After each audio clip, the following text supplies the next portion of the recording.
so the spellings will be close to accurate. And then you've got 3 behind you, around you for video to start what you want to set up with and educate them. I hope nothing is coming from over here.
Testing 1 2. Testing 1 2. Is there any way we can turn this up in-house? Yeah, I know, right? It's low, right? Yeah. Testing 1 2. Testing 1 2.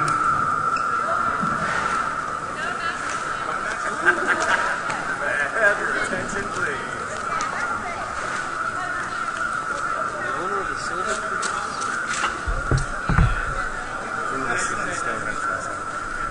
Yeah? This is first time. Is that mic on?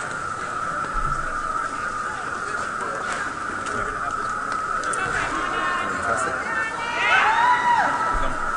Yeah, listen.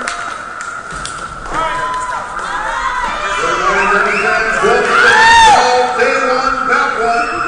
My name is Piggy Fitness. I'm here with Destructive Delight. On track right now, we have Lehigh Valley going against Alamo City Royals, Las Tejadas. Let's get this started. Destructive. Good morning, everybody. Hey, Florida!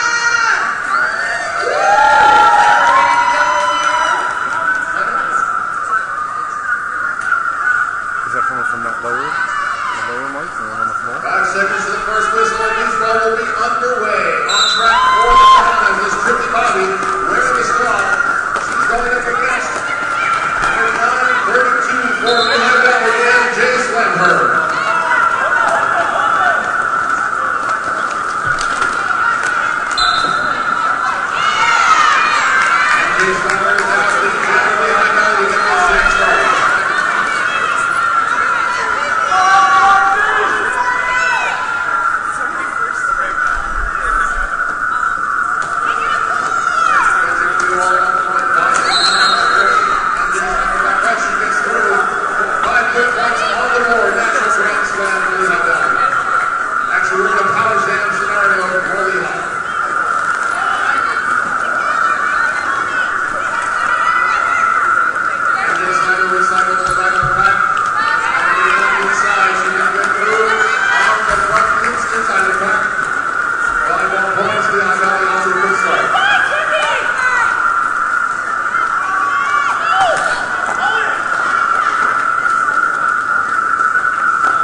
Tricky Bobby trying to get around those two last jammers.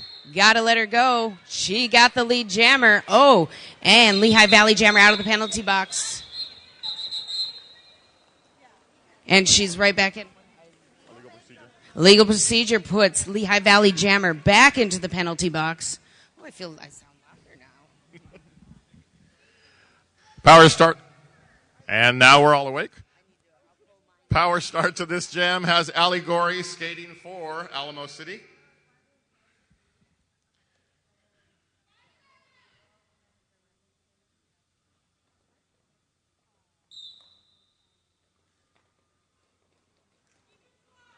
Three blockers up front for Lehigh Valley, and Allegory is through lead jammer for Alamo City.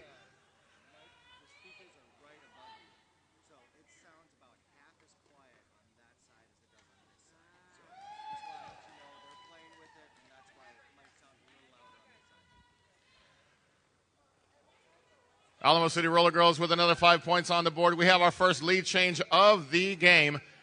27-24 Alamo City at the 23-minute, 45-second mark of this game.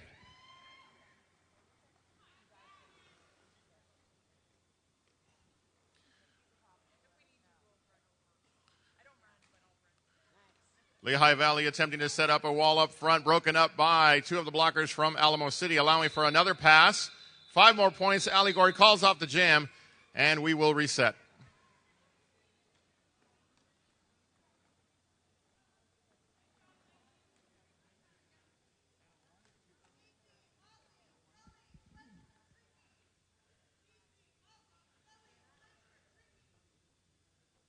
Power Star will continue into this next jam. Babe E Mama on the line for Las Tejanas.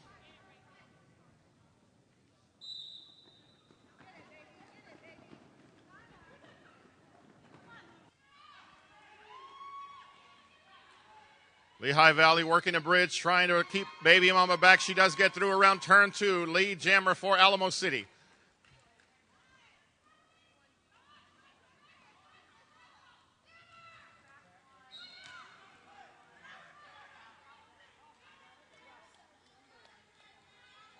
Lehigh jammer breaking through. MJ Slammer working her way through. Track cut penalty being called on Babe E Mama. And that's going to allow 5 points to be put on the board by MJ Slammer for Lehigh Valley.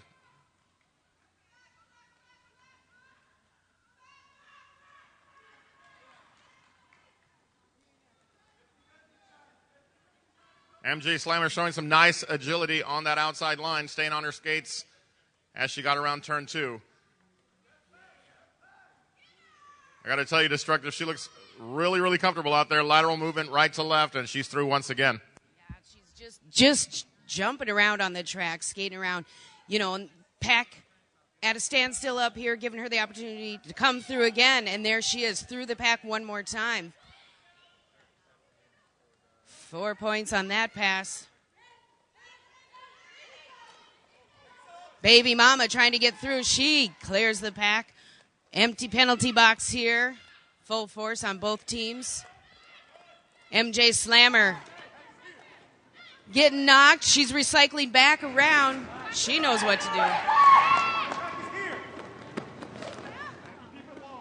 Nice bridge. Pushing MJ Slammer back.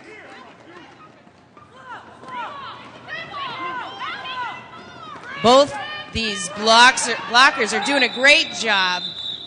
Both jammers getting caught up. Nice defensive work by Alamo City. Pleasure to beat you, and Speederella, two of the veterans of this team for the last several years, showing why they're some of the most premier blockers on this team. Lehigh Valley will now send their jammer double barrel hot guns to the jam line, going up against Tricky Bobby for Alamo City.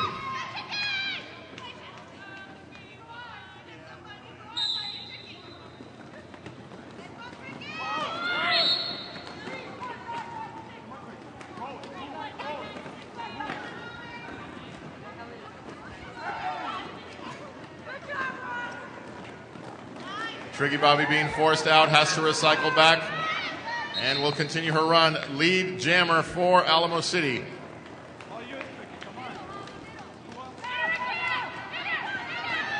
Still working hard on the backside of the pack. Double barrel hot guns.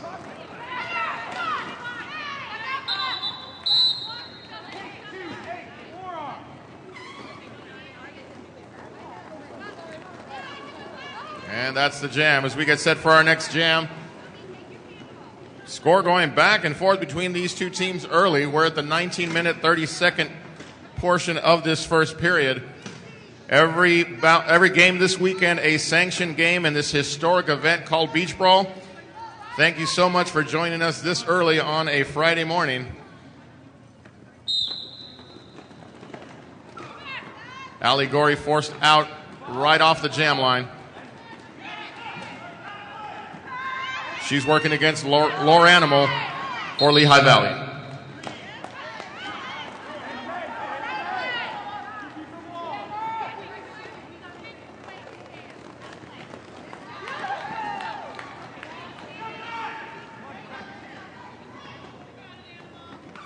Nice three-wall defensively being set up by Lehigh Valley. And a force out, nicely done by Louis Vuitton for Lehigh Valley.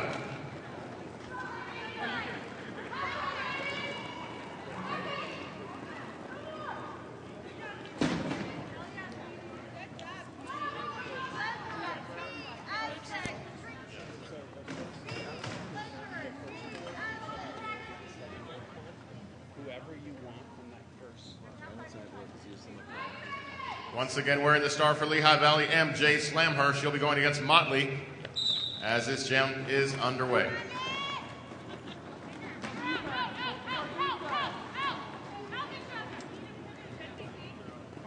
Motley caught behind a wall of pink, but MJ Slammer gets through. She picks up lead jammer. 53-47. And there she goes, sees a nice inside line and gets through. 5 points on that pass for MJ Slammer. Motley right on her tail.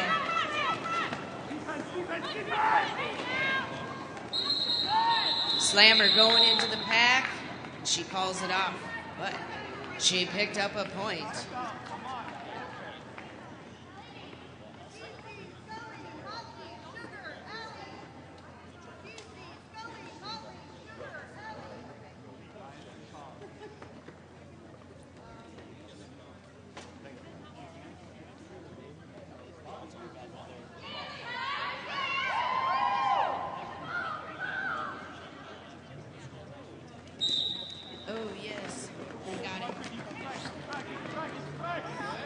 And also got to thank some sponsors, Adam Wheels, Humphrey's Pizza, Jammerline sponsor. Wouldn't be able to do this big event. 3 continents, 6 countries, 24 teams, Beach Brawl 2014.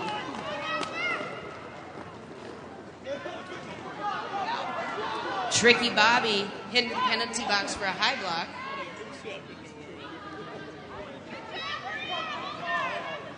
Lehigh Valley's jammer still working through and gets through. Lead jammer, Lehigh Valley. Power jam now for Lehigh Valley. That's double barrel hot guns breaking out. Tejana setting up a 4-wall up front defensively. Pleasure to beat you with a nice force out block at the top of turn 3. Okay, excuse me, black Kia and a blue Caravan. If you're parked in the back, you better move because you're going to be towed in 5 minutes. Black Kia, blue Caravan in the back. Move or you're being towed in 5 minutes. Don't want to have that memory from Beach Brawl. Right now, back on the track defensively, we've got a power jam now in favor of Alamo City. As Tricky Bobby tries to weave through. Nice wall of pink up front by Lehigh Valley. And through for 5 points, Alamo City Roller Girls.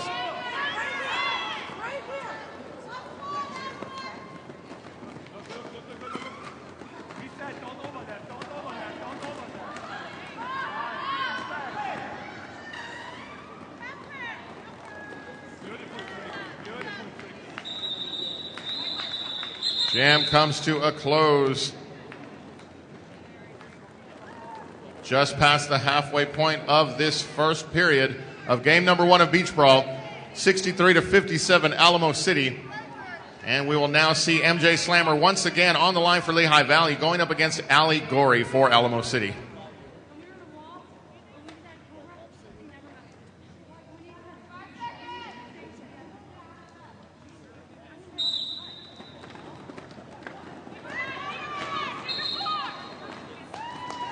And there we go. Allie Gorey through the pack, picks up lead jammer.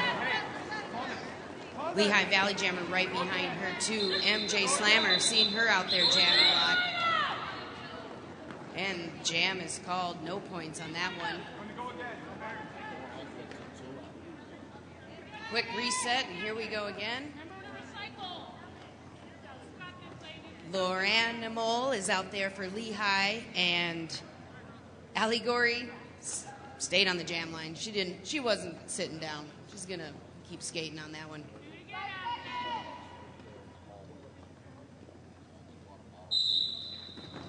It's about 13 minutes left in the first half, and there we go. Allie Gorey, first one out. She gets lead jammer.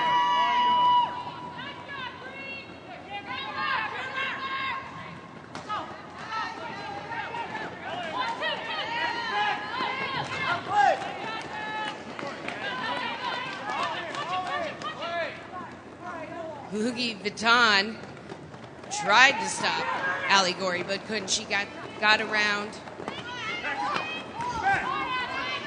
That time, Loogie Vuitton successful defensively. Nice defensive block that sends out Allie Gorey, forces the call off of that jam. Once again, nice defensive work by Loogie Vuitton. Babe E Mama making her second appearance on the jam line for Alamo City. She'll be facing off against MJ Slamher, who has done quite a bit of jamming already in this first period. Empty penalty box as we get set to go.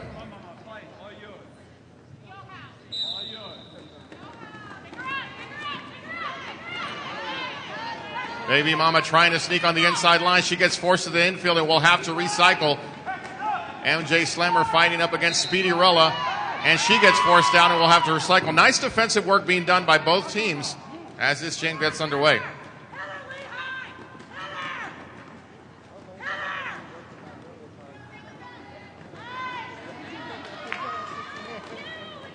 Lead jammer, Lehigh Valley. MJ Slammer got through after some great blocking inside by her teammates.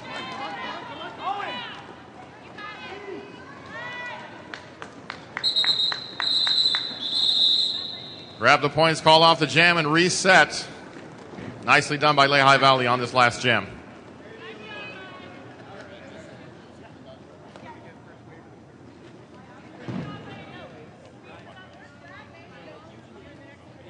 Tricky Bobby up there against Double Barrel Hot Guns. Like that name. 72-61. Got Alamo City in the lead. And there we go. There's the whistle. Both jammers caught up in just trying to push their way through. Multiplayer block, 66. Lynn Diesel going to sit down. But looks like Tricky Bobby is lead jammer. Double Barrel right behind her.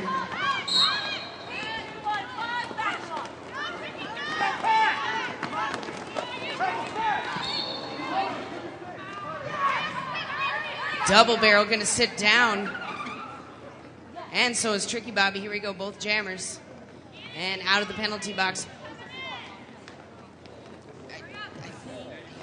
And in and out. There we go.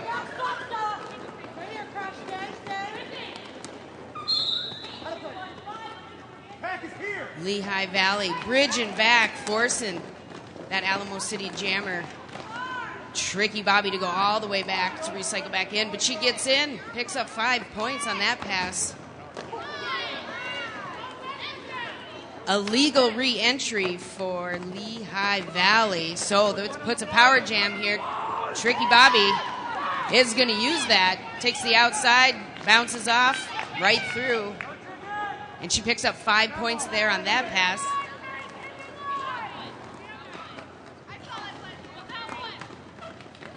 Ooh. Nice hit by Louis Vuitton.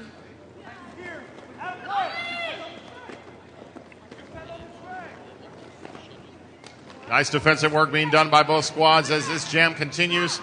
Motley forcing out Lehigh Valley's jammer double barrel hot guns. And Tricky Bobby also running into trouble. Quite a clinic being put on by these blockers for both teams.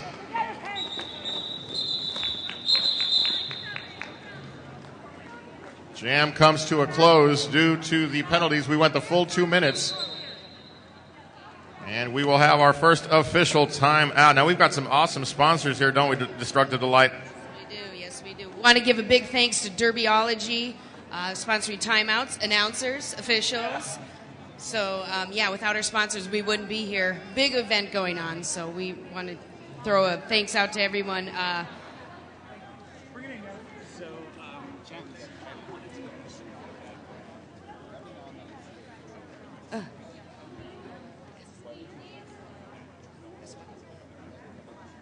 S1, Helmet Company, Skate Factory, Strictly Derby, Roller Skate USA, Rydell Skates, Off the Hookah.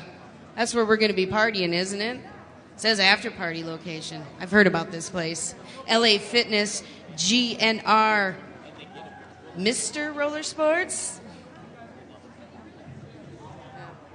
Greenland Stores, Get Some Athletics, Foot and Ankle Associates, Fester Airbrushing Florida, Derby Skins, Derbyology, Derbylife, Cornelius Jewelry Crystals and Beyond, Cheeseball Skate Bearings, Boco Vates, and Bont. Big old sponsors, big old thanks to all of them for this event. Just a historic event underway here. The first ever Beach Brawl International Invitational. We want to thank you guys for coming out this early to be with us from the beginning. And I tell you, you're in store for 3 days of fantastic roller derby here in Fort Lauderdale. So, looks like we're ready to get back to the action. We have Allie Corey on the line for Alamo City, and she'll be facing off against MJ Slammer as we get set.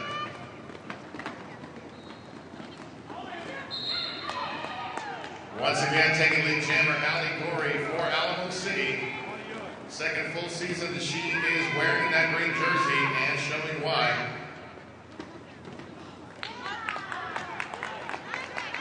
Successful pass, 5 quick points on the board for Alamo City.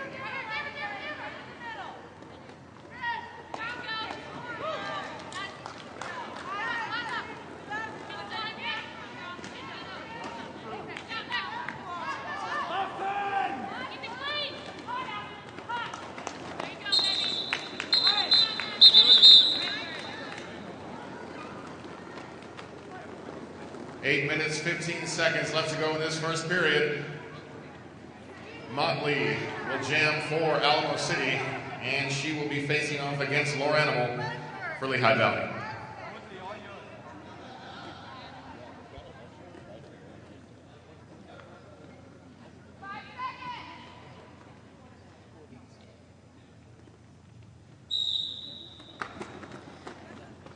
And here we go, both jammers trying to get off that line. Lauren Animal getting knocked to the inside, got to recycle back around. Motley, she's stuck in the pack too. Getting a little bit advanced there. And there she goes, she pops out, gets the lead jammer for Alamo City. And Lauren Animal, she's out of the pack too. Pack slowing down.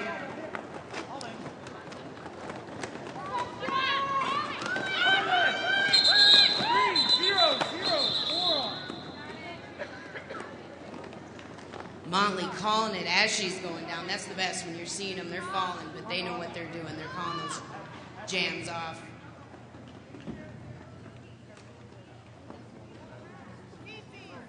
Forearm called on CC Boom.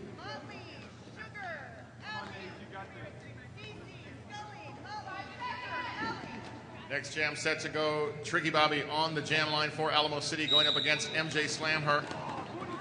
One blocker in the box for Alamo City. And we are MJ Slam Her, lead jammer for Lehigh Valley. Still plenty of time for Lehigh Valley to make up this deficit.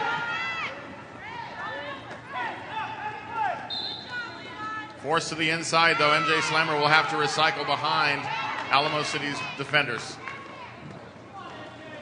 Track cut is the call on Tricky Bobby. Power jam now for Lehigh Valley, giving them an opportunity to close the gap if they can take advantage of this. Preventing that, though, is Pleasure to Beat Ya.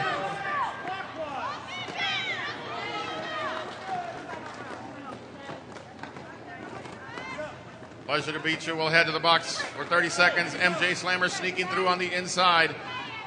5 points on the board for Lehigh Valley.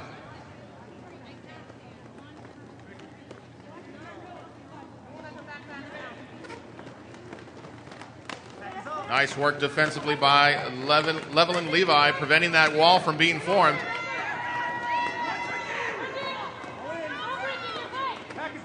Speedy Rella working alongside CC Boom up front, but they've got to let her go. 5 points on the board for Lehigh Valley. Each defender from Lehigh Valley taking a shot at Tricky Bobby. Nice rotation of defender blocks on that turn.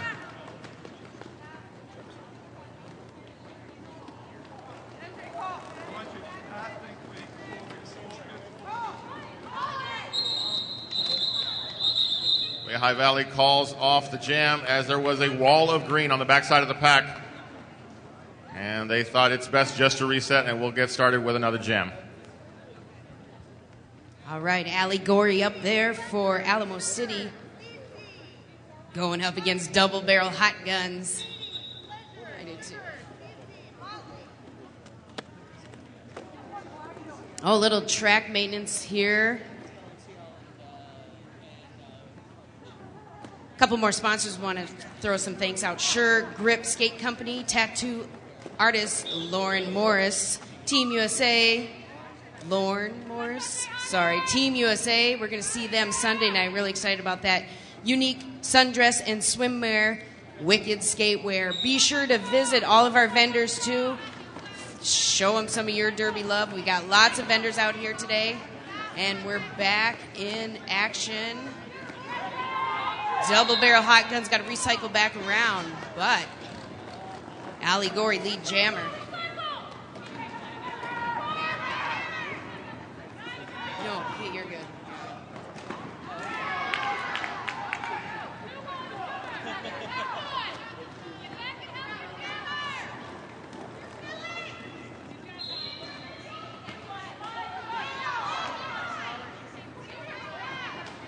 Double Barrel Hot Gun's going to go sit down. Cutting call there.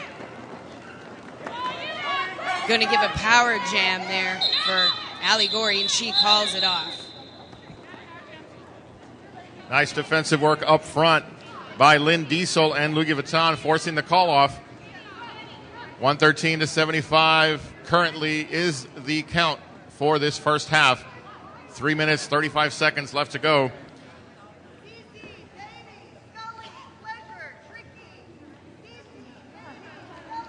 Motley on the jam line with a power start as we get set to go. Jam 18 of game number 1 here at Beach Brawl.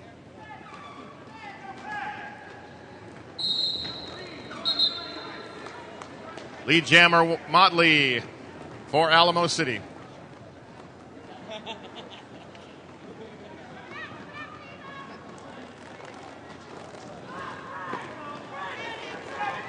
Nice wall up front by Lehigh Valley.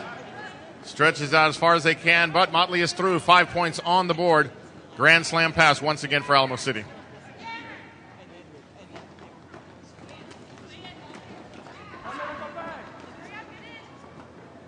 $118-75. Just a couple minutes left here in this first period.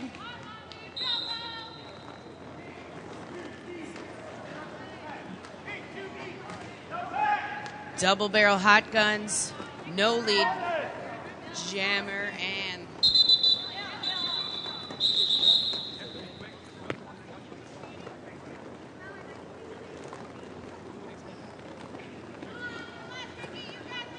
2:15 left. Just over 2 minutes left here in this first period. 123.75. Up on the line, we've got Tricky Bobby for Alamo City and Lore Animal. Both teams got a player in the penalty box. Lauren Animal gets through. She gets lead jammer.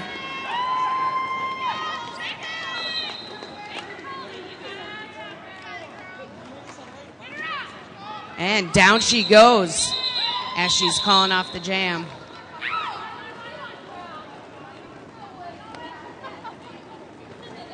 Calling off the jam emphatically is Laura Animal as we get set for this next jam. We're at 1 minute 17 and counting. Allie Gorey on the line for Alamo City, going up against MJ Slamher for Lehigh Valley.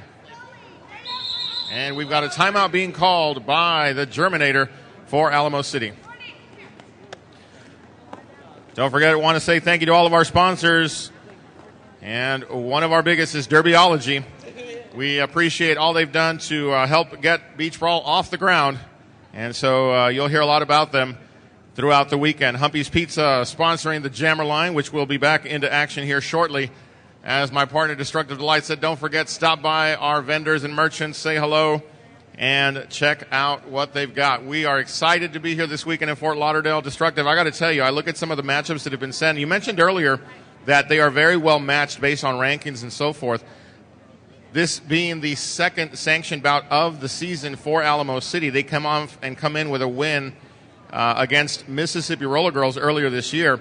And this appears to be the first sanctioned bout for Lehigh Valley for their season. So, again, off to a great start. And I'm sure, like me, you're excited about what we're going to see here this weekend. Yeah, you know, all these sanctioned bouts here and everything, you know, it's just all the excitement of Derby. Not only are these teams out here showing off, they're learning. You know, all these teams out here are learning. And some of these higher ranked teams, I'm really excited to watch some of them and learn stuff myself. I'm got a mic in my hand. I don't skate, but I'm really looking forward to some of these higher ranked teams. But then you've got some of these small, lower ranked teams, just like Sioux Falls, my team. We're going to be playing both these teams later, so I know that they're scouting and they're going to be watching what's going on. MJ Slammer, she picks up lead jammer. Looks like she's got a couple. Yep.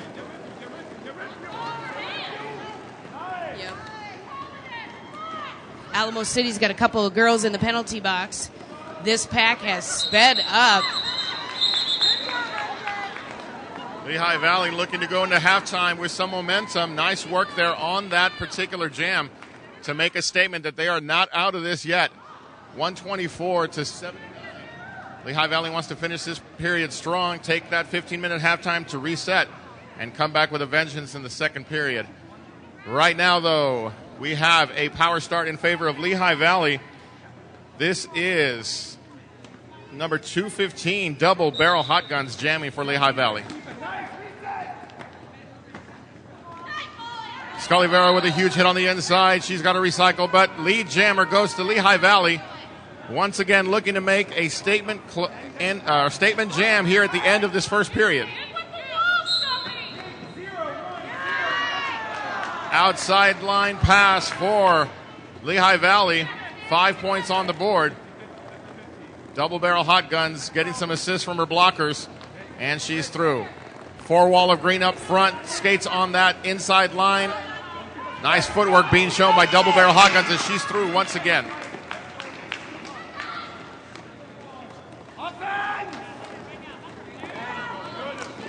Five-point pass for Lehigh Valley as they continue to add to their total going into the halftime period. We are on the jam clock now, and there's the call. We are at halftime, Derby fans. 15 minutes, and we will get back to the Derby action. Don't forget, check out our sponsors, merchants, and so forth. Thank you so much for being here. We'll be right back with period number 2 of bout number 1, day 1, here at Beach Brawl in Fort Lauderdale.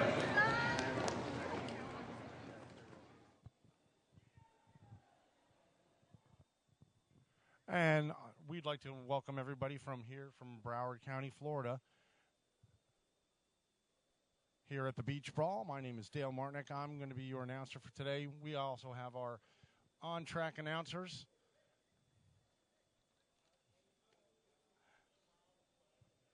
We've got the Alamo City Roller Girls playing the Lehigh Valley Roller Girls. Piggy Fatness, Destructive Delight, and Wonder Wehrman are on the mics today for this game.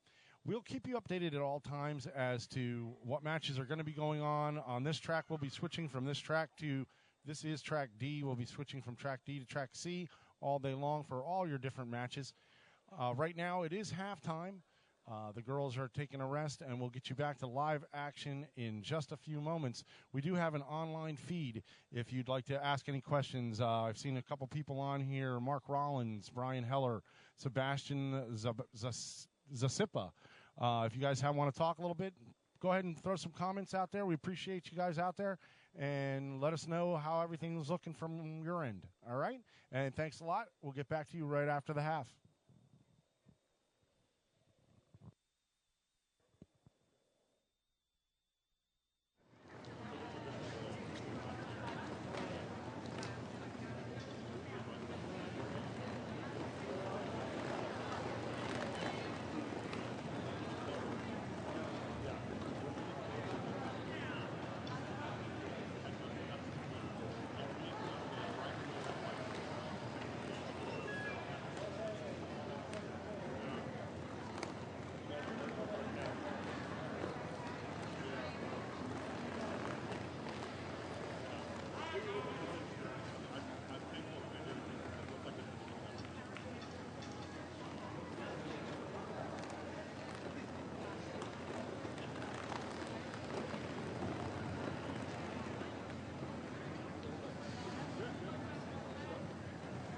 All right, if anybody's out there, once again, my name is Dale Martinick. We'll be here all weekend long with you guys, giving you all this roller derby action. Right now, we've got the Alamo City Rollers and the Lehigh Valley Roller Girls taking it to each other, 124-89. We are at halftime. Like I said, we will be updating at all times. We'll try to keep the scores up to date as we possibly can. We will also be switching from track to track, showing you action from both tracks. We do have our little comment section here. I see some people have put some stuff on there. Continue, guys. We'd like to know what's going on out there, what kind of feed you guys are getting. Make sure you're getting some quality out there. We're doing everything we can to make that possible. Once we get over to track C, things will be a little bit better because we are having a little bit of problems with some of the cameras on track D right now. But we will get that fixed, and we'll get you a little better coverage as we go along through the weekend. Once again, my name is Dale Martinick. We are going to have some fun here today. This is an exciting event. We're glad to be here at the Beach Brawl. If you're out there watching and you want to come on out, we're right down here at the Broward Convention Center right here in Broward County, Florida. Once again, we are at halftime. The girls are getting loose for the next match, and we're going to be getting set up here to come back after halftime and get back to our announcers. Those announcers, Piggy Fatness, Destructive Delight, and Wonder Wehrman. Those are some pretty crazy names, but I like it. I like it a lot. All right, guys, once again, give us some comments. Let us know what you're seeing out there. Let us know that things are the way you want it. And if there's any suggestions or anything, we are open to them. So please go ahead and throw them out there. All right? Once again, thanks a lot.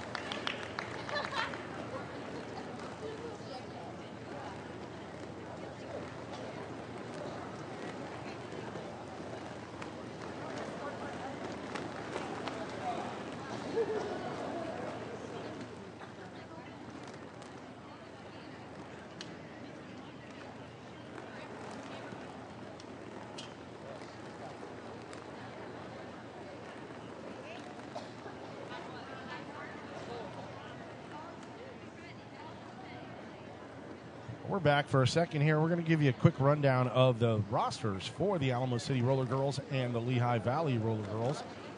On Alamo City, we have CeCe Boom, Sugar-Free Punch, Aztec Warrior, Pleasure to be beat, yeah. Baby Mama, Tricky Bobby, Maniki Necro, Motley, Speedy Rella, Ali Gori, Scully Vera, Substance T. On the Lehigh Roller Girls, we have Looters, Stella Mack, Christy Winkler, Double Barrel Hot Guns, like that name, Levlin Levy, Tortellina Temptress, Loogie Vuitton, Laura Animal, Helen DeRink, Arista Crash, Wayward Stay, Lynn Diesel, MJ Slammer, and Rose Beef. Those are our teams for this match. You've been watching it live right here from the Broward Convention Center. Like I said, we are at halftime. We'll get back to live action here in just a few moments. Once again, if you want to give us any comments on our comment line, we would love to see them. Like I said, I saw a couple of them there. Brandy Heller, glad to see you out there. Sebastian, Mark, keep it up. Let's hear some stuff from you. Once again, we're going to come right back right after halftime.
And with that, we are 1 minute away from the second period of this bout.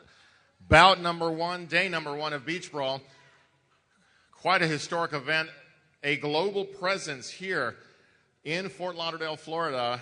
And we have got this first game underway, 124-94 at halftime between Alamo City Roller Girls and Lehigh Valley Roller Girls.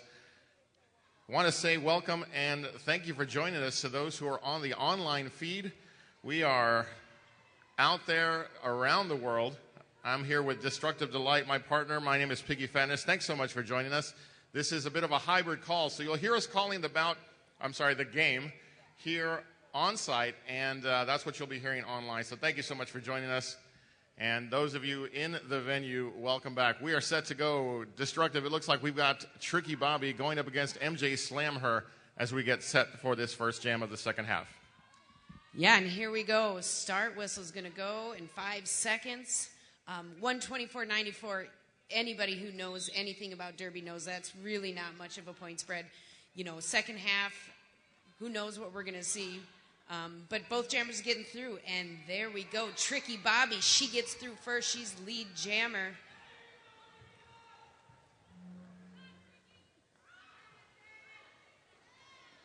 And MJ Slammer coming right behind her. Tricky Bobby through the pack, picks up her 4 points, calls it off.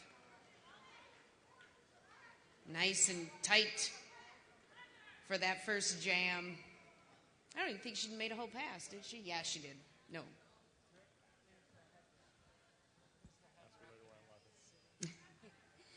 Allie Gorey up there for Alamo City. Ooh, sorry about that. I don't even know why that's happening.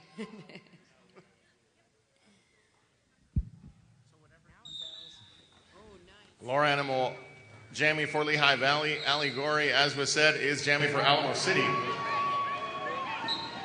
Force out on the top side of the turn.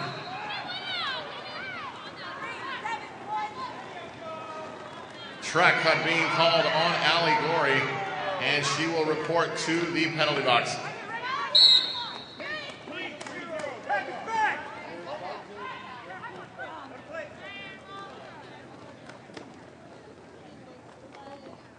Low block call being called on MJ Slammer, and so we will have a jammer switch. Allie Gorey being forced out on the backside of the pack by Lehigh Valley's defenders.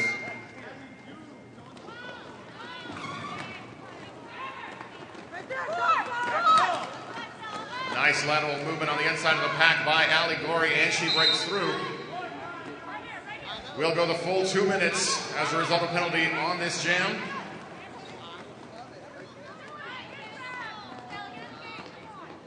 Destructive, it's that old saying of hot knife through butter for Allie Gorey as she gets through for another 4-point pass.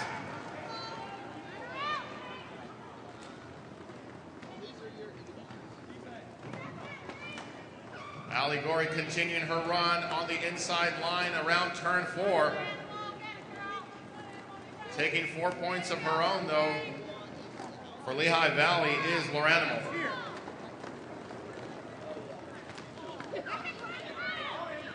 Tortellina Temptress with a huge block on the top of turn number 4, forcing out Allie Gorey.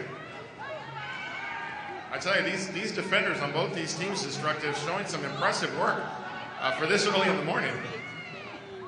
I don't think it really matters what time it is. I know these girls are ready to get out there and show off some of their stuff. Here we go, back on the jam line. MJ Slammer up against Motley. 140-106 with Alamo City in the lead.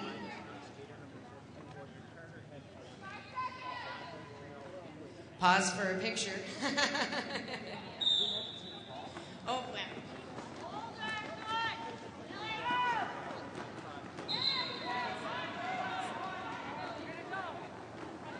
MJ Slammer, she's through and she's lead jammer. Looks like this pack's speeding up a little bit.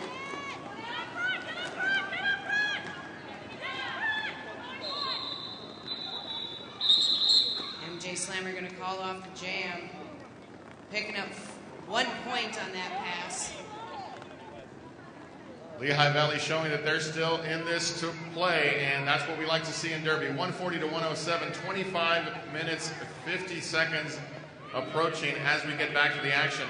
We have got Tricky Bobby on the line for Alamo City, and I believe making her first appearance on the jam line this game is Aristocrat for Lehigh Valley. Empty penalty box, and we are underway.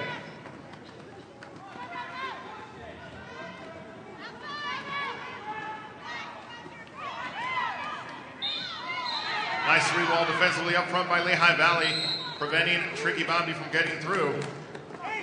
Once again, Louis Vuitton. Nice defensive work. She takes precious seconds off the clock, but Tricky Bobby does get through as lead jammer.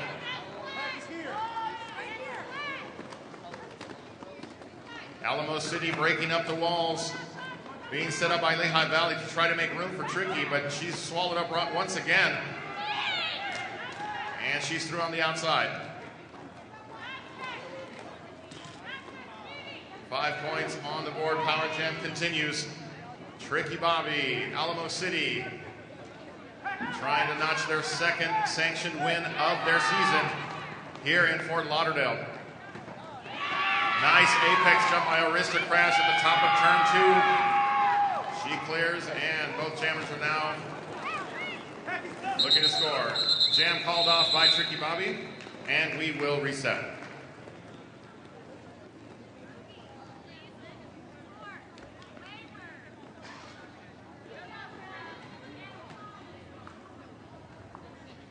Allie Gorey up there going against MJ Slammer. Been seeing both these jammers out there on the jam line. 152-107, Alamo City in the lead. And a little jammer on jammer right off the line. Allie Gorey fighting to get through. One more jammer. She's down, back up. Hugging that outside line, staying in bounds, and lead jammer goes to Allie Gorey. Helen Durank heading to the box.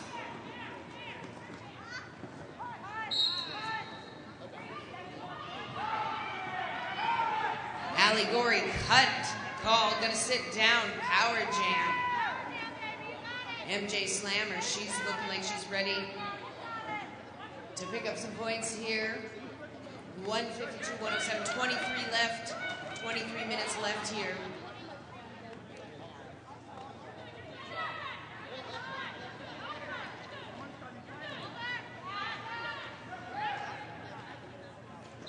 MJ Slammer, get through the pack, 5 points there.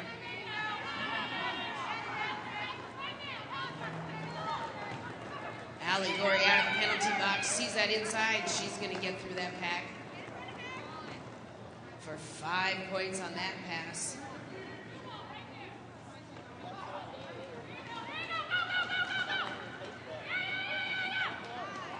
Nice, Allie Gorey through again.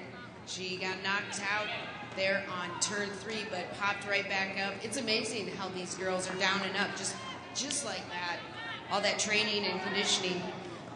I always enjoy telling people that we teach people how to hit and how to fall.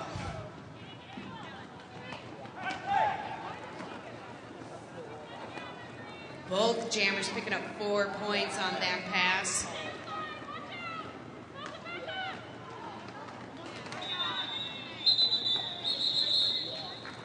And the jam is called. Quick moment to once again say thank you to one of our sponsors, Derbyology, our main sponsor here at the Beach Brawl, along with Adam Wheels, Bunt, Boca Vapes, and Cheeseball Skate Bearings. Just some of the many sponsors that we will be talking about throughout this weekend, many of them on site here at the Vendor Village. So if you're here in Florida at the Broward County Convention Center, please make sure you go by their tables. If not, to those of you on the online audience, check out their websites and see what they're all about. And what we're all about here at Destructive this weekend is Beach Brawl. a global feel to this event, as we have several teams from around the world with us this weekend and here to play sanctioned Wifta Roller Derby.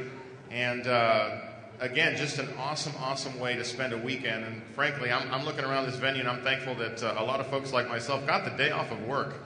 And what better way to spend it than to play roller derby and watch all this action this weekend. Yeah, I can't complain about that. I'd rather be here than at work in the cold South Dakota weather. Big old thanks also to Gold Coast Derby Girls for putting this event on. They've been they support a lot of the WFTDA conferences down here, and I know a lot of girls, our girls from our team, come down here, and they really like coming down. Gold Coast doing a great job in setting this event up.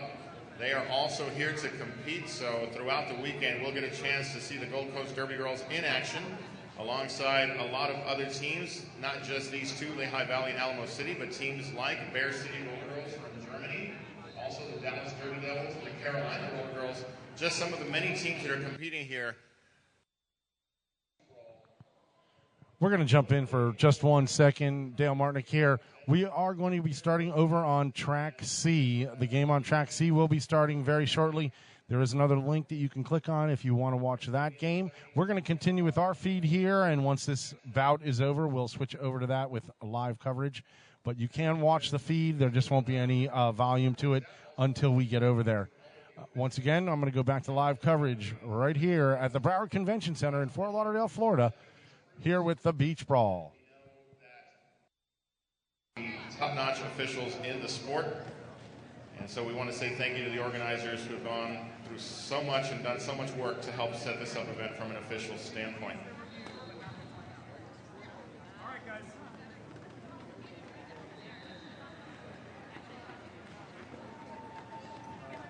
All right, just start. It looks like we're ready to get back to the action. And we will have Motley on the line for Alamo City. And next to her is going to be Laura Animal, once again jamming for Lehigh Valley.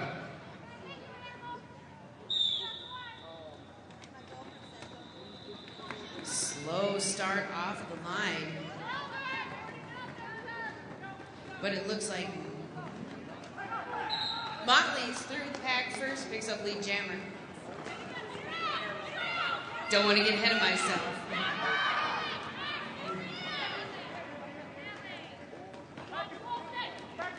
Lauren Animal's got to recycle back around. She is caught up behind that big wall of green, and some of her blockers trying to get in there and help her out.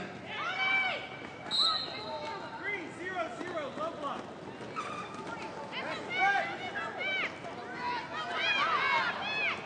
Motley going down. She's got to recycle back around. Power jam for Alamo City.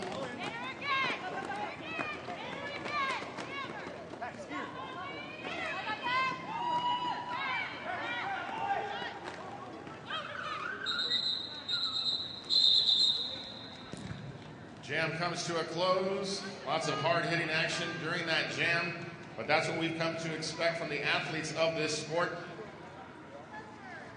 Each team playing at least 3 sanctioned games this weekend. So you'll have multiple opportunities to see these teams in action.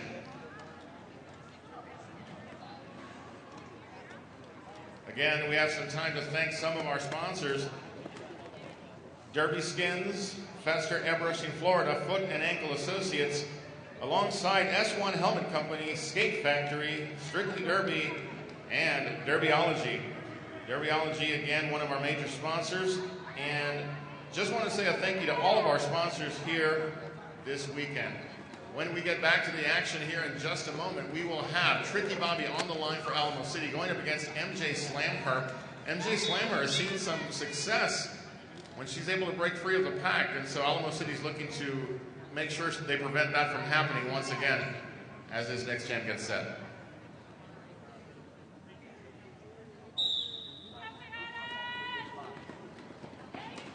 Each team down 1 blocker due to penalty. Tricky Bobby working hard up front against a Lehigh Valley bridge. Two skaters to beat.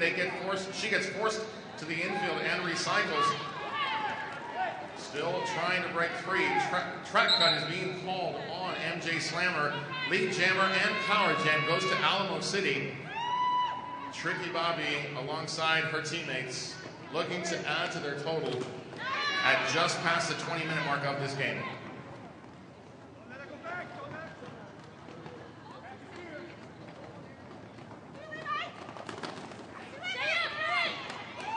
Big hit once again up front by Levelin Levi.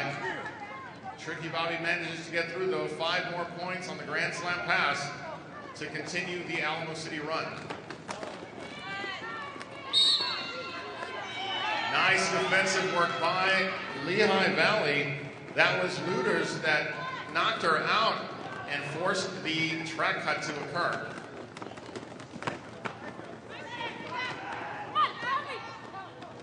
CC Boom calling for help, but MJ Slammer breaks through.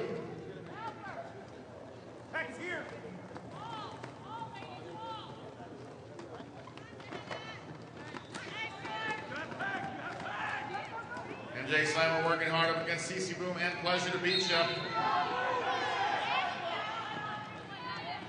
High block is the call on Pleasure to beat you. 5 points on the board as MJ Slammer now in a power jam scenario, trying to pile points on.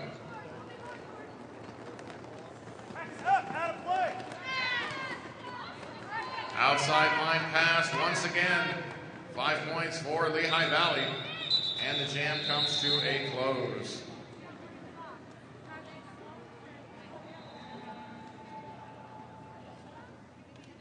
Destructive Lehigh Valley looking impressive during that last jam defensively. And MJ Slammer continued her successful ways off of the jam line.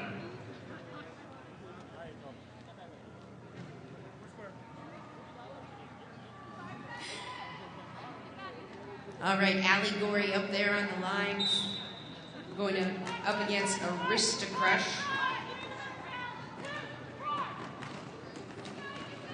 Allie Gorey, just her feet are going and pushes through. She picks up lead jammer. Nice footwork there. CC Boom putting some stop on Lehigh Valley jammer. And Allie Gorey through. She's got some speed and she does not slow down when she gets into that pack. She looks for that hole. Taking the outside. Oh, knocked her out.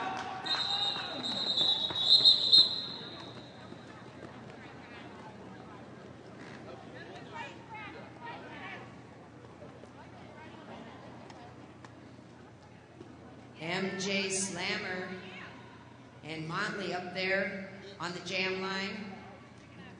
Empty penalty box, 195-134. Alamo City in the lead.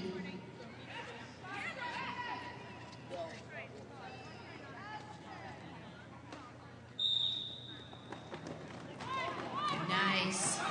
Inside opened up for MJ Slammer, and she's through. Nice assist by her blocker there. Saw the hole and opened it up.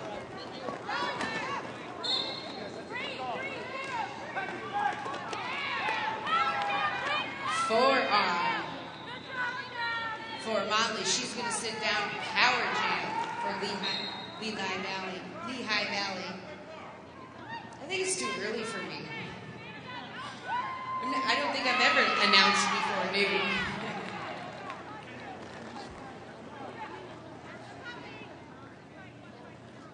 MJ Slammer continuing her run. As Destructive said, this is power jam in favor of Lehigh Valley. 5 more points on the board. Looking to make up the differential at this point. Still plenty of time for Lehigh Valley as we now are under 16 minutes in this second period. Speedyrella working hard on the backside of the pack defensively, forces out MJ Slammer and way back courtesy of a bridge. She will have to come.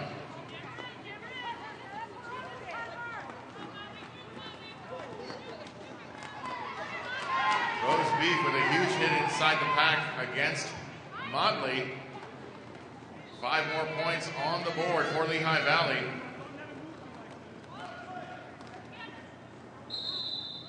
Calling out the jam is MJ Slammer. Will reset. And start again. Under 15 minutes left to go in this first game of this Beach Brawl event here in Fort Lauderdale. If you didn't make it out, thanks for joining us online. We'll be here all weekend with this event, so stick around. Those of you in the building with us, we'd like to know if you're out there. So if you're awake, give us a little bit of a woohoo. That's what I like to hear. Don't be afraid to let them know you're out there. Here we go. Tricky Bobby on the jam line for Alamo City, and she is jamming against Laura Animal once again for Lehigh Valley.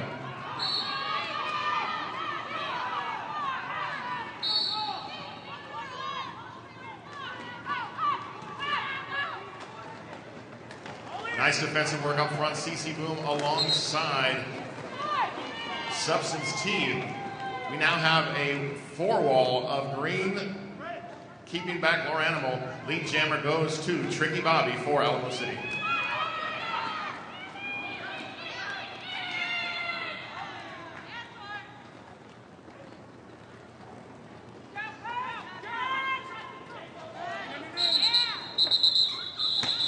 Jam is called, and we will get to the next jam. Lehigh Valley, again, impressively working hard to get those jams called off, trying to preserve some time and make up some of this point differential. Allie Gorey will look to add to the Alamo City total against MJ Slamher. 2 Lehigh Valley skaters in the box due to penalty. Full set of skaters for Alamo City as we get underway.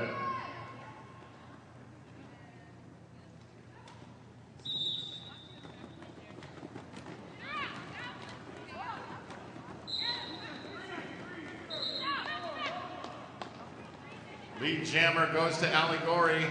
MJ Slammer attempting a bit of a jump on the inside of turn 1, but was forced out. Had to recycle. Allie Gorey right through the pack.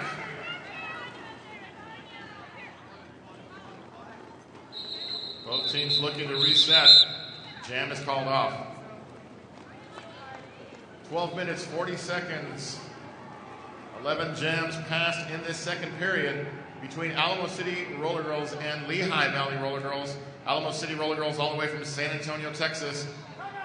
And they are here to play.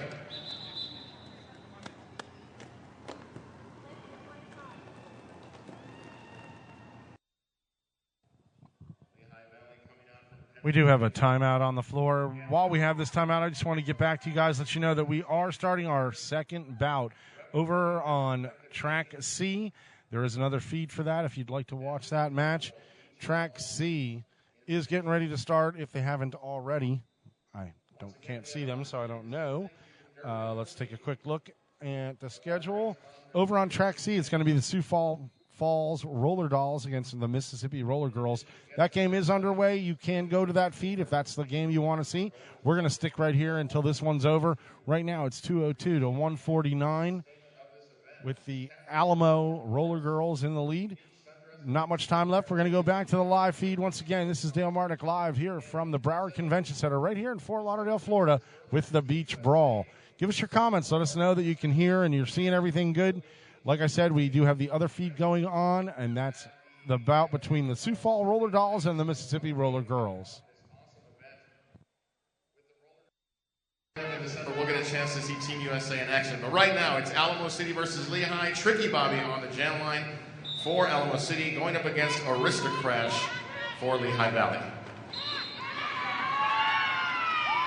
And Aristocrash, before she even gets to turn 1, lead jammer, impressive movement through the pack, and breaks free.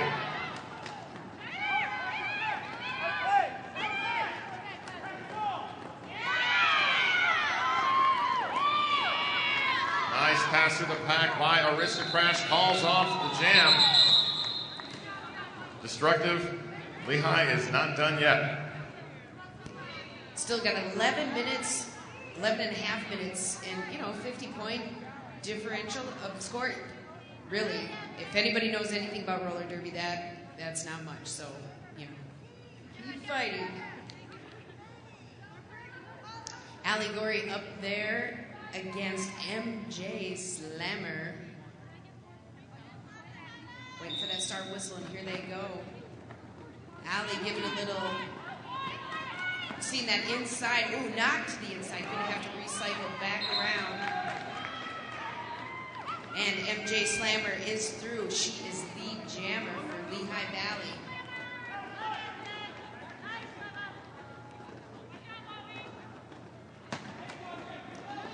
Nice. Oh, get knocked down. Speederella knocked her in. She's got to recycle back around.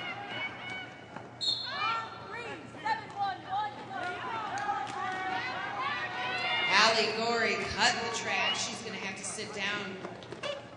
Power jam here for Lehigh Valley. Let's see what MJ Slammer's got in her skate.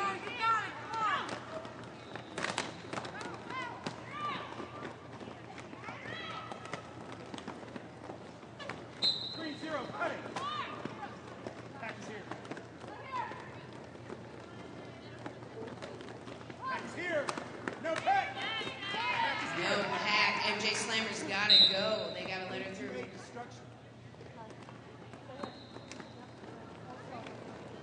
Levi going to sit down for destruction of the pack.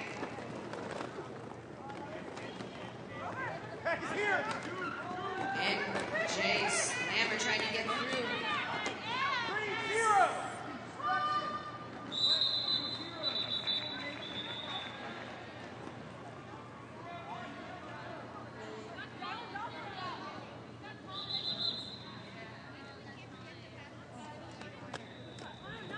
Nice work defensively on that last jam by Alamo City. Speederella, Scully Vera anchoring that line that prevented that final pass as we came to the close of that jam. Also out there was Motley, and she now runs the star for Alamo City. She'll be going against Laura Animal for Lehigh Valley. Jam 13 of this second period. Each team down one blocker due to penalty.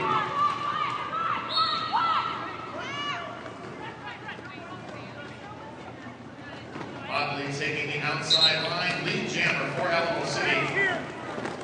CC Boom, Scully Vera, and the substance team making life difficult for Laura Animal. Nice lateral fluid though this time, but she actually got to the pack very, very swiftly. She got swallowed right back up.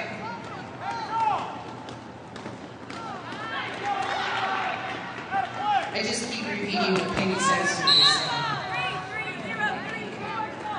I don't even really watch. No, I Lehigh Power Jam.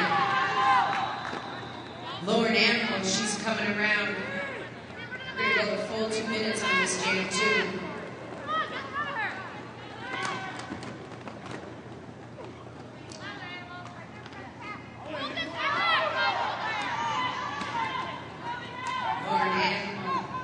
Knocks the inside, that blocker went down, so she's out of play. She does not have to recycle back around. 4 points on that pass, and she's going to call it off. And she can't call it off. She's no big jam.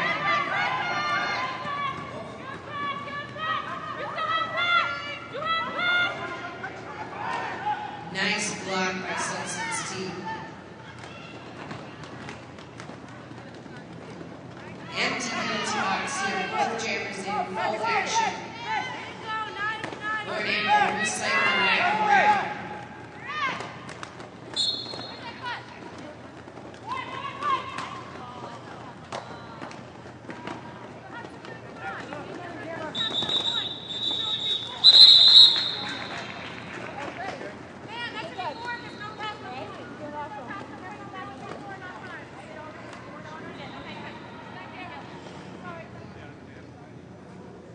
Seven minutes, 30 seconds left in this second period. Count currently is 207 to 172 in favor of Alamo City. Tricky Bobby back on the line for the Alamo City Roller Girls, and she's facing off against Aristocrash, who had an impressive jam last time she was on the track. Looking to repeat, but she gets forced out by Substance T and Sugar Free Punch.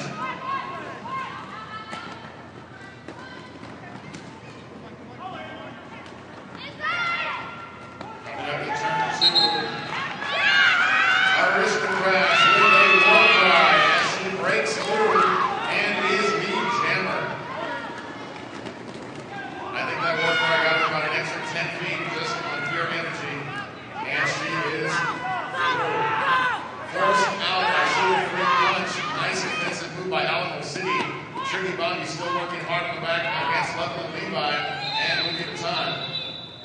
defensive work by Lehigh Valley. And we will reset. 2:07 to 176. 6 minutes, 20 seconds left to go.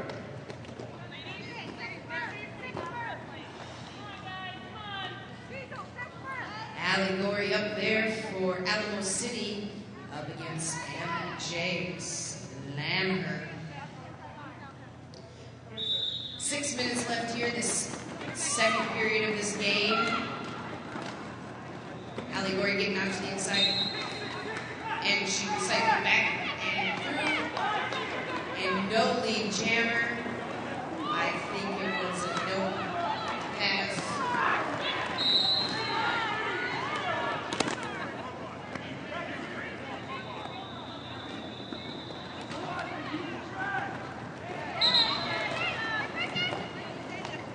MJ Slammer picks up lead jammer.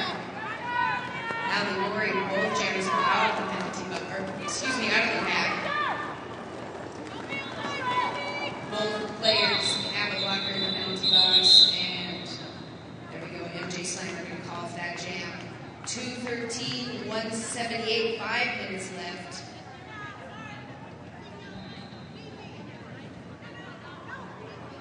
Tricky Bobby will once again jam for Alamo City, and she will be going up against number 215 for Lehigh Valley. That is Double Barrel Hot Guns, who's had a few impressive runs herself here during this game. One blocker apiece in the box for both teams, and there's the whistle. Double Barrel Hot Guns wasting no time, coming up that jam line strong, right on that inside line. Lead jammer Lehigh Valley, impressively done by Double Barrel Hot Guns.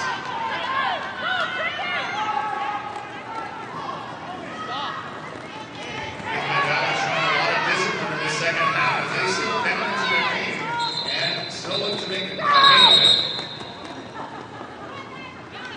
Jam comes to a close, 4 points on the board for Lehigh Valley. 2:13 to 182, 4 minutes, 12 seconds as we reset. Allegory will be on the jam line for Alamo City against MJ Slammer. This is a matchup of pure speed on the part of both of these skaters. So it'll be interesting to see how this jam plays out.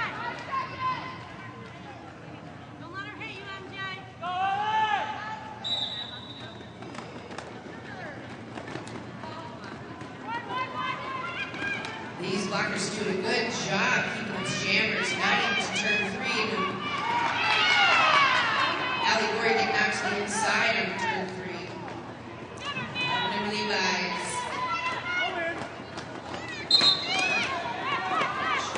MJ Slammer, she picks up the jam.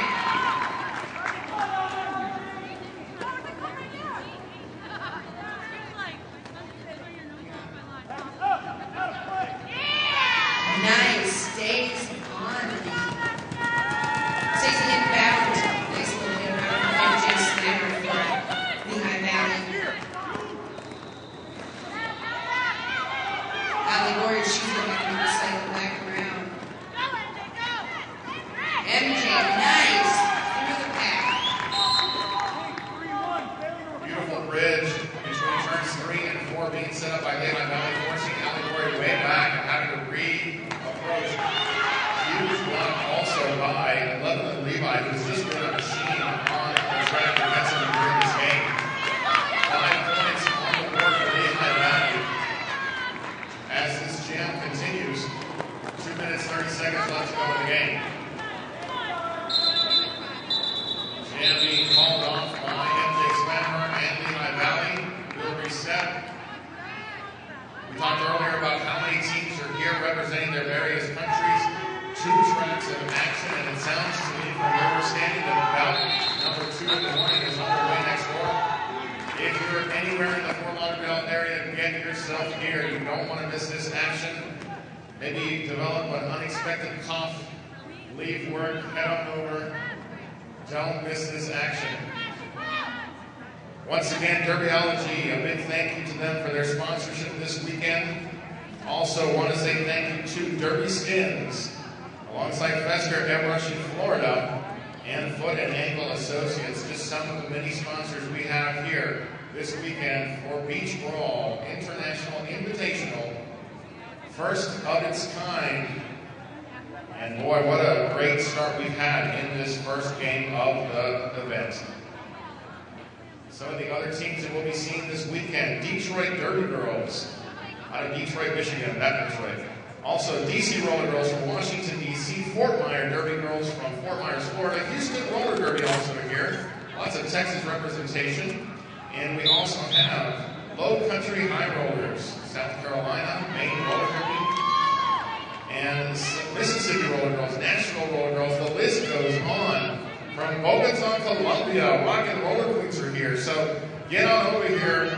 Right now, though, Alamo City versus Lehigh Valley. We've got Tricky Bobby on the line and Aristocrash looking to make it 4 for 4 as she prepares to jam for Lehigh Valley. Just 2 minutes left. 2:15, 196 in this game. And Tricky Bobby picks up the jammer for Alamo City.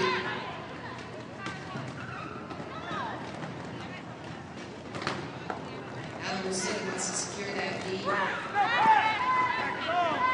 And Aristocrash going to go to the penalty box. That's going to be a power jam here for Alamo City. Nice. Louis Vuitton going to have to go sit out the penalty box.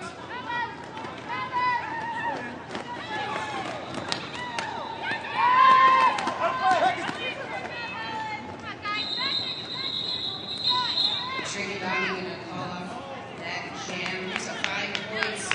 Just 105, just a minute left here in this half. That is correct. Instructed, 1 minute left to go in this second period of bout number 1, day 1, beach brawl. 223 to 196, the current count for Alamo City.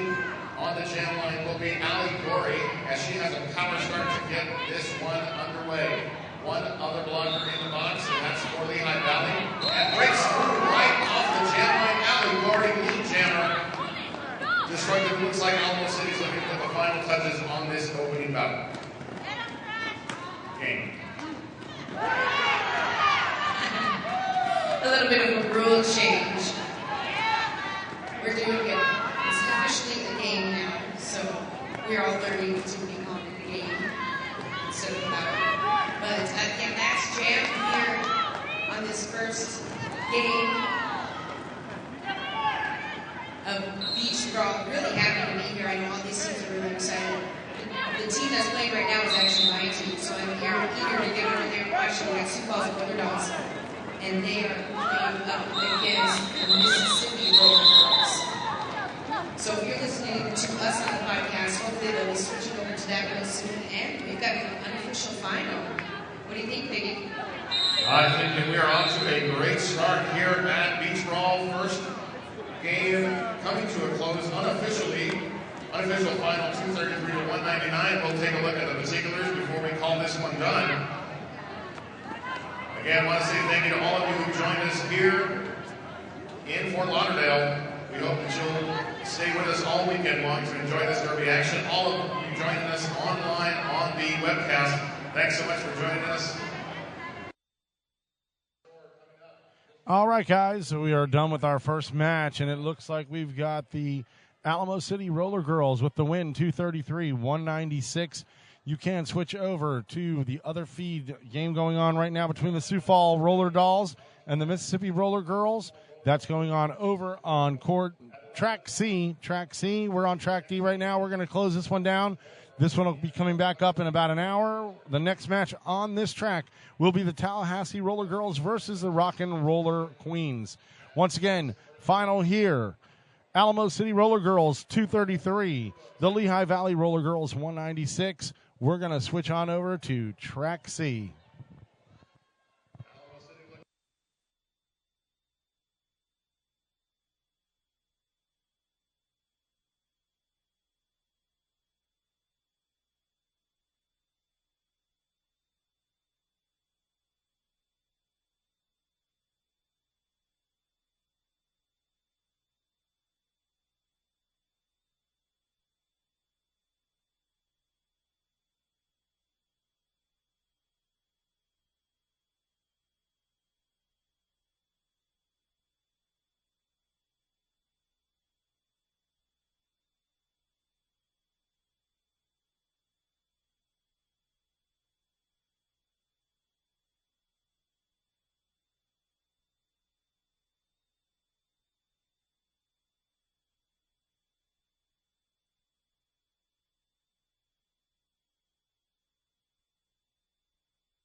Well, good morning, ladies and gentlemen. We're right here at the blue track. It's 11 o'clock and time for some Tallahassee Roller Girls taking on Bogota Rockin' Roller Queens. All right, so just as a note of historical fact and things you need to know, the Bogota team is actually a sister league from one of our one of our coaches and previous skaters, Puerto Rican Poison. So Puerto Rican Poison, your brethren are coming out to the track. We're going to have a fun night today, and fun night tonight, and fun day today. And this is Showtime's hanging out with you. And tonight we have Danger Man and Bobby Noxious himself, Mr. Bob Noxious. Gentlemen, say good morning. Good morning, Roller Derby. Hey, what do you say we kick out the jams? I like that. We're going to take a quick break from our announcers just to let you know we're getting ready to start our second match right here at the Beach Brawl Track D. The two teams are the Tallahassee Roller Girls and the Rock and Roller Queens. This match is getting ready to start any second now. We're going to take you back to live coverage. Once again, we want to thank you all for coming out and listening to our feed. My name is Dale Martnick. We are doing two different feeds, one from Track C, one from Track D. If you want to watch the different teams, you can switch around. Right now, Sioux Falls Roller Dolls are playing the Mississippi Roller Girls over on Track C. And we're getting ready to start our match here any second. We're going to go ahead and take you back to the live announcing right here from the arena. My name is Dale Martnick. Please be sure to talk to me here on our chat site. Like to hear what you're saying, what's going on out there. Thanks for being up. It's 11 o'clock in the morning here in Florida on a sunny day. Wish you were here. We're going to get back to the live feed right now. I told you I was going to have a hard time with it. Bear with me, folks. You're so funny. All right, so we're going to start this one out with, I think, Danger Man. You need to start the first jam of the day out, and let's see if we can get this party started the right way. It is my pleasure to be here. Hello, everyone. Taking the star for the capital punishment here in this first jam, that will be Femme Venomous. Looks like she has lined up next to Tsunami from Bogota. Bienvenidos.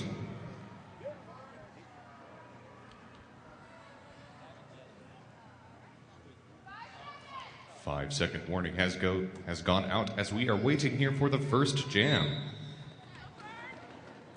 Whistle blows and we're seeing very strong walls from both teams. Bogota's jammer is out in the front of the pack. One to beat, she will take lead. Tsunami will take the lead for the Rocket Roller Queens. Tallahassee getting into a little bit of penalty trouble early as Gucci Mane is going to go sit in the box. Going outside, going inside, Tsunami will take her 5-point grand slam, and she'll take it home as she calls that jam off. And we're going to line them up here for the second jam. We're going to start out with number 3. That is Lucky Ale.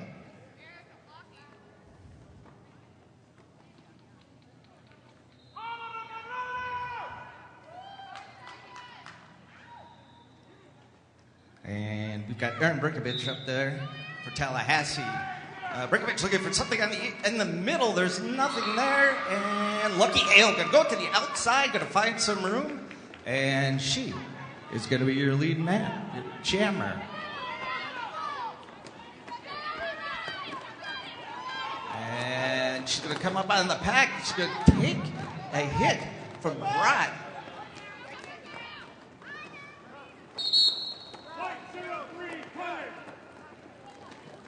And they're going to call that a cut on Lucky Ale. Lucky Ale's going to go to the box. We're going to see Brankovich out there trying to work herself through the inside, pumping those legs. And she's going to break through as they opt to play the split pack.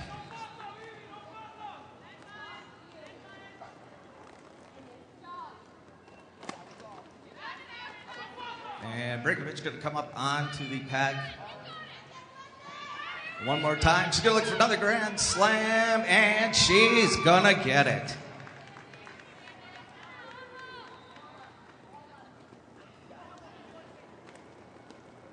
And we're going to see Lucky Hale come back out on the track. And Brickovich going to take a look on the inside. And Danger Man, looks like we've got ourselves a lucky break for Lucky Hale.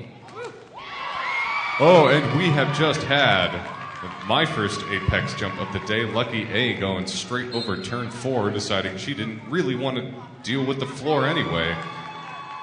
Lucky Ale out there doing work, putting points on the board for the Rock and Roller Queens. Right now, Erin Breakovich has been sent way back, forced to recycle all the way back to the back of the pack, as the ladies from Bogota have proven that they know how to hammer and nail jammers out. And we're going to go into the next jam. Who do we have out there? Showtime. All right, looks like lining up on the track. Looks like Wargasm coming in to jam for Tallahassee.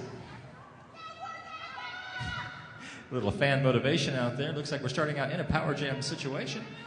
Bogota doing a fine job of claiming a lot of territory on that jam line right now. Looks like they are squashed all the way across. And by the way, that's the Humpy's Pizza jammer line. It's out there making sure that they do pizza right. Humpy's Pizza. All right, the whistle blows, the jam is moved. Wargasm busting it through the track, and yes, she's got the capital L. You know what that means. She's going to be your lead jammer. Terrible, terrible it is. As she comes around, she nice little strategy. She says, boom, ooh, hard hit. Looks like somebody's down turn 1. Couldn't quite make it up from there. Looks like some movement towards the back. Wargasm snuck to the back, and looks like penalty on Bogota. 1, 2, 3, 4, 5 in the sky. Going in for Wargasm, number 528, Bogota. That's going to be Rose Vicious going in to the box to serve her 30 seconds of sin bin time. And sounds like the whistle is blowing. That's the end of that jam. Danger Man?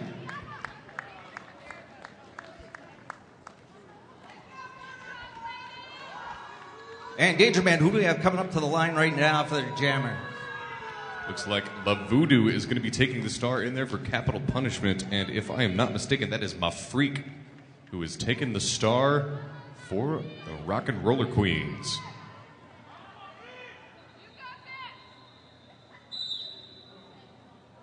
For those of you who may not have noticed, this is the first ever WIFTA sanctioned game that the Rock and Roller Queens have ever played. History made here today. La Voodoo looking for daylight. She will take the L. La Voodoo will be lead jammer on this jam.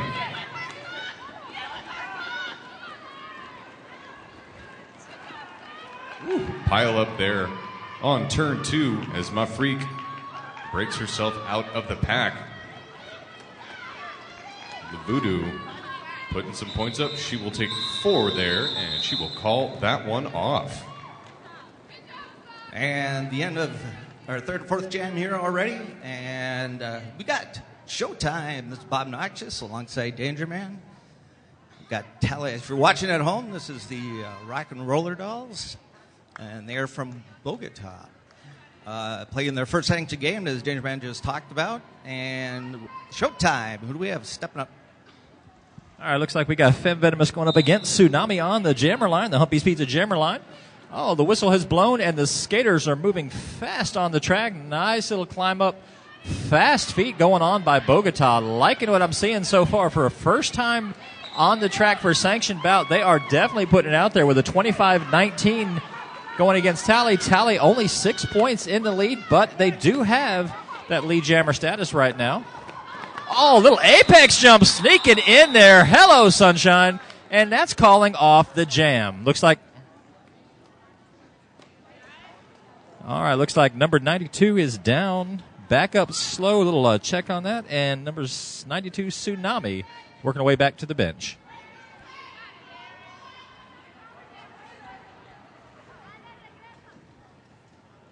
And stepping up this time, we are going to have... Who do we got out there, Danger Man?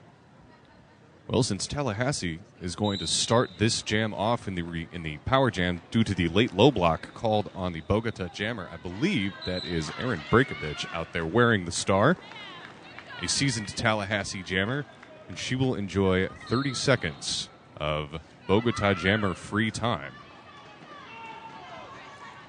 Not Jammer Free Radio, of course, just Jammer Free time. She's out there right now. And we're going to see a penalty called on the pivot who is on her way. That's Brett, who's on her way to the penalty box. And we are going to get what is going to be called a lot more often, and that is going to be the inevitable multiplayer block. As we see the other pivot get carted off there. And right now we've got Erin Brickovich knocking on the door. She's going to get through that pretty easily, Danger Man.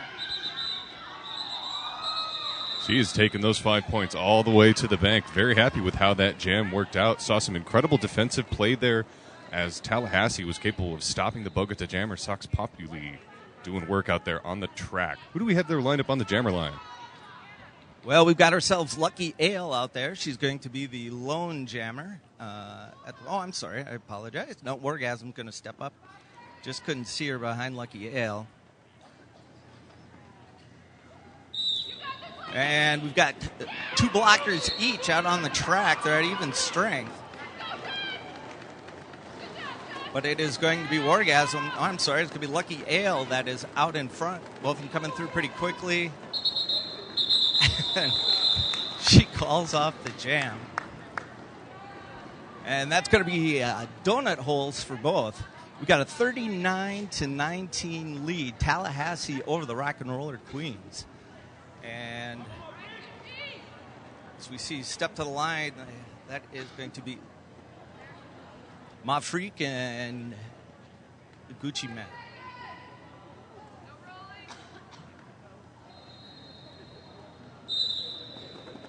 And Mafreak going to give her a bump as they come off the line.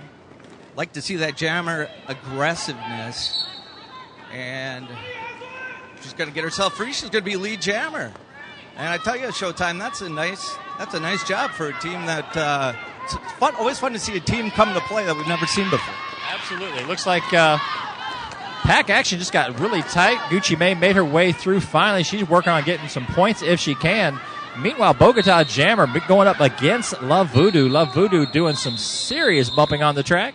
Looks like they're going to call it off quick, fast, in a hurry, but somehow in all that, looks like Voodoo is going to take that trip all the way around. Looks like a call of elbows, sending her to the sin bin for about 30-second vacation. Bob?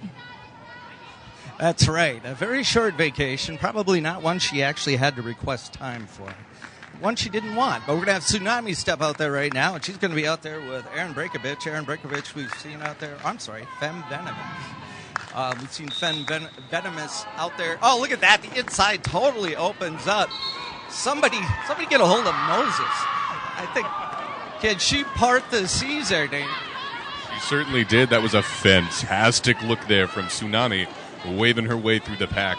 Just beautiful inside pass. Tsunami going to approach the pack. Clear to the outside again. I think she'll get all of the points for the pack, and she did. 4-3 on that jam. Great look there from Tsunami. Kind of interesting that her name would be Tsunami, which is a great wall of water, and yet to have that wall totally split for her as she would get out there. Showtime, who do we have stepping up right now? All right, looks like number 03 coming in from Bogota. That's going to be Lucky Ale.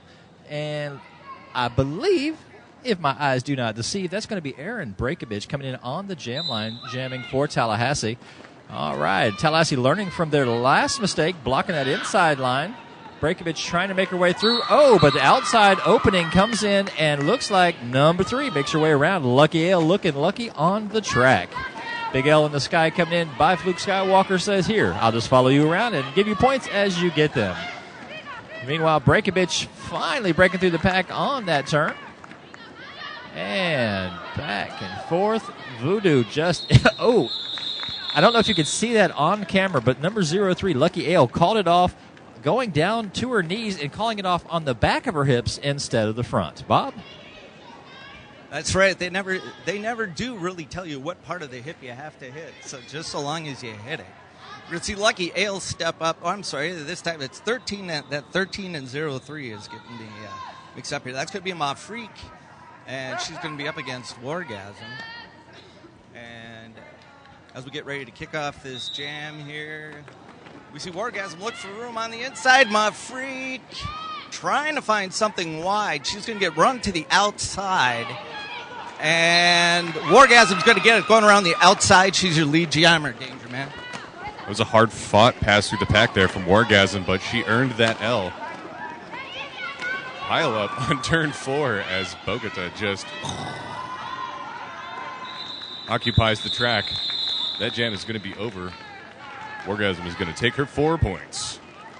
Clean up aisle 5. I'm not sure what happened there. Showtime. We must have some people we need to thank.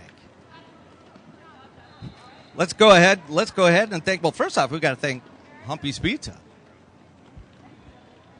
All right, well, the line's going up there. Number 92, Tsunami, going up against number 32, Lavudu. Quickly before the whistle blows, we got Adam Wheels, Bont, Boca Vapes, Cheese Ball Skate Bearings, Cornelius Jewelry, Crystals and Beyond. And the whistle's blown, so we'll get back to the action and talk about sponsors in a bit. Voodoo using her blocking skills, trying to get through that front wall of the pack. Powerful, powerful skater. And, yes, she has made her way through. She's got the L she likes to be. Meanwhile, 393, Disco Dark recycles into the pack. Number 92 from Rock and Roller Queens gets through the pack. And, oh, my goodness, we got ourselves a derby. Voodoo on the track looking like a beast coming through there. Coming up against not 1, not 2, not 3, but 4 of the Bogota players. Comes through and almost looks like she was unopposed. Well, I'll tell you, Lavudu been doing this for a long time. She's always been one of the most impressive players in Tallahassee and certainly a tenured veteran. Right now we're going to look out to the track. We see number 28, Femme Venomous, out there alongside number 3, Lucky Ale for the Rock and Roller Girls.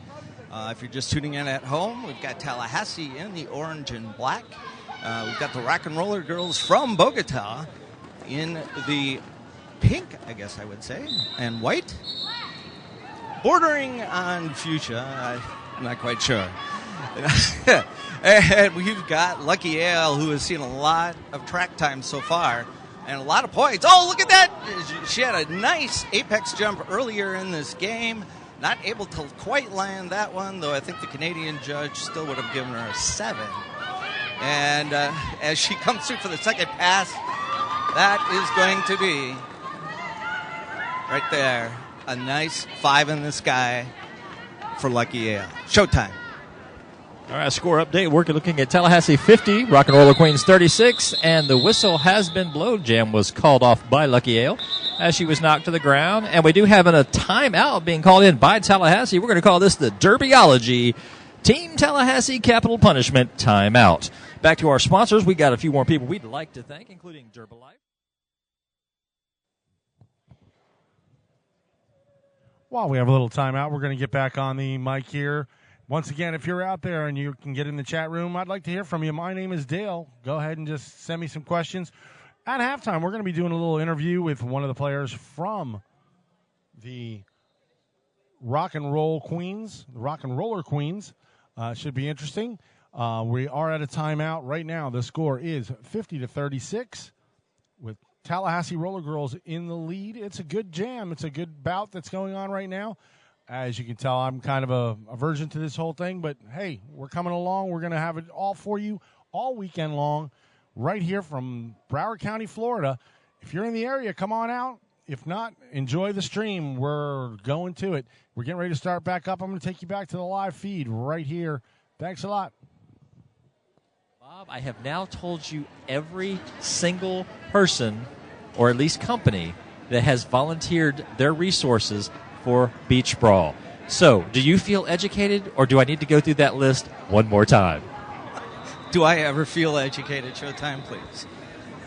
If you're listening, of course, it's important to note that if they're going to make the Showtime vest, I'm not sure we're quite ready for the Bob Noxious sundress. I'm ready for that. I want to see the Bob Noxious custom sundress. I'm gonna. We've already seen Dump Truck in his complete derby skin apparel and outfits. So, you'll look smashing in the fuchsia, darling. Something my man wouldn't be afraid to sport, neither. He's a braver man than I. We're going to see Mafreet out there one more time, and she's going to be up against number 38, and that's going to be Erin Breakovich. And as they line up at the line here, we're going to see that Tallahassee's going to have a blocker advantage. They're up by, I'm sorry, I guess not. Somebody just squatting a little lower than the rest of them. Good derby stance. Yeah, good derby stance. But as they bust off the line here, oh, my freak, able to keep that. She drags that right foot, but able to keep it up over the line. Stays in bounds. Really, really nice move out there, Danger Man. That was an absolutely beautiful piece of skating agility. From here, I wasn't sure. It was a fantastic call by our refereeing staff with their eagle eyes to see that she managed to keep that foot in bounds, and as soon as she bumped the track, she picked it up. Ooh, big hit there, and that jam is coming off from the ground. Man, I like big blocks, and I cannot lie, but that one just, well, you got to see those jammers fly. And that was going to be air delivery right there. Nice hit by Tallahassee at the very end. My freak going to hit the ground, call it off. And who we got stepping up the line this time? All right, looks like Tsunami coming in for Bogota and number 44, Wargasm for Tallahassee's Capital Punishment. Seeing some good skaters on the line. Number 83, Jagita Plop. I hope I pronounced that close to right. Coming up there, they were giving me some lessons on Spanish to make sure I pronounced that one. And oh, if you can see this on the track, there's some nice yoga moves, I think you would call that, on the track. Putting Wargasm to the back of the pack. And she just makes her way through the pack, almost unopposed, and takes the big L in the sky. Meanwhile, number 83, just speaking about her, Jaquita Plop, goes to the send bin for her 30 seconds, but she'll be hanging out with Sox Populi from Tallahassee. Always good to have friends. Danger Man, what we got going on right now? Right now, we're having a little bit of a jammer foot race as Bogota's jammer is attempting to catch up to Tallahassee's jammer, who is in lead and has some track position on her. So right now, we're seeing some fast skating and some big hits. Jams is going to be called off there as Tallahassee looks like she's going to pick up two and send Bogota home scoreless on that pass. Thanks, Danger Man. I tell you, we've got speed, we've got big hits. Old-time derby coach? Indeed. Plus, on top of that, there's a lot of really good track communication going on by Bogota. I was watching them coming around turn number 3, and you could see that they were actually talking to each other, not yelling. They were communicating and not letting Tallahassee hear what they had to say. That's fantastic for a new team starting out. Oh, absolutely. First thing you look for is communication. We're going to see Lucky Ale right now leave the Humpy's Pizza Jammer line up against La Voodoo and the Voodoo That You Do. And we are going to see Lucky Ale get out first as Fluke Skywalker gives it the big L's shining up in the sky. And La Voodoo going to break through the pack at this point. Lucky Ale to the outside, and she's going to do it. She's going to get around, and she's going to bring Bogota really, really close on this. We're looking right now, if you're at home, we're only at 57-41. That's Tallahassee up over the Rock and Roller Girls.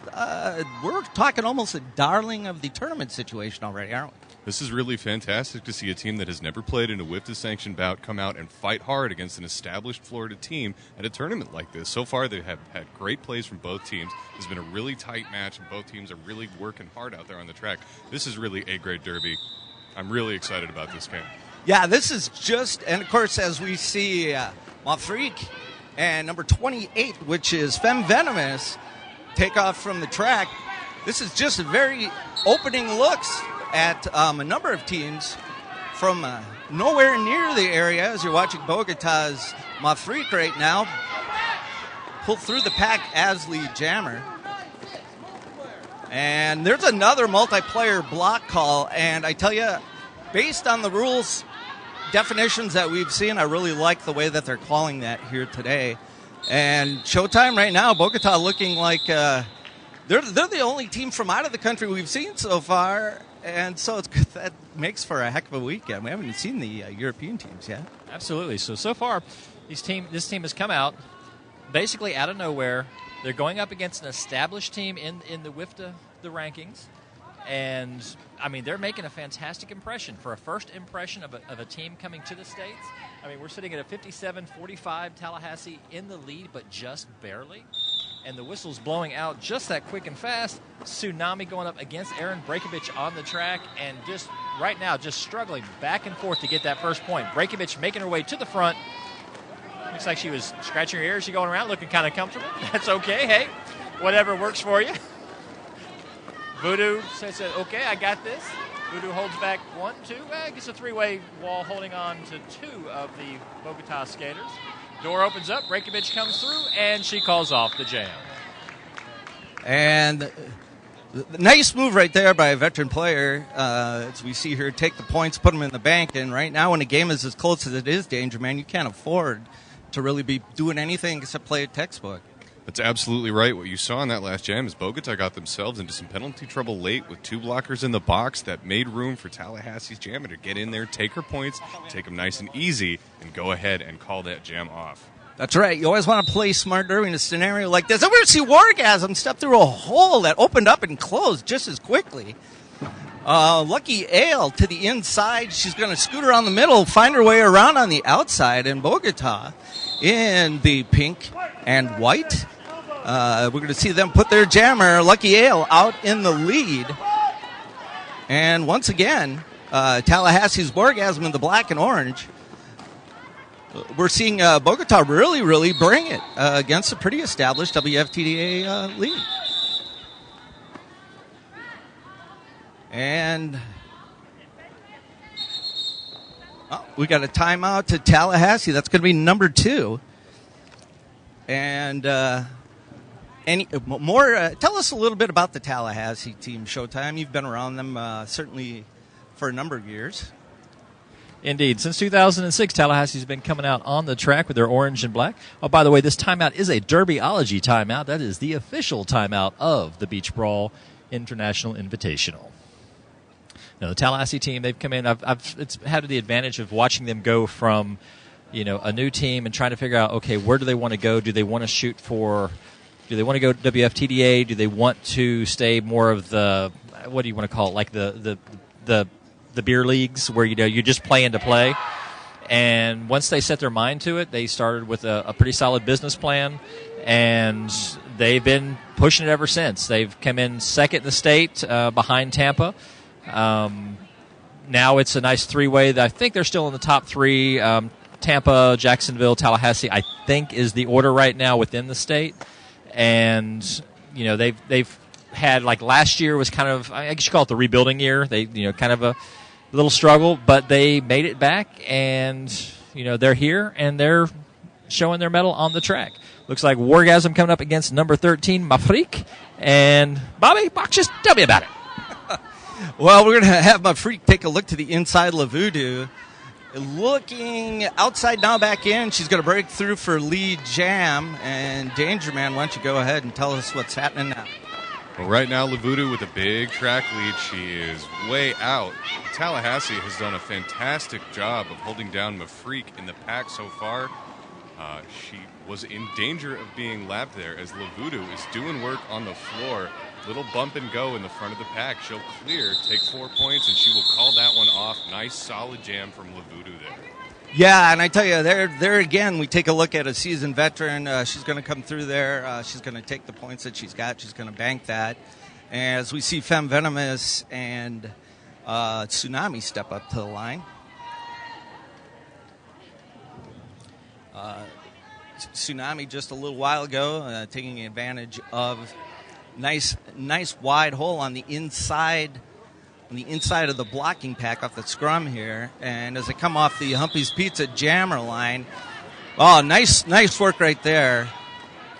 Well, maybe a little too nice. We're gonna get a back block call on Femme Venomous, having all sorts of trouble trying to get the lips to move and the the words to come out right today. All right, what happens is you traveled in. We know that you had a rough time getting over here, all the bad weather, but you made it here. Looks like we got a 5 in the sky for number 92, Tsunami from Bogota. That is going to close that gap even more. We're sitting at a 65-53 right now with Tallahassee just still in the lead. All right, looks like Persecute, last line of defense, getting some instruction from the sideline. Persecute, number 9 from Tallahassee, come in where initially she had problems staying on her feet like a cat. She was quick to get it back on them, and now she has become an excellent blocker on the track. All right, looks like Femme Venomous back on the track. She says, no, I am not the lead jammer. I shall not cry. I shall just collect a few points. Oh, but we have Pointus Interruptus by Tsunami, who calls it off. like that. I'm going to steal that one, I think. It's a gift. There we go. And I tell you, you talked about the communication before. Right there, we saw how that team communicated coming off that line, running interference for their jammer, not trying to, but doing a nice job of just absolutely crowbarring those walls open. It was really fantastic. What we saw is that the pack slowed to a stop. The Bogota blockers waited, and I believe it was their pivot was keeping a good eye out for their jammer, and you could actually hear her shout, "Yeah!" And they went and barreled down the wall of the Tallahassee blockers. So right now, game 1 point difference between our two teams. Bogota has lead, and Aaron Breakovich lost a bit of track, being held up there by the Bogota blockers. That looks like daylight, and that will be the jam called off by Lucky Aylen, if I am not mistaken. That should be enough points to pull the Rock and Roller Queens into the lead. You're right. That's going to be a 1 point swing in the lead right now, as we're looking at Rock and Roller Queens up by 68-67. If you're watching us on the World Wide Web that Al Gore gave us, we want to remind you that you're watching Tallahassee up against the Bogota Rock and Roller Queens. This is the Rock and Roller Queens' first sanctioned bout, and as we see Orgasm, I believe, come off the line. The Humpy's Pizza Jammer line, as a matter of fact. And Mafreak for Bogota. And right now, Mafreak gonna find some nice room on the outside of a big wall. Does a great job leveraging herself right there, Showtime. She's lead jam. Oh, she looked like she was lead jammer, but she looks like she got a penalty at that last second, sending her off to the sin bin. All right, so was that misconduct? Am I saying that right? A misconduct? Oh, hello, Sunshine.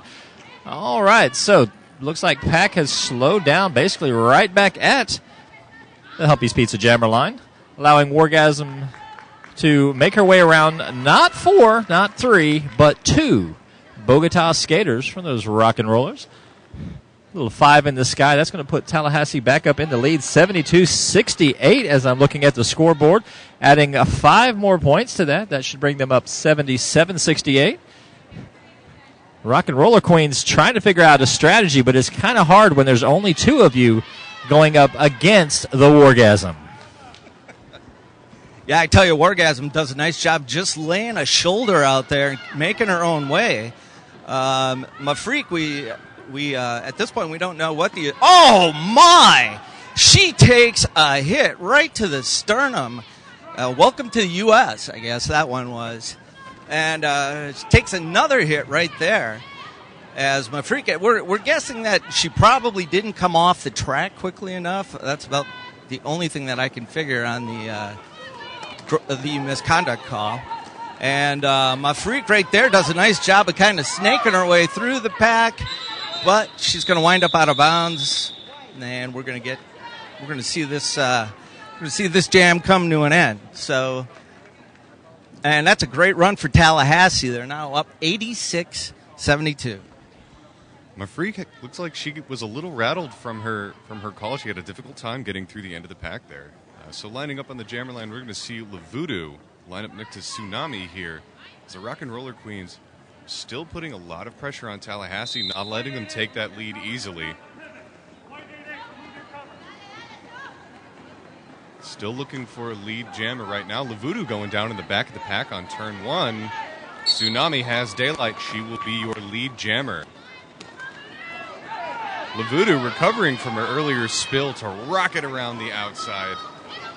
And she has cleared the pack. We are hearing some whistles, so somebody's being naughty. Looks like, who do we have that accrued that will be Mappy, who just earned herself 30 seconds of skating-free vacation for an elbow. And that jam is over. Looks like a Rock and Roller Queens were maybe able to put up 2 on that pass. Well, for those of you watching at home, we have this thing down to 1:35 in the first half. You've got the Rock and Roller Queens from Bogota out there in the pink and white, up against Florida's very own Tallahassee Roller Girls, who are out there in the black and orange. And as we see them take off, Who do we got out there right now? All right, looks like Femme Venomous just made her way around Colors as she makes her way to that big L in the sky, calling herself the lead jammer, if you will. But number 03, Lucky Ale from Bogota, says, I will have none of this, and is just playing like a chihuahua, just nipping at her heels. Takes the inside, tries almost for an apex jump, but gets interrupted by Brat and Sox Populi from Tallahassee. And the jam just got called so quickly, I don't even think we have time for an update other than saying, hey, we got like 52 seconds on the clock. Well, I'm just going to apologize for calling Brat before, but you have to say that was kind of a regional misinterpretation. I think it's okay. Just don't put her on a bun. You're doing good, okay? We got stepping up right now, Danger Man. Looks like that's going to be Aaron Breakovich who's going to take the star for Tallahassee. And is that Burbuja taking the star for the first time, I think? Yep, I believe you're right. And it looks like that was a smart decision from the Rock and Roller Queens as she is going to put that L way up high and take control of the jam. She's got about a half-track lead on Breakovich. She approaches the pack. She goes to the outside. Looks like she has found a path through. Jukes the last remaining blocker, as we were mentioned, Miss Brett. She will take her points, call that jam off. And we are going to see the clock wind down to halftime. So we've got about 15 minutes at halftime. Well, we got everybody out on the track. I'm sorry, I'm watching the clock from the scoreboard here. They must have. So apparently we've got. Nope, now they're going to call it halftime. There we go. So we are now officially at the halftime, and let's break this down a little bit. I think you guys did a real nice job of talking about communication, things that are going on. Rock and Roller Queen's not looking like a new player to this game, are they? Absolutely not. They have come out and they've had very good strategy. They've had a really good ability to determine what they need to do to make sure that their jammers have space, and their jammers have done very nicely at capitalizing on the space created by their offensive blockers. Tallahassee, though, has really laid out the big, massive hits, and I think that's part of Florida roller derby in general, is that we hit hard in Florida. That's just one of the things that we do when we play. That's very true. I hadn't thought about that, but you're absolutely right. I don't think this team or the host league, Gold Coast, was founded on that principle. And but you're right. Tampa, big hitter. Jacksonville, big hitter. I'd never made that connection before. It's part of the philosophy here in Florida Derby. I have called games in many cities for many teams, and that is one of the big hallmarks of Florida Derby. And I think it was actually something that was very difficult for Florida Derby as an institution to adjust to when the rule set and the sort of meta game of Derby changed to more strategic play, more athleticism, more mind games on the track. I feel like some skaters really wanted to just keep hitting. Unfortunately, it's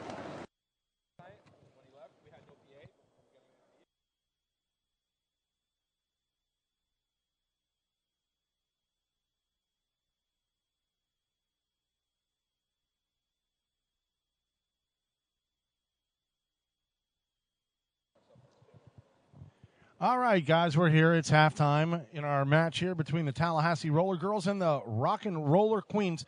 We've got Al Be Damned here. He's one of our announcers. We're going to talk to him a little bit about roller derby. He's going to enlighten me a little bit as to what's going on with this roller derby thing. I'm liking it. It's really cool. It's women. Hey, what more can you ask? I mean, I'm just saying. Al? Yes, sir. Thank you for having me. I appreciate it. And this, with the Beach Brawl here in 14, this is just an epic event. This is monumental. Nothing this large has been done. And Derby, the score can change so fast if you don't know about Derby. But for example, in this last bout, Tallahassee right here in Florida with the Roller Queens, they're out of Colombia, Bogota, Colombia. And that was 1 point. With 6 minutes left in the half, it was 1 point difference, 88 to 87. And then Tallahassee was able to put up a little run, open it up a little bit more, standing at what we have now. But there's roller derby all weekend long. These are not, yes, they are, like you said, great-looking ladies hitting each other, but these ladies are athletes, and we have medics here for the safety of the skaters. It's a huge event, and if you're not into roller derby, you watch the fees, because you're gonna if you can't get in after this weekend, it'll be a hard time getting into it. You know, Dale? Well, let me ask you this, Al. I mean, I'm old school. I'm a little older than most, and I'm remembering roller derby from back in the day, and I'm remembering, kind of scripted kind of a thing, and I know that this is absolutely not that. These are athletes. They're playing a game to score points like any other game. It's not like the old school deal where they were, and I just want our fans out there, and I'm sure most of them that are out there, understand and, have been watching. But those who aren't, those that are novices like I am, know that this is not scripted. This is not like it was in the old day. Absolutely not. I grew up watching roller derby on Saturday, roller derby and wrestling on Saturdays, and that was a scripted. Don't get me wrong, absolutely, Gordon Soley, the godfather of Florida wrestling. But yes, back then we would watch it on Saturdays, and don't get me wrong, it was fun to watch, but that sold to the wrestling demographics. This is a sport. This is a legitimate sport. These ladies are legitimate athletes. I've been around. I call for Tampa Roller Derby, and there are members of Tampa that are on Team USA. We'll have a Team USA bout later Sunday night, I believe. So anybody that doesn't think this is a real world sport, this is a sport. These ladies are athletes, and I would honestly, Dale, I'd rather get in a scuff with you than some of these roller derby ladies. No doubt about that. I agree with you there, Al. There's no doubt. Some of them are pretty big girls, and I mean, there's all beautiful girls out there, but they're out there fighting hard. I mean, I've seen some really hard hits, and it's pretty amazing. Like I said, as a novice, a person who hasn't seen a lot of this, I mean, I did a lot of research before the event just to kind of have an idea of what's going on. I'm still lost. I mean, I'm figuring out little things here and there.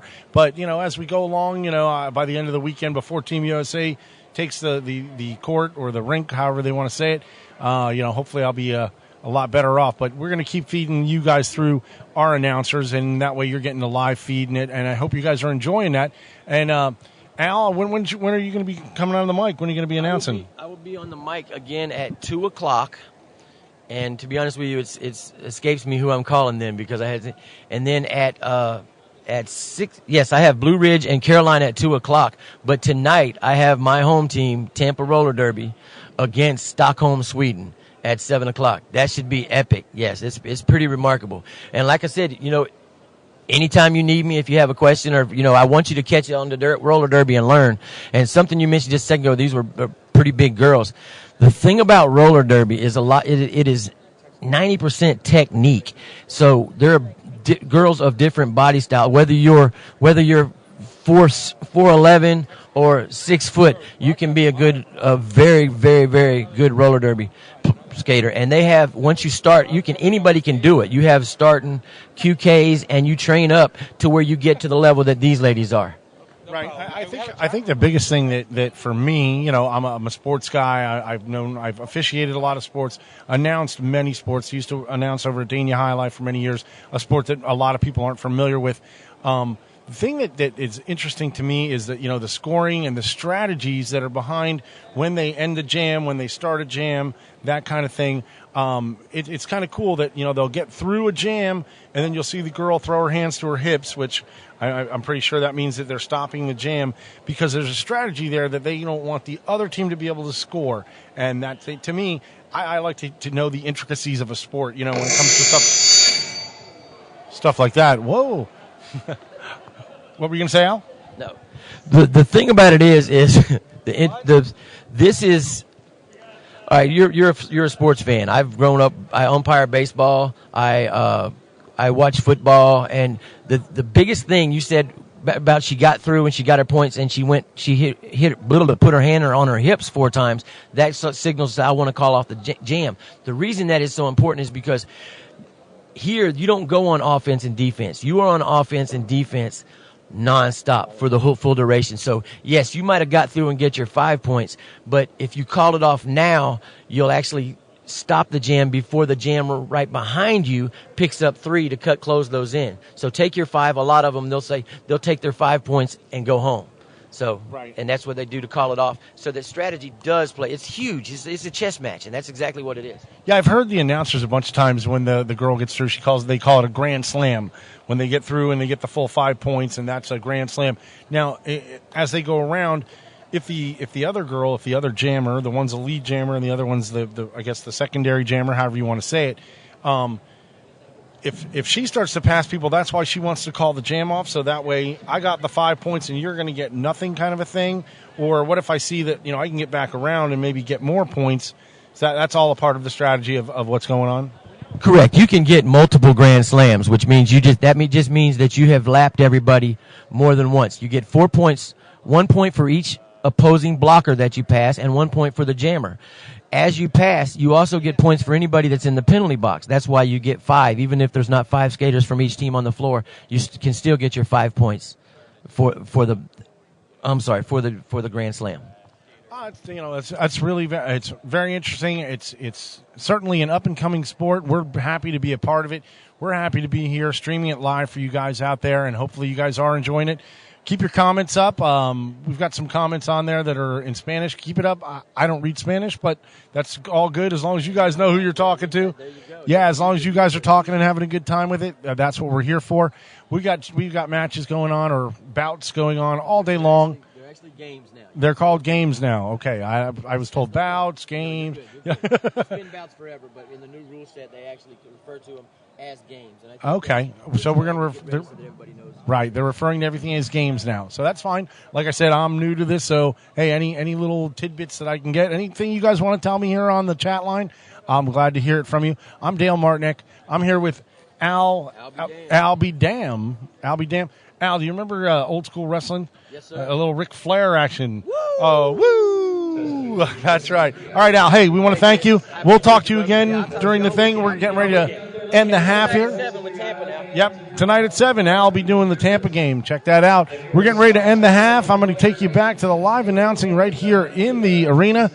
Once again, we want to thank everybody for being out there. I'm Dale Martinek. We're here at the Broward Convention Center. We're getting ready for the second half of this great matchup between the Tallahassee Roller Girls and the Rock and Roller Queens from Bogota, Colombia. A great match. We're going to take you right back right now. We got skates. We got anything derby related you can think of unique. We'll get you hooked up right here in Fort Lauderdale.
The wiring in there, so.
He says, no, we don't have the PA here. So for those of you that are watching us online, you didn't just get to hear me boom the entirety of each one.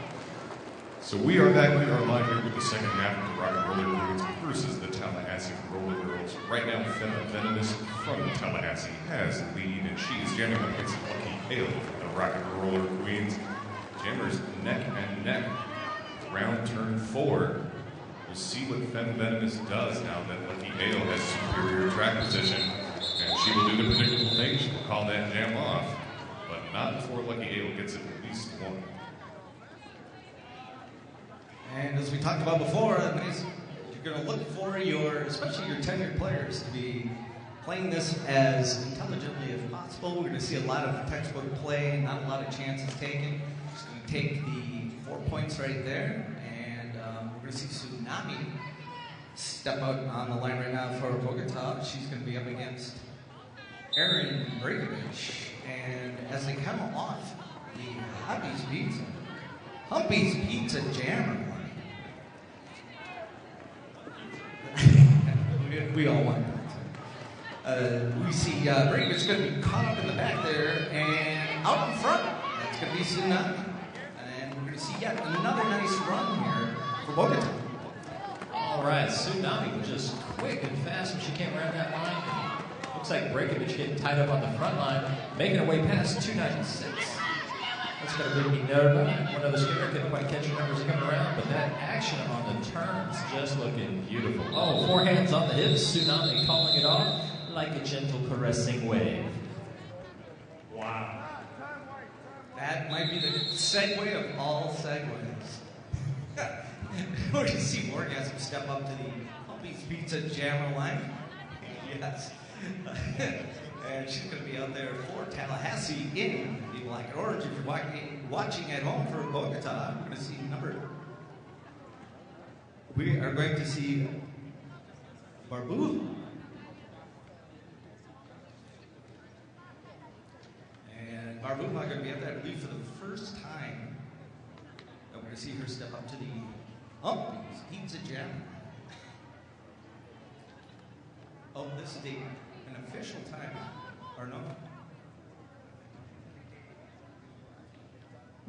Oh, Bogota. Bogota going to take a time or a challenge, perhaps. But we have a stoppage in play.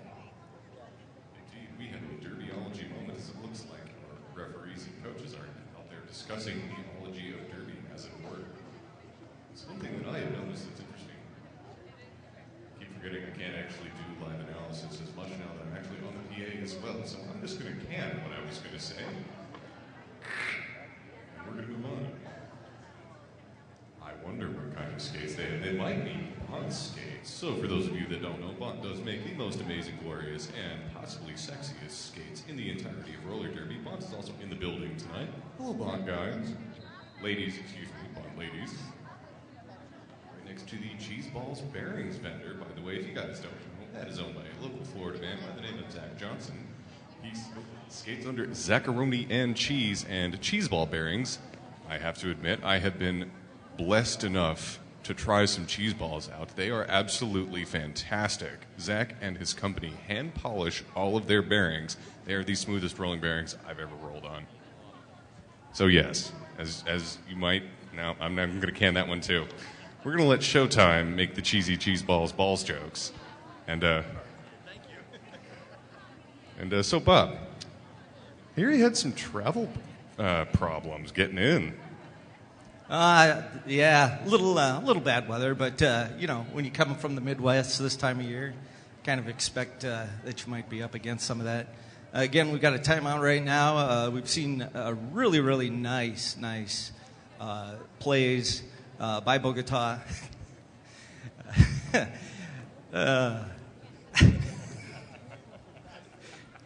So sorry. It's okay. Focus. Yeah. If you're watching at home, this has been a very difficult game to focus through. Again, as we said before, we have a Barbuha up against Wardgasm. And they are on the Humpy's Pizza Jammer line.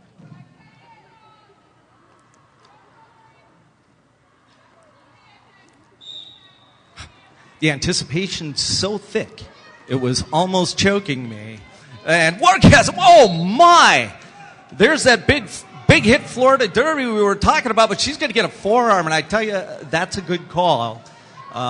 She led a little too much with that arm on that hit, and we're going to see Barbuja out there as lead jammer, and that's going to be a nice swing for Barbados right now. Indeed. Looks like we are moving steadily on the track, and Tallahassee, nice form back up. 333. Muppy is sitting there just pushing on the wall, trying to hold back. And Barbuja just steadily makes her way past the pack, looking for a scoring. 1, 2, 3, 4, 5. 1, 2, 3, 4, 5. 5 points added to the Bogota Rock and Roller Queens, bringing that score up. It is so close. Oh, my goodness. We're at 90-87 on the board. Wargasm on the track, trying to play some tag with the Rock and Rollers. Oh, looks like she is bound up, and I'm not sure. Looks like she got bounced to the back, and looks like 5 more points added in for Bogota, putting them in the lead 92-90 with 26 minutes and 45 seconds on the clock. 92-90 with Rock and Roller Queens in the lead. All right, looks like setting back up, we're going to have number 03, Lucky Ale, going up against 32, La Voodoo. La Voodoo, longtime player for Capital Punishment, coming down from the Tallahassee area. On the board line, looks like I'm seeing colors. We got number who is that back there? I can't even see the number. Looks like, oh, and don't forget the numbers. Let's just talk Derby as they steadily move along. Looks like Breakovich moves to the back, putting Rock and Roller Queen Jammer to the back just for a moment longer. Door opens up, and looks like she's trying to make her way past Sox Populi. Looks like she did, and she gets the L and calls it off almost immediately thereafter. Looks like she was looking up at the refs, verifying that she had the control, and she did, and she decided she was just going to call it then. That's right. Once again, like we talked about before, you got to play when you're in a game this tight. It's going to be, you got to go back to that Derby textbook and pretty much play it 101. We're about 5 minutes into the second half. If you're tuning in somewhere on that World Wide Web, I want to remind you that Tallahassee is in the black and orange, and the Rock and Roller Queens are in the pink and white, and we're going to see the Rock and Roller Queens going to pull another lead jam as we see Tsunami out there. Love the stance that she's got. I tell you, communication has been brought up before, tremendous. She doesn't take any chances there. She's going to call that one off. But I love Tsunami's stance. Nice, low, just the way you teach it. She has a really great position on the track, low, foot out wide, tight turns, and good strategic play despite being locked up in an entire crew of Tallahassee blockers out there, taking her 2 points, calling jam off, and keeping Tallahassee scoreless that last jam. And up at the Humpy's Pizza Jammer line, who do we have right now? Showtime. Looks like we got 38 Aaron Breakovich going up against 04 Barbuja. And looks like Tallahassee's going to have the strength lead on this one, as Rock and Roller Queens have a couple of ladies sitting in the box for their little short vacation. Big L in the sky going out to Aaron Breakovich. Looks like she is currently the lead jammer. Oh, nice little hop step going on by Rock and Roller Queen number Barbuja, number 4. Stays on her track. Uh-oh, she's coming up against a 1-2 wall. Oh, no, that was a 4 wall. Tallahassee. Looks like Sox Populi got knocked to the ground, and number 4, yeah, she got a low block on that one. She's going to send her time into sin bin.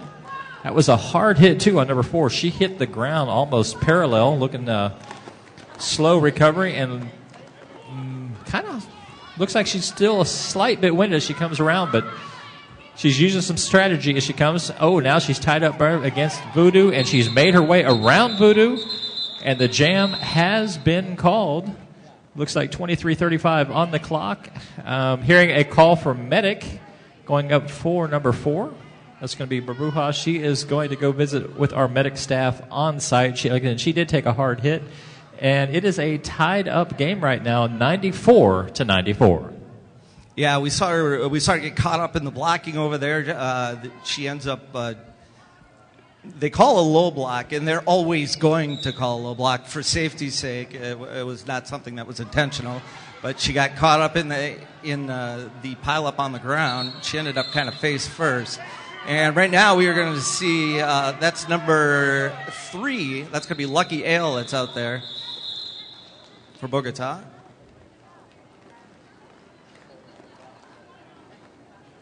And that's going to be a quick jam with about 23 minutes remaining. We see La Voodoo and Tsunami step up to the line. And Danger Man, I'll let you take that from here. So it looks like both teams are going to start with one in the box. Tsunami lines up on the inside. Hard push there from Tsunami. Looking for daylight. 1 to beat. Stays in bounds around the Tallahassee blockers, but gets plowed down and chased. She will be lead. Oh, but that was a low block. As we were talking about those low block calls. And so she is going to go sit in the sin bin, and Tallahassee's La Voodoo will enjoy a little power jam. Yeah, again, another good call by the officiating crew. She ends up down on the track in kind of a sideways slide. La Voodoo out there right now trying to work herself through that front 3. And she's going to slide off the final block and register a grand slam. You know, at that point I usually say we're all going to Denny's. They're not an official sponsor, but I think maybe I can get that one through. Oh, there we see a nice apex jump by Tsunami. Hello. Just wave. Bad. And Tsunami going to come up on the pack one more time. Inside, wide open. Look at that. You can turn around and slide off that, spin around. She's going to put another 5 up. And she's doing this with the jammer on the track right now.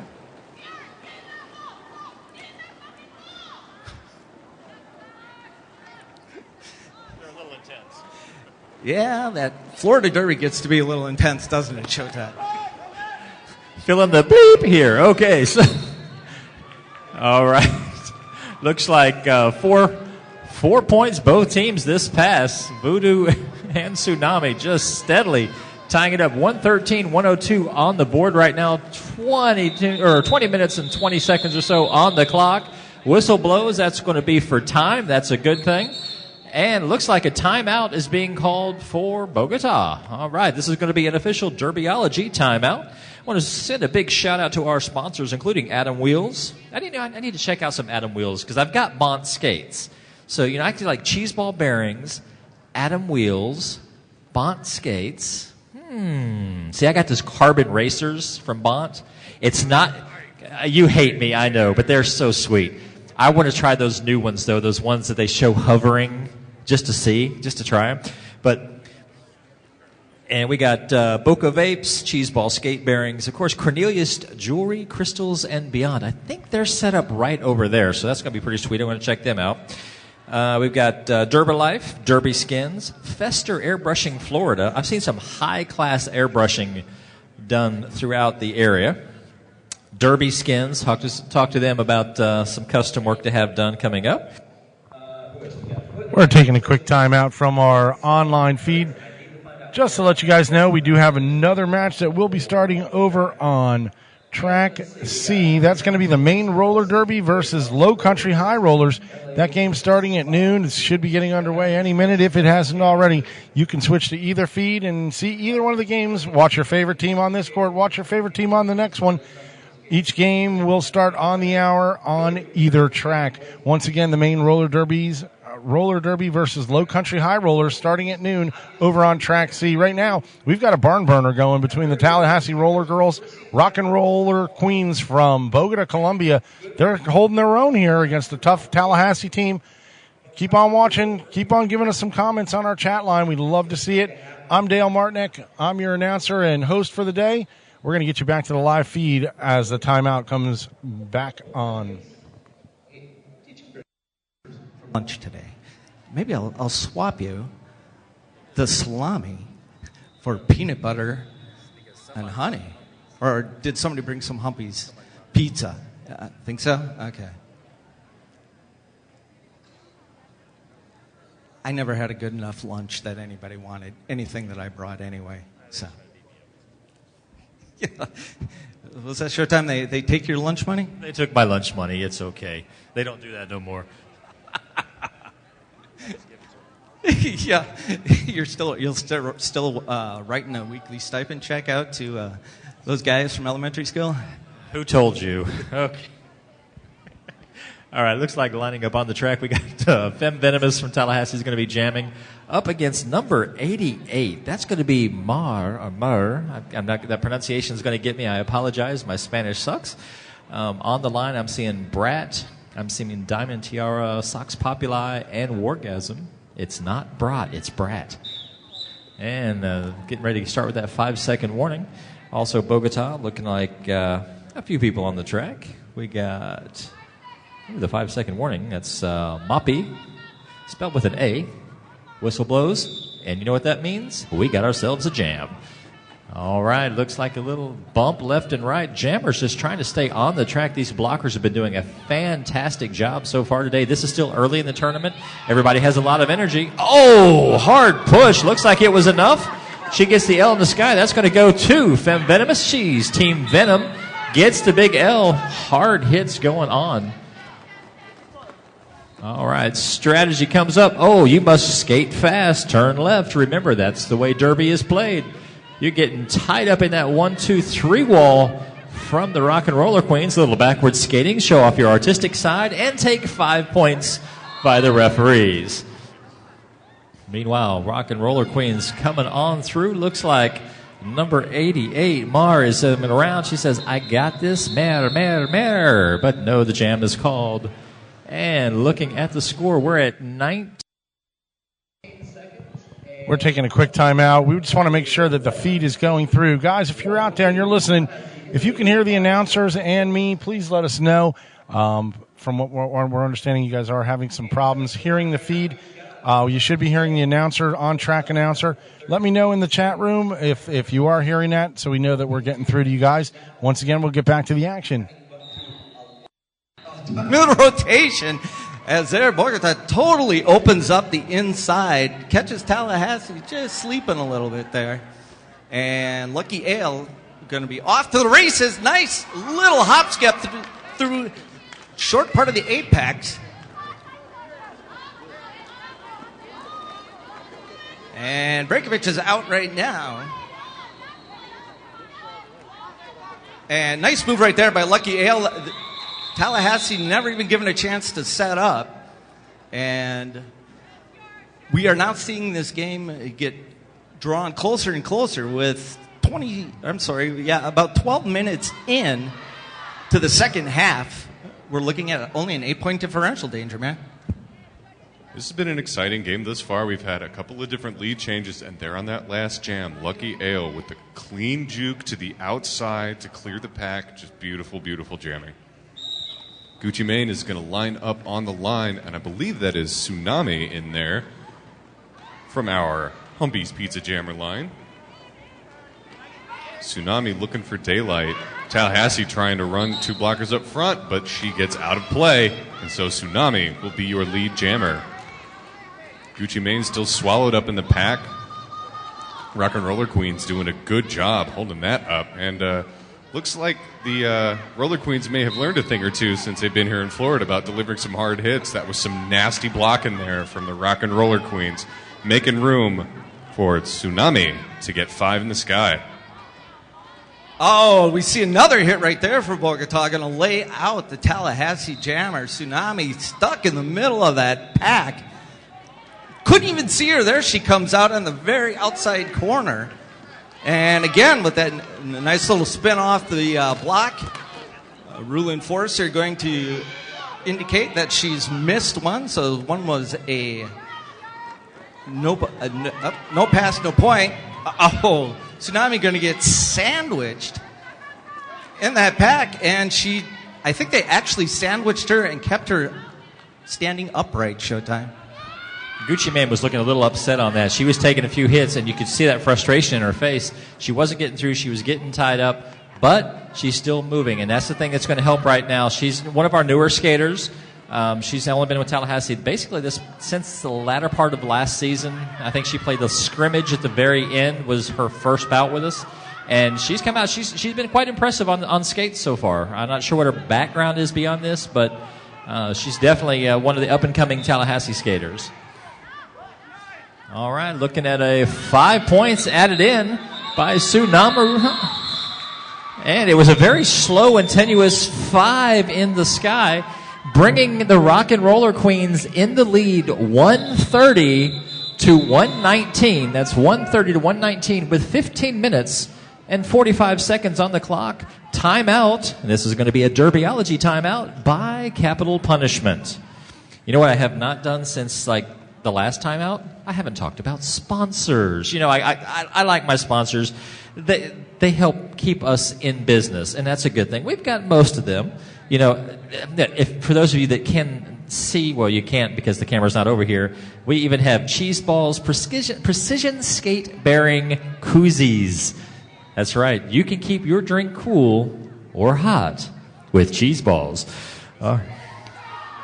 That's right. It's always good to know vendors. All right, Get Some Athletics, Greenland Stores, LLC, Green Monster Roller Sports. We just had a tape change on the track. Looks like somebody just ripped off the Jammer Lime tape. That would be the Humpies. That would be the yellow Humpies Pizza Jammer Lime tape. All right, LA Fitness, Off the Hookah, Rydell Skates, and Roller Skate USA. All right, looks like that timeout is finally over. No scoring changes with 130 to 119. 11 points separate the two teams. 13-second warning has been given. Mafrik, and that's right. She raised her hand. She heard her name. And La Voodoo. Whistle blows. That means it's time to skate. And oh my goodness, it looks like Voodoo was pushing the whole front wall with that powerful skate of hers. Mafrik, she got tied up and looks like she jumped towards the back of the pack to avoid that track cut penalty. Just pushed out of the way. Voodoo says, boom, you're gone. Comes around, takes the L in the sky. Just move. I love it. And that's why we love Florida Roller Derby. That's right. We're here in Fort Lauderdale. And just calling off these jams, just the hits. I swear it looked like she just picked her up and moved her out of the way. I have received hits from her with a big kicking shield. It hurts. Okay? It hurts. All right, scoring update. Tallahassee gained a couple of points on there. We're there at 122 to Rock and Roller Queens, 131. Danger Man and I standing here and going, I wonder if off that jammer line, if Lavuda's going to take that shot at the blocker's sternum when she was faced at her. And she doesn't. And then she turns around, shows us what she can do with that heavy hitting right after that. And we are going to see number 13. That's going to be Mafrik. Out in the, Lucky Ale, that's number 03, not 13. Lucky Ale out in front, and we've got number 28, Femme Venomous, tagging just behind her. She's going to call that jam off, and nicely done by Bogota. That was a beautiful textbook fast derby jam from the Rock and Roller Queens. Get out, get the pack fast, get your points, call it off, get home. Very nice. Picking up on the jammer line, that will be Aaron Breakovich taking the star for the capital punishment and wearing the star. Yet again, for the Rock and Roller Queens, that will be Tsunami. Whistle blows and the pack is off. Scrums from both teams. And yet again, Tsunami will take the L up high. Rock and Roller Queens, I believe this is the third in a row where they have had lead. Taking control here as the minutes tick by in the second half. Looks like the Roller Queens have one in the sin bin. Tsunami digs into the pack, and she calls it off. Going to hold capital punishment scoreless yet again and take her 4 points all the way home. And Tsunami, I tell you, really doing, stepping up her game. She's had quite an impact here in the second half. She's really had a tremendous day so far. Number 13, Mafrik, going to step up to the line, as is Wargasm for Tallahassee Showtime. All right, that is a big shout outs to these blockers out there. See, this is Jagita Plop. I've seen her several times on the track, and though her name is hard to pronounce, she is definitely even harder to knock down. She's been a really solid blocker on the track. And oh my goodness, number 13 from Rock and Roller Queens, just like weaving through there, catching that big L in the sky. Mafrik, she says, I got this. Meanwhile, 296, that's going to be Minerva. She's going on her way to the sin bin. And looks like Wargasm with a nice one skate action going on. Number 13, Mafrik, she's around the track, taking 5 in the sky, adding to the Rock and Roller Queens advantage point-wise on the board, 144, 123. Looks like somebody's getting called with a track cut penalty. That looks like that's going to be Tallahassee Jammer. Wargasm on the outside, almost paralleling the Bogota Jammer as she goes to the sin bin. That's going to put 2 in the box for Tallahassee, 1 for Bogota. And looks like the arms coming up with a 1, 2, 3, 4, 5 more points going in for Bogota. That's putting them over the 150 mark. They're at 154 to 123 with 11:32 on the clock. All right, Tallahassee's doing a nice defensive wall in the front. Looks like 296 coming in. She says, I want to try to open the door for my jammer. Oh, but Tallahassee is learning their lessons. They have come in. Now they're just closing that gap. Diamond Tiara, Sox Populi working that strong front line, but not enough. She gets through, gets 5 more points. That's at least 3 grand slams that I could count. And of course, there we go. We've got definitely Florida fans out over there. No question. As we see everybody go nuts over the hits out here. We're putting on the hits. This is absolutely like top 40 radio. We're gonna see Lucky Ale. No, oh my goodness. Never thought I would have to say Showtime would actually do a song and dance, but it's happened. We've got Lucky Ale out there right now for Bogota, and she's gonna find some room on the inside. Opens it up. La Voodoo gonna come out of the pack. Yeah, the pain train. I like that. Yeah. Yes, that's right. Objects in the rearview mirror may appear closer than what they are. Is pretty much how that had to look, and I would be very much afraid myself. Femme Venom is going to take the line right now, and she is up against Tsunami. Tsunami, as we had mentioned before, has had a real strong second half for the Bogota Rock and Roller Queens. And Danger Man, what do you see out there? Well, right now we're still looking for a lead. Both jammers are still pushing hard, swallowed through the pack. And Femme Venomous gets bumped out. And she will have to recycle all the way back to turn 2. Fantastic defensive play there, forcing good strategy. Bogota playing with a good head right now.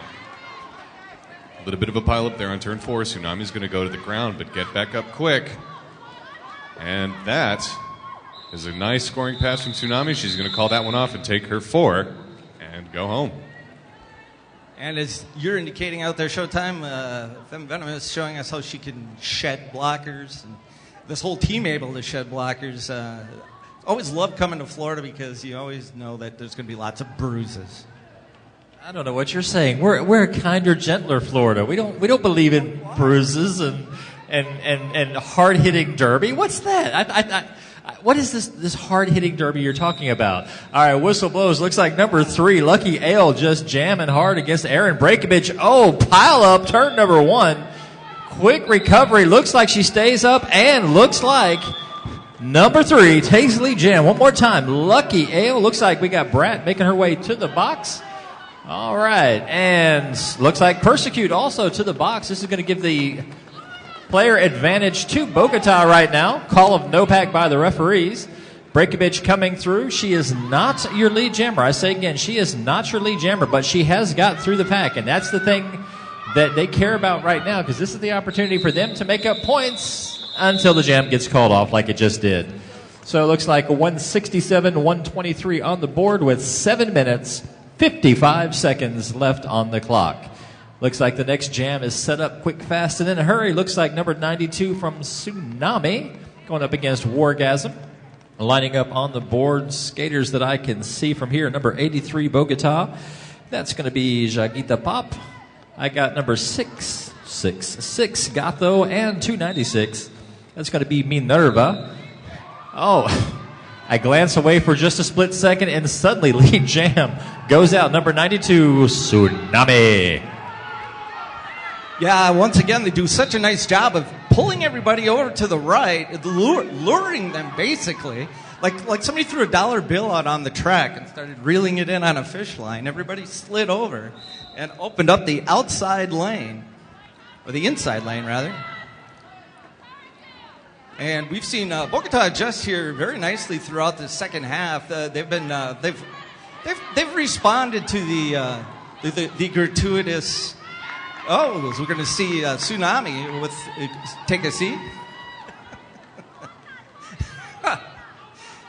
But, I don't know. I'm not sure what kind of call that was. No, not the referees. Yeah, somebody at home will get mad. Yeah. No, we're talking about somebody making noise about it.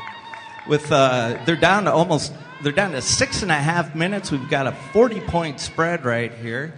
For those that are. Oh, that's a nice play right there.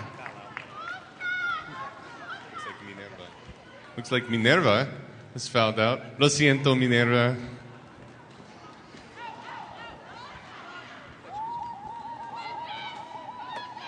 She waved at the table as she skated by. We thought she was just saying hello. Unfortunately, no. She was saying adios.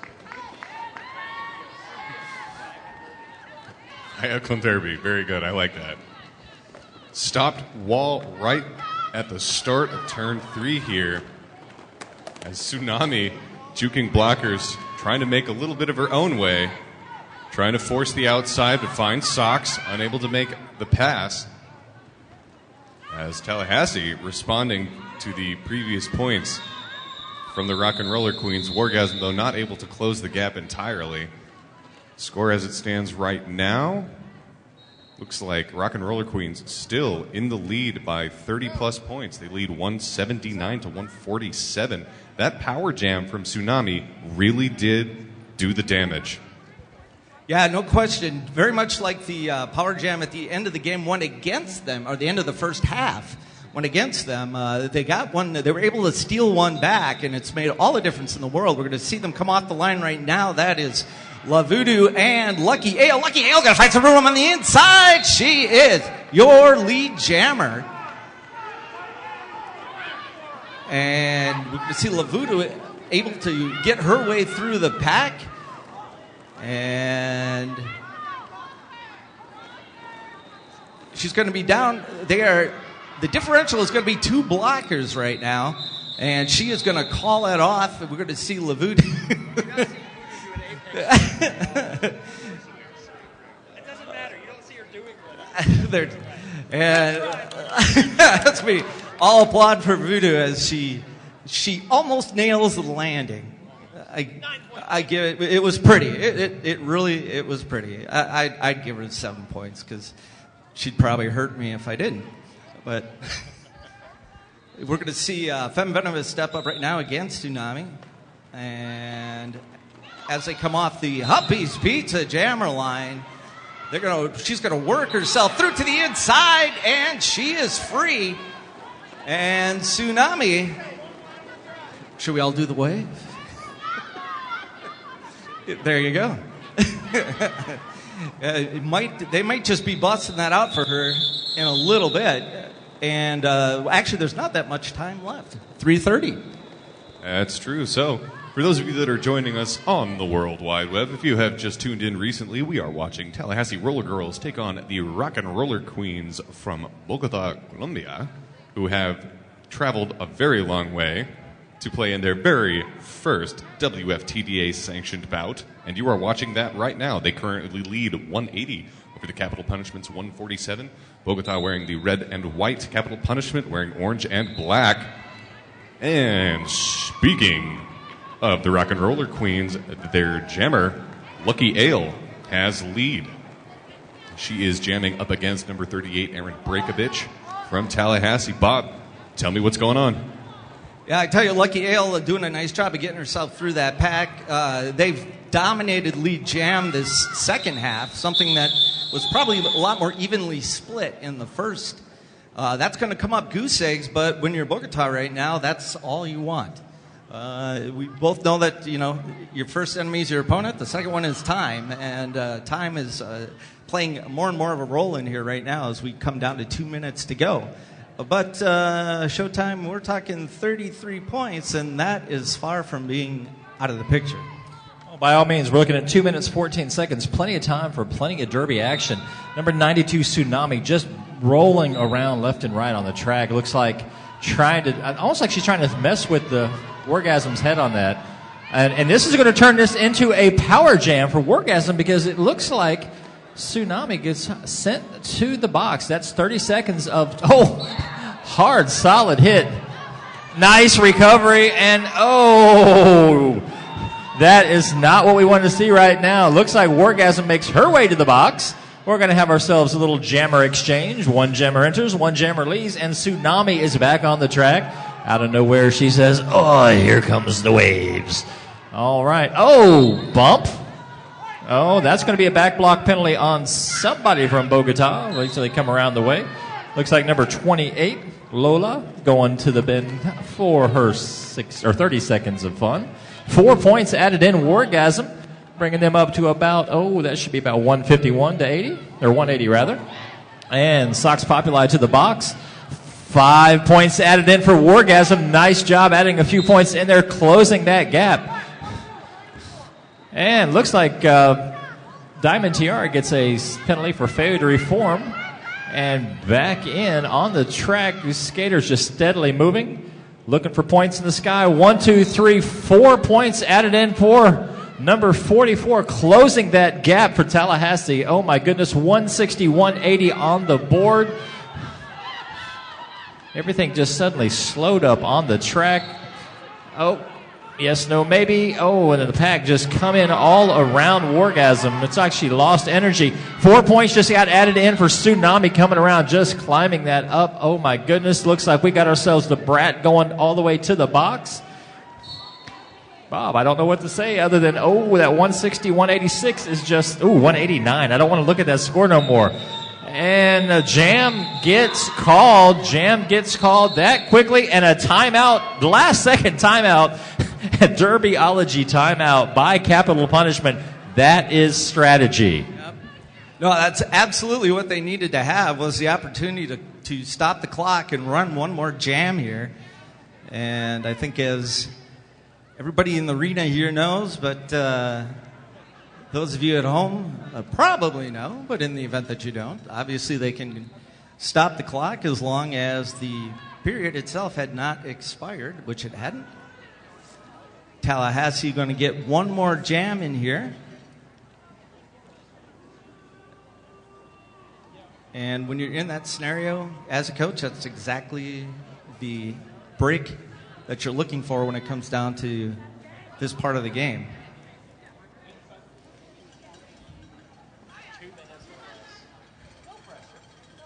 And so, and they are going to start the time, or maybe not.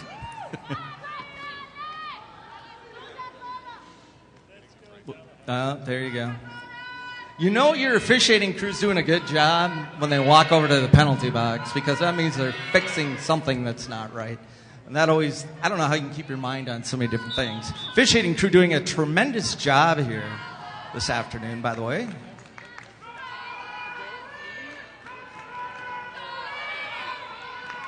As Danger Man and I have sat up here, and I think everything they've called, we've nodded and gone, wow, that's exactly right. And look at that. They come off the line. And that's Lucky Ale. Totally shot to the inside of the track. Even though she's not going to be lead jam, the Lavudu has got that. Still a nice move to get herself out of being reeled back into that pack. And a swing and a miss. And Lavudu out there showing that she's she's got plenty of foot moves to go with that heavy hitting.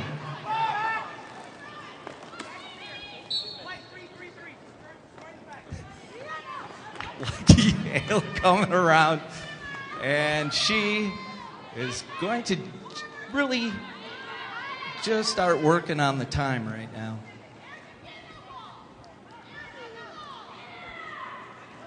Oh!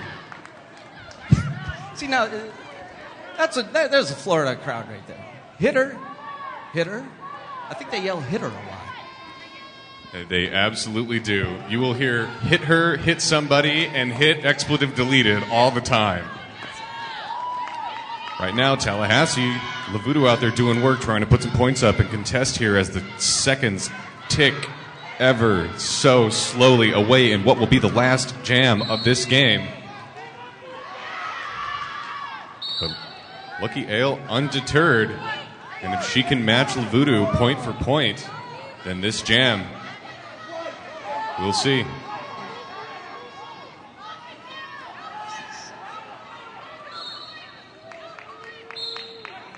Hearing some whistles. So here in the last jam, closing seconds.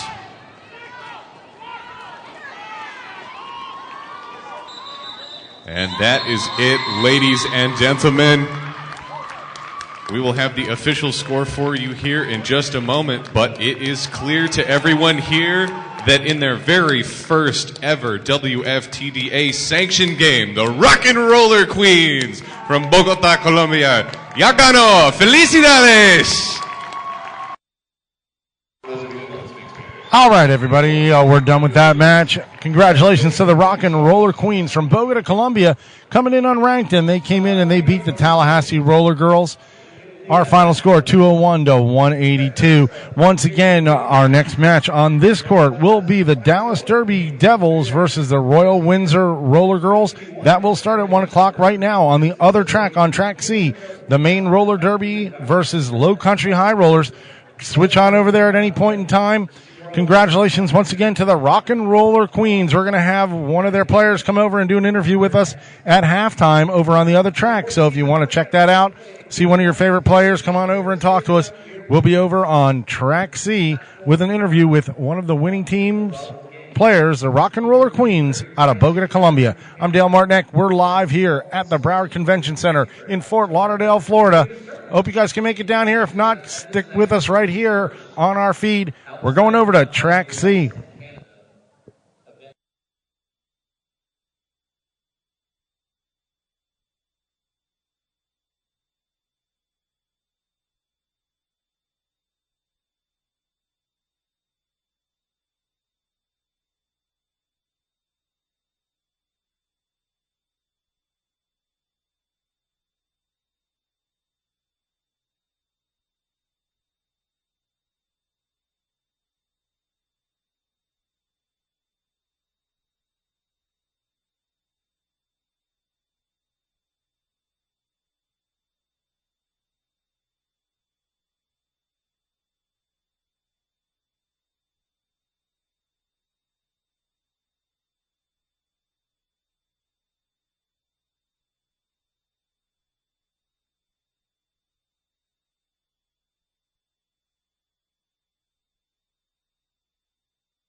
All right, Derby fans, we're just a few minutes away from the start of this next game. This will feature the Dallas Derby Devils, Dallas, Texas, being represented here by the Dallas Derby Devils, and Royal Windsor Roller Girls. My name is Piggy Fatness, and I am here with Destructive Delight and Eeyore Jameson. We'll be taking you through this game as we get set, as we continue here with day one of Beach Brawl.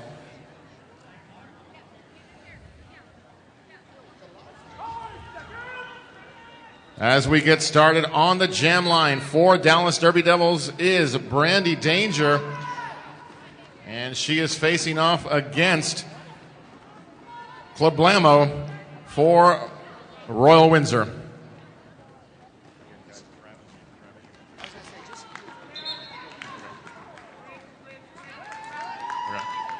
Royal Windsor taking lead jammer this first jam of this game. Dallas setting up a four-wall up front defensively, but Clublamo gets right through it. 4 points on the board quickly for Royal Windsor to get us started. As we get set for this next jam, we have the Humpy's Pizza Jammer line getting set to be occupied by both teams. Eeyore, what do you see going on so far? Well, it's early, but I see a little silhouette of a man. Scaramouche, Scaramouche, will you do the fandango? Rhinestone Callgirl is jamming up against Susie Sushers, and she spells it sushi, S-I-O-U-X, just like Sioux Falls, South Dakota. Susie. I know, but the Sioux is Susie. Yeah. Both jammers going through. And Rhinestone Callgirl makes her way through, becoming the lead jammer for Dallas. The Dallas Derby Devils. Trying to put some points on the scoreboard.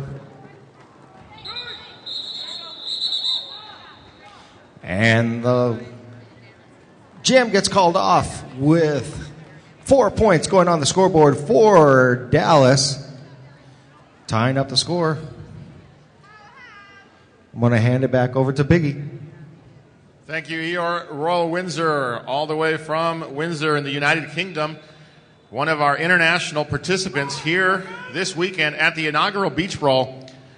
This next jam will feature number 20, Culverhouse from Royal Windsor. Dallas Derby Devils out to lead jam, courtesy of Postal Penny and the support she got from her blockers. Postal Penny showing great speed coming around that turn. Royal Windsor, though, with a nice solid four-wall in the back, blows apart, though, and Postal Penny gets through. 4 additional points on the board for Dallas Derby Devils.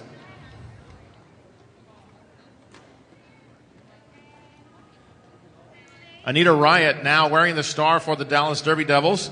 She'll be skating against Sutton for Royal Windsor. 1 blocker in the box for Dallas as we get this next jam ready to go.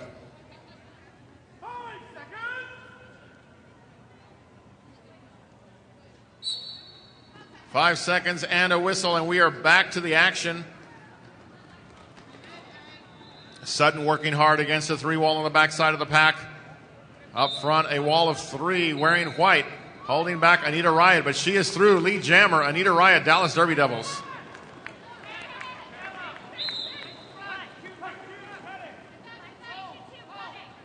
Each game this weekend at Beach Brawl, a fully sanctioned WIFTA game. Anita Riot quickly calls off that jam, and we'll get set for our next one. Eeyore, an exciting weekend here in Fort Lauderdale. Lots of derby going on. Absolutely. It's been a lot of fun so far. This is my second bout announcing here in the sunny state of Florida, and I am enjoying it. I'm having such a good time.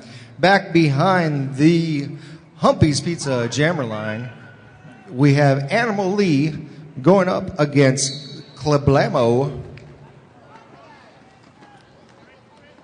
Both jammers stuck behind a great wall of blockers. But Animal Lee makes her way through.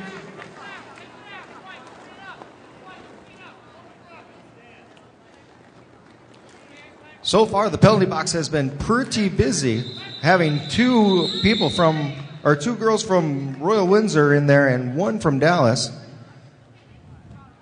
Even though there's only 30 seconds on the penalty box now, it still creates a lot of action. Action is why we're here. As we get this next jam set, we will see Susie Sutures for Royal Windsor, and she is going up against Brandy Danger.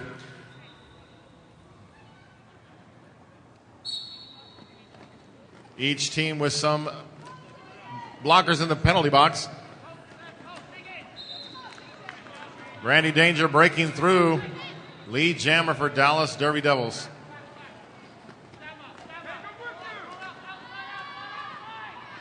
Taking the outside line, almost untouched for 5 big points on the board as Dallas Derby Devils look to extend their lead. We're still in the early part of the first period. 24 minutes, 23 seconds, and another pass for the Dallas Derby Devils. Quick 10 points, and calling it off. All right, Destructive here on the mic. I've been chatting on the phone, but I guess I better focus on the game now. Okay, Rhinestone Call Girl up on the line for Dallas, and Culverhouse up there for Royal Windsor.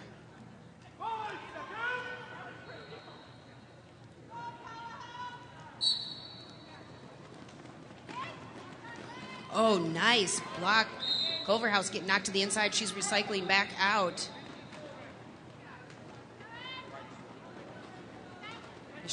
Rhinestone still trying to get through, sees that inside line and takes it. Gets lead jammer for Dallas.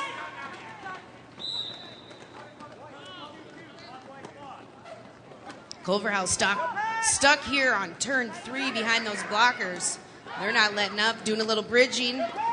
Some great teamwork there. And there she goes around the outside and she gets through. Failure to reform. Trash Bag is going to go sit down. And there we go. There's the jam, 28-4. Eeyore, what do you think? Yes. Seeing the failure reform penalty, we've been seeing that a lot today. That's been one of the newer restricted penalties since that rule change on April 1st. Right now we're looking at just about 2.5 minutes left in the first half. Dallas Derby up 28-4 against Royal Windsor. Back behind the jammer line, the Humpy's Pizza jammer line, we have Postal Penny.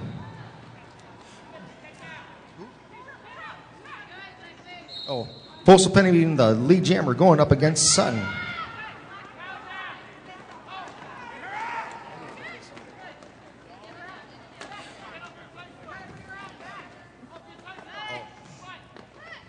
And now Royal Windsor is now enjoying a power jam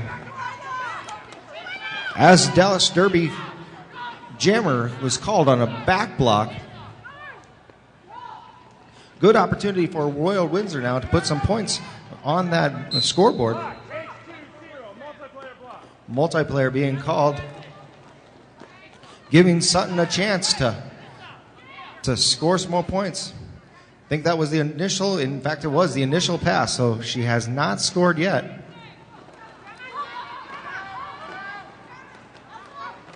Squeezing around, just getting hit out on the outside, but able to keep on her feet.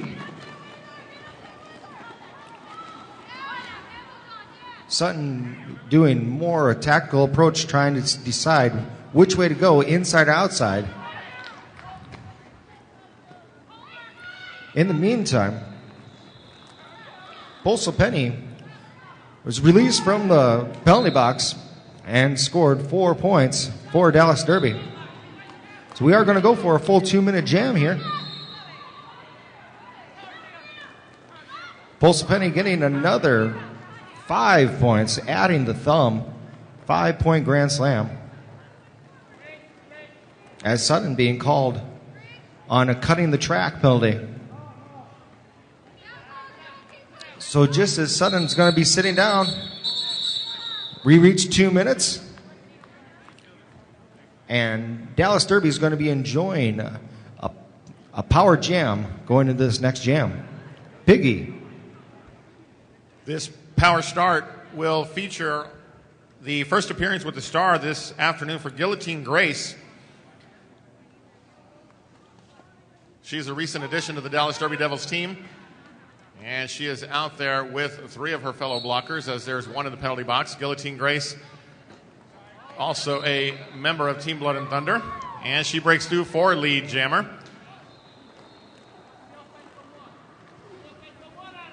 Four-wall being set up by Roll Windsor. Guillotine Grace taking the outside line and makes the pass clean for 5 big points. Dallas Derby Devils looking to extend their lead and do so. Just under 20 minutes in this first period. Spin move on the outside. Guillotine Grace once more through the pack. Roll Windsor maintaining their wall up front and getting set. Dallas Derby Devils working that bridge, forcing Sutton to come from further back, allowing Guillotine Grace more time to push up front. Nice defensive work by Roll Windsor, and that jam is called.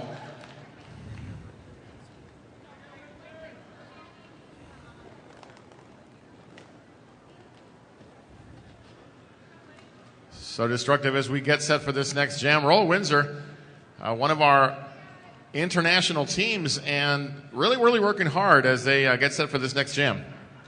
Yeah, Eeyore and I are just talking about national WFTDA rankings, and, you know, they're ranked at 168 up against Dallas, and I think Dallas is, I think they're in the 50s here. So a good showing for both teams here, of course, you know, and you can't really look at that ranking too much, and, you know, it's going to be good to check out all these, where these teams are going to be ranked and where they're going to be at. Yep, 65 for Dallas after this weekend of Big Derby. And I didn't... There's Dallas and Royal.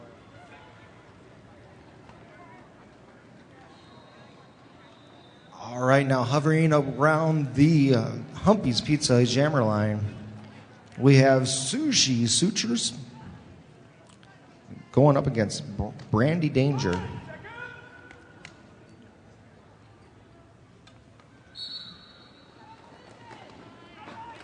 Both jammers trying to get along the inside. No place to go there. One goes to the middle, the other one goes in.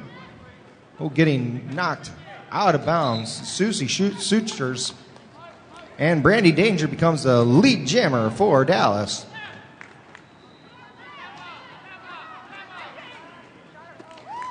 Susie taking a hit, but able to stay on her feet. Going around the outside and getting through the pack.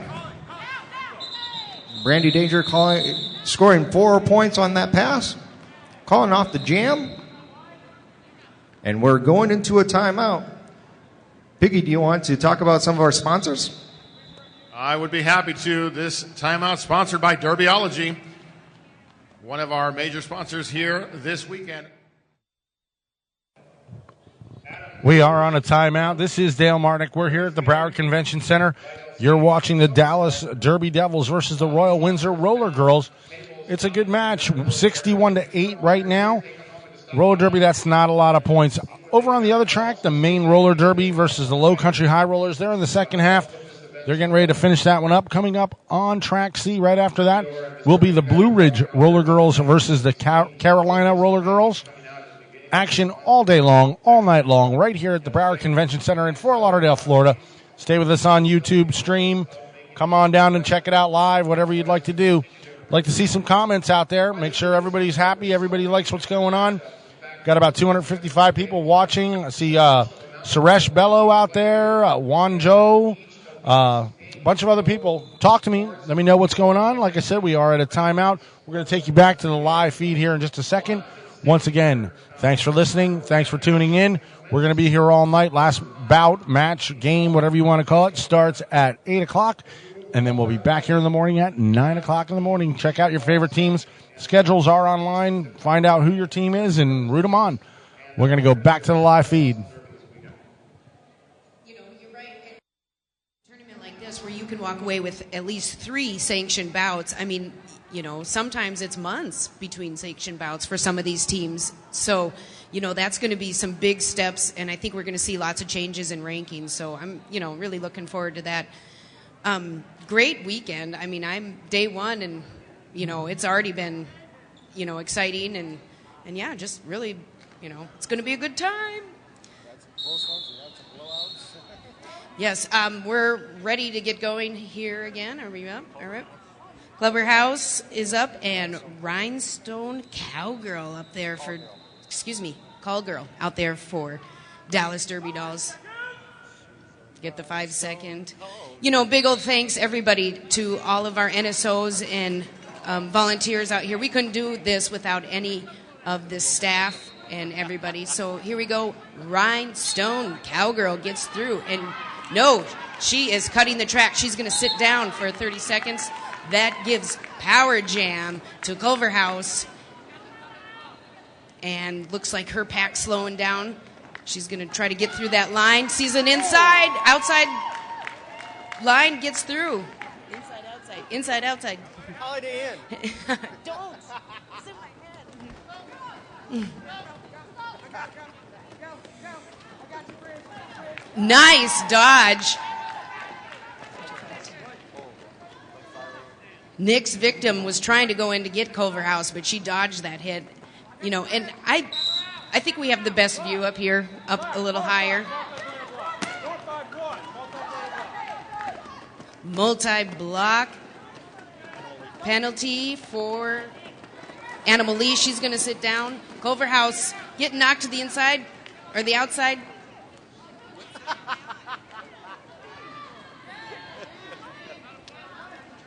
Culver House recycling back around.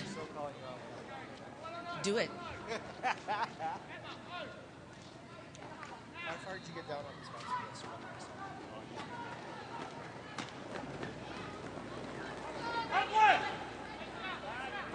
Rhinestone Cowgirl is out with Culver House right behind her. We're going to see what happens here. And Royal Windsor calling that jam off. Nice jam. I know from our perspective, the left side looks like the inside is the outside, but that's why the smaller track is inside and the larger track is outside. Oh, Royal Windsor able to put some more points on the scoreboard, making it a bit closer now. 15 minutes left to go in the first half. We are halfway done with this first half. We have Vix for the Postal Penny, I'm sorry, going up against Vix. There we go. Vix is on for Royal Windsor. Postal Penny is with Dallas. Vix does get the lead jammer. Going to make Postal Penny skate a little bit further before she calls off the jam. She was able to get her hips by her for that lead jammer, but she ended up going to her knees and getting passed up. Royal Windsor doing a good job in that last jam, keeping Dallas from adding points to their total. At this point, we will see Brandy Danger on the track jamming for Dallas Derby Devils. She's facing off against Clablamo for Royal Windsor, who just bursts off that line and breaks through. Lead jammer goes to Royal Windsor's Clablamo thanks to a nice strong push off of that jam line. At this point, one blocker in the box for Dallas Derby Devils. Full set of blockers on the track for Royal Windsor. Nick's victim and Blakely with a nice defensive hit. Blakely, another new addition to the Dallas Derby Devils team, and she makes her presence felt on that last portion of the jam. All right, up we've got Animal Lee out there for Dallas going up against Susie Suiters. I have trouble with that one too. Sushi Suiters. Like the seashore.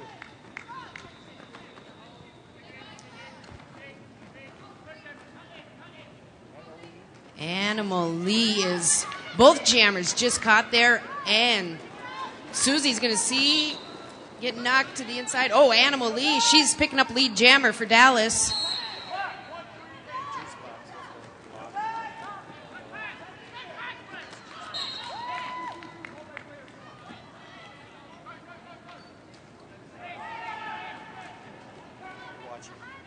I'm watching.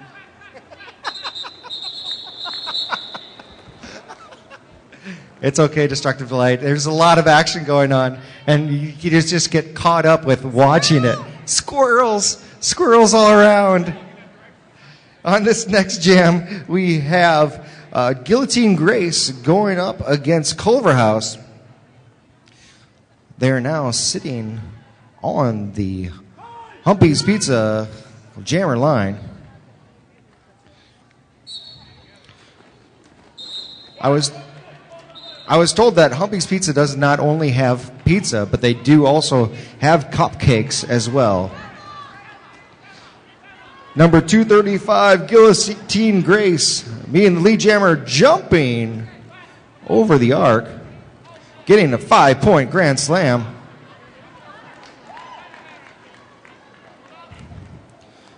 As Culverhouse making her way through, and Guillotine Grace going around the outside, getting another 4 points for Dallas. As we go into the next jam, Piggy. This next jam will feature on the jam line for the Dallas Derby Devils is the Rhinestone Call Girl. And she'll be facing off against Vix from Royal Windsor.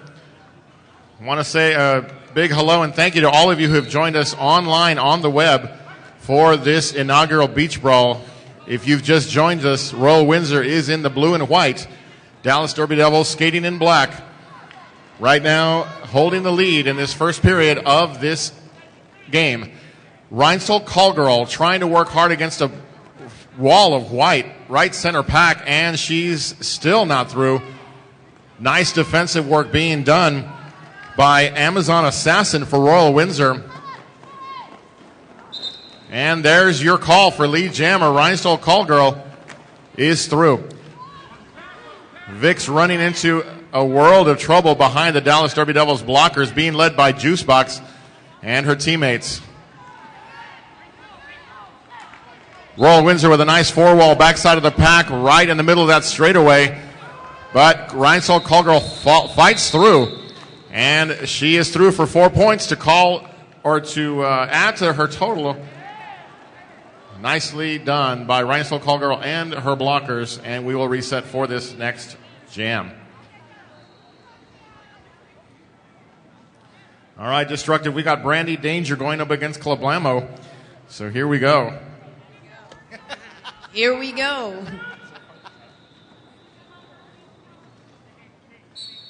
Got Royal Windsor moving up to the pivot line, creating a big wall, but not going to stop Dallas.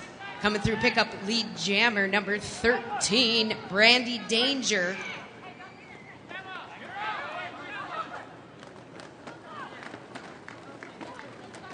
Clablamo out through the pack, and there goes Brandy Danger too, and she's going to call off that jam. 82-27, about 9 minutes left in this first period of this game. Eeyore? It's a game, not about. It's a game, not about. Just keep telling yourself that. A boot. Susie Sutures standing behind the jammer line. Back there with Guillotine Grace. 8.5 minutes left to play in this first half. Susie getting held up on the inside track. And Guillotine Grace getting the lead jammer.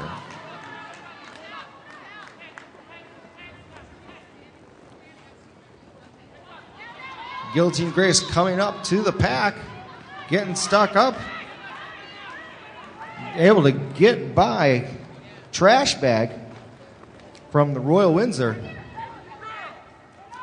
Getting another 4 points for Dallas. Oh, beautiful move. Guillotine Grace finding that inside being left wide open.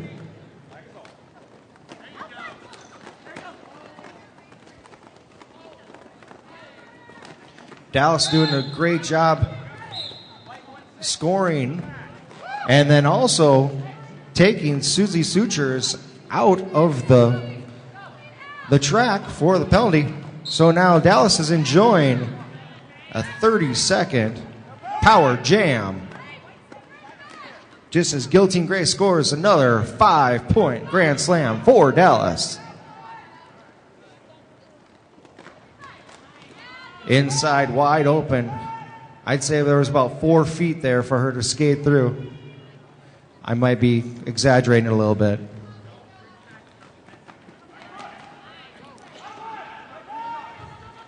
Guillotine Grace just let to skate up against 2 blockers for Royal Windsor.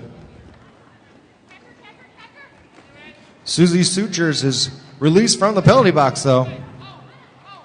Just as Guillotine Grace gets one more grand slam, 5-point jam.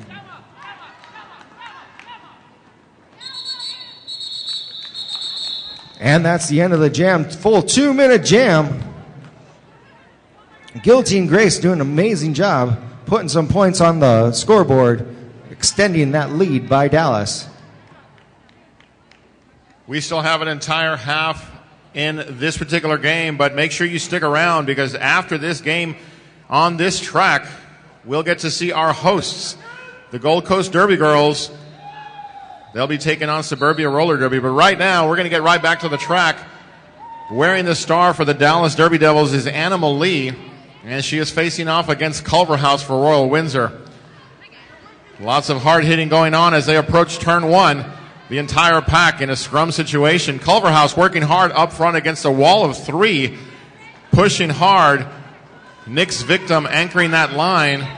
And sneaking through is Animal Lee for Lee Jammer, almost from the far side of that pack. She burst through on that inside line. Nick's Victim taking a shot at Culverhouse, and she does go out. She will have to recycle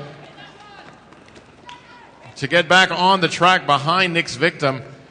Royal Windsor with a nice block defensively by Leptalis, making it difficult for Animal Lee. Royal Windsor recovering nicely defensively, now setting up a 4-wall on the top side of the pack, and down Animal Lee goes.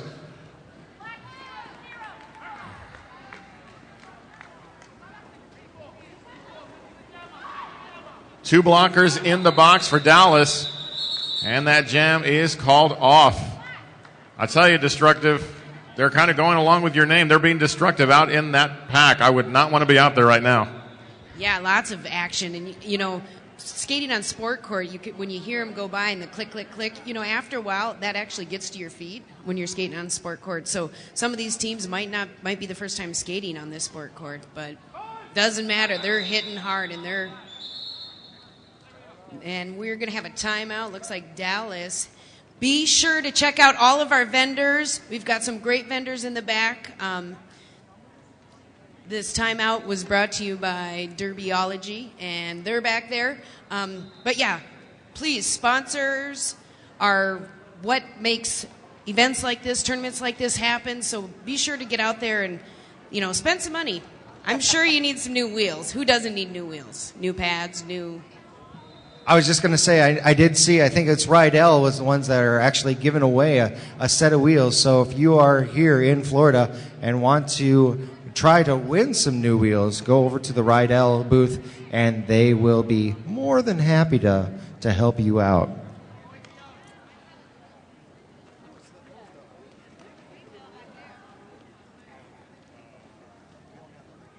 I saw we have that one. To the moon? I think it's to the moon. I think it's brand new. All right, we're going from a team timeout into an official timeout. Get to see the lovely NSOs do the official timeout dance.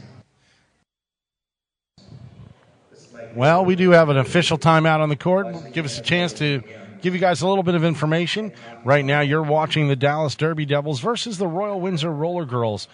Going on the other court, the main roller derby versus the Low Country High Rollers. That game should just about be through. Coming up next over on Track C will be the Blue Ridge Roller Girls versus the Carolina Roller Girls.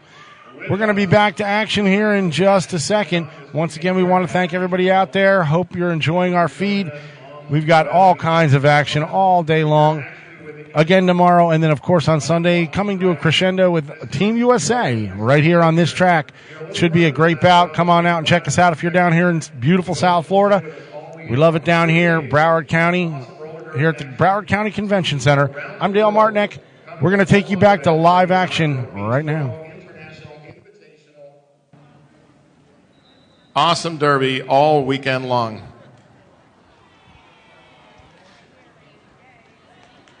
$124-30 is the count at 4 minutes 31 seconds. Now, ER Destructive, you guys have seen this type of result within a first half. What are some things that you guys would think would be key for Royal Windsor to do to get back into this game and have a strong second half? Well, right now I think it's perfect timing to mention that because Dallas has 3 people in the penalty box. It's a great time for them to take advantage of a power jam opportunity.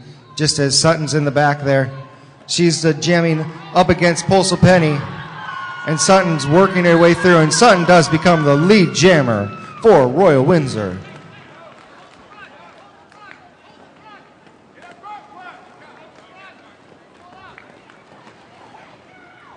There's another Dallas Derby member going to the penalty box, Nick's victim.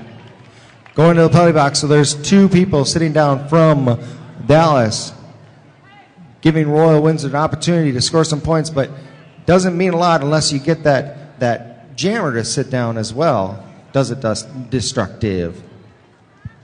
Right you are, Yor. It's my standard comeback. Right you are. Just about 3.5 minutes left in this first half, and, Dallas is a good showing here. Up on the jammer line for Dallas is Guillotine Grace going against cutting call for Royal Windsor. Club Blammo is going to sit down for 30 seconds.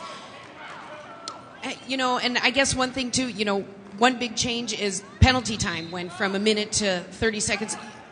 Are you guys seeing anything, how that's changing the game? Or I think it definitely speeds up the pace. Obviously, you have more skaters on the track for longer periods of time. You also, of course, have that natural possibility that you could have 2 power jams, 1 for each team happen. It's any number of combinations, but I think overall that the speed of the game has returned to what it once was. And so we'll continue to see that progress. Guillotine Grace and her teammates will be getting set for the next jam. This one will feature Brandy Danger taking on Susie Sutures.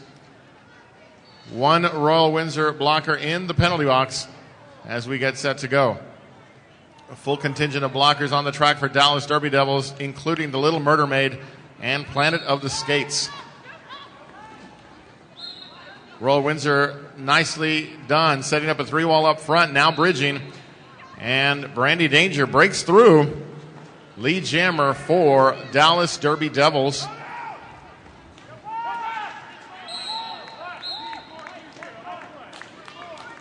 Brandy Danger skips right through on that inside line for her first scoring pass of this particular jam. Dallas Derby Devils here in town looking to make a big impression. They actually won the Stars and Stripes Invitational Tournament a few weeks ago in Dallas, Texas, an event that actually featured a scrimmage, the first scrimmage by Team USA this year as they prepare for the World Cup in December. And I've noticed that they're on our list to be here this weekend, and that's something to really be excited about. Yeah, I'm really looking forward to watching Team USA play. I haven't had the opportunity to do that. So, some of the best skaters in roller derby, the best skaters, are going to be showing off here Sunday night. So if you're here, you definitely want to check that out. Popping out, picking up lead jammer, Postal Penny for Dallas. Culverhouse right behind her.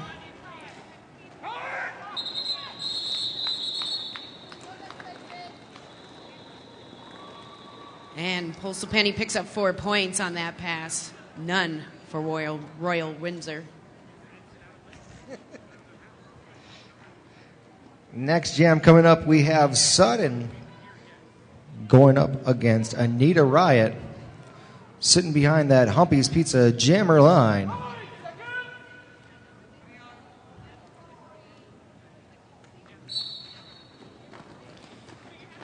Whistle is called, and Sutton almost getting through. Sutton does become a lead jammer, as Royal Windsor being called on a multiplayer block.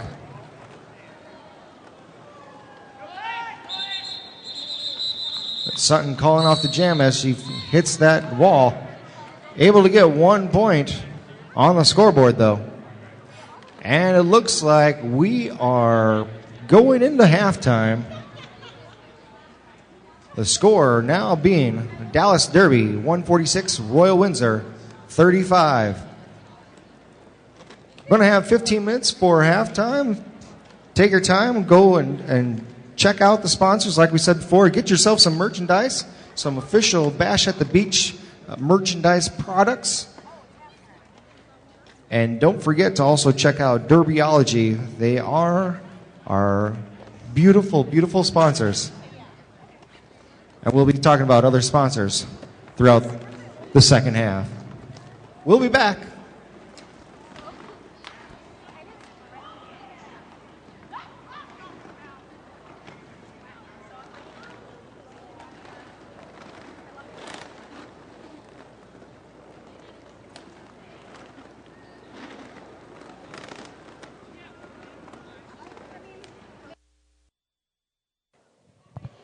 All right, we're at halftime here of our Dallas Derby Devils versus Royal Windsor Roller Girls. Score 146-35.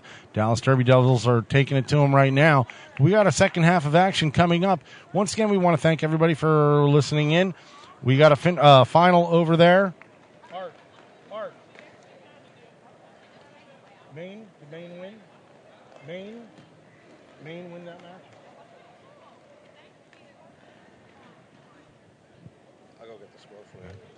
I'm pretty sure over on track C, the Maine Roller Derby was the winner. They're going to move on. Nice win for them against the Low Country High Rollers. Earlier on this track, we had a big upset as the Rock and Roller Queens beat the Tallahassee Roller Girls.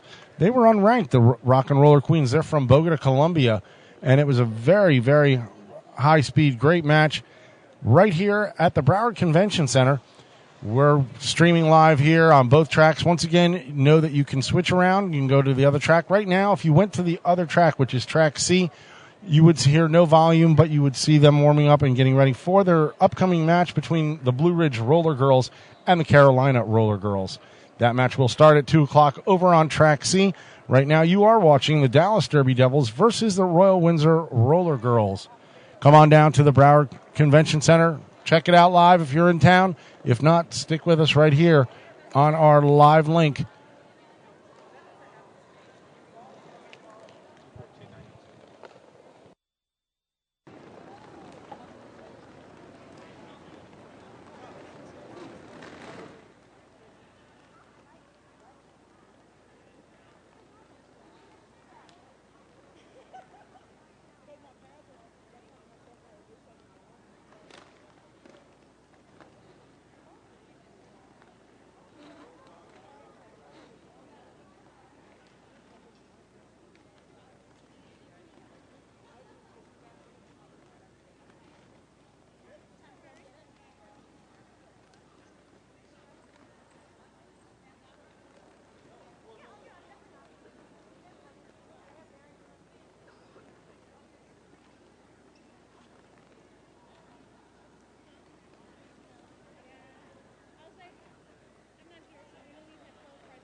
All right, we're back. We got about 4 minutes till the half's over, and we'll start this game back up. This game is between the Dallas Derby Devils and the Royal Windsor Roller Girls. Coming up at 2 o'clock, that's about 20 minutes from now, over on Track C, the Blue Ridge Roller Girls versus the Carolina Roller Girls. That's Track C at 2 o'clock, Blue Ridge Roller Girls, Carolina Roller Girls. After our match here at 1 o'clock, this is the Dallas Derby Devils and the Royal Windsor Roller Girls. At 3 o'clock, our home team, the Gold Coast Derby Devils, Derby Girls, against the Suburbia Roller Derby. Should be a great matchup. Looks like they're ranked 50 and 58th. Looking for a really good match there between our home team, the Gold Coast Derby Girls, and the Suburbia Roller Derby. Once again, we got about 3 minutes before the half. We'll bring the live feedback to you when it comes back up. I'm Dale Martinick. We're here at the Broward Convention Center. Come on out if you're listening local. If you're out there in foreign countries, foreign states, places where it's cold, places where it's raining, well, I guess you wish you were here in Florida because it's sunny and nice right here in South Florida. People are heading down to the beach. They're getting through their matches. We're going to be out partying tonight afterwards, so come down and join us. I'm Dale Martinick. This is the Beach Brawl.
All right, 1 minute left until the second half. And since I have a few seconds left, I'm just going to sit here on the mic and start singing Showtime tunes. Destructive wants to sing as well.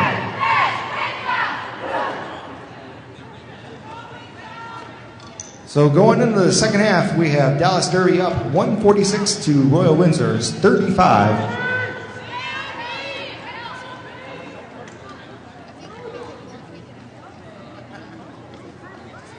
Also, want to thank all of our sponsors today. I just went around and looked at all the sponsors and looked at all the tables and thanked them for being here today.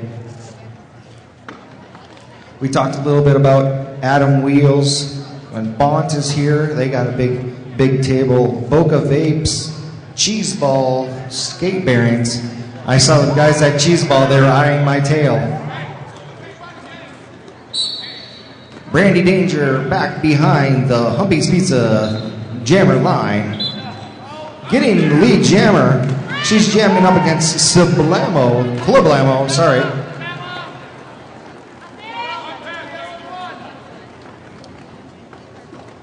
Brandy Danger coming up to the pack, hitting a line of Royal Windsor blockers, not wanting to let her get by.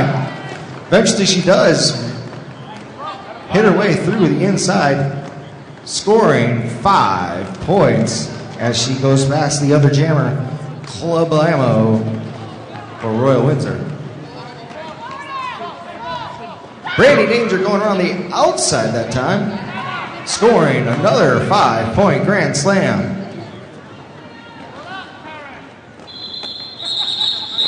And Brandy Danger hitting a wall, deciding to call off the jam as she puts on 10 points on the scoreboard for Dallas. Royal Windsor playing in their 4th sanctioned bout of their season. Lots of historic bouts happening this weekend from a sanctioning standpoint. We'll talk about that in just a little bit as we've got Vix on the line for Royal Windsor, and she's going up against Postal Penny, who is smack dab center of that pack up against a 3-wall up front by Royal Windsor. Nice bridge work being done, but Postal Penny breaks through for lead jammer. Vix is still working hard against the Army of Darkness Dallas Derby Devils team, and she's through. Again, every bout this week, every game this weekend is sanctioned by the WFTDA, and so these teams working really hard out there. Postal Penny calls off the jam. And destructive amidst all of the action happening so far in day 1, we saw Bogota, Colombia's Rock and Roller Queens. They picked up in their first ever with the sanctioned bout, picked up the win. Just one of the many things that we'll see over the next few days in this awesome event. I mean, and that's got to be exciting for that team, too, to come in their first, woofed about all the way here in Florida and pick up that win. Rankings are where it's at. So, and here we go again. Clubberhouse out there for Royal Windsor up against Guillotine Grace. Culverhouse gets lead jammer. Both those jammers coming around that track. Getting low, gets stopped by H2O, but she's calling off the jam.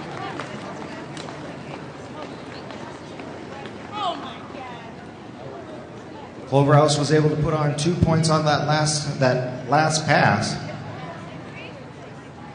Royal Windsor still trying to find a way to get things going and have Dallas spend some more time in the penalty box so they can have a few more power jams. Rhinestone Call Girl sitting behind the jammer line up against Sutton. A little bit of a pile up in turn 1 as the Rhinestone Call Girl gets the lead jammer for Dallas.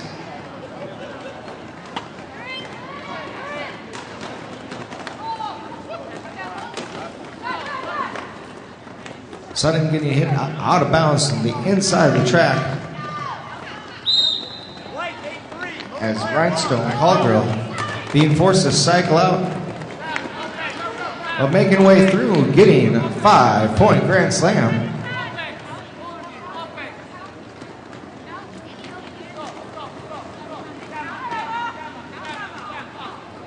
Sutton now trying to get by 3 Dallas Derby blockers all on top of each other as the Rhinestone Call Girl gets another grand slam.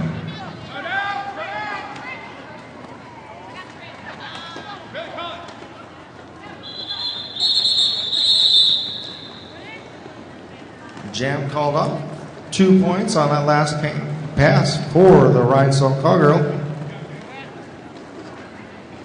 Unfortunately, Royal Windsor was not able to make that initial pass to put any more points on the scoreboard.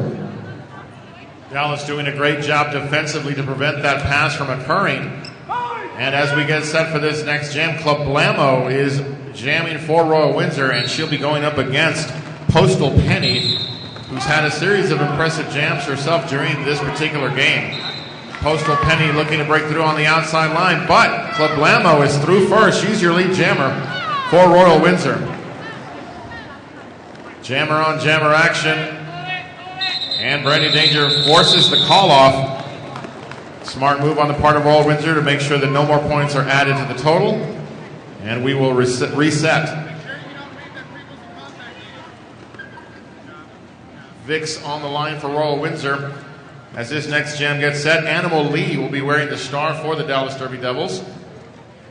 1 blocker from Royal Windsor in the box. Full set of blockers for Dallas Derby Devils at the 5-second call. There's the whistle. Next jam is underway. 24 minutes, 10 seconds left to go in the second period between these two teams.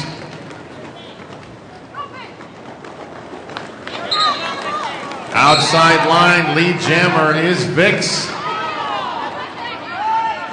Hard hit being dealt by Anita Raya, but that will get her sent to the box for a penalty. And smartly calling off the jam is Vix for Royal Windsor.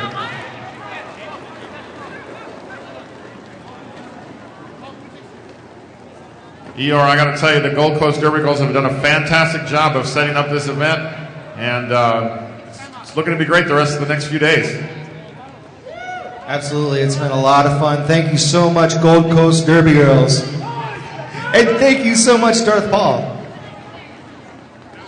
Darth Paul and I, we had a lot of fun calling the last Sioux Falls Roller Dolls bout earlier today. Guillotine Grace getting lead jammer. She's jamming up against Culverhouse. Down one blocker for each team. Oh, just as Dallas had a blocker being released. So going to the next jam, Royal Windsor's going to have one person in the penalty box, have a little 5-on-4 action going on, as we have Sutton sitting behind that. Humpy's Pizza and Cupcakes jammer line up against Brandy Danger.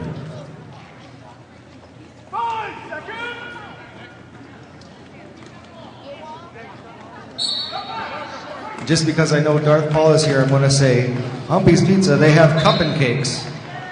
He loves it that I talk about the cup and cakes.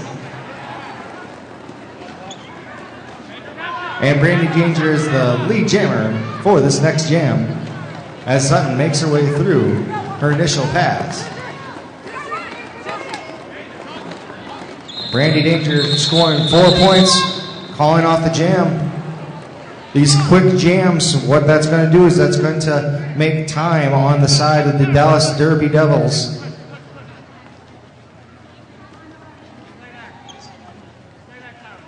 Club Lamo back on the jam line for Royal Windsor, as is Postal Penny. Empty penalty box, 10 skaters on the track. This is what we love to see.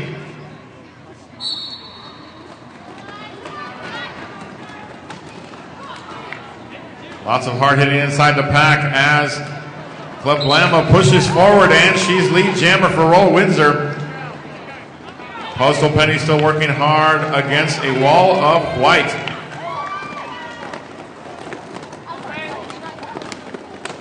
Club Lamo taking a couple of hits in the middle of the pack, calls off the jam, and gets those points.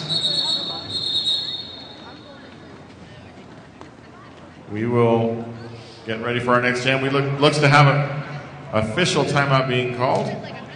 So we'll take a moment to say thank you to Derbyology. This timeout is brought to you by our friends at Derbyology, along with all of our other great sponsors. Those sponsors include Greenland Stores, along with LA Fitness, Skate Factory, and including tattoo artist Lauren Morris, unique sundresses and swimwear, and Wicked Skatewear. If you're in the venue, make sure you go by and see our merchants and sponsors and so forth at their tables. If you're online watching, look them up online, as we appreciate all they've done to help us put this event together.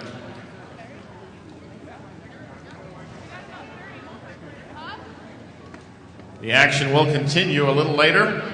At the conclusion of this particular game, we'll have a few minutes before the 3 p.m. start of Gold Coast Derby Girls taking on Suburbia Roller Derby. Don't forget, fans that are watching online, there are 2 feeds going on, as there are 2 tracks. When the games are at a point where they overlap, you can actually flip between the games and make sure you see as much Derby action as possible.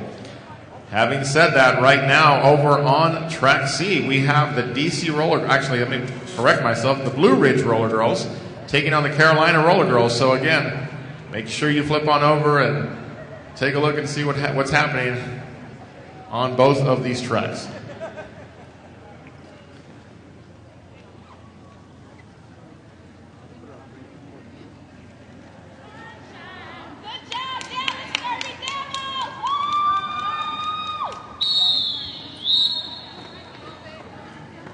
I want to take a moment to ask for the DC Roller Girls captain to please report to Cub at the announcer's booth on track D. Please report immediately to track D's platform. DC Roller Girls captain. All right, Destructive, we've got our next jam set to go. Who do we have jamming? You bet. Up there for Dallas, we got Rhinestone Call Girl. She's trucking through, cycling all the way back around, cutting through the middle of the track, but popping out number 31, Vix, lead jammer there for Royal Windsor Roller Girls.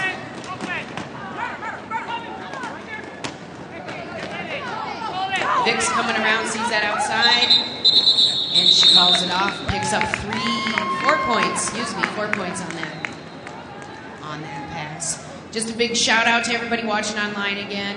We really appreciate out there, and yeah, it's going to be a good time. I'm having a good time. Up next, we've got Eeyore. You ready? No? All right, number 20, Culver House, out there for Royal Windsor, and Anita Riot up there for Dallas. And there's our start whistle. Both girls off.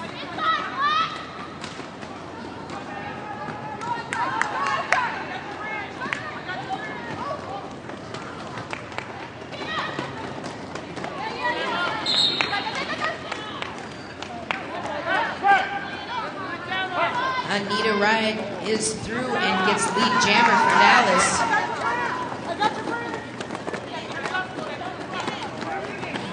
And she sees that inside open path and cuts through. 5 points on that pass. Royal Windsor jammer recycling back around. We've seen a lot of Culver House out there. She's doing a great job today, this afternoon.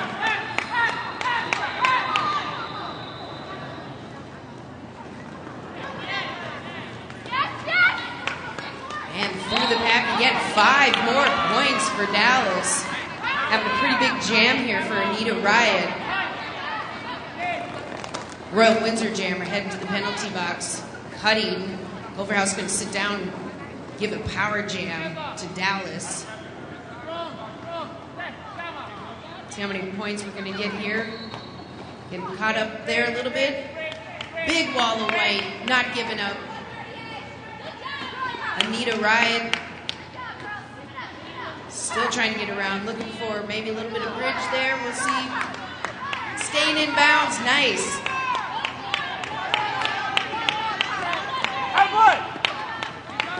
All right, out of play, gotta let her go through.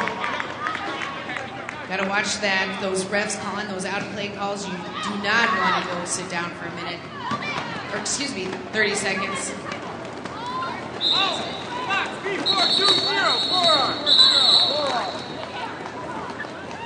Hard work being done by both teams throughout that jam.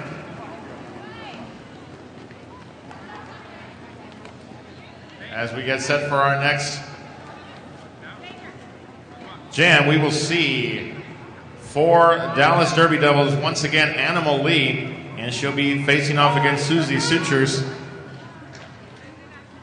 As announcers, we're having a lot of fun getting to do double the work because here we are calling Live House, but those of you who are watching us online, that's what you're hearing is the Live House feed.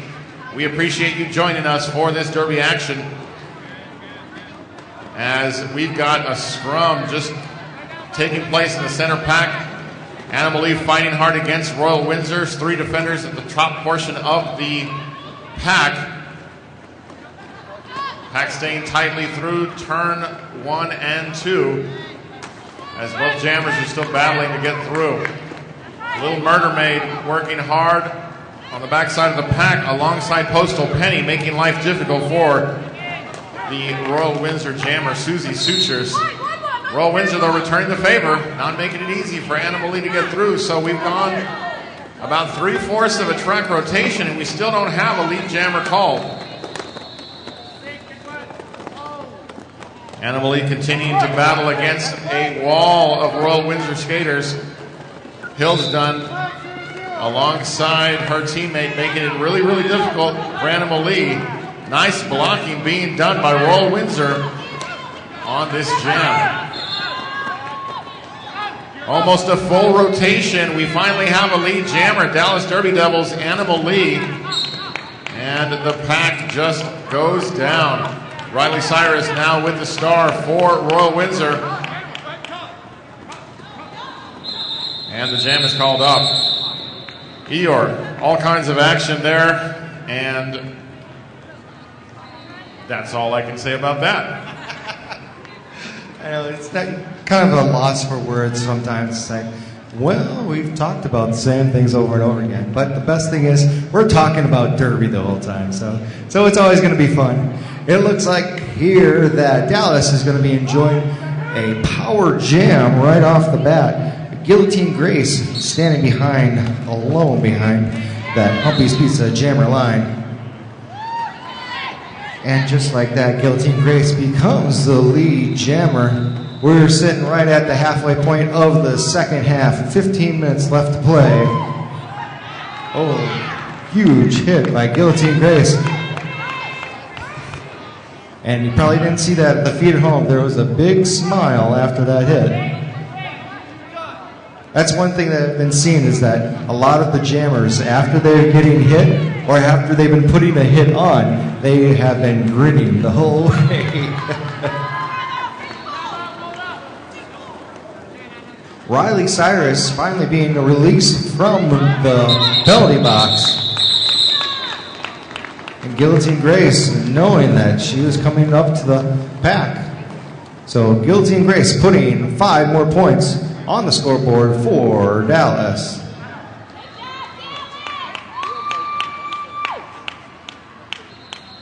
Nice work done by the Dallas Derby Devils and Guillotine Grace. She'll be the first to say that it's blockers that help her get through. Right now, we're going to see on the jam line for Dallas Derby Devils, Brandy Danger once again wearing the star alongside Vix for Royal Windsor. Empty penalty box, 10 skaters on the track. That's how we love to see our derby. Brandy Danger takes the lead jammer position coming out of turn 1 and turns on the jets. Little Murder Maid alongside her teammates, making life difficult for Vix. Almost broke out into a West Side Story themed call.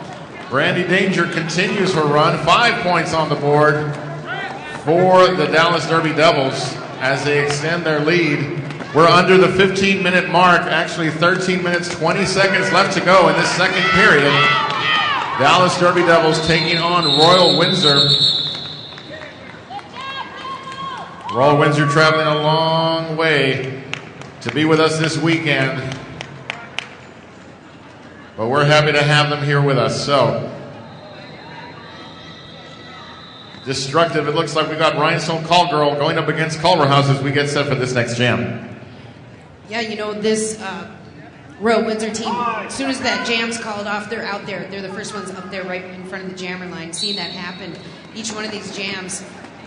And there we're off. And didn't pay off this time. Dallas, Rhinestone Cowgirl, pops out. She is lead jammer.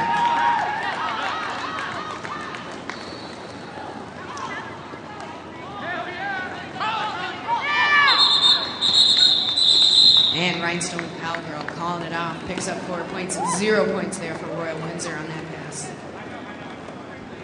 I was just going to say that. For those of you who are playing the drinking games at home, every time you hear cowgirl instead of call girl, no, we don't want to promote that. Postal Penny back behind the jammer line, back there with Susie Sutures. Jam has started. Both jammers trying to go along the inside while Sutures trying to go left side, right side, but doesn't matter. Postal Penny becomes the lead jammer for Dallas. I think on the track I just heard "Get her, got her, good," as they were trying to to push the jammer outside of the track.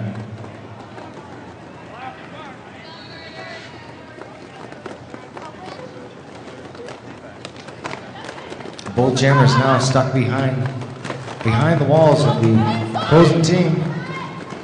Oh, Postal Penny finding a short spot around the inside, right behind the Little Murder Maid.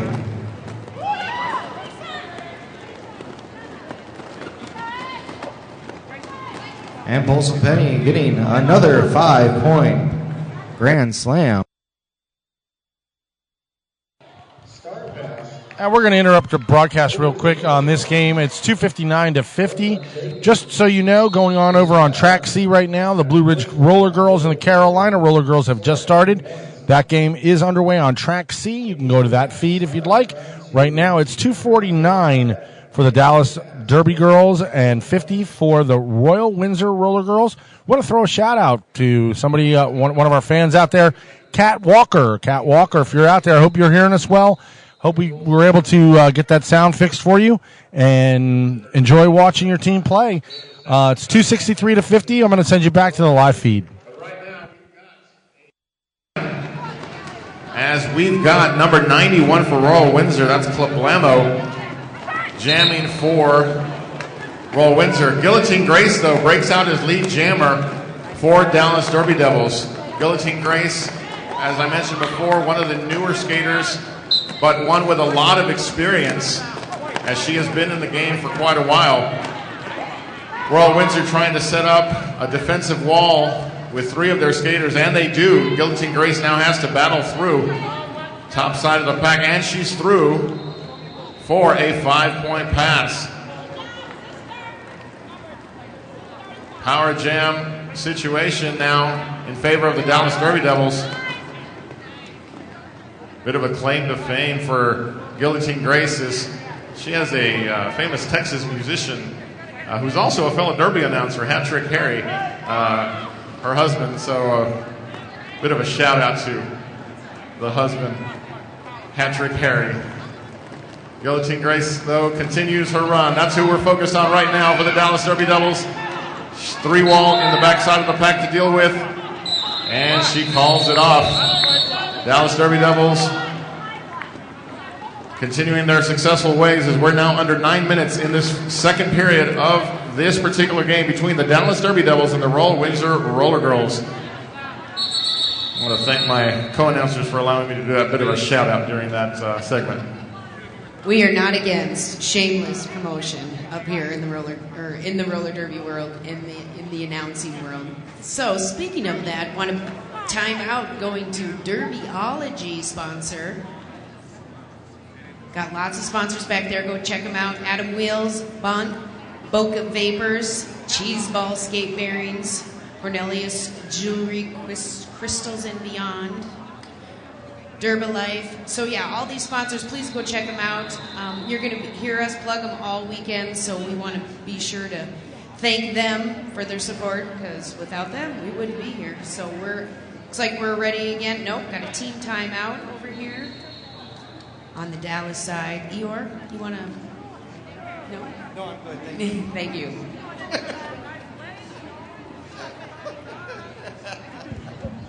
I just wanted to put you on the spot. That was fun.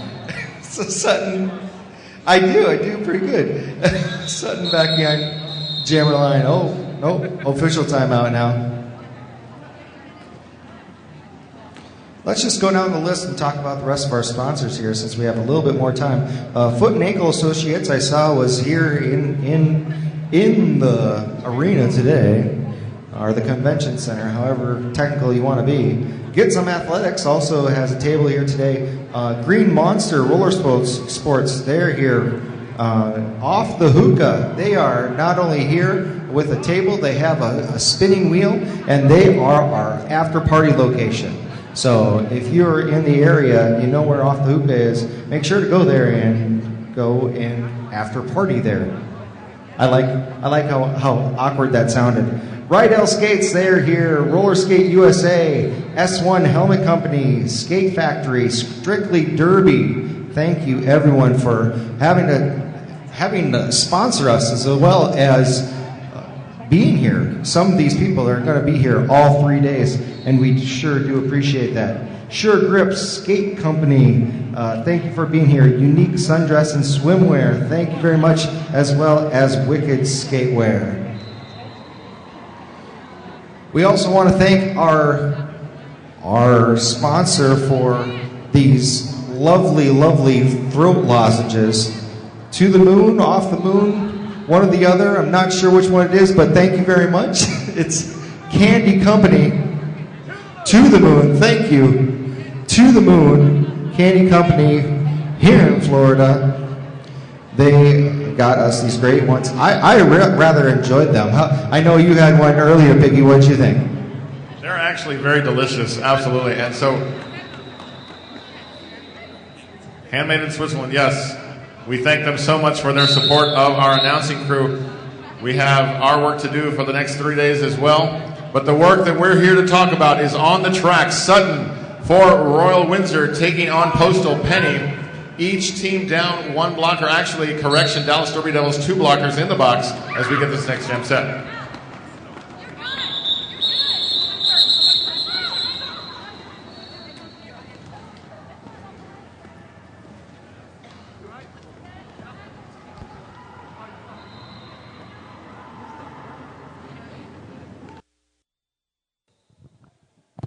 We've got a break in the action right now with Dallas up 279-50. It's a little bit of a blowout here. Like I told you before, we do have another game going on over on Track C.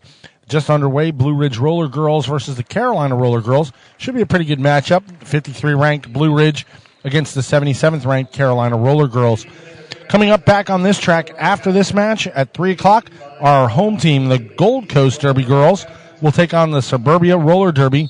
Another great match. Come out and support your home team. Check it out. Watch them on YouTube or on the stream you're getting. Hope you guys are enjoying it. If you have any comments, anything you'd like to say, we do have a chat room. Come on in. Let us know how the feed is. Let us know how the volume is. We are limited to one camera on this track right now, so telling us that you'd like to see another camera isn't going to do much good at this point. We are going to try to make sure that gets corrected for Saturday and Sunday. But for today, we will only have this one camera. We did run into some technical difficulties. Now on the other track, we do have a full boat of cameras, 3 cameras. We're back underway here. I'm going to get you back to the action right here at the Broward Convention Center. But Culverhouse took the outside route and got through.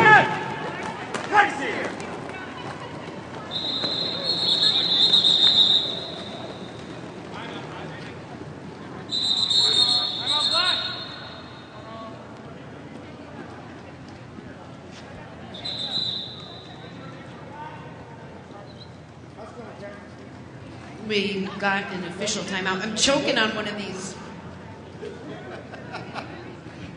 Destructive Delight will be back with us shortly.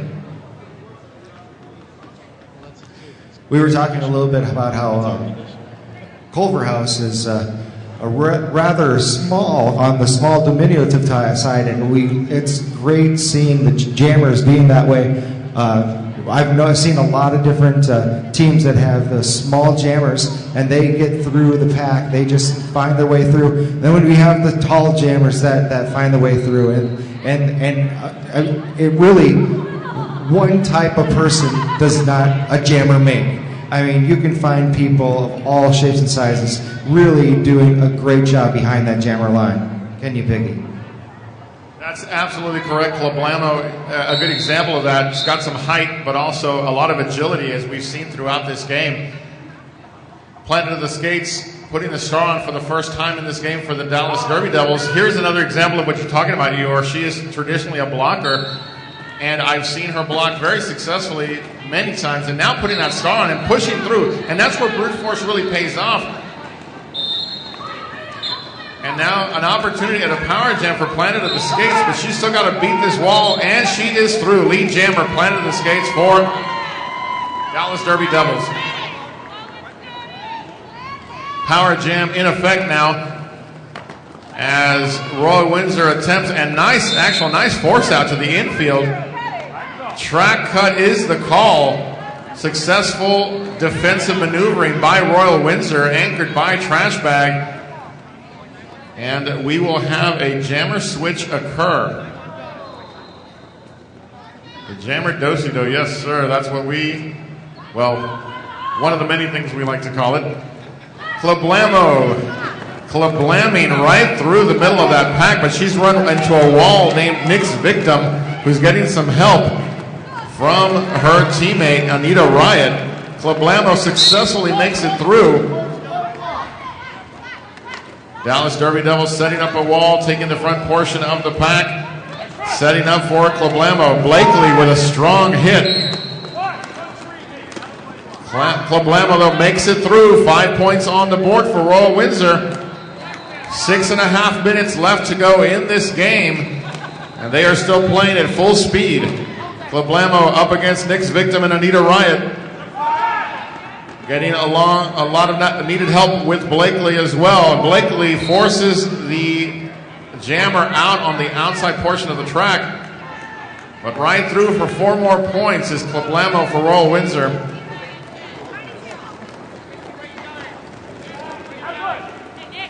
Planted the skates, taking 4 of her own as this jam continues. Full 2 minutes due to penalty, Eeyore, and we will reset. There's about 5.5 minutes left to play in the second half. Destructive Delight is being ignored. That's okay.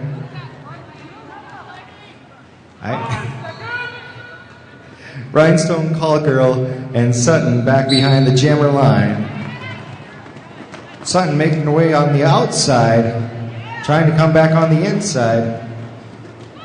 Call Girl still stuck behind a lot of people. Oh, and Sutton getting called for the cut. So Rhinestone Call Girl has an opportunity, and she does become the lead jammer, and now she enjoys a power jam for Dallas.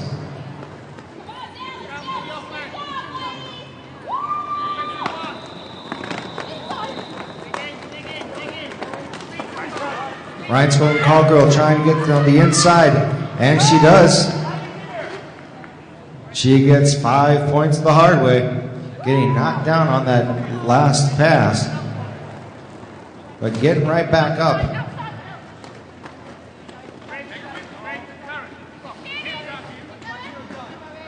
Oh, nice dodge by Rhinestone Call Girl,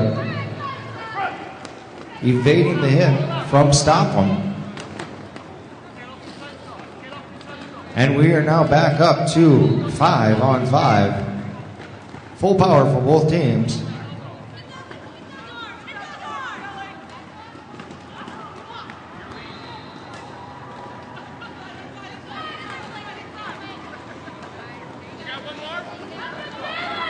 Rhinestone Call Girl getting one more 5-point grand slam. As another Dallas Derby Devil getting called on a cut. Number 00, Blakely, being sent to the penalty box. Sutton only having 2 more blockers to pass, getting a hard hit by Juicebox. Juicebox has been doing a great job being that last line of defense for Dallas Derby this whole afternoon. Destructive, what do you think about this? There's 3 minutes left to go. I figured I'd give you the mic at least one more time. Oh, I'm okay. It's all right. It's good. But yeah, Juicebox has really been a great blocker out there.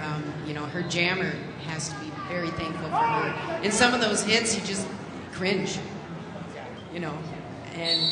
But yeah, we're back up again. H2O, the little murder maid. She's been a great blocker too, switching places into that jammer position. And Culverhouse gets lead jammer and power jam forearm from the little murder maid. She's going to sit down for 30 seconds. Low block. Looks like Dallas skater Amazon Assassin's going to sit down for 30 seconds. Nice power jam here for Royal Windsor. They're going to pick up some points here. Culverhouse doing a great job.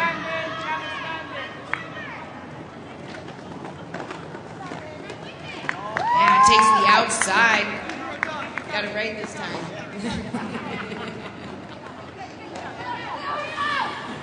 4 more points there for Culverhouse. She's going to see a little line there, see if she gets through. And through again, yeah. 5 more points. Little Murder Maid out of the penalty box. She's through the pack.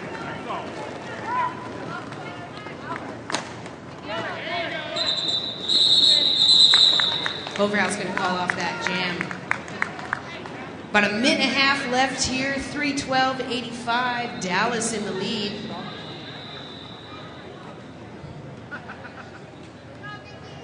As was just said by Destructive, we're now approaching 1 minute 15 seconds in this second period. Vicks wearing the star for Royal Windsor. And on the jam line for Dallas Derby Devils is Whiskey Hangover.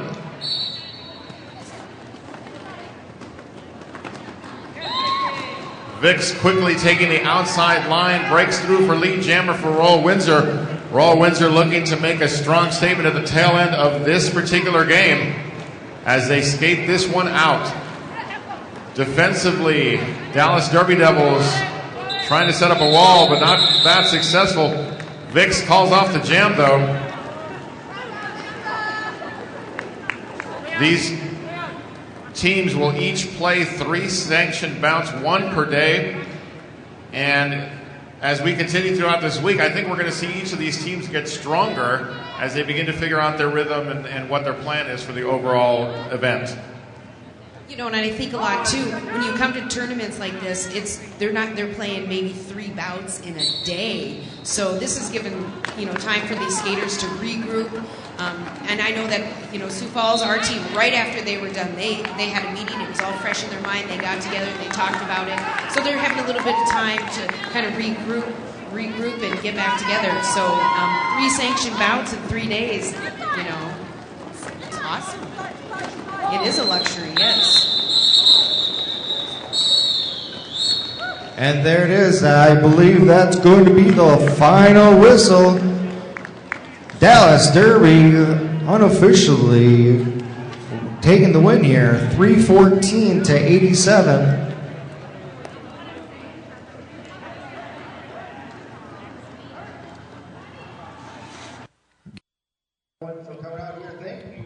All right, guys, we're back.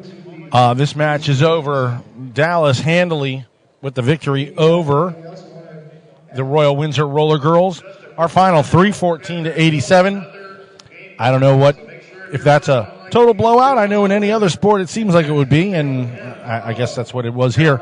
Right now going on over on Court C, or Track C, the Blue Ridge Roller Girls against the Carolina Roller Girls.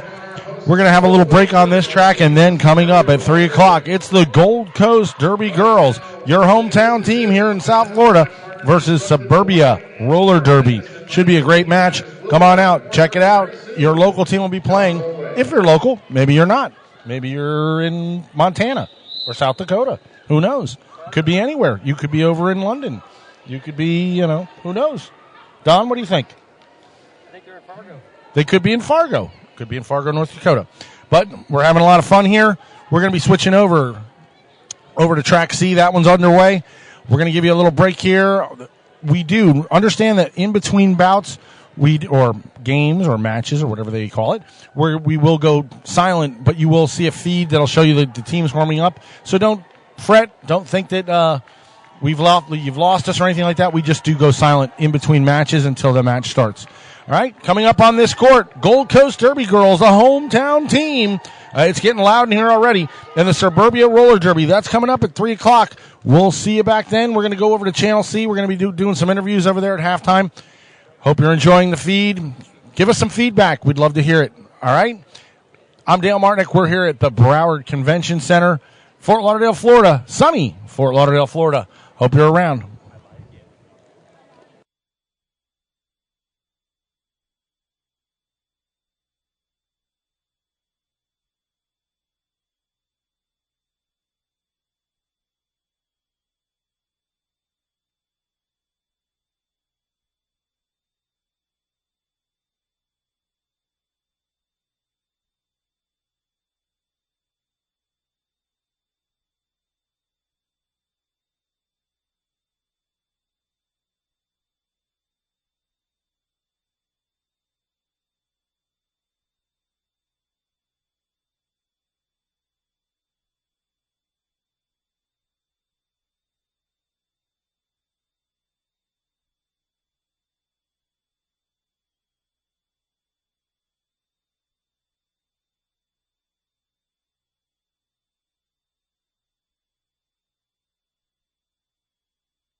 All right, we're back here on Court D, Track D.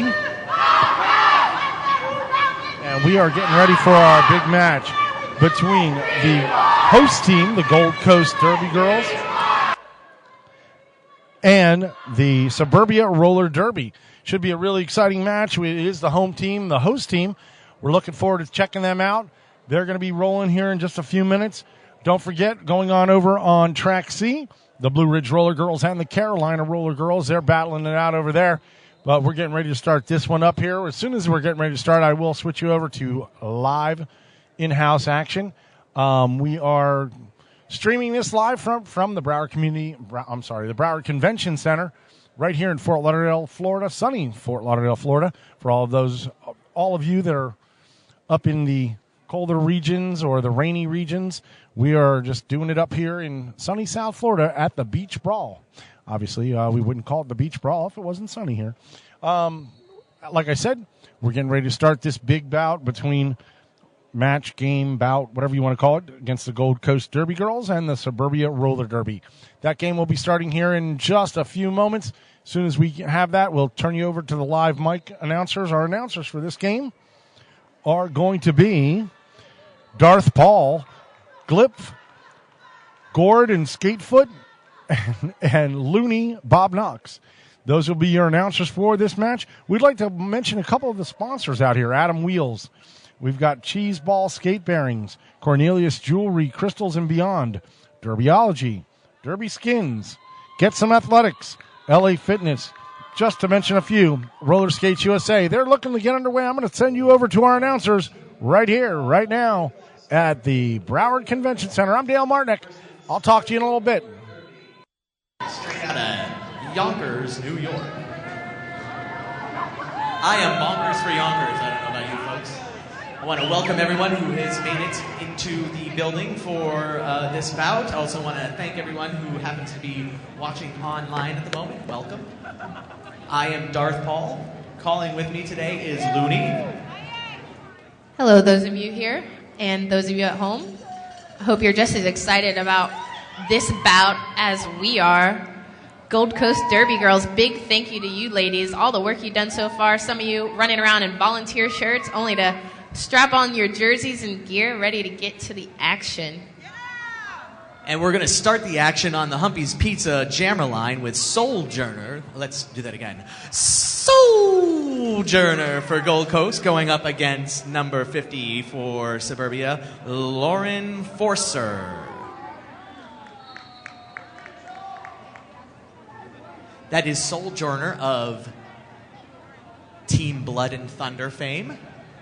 Thanks to her awesome performance at Clover Cup. Gold Coast coming off of a Clover Cup victory. Champions 2014. Clover Cup champions, Gold Coast Derby girls.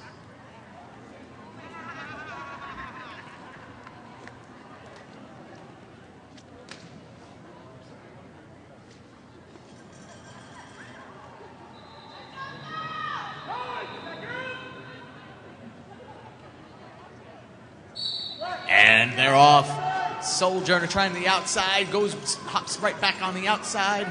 Inside, outside, inside, outside. Nothing working yet, and that is going to be Lauren Forcer. Lauren Forcer, lead jam for Suburbia. It's going to be a forearm for one of the blockers, Dinosaur Jr. for Suburbia.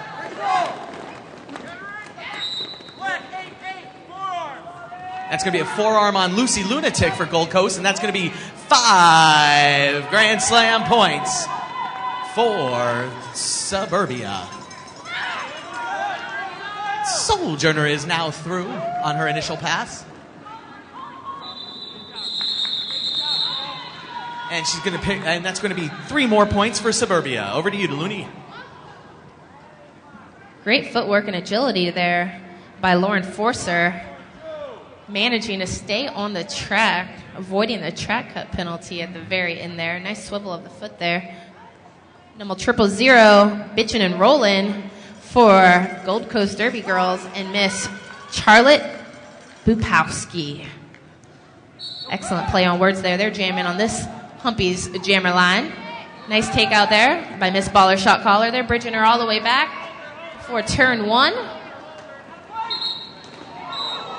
Right as Bitchin' and Rollin' picks up lead jammer, we're going to lose Miss Suburbia's pivot to the sin bin, blocking out a play penalty assessed on her. Little Loca is the blocker there. Nice work by Baller Shot Caller. Nice peninsula blockling in the front of the pack. Bridging back Miss Suburbia's jammer, Charlotte Bukowski. All the excitement from Bitchin' and Rollin', as she should be, picking up all 4 points. Hit it and quit it. That jam's over. Back to you, Doug. And we got Sojourner on the line once again for Gold Coast, going up against Volche Villain for Suburbia. That's the Humpy's Pizza jammer line, but not just pizza, cupcakes and pizza. And they're off. Sojourner trying to work the inside this time. We're going to have a multiplayer block on Cleopatra Heartbreaker from Gold Coast, and we're going to have a cut track on Sojourner. That's going to give a power jam to Suburbia. Power jam to Suburbia, who has 2 blockers in the penalty box at the moment as well. Yep. Oh, that's going to be a back block on the jammer, number 84, Volche Villain for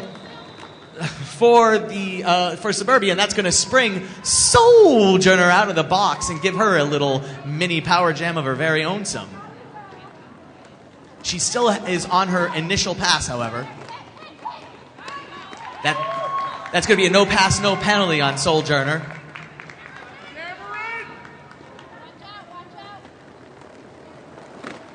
And this one's going to go to the full 2 minutes because the lead jammer was sent to the penalty box.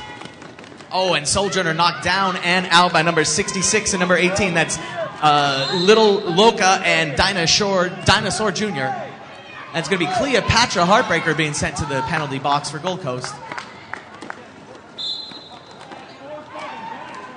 And that's going to be Sojourner going right back into the penalty box for a back block and give another power jam to number 84, Volche Villain.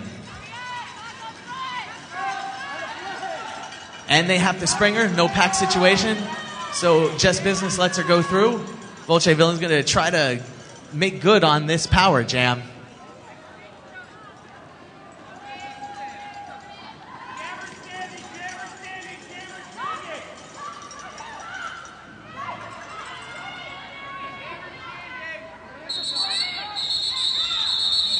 And just before the end of the jam, Sojourner was sprung from the penalty box, so Gold Coast will be able to field a jammer.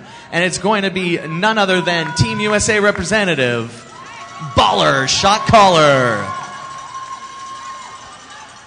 Please visit some of the vendors out there. Cheese ball bearings for the skaters, by the skaters. All bearings manufactured and hand cleaned. If you're looking for durable and long-lasting bearings, cheese ball bearings. Lauren Forster, number 50 for Suburbia.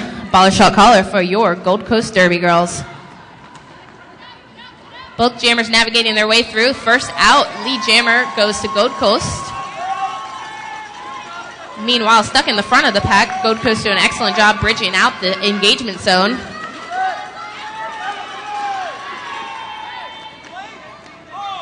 Passing the Humphreys jammer line, Miss Baller Shot Caller only one to beat. She swivels to the outside, picking up that last 4th point for Gold Coast Derby girls. Thank you, Looney. And hey, speaking of loonies, we got Lucy Lunatic on the Humpy's Pizza Jammer line for Gold Coast. And it's going to be number 12 jamming for Suburbia. Oh my God! I've been waiting to say that one, I'm not going to lie. First time jamming for Ermagerd and Lucy Lunatic.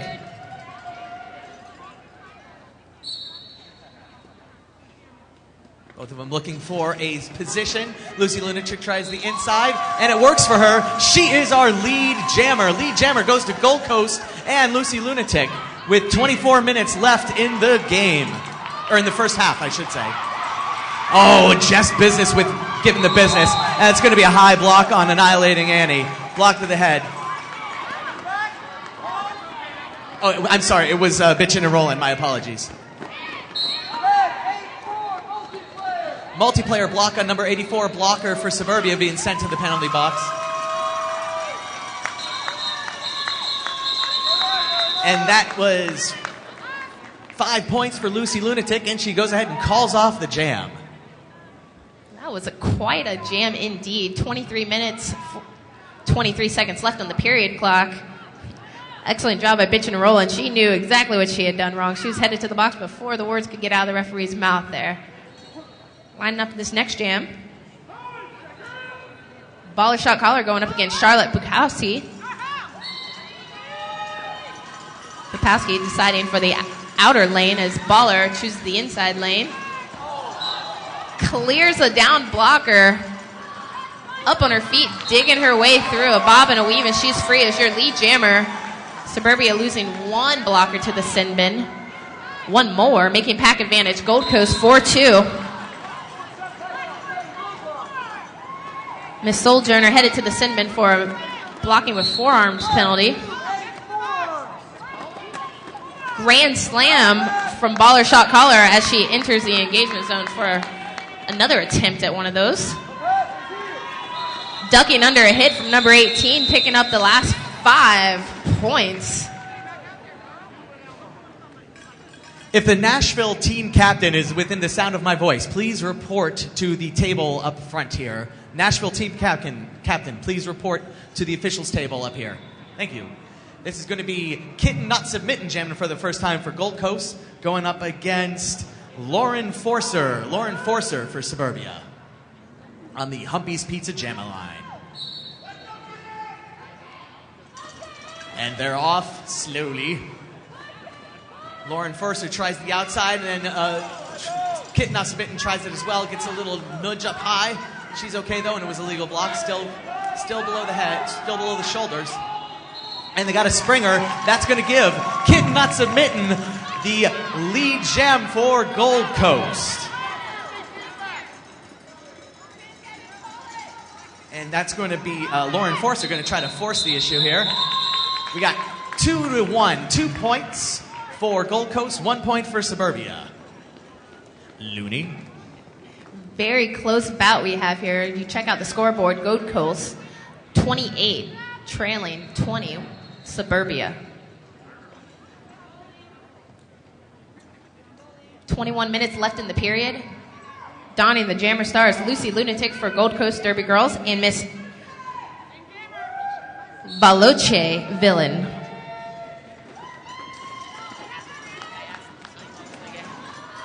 Both jammers digging their way through the pack. Really congested pack here. Both teams excellent work of confinement. Looking for a little help offensively. Gold Coast Jammer and the Suburbia Jammer out almost neck and neck. I believe I see the black hand raised. That means Gold Coast came out with the lead jammer on top. 0-0 jam. No gain for either team in that one. And it looks like going to be bitching and rolling on the jammer line for Gold Coast going up against Dinosaur Jr. Dinosaur Jr. for Suburbia. Current score is 28 Gold Coast, Suburbia 20, with 20 minutes left on the clock for the first half. And they're off. Bitchin' and Rollins looking on the outside. We got Dinosaur looking all over the place. Can't find a spot that she likes. That's going to be a block in the back for Dinosaur Jr. Going to give Bitchin' and Rollin' a power jam. Oh, wait, Bitchin' and Rollin' is being sent to the penalty box for the exact same thing. Couple of block in the backs. That means this one's going to go the full 2 minutes with both jammers finding their way into the penalty box. Neither one of them won't be there for too long, however.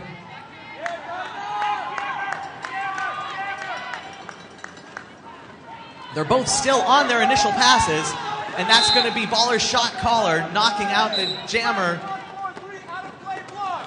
And there's an out-of-play block for Baller's shot caller. Bitchin' and Rollin' gets knocked out of bounds by Barry Boom Boom. And Gold Coast is out of play. They're going to have to spring the jammer. Bitchin' and Rollin' does make her way through as well. Now a little blocker on blocker love going on in the pack right now as the blockers try to get in position in order to slow down these jammers. Both jammers on a scoring pass, neither one of them lead jammer.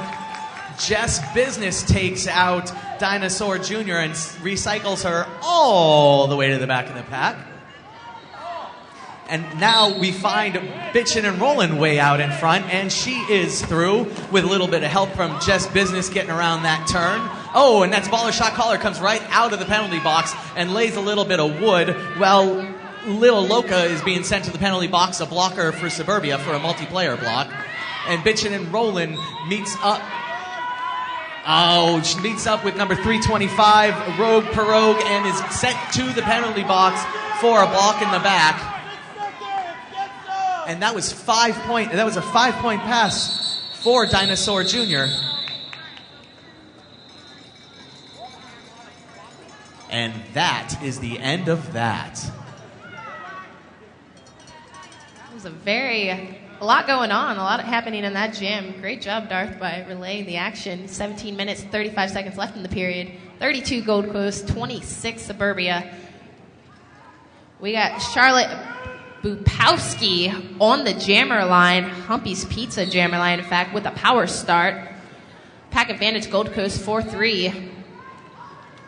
She dives right into it, hits, gets up, recovers quickly. 2 blockers to beat. Looks like we're going to lose 1 Gold Coast blocker for a multiplayer penalty. Sojourner making it a little smoother there for the Suburbia jammer to pick up lead jam. Now she's in scoring position. A little offensive help there from one of her girls. Valoche Villain. It seems as though Gold Coast Jammer has returned from the sin bin. She's back up on her feet, working on her initial pass of this jam. Picking up 5-point grand slam for Charlotte Bupowski. She has about half a track's lead to try and do it again. Looks like Gold Coast has noticed the jammer upcoming, and they sped this pack up, forcing her to call it before Bitchin' and Rollin' could put up any on that board. And that is going to be a lead change. Suburbia takes the lead 33-32 with 16:14 on the clock. It's going to be Lucy Lunatic on the line for Gold Coast, going up against Armageddon.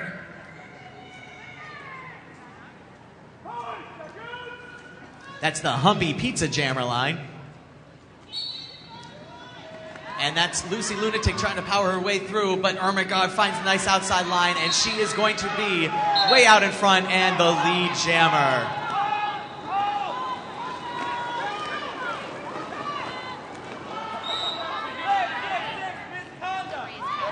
Oh, a misconduct on number 66.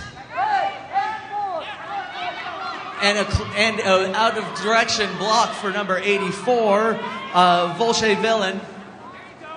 Right now we've got a micro pack going for Suburbia, but unfortunately Lucy Lunatic is not able to take advantage as of yet. She's still on her initial pass. Oh, and that's a block in the back on Lucy Lunatic, and she is not happy about it. That's going to give 5 points for Armageddon on her first power jam pass. And a teeny tiny micro pack, and now it's even fewer. We've only got 3 girls out there. Now there's 4.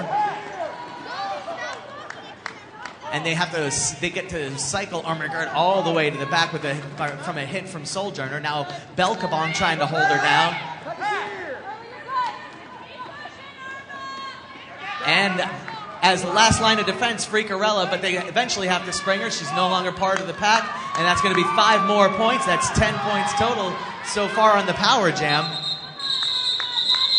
And it was a total of 15 points on the entire jam. And a team timeout for Gold Coast. Let's pay the bills. We're going to start. This is a derbyology timeout. All of our timeouts are derbyology timeouts. We've got a quick timeout on the court. We're going to go ahead and give you a little information. Coming up on Track C, the Blue Ridge Roller Girls and Carolina Roller Girls are finishing up. Over on Track C, next up at 4 o'clock will be the DC Roller Girls against the Bear City Roller Derby. That should be a good matchup. That's at 4 o'clock on Track C. Right now, you're watching the Gold Coast home team Derby Girls play the Suburbia Roller Derby. We've got a pretty tight match, 48-32. A big jam just happened. Suburbia put up 15 points, but the local team's hanging tough. We'll see what happens. We're going to take you back to the live action. Don't forget, I am Dale Martinick. We are here live at the Broward Convention Center, bringing you all of your roller derby action right here today, tomorrow, and Sunday, finishing up Sunday night with Team USA. This is the Beach Brawl. I'm going to take you back live to the track.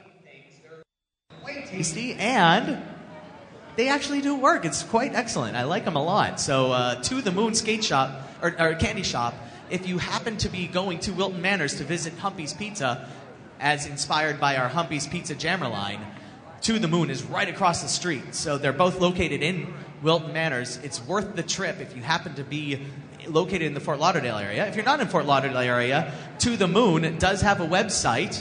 You can visit To the Moon's website and place orders. They'll ship to anywhere. They'll also take special orders. If there's a candy that you had as a kid that you can't find anywhere and you're sure it's still out there but you just don't know where to go, To the Moon will find it for you.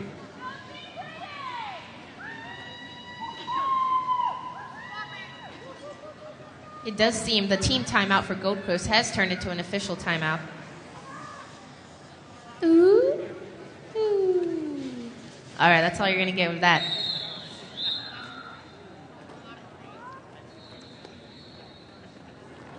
Holding the lead, Suburbia with 48, Gold Coast 32. We're going to start off this next jam on the Humpy Pizza's Jammer line. 14 minutes, 25 seconds left in the period clock. I'm looking for a Gold Coast jammer. She's standing in the penalty box as we speak on the jammer line. We're going to have a power start.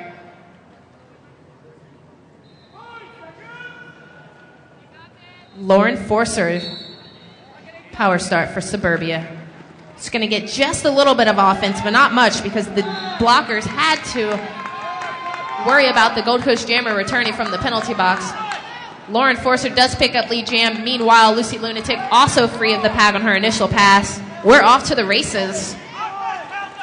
A quick juke and a jump out of bounds. We got 4 whistles we're about to see. Looks like an even spread of 2 points per jammer.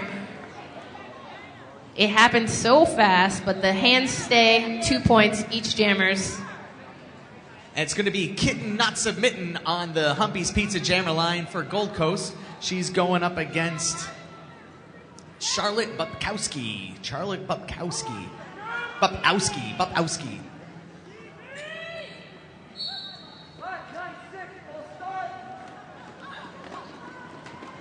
And they're off. And that's going to be Lee Jammer. Lee Jammer for Charlotte. And Kit Not Submitting still stuck in the pack. And they're going to have to let her go as both blockers were no longer part of the pack. And Charlotte Bukowski is now back in the pack, making her scoring pass. She's through for 4 points. Take your 4 points and go home, lady. Back over to you, Looney. Excellent drive there, up on her heels, running up the middle, picking up 4 points before calling that one off. 12 minutes, 51 seconds remain in the period. We got baller shot caller for your Gold Coast Derby girls, number 84, Veloce Villain for Suburbia. Suburbia is also the team in red, ladies and gentlemen. You folks at home, red jerseys, all sorts of tights. That's Suburbia Derby girls here.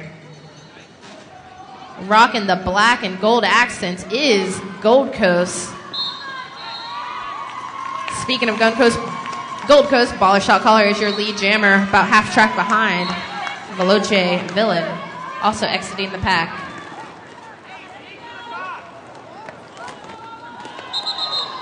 Quick swivel around the outside. We're going to look and see the ref puts up 3 fingers for baller shot caller. Up on the toe and 3. They're going to give her 3. And Lucy Lunatic back on the jammer line for Gold Coast, going up against number 50, Lauren Forcer. Lauren Forcer, we have not seen Sojourner back on the jammer line since her early penalty trouble. I wonder if that is in part because of the early penalty trouble. Don't want her to be finding herself in a situation where she would get pulled out of the game for too many penalties. Lucy Lunatic working her way up front, and that's going to be a multiplayer block on one of the blockers for Suburbia, and that's going to spring Lucy Lunatic. She is our lead jammer, Lucy Lunatic. Just what Gold Coast needed, a little lead jammer love. And she calls it off. She's got her 4 points, and she's going to go home. 11-11 left in the period. Gold Coast getting so close to the 54 that Suburbia holds on the scoreboard. Sojourner on the track, number 382, Charlotte Bukowski.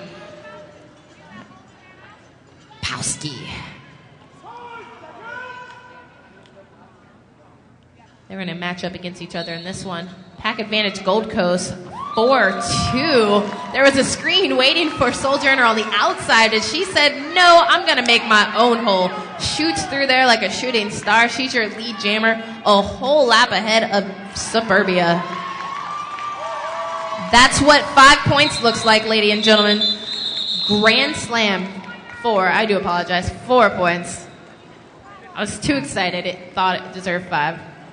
That's quite all right. That's quite all right. We all do it. I did it just in an earlier call I was doing.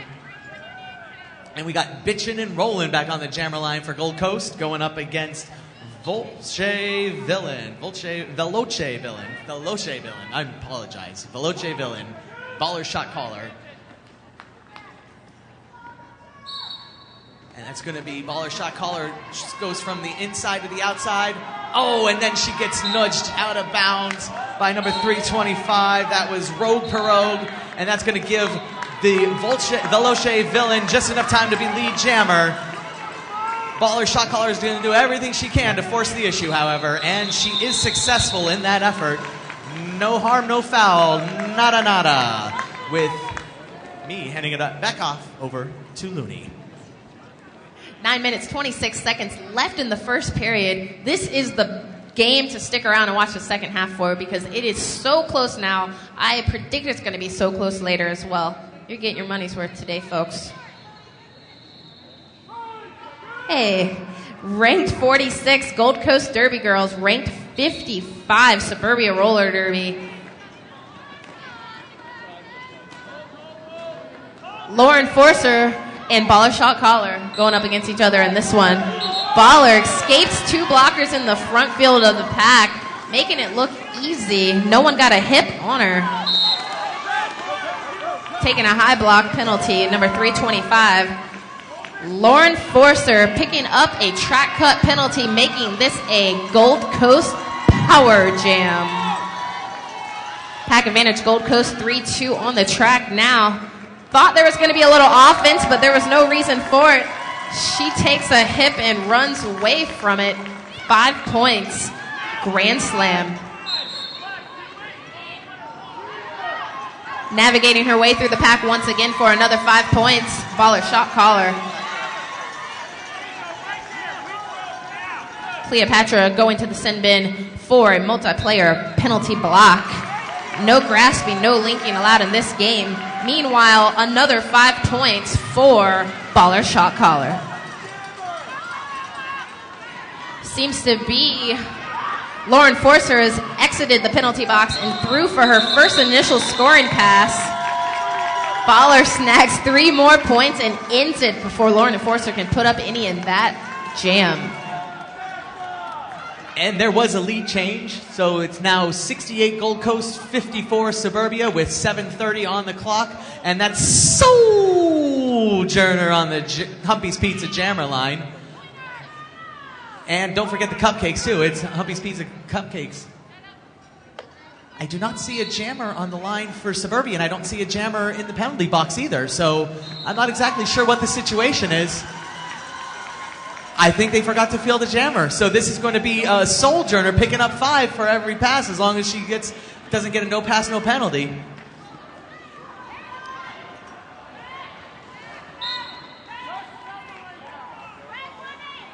And Sojourner's recycled all the way to the back of the pack. And she's only going to have 3 blockers to have to contend with. And they have to spring her. That's going to be 5 roller derby points. Grand slam. Thank you, ma'am, for Sojourner. She's going to try it one more time here. I suspect this one's probably going to go close to, if not the full 2 minutes. Sojourner gets knocked out by number 66. Little Loca. Oh. And that's going to be Sojourner being sent to the penalty box. That is going to end this jam as soon as she gets into the box and sits down. An unfortunate turn of events for Gold Coast as they had a golden opportunity to pad on their lead. And that is going to end the jam. I'm sitting here next to you, Darth, and I'm saying to myself, if Sojourner calms herself, takes it easy, gets through the pack safely without picking up any penalties, we won't have what just happened. Had she picked up a penalty, we'd have been forced to call the jam. Without there being a jammer fielded for Suburbia, well, there's really no other outcome. 77 on the board for Gold Coast. Managed to squeak out a nice lead there. We got Charlotte Bukowski on the jammer line. Been saying her name a lot this evening. She is one of the main jammers for Suburbia Roller Derby. We see why. Lady in red, she's out of the pack. She's your lead jammer. Hitting a pack of all 4 blockers from each team. Navigating her way up the inside with a little help from Barry Boom Boom. Kit not submitted, not being able to get enough hip on her. She escapes that pack as her girls bridge back, awaiting the Gold Coast jammer. Very nice there, escaping a hit in the front field. Once again, another 5 points for Suburbia. Way to close up this gap here. Sojourner knows how to make an entrance. Out for her first initial pass in a hurry. Fortunately, Charlotte Bukowski picking up final 4, getting closer and closer to that lead that Gold Coast just stole away. The Loche Villain's going to be jamming for Suburbia, going up against Bitchin' and Rollin' on the Humpy's Pizza Jammer line. And a hush comes over the crowd. And they're off. That is Veloce trying on the outside. Now Bitchin' and Rollin' gets shoved out on the inside as well. Veloce trying, not finding, and she is finding herself down on her knees. That's going to spring, give just enough opportunity for Bitchin' and Rollin' to go scoot right around her, and she is through for, and the direction of gameplay penalty for Suburbia's pivot. Barry Boom Boom being sent to the penalty box. Bitchin' and Rollin' on her scoring pass. Veloce still working on her initial pass. Bitchin' and Rollin's going to try to... Veloce Villain is being sent to the penalty box. That gives a power jam. Power jam for Bitchin' and Rollin'. And Bitchin' and Rollin' does a nifty little Dipsy-doo dunkaroo and finds her way through for 5 grand salami points. Oh, get your hoagies, ladies and gentlemen. She's handing out salami. And they're going to have to let her go as there is a no-pack situation, and she is through once again. 5 more Grand Slam, Power Jam, Wham Bam, thank you, ma'am, points. And it's going to be bitching and rolling, trying one final scoring pass. Oh, and she gets nudged out by Barry Boom Boom, one of the blockers that was sent to the penalty box, but back in and showing that she is a force to be reckoned with when she's on the track.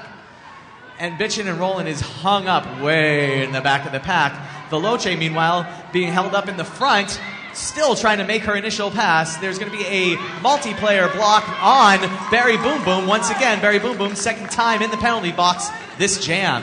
Bitchin' and Rollin' through. They gave her the 5 Grand Slam points. Bitchin' and Rollin's going to try one more time for another pass. Another scoring pass, and that's going to be the full 2 minutes. Full 2 minutes. Give Bitchin' and Rollin' 2 more points at the tail end of that. Veloce never made her initial pass, so that's a big nada for Suburbia. And we have a team timeout, Suburbia. Team timeout, Suburbia. We're going to pay some bills. This is a Derbyology team timeout. Don't forget derbyology.com for all of your Derby gear needs. I should say Derby dress-up gear needs. They got shirts, whatever you want, personalized, specialized, anything, they'll do it. You give them a design, they're going to put it on a shirt for you. They'll even do other things as well. So check out derbyology.com. I also want to mention some of our other sponsors. Strictly Derby. Strictly Derby. We've got the Skate Factory here this weekend. The Skate Factory representing. We've got S1 Helmet Company. S1 Helmet Company, and they just gave a shout out. S1 Helmets, thanks for coming. I'm going to hand it off to Looney. We are in a quick timeout. I'm Dale Martinick. We're here watching the Gold Coast Derby Girls against Suburbia Roller Derby. Coming up at 4 o'clock on Track C, the DC Roller Girls against the Bear City Roller Derby. That's coming up at 4 o'clock. That's about 25 minutes from now. Right now, we're going to go back to live action here. The Gold Coast Derby Girls ahead, 99-68. Lauren Forcer for Miss Suburbia. Swiveling a little left and right. Suburbia's really wanting the inside lane there. Cleopatra caught up in the middle of that congested pack, taking a few smacks from number 66, Little Loca. Coming back around to the Humpy Pizza's jammer line. No lead jammer yet. Quite the defensive battle here. Impressive. Had to let her go. Cleopatra, number 28, Gold Coast, your lead jammer. Meanwhile, Gold Coast blockers bridging it out, but had to let Lauren Enforcer go. An assess back block to Cleopatra. She's going to take a seat for 30 seconds, making this a Lauren Enforcer power jam. She thought she could fake out the center of that pack. She does get past 3 blockers without any trouble. Swivels around the last out of the pack. 5 points. Wave them high. Freakorella was the blocker to deliver that mean blow. A little bit of footwork dancing around the outside, getting stuck by quite a wall. A triangle wall of gold and black. Sookie Skankhouse going to the sin bin for a multiplayer block. Lauren Forcer takes a breath and she dives into a 2-wall. She escapes that pack, puts up all points as Cleopatra is currently working her way through the pack as well, free from the penalty box. If you missed it, Cleopatra was sent out of bounds from one of the Suburbia blockers, did not manage to come completely in from behind the pack. She picks up another track cut, and she's going to sit once again, making it a power start for Suburbia. Not exactly what the Gold Coast Derby girls were hoping for, but we're going to tally up the score. See you after the halftime. What a game we have so far. Well, once again, if the Nashville captain is within sound of my voice, Nashville captain, please.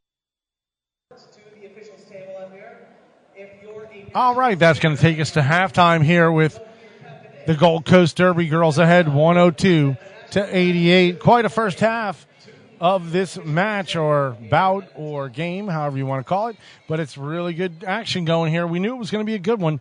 Right now, like I said, it's 102 to 88. It is halftime. Like I said, we'll be starting in about 20 minutes over on Track C. That'll be the DC Roller Girls against the Bear City Roller Derby. Pretty exciting stuff going on here at the Broward Convention Center, where we are following all the Derby action. That action will go on all evening long, the last bout being at 8 o'clock. And that match will be between the Steel City Roller Derby and the Houston Roller Derby.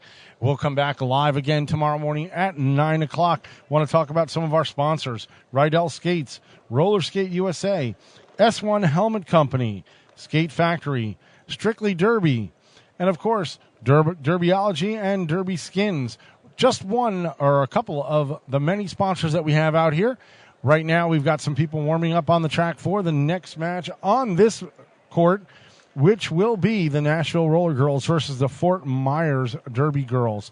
That's the 5 o'clock match on this rink. This is Track D. Track C will start at 4 o'clock once again, and that will be the DC Roller Girls against the Bear City Roller Derby. I'm Dale Martinek. We're streaming live to you from the Broward Convention Center. Give us a shout on the chat line. Let's hear your up to halftime comments and give you a couple shout outs out there.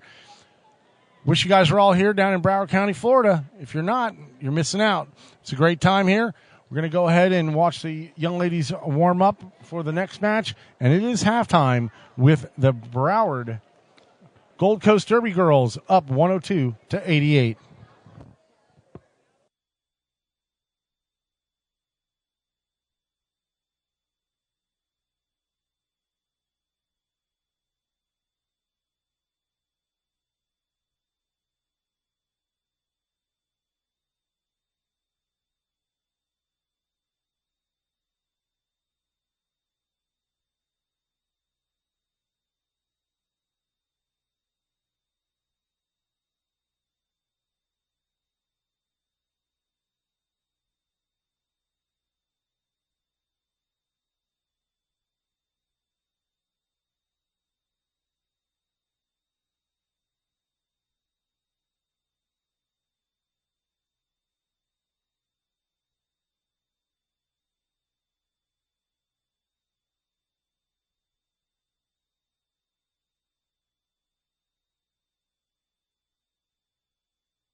Once again, we're here live on Track D. We're at halftime with the Gold Coast Derby girls ahead of the Suburbia Roller Derby. We got one of the fans from Suburbia in the background ringing her cowbell. Anybody you want to give a shout out to? Ooh, shout out to everybody in New York who's watching Suburban Brawl at Beach Brawl. Thank you, Gold Coast, for hosting. Not a problem. I hope you guys heard her out there. She's over here. She's cheering them up. Ready to go to the beach. She said it's a little cold up there in New York, but we down here in sunny South Florida, we don't have that problem. So once again, we're at halftime. We got a couple more minutes, and we're going to start this match back up. It's right now. It's Gold Coast 102, Suburbia 88. It's a tight match. Can't wait for the second half. We'll take you back to the live feed in just a couple.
2 blockers in the penalty box.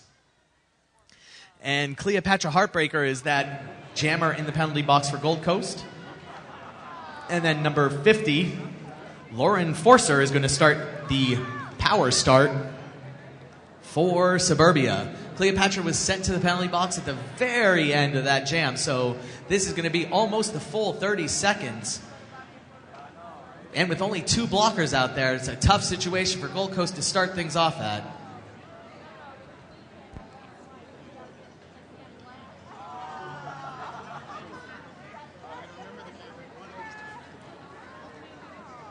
Penalty situation, Cleopatra is in danger. 1 more, she's going to be expelled. And Sojourner for Gold Coast also 2 more away, and she's going to be expelled. It's going to be Baller, Shot Caller, and Tackle Me Elmo trying to hold up Lauren, but to no avail. That's going to give Lauren a lead jam to start things off here. And Lauren takes a big hit from Baller, Shot Caller, and takes the floor. And she is through for her first scoring pass. That's going to be 5 Wham Bam Thinking Man Grand Slam Power Jam points for Lauren. Gold Coast has all of their blockers out there, but still no jammer. And she is through once again. That's 10 points on this Power Jam.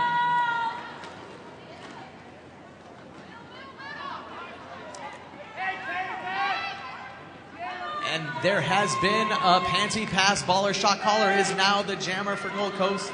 Sookie Skankhouse way out in front trying to slow Lauren down to no avail. That's 5 more points for Lauren and Suburbia. That's going to be a low block on number 18 for tripping up Baller Shot Caller. Dinosaur Jr.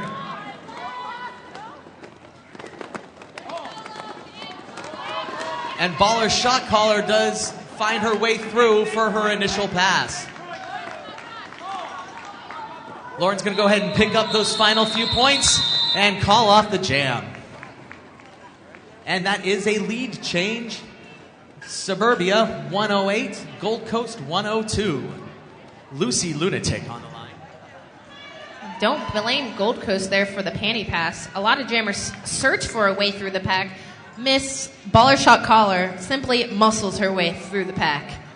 Lucy Lunatic for the Gold Coast Derby Girls and Charlotte Bupowski down on the track for Suburbia. Both jammers trying to push for the same hole, not quite working. Miss Charlotte Bupowski deciding to give up on that and find a route of her own. But Miss Lucy Lunatic does it first. She's out for lead jammer. Amazing spin move there by Charlotte Bupowski, making some highlights on turn 2. Both jammers are in scoring position. First to beat the pack, Lucy Lunatic. We're going to get 2 fingers up in the air for her, bringing the score to 104 to 108. 4-point lead for Suburbia. 27 minutes, 22 seconds left in the period. It's going to be bitchin' and rolling on the Humpy's Pizza Jammer line for Gold Coast. Going up against number 84, Veloce Villain. Veloce Villain with 4 penalties in the first half. And bitchin' and rolling trying the outside. Cycled to the back by Veloce. A little jammer on jammer violence. And both of them are more than willing to just hang around.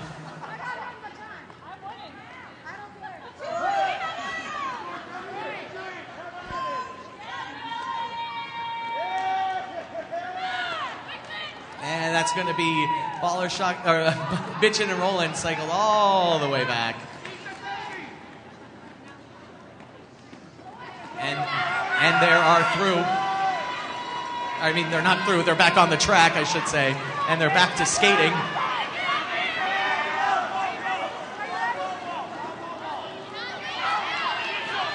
Number 84 thinks she actually made it through the pack at one point, but no, she did not. She is not lead jammer. She can't call it off.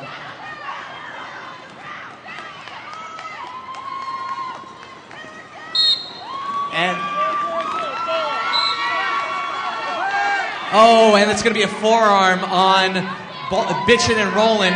And number 84, Veloce Villain, is the lead jammer, or is the only jammer on the track right now, Power Jam, but she has not made her initial pass yet, so she is not the lead jammer yet. There she goes.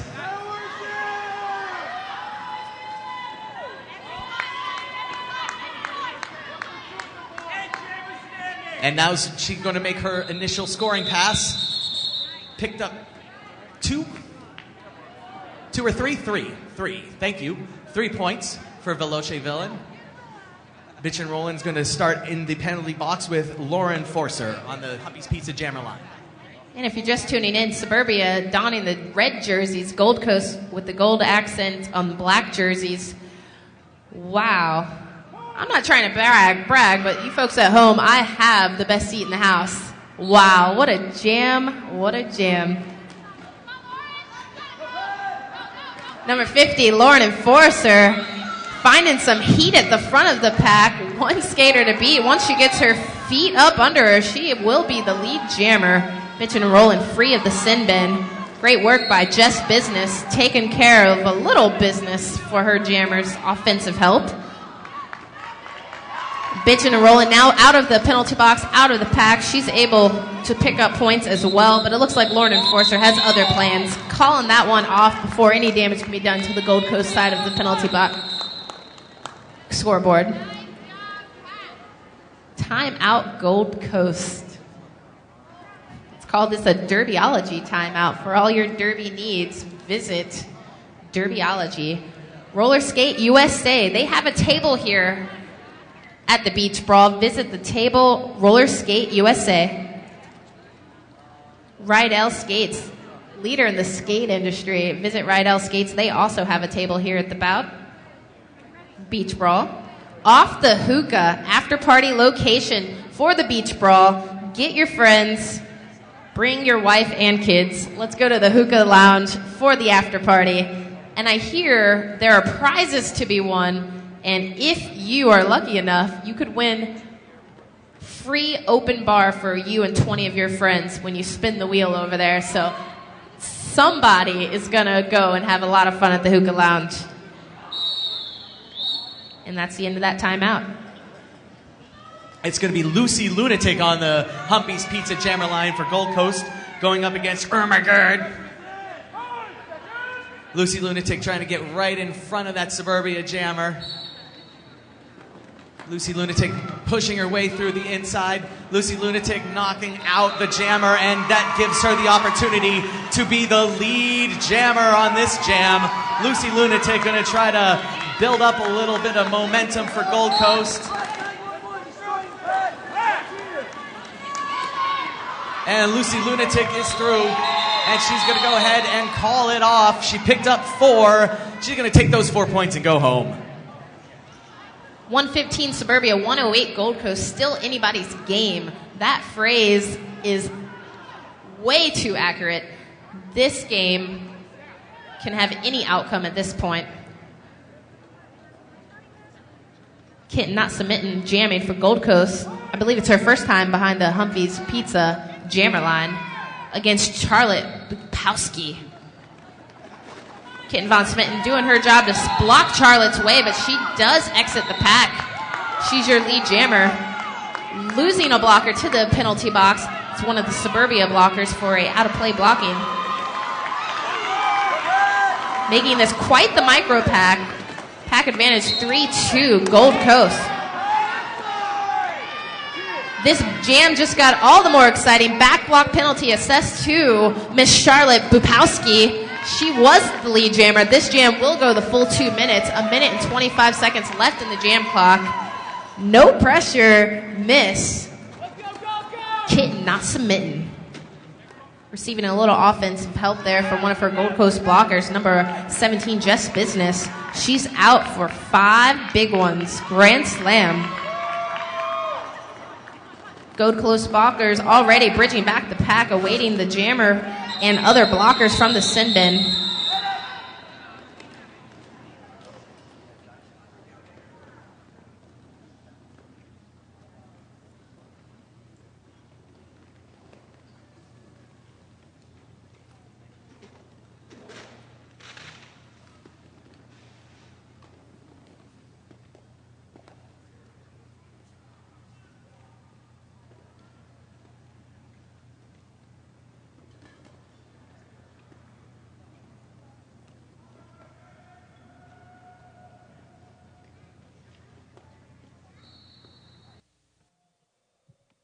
We are in the middle of a injury timeout right now on the court. Right now, it is the Gold Coast Derby girls up 122 to 117. Going on over on track C, we've got the DC Roller Girls and the Bear City Roller Derby. They just got underway. If those are one of your teams, go ahead and switch over to track C. That match just started, 4 o'clock. Coming up after this match, at 5 o'clock, the Nashville Roller Girls against the Fort Myers Derby Girls. That's at 5 o'clock, Nashville versus Fort Myers, right here on track D. Don't forget, we have some sponsors here. We've got Bont, Adam Wheels, Humpy's Pizza. They're the Jammerline Kings. Derbyology has all of your timeouts. Cheeseball Skate Bearings, Cornelius Jewelry, Crystals, and Beyond. Derby Life and Derbyology. Well, looks like everything's okay. We're going to go ahead and continue. I'm going to take you back to the live feed with your announcers, Darth Paul, Glip, Gordon Skatefoot, and Looney. Up 122 to 117 with 22 minutes and 24 seconds left on the clock.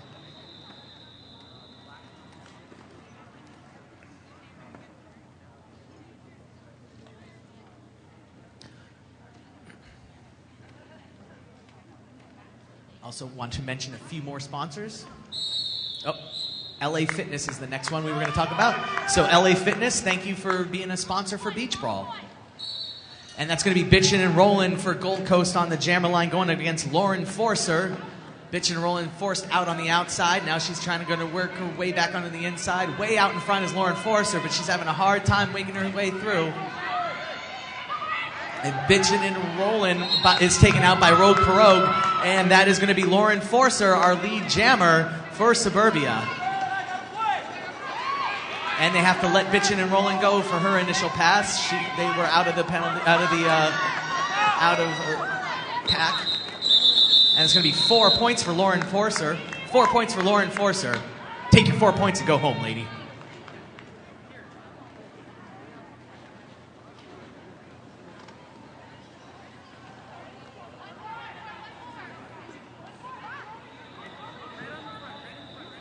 In the lead by only 1 point, Gold Coast. Way to keep it interesting. 122 to 121. 21 minutes, 24 seconds left in the period. Kitten Natsamin and Valache Villain. Both jammers pushing their way through their own wall. Great defense by both teams. Being screened to the outside. Miss Valache Villain just didn't want any more of it. She was not having it. She picked up the lead jammer in quite a hurry, screened to the outside, and it was enough pressure put on her to make her want to call it. And it's going to be Lucy Lunatic for Gold Coast on the Humpy's Pizza jammer line, going up against number 18, Dinosaur Jr. 2 blockers for Suburbia in the penalty box at the moment. 1 for Gold Coast, so 3 total skaters in the box. Lucy Lunatic tries the outside, then scoops on the inside. This is, we believe it might be Dinosaur's first jam as a jammer.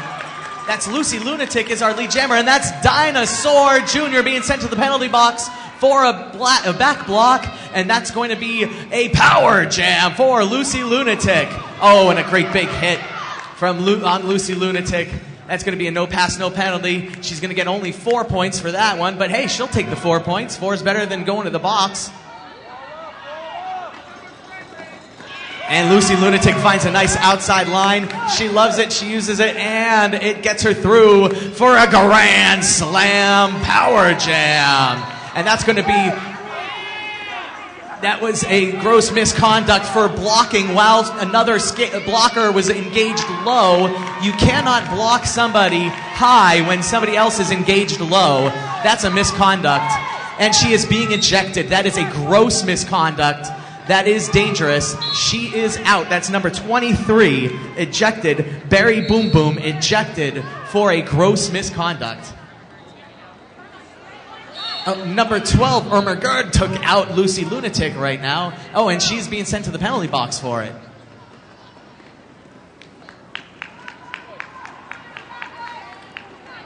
Lucy Lunatic picked up 5 more points on that, and that's going to be 4 for Suburbia. Lucy Lunatic looking to her bench for a little instruction. And she is through for another scoring pass. They're going to send her back around for one more scoring pass. Oh, and a big hit from Baller's shot caller on Dinosaur Jr.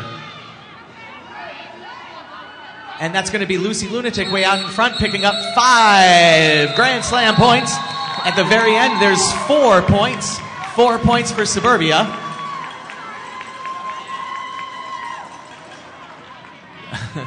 Lucy Lunatic thought she might have, she heard a penalty being called out, thought it might have been her, but it was not. We got a timeout, a team timeout it looks like, team timeout. Right now our score, Gold Coast 150, Suburbia 129, 150, 129 with 18:29 left on the clock. Hey, let's pay some bills. We got here Green Monster Roller Sports. It's actually Gernmünster Roller Sports. It's spelled GRNMNSTR Roller Sports, so Green Monster without any vowels. We've got Greenland Stores LLC, Greenland Stores. We got Get Some Athletics. Get Some Athletics. Don't forget this is a Derbyology timeout, by the way, and Derbyology does have a booth here. And also, Derbyology is selling products online as well. So be sure to stop on to derbyology.com and buy some stuff.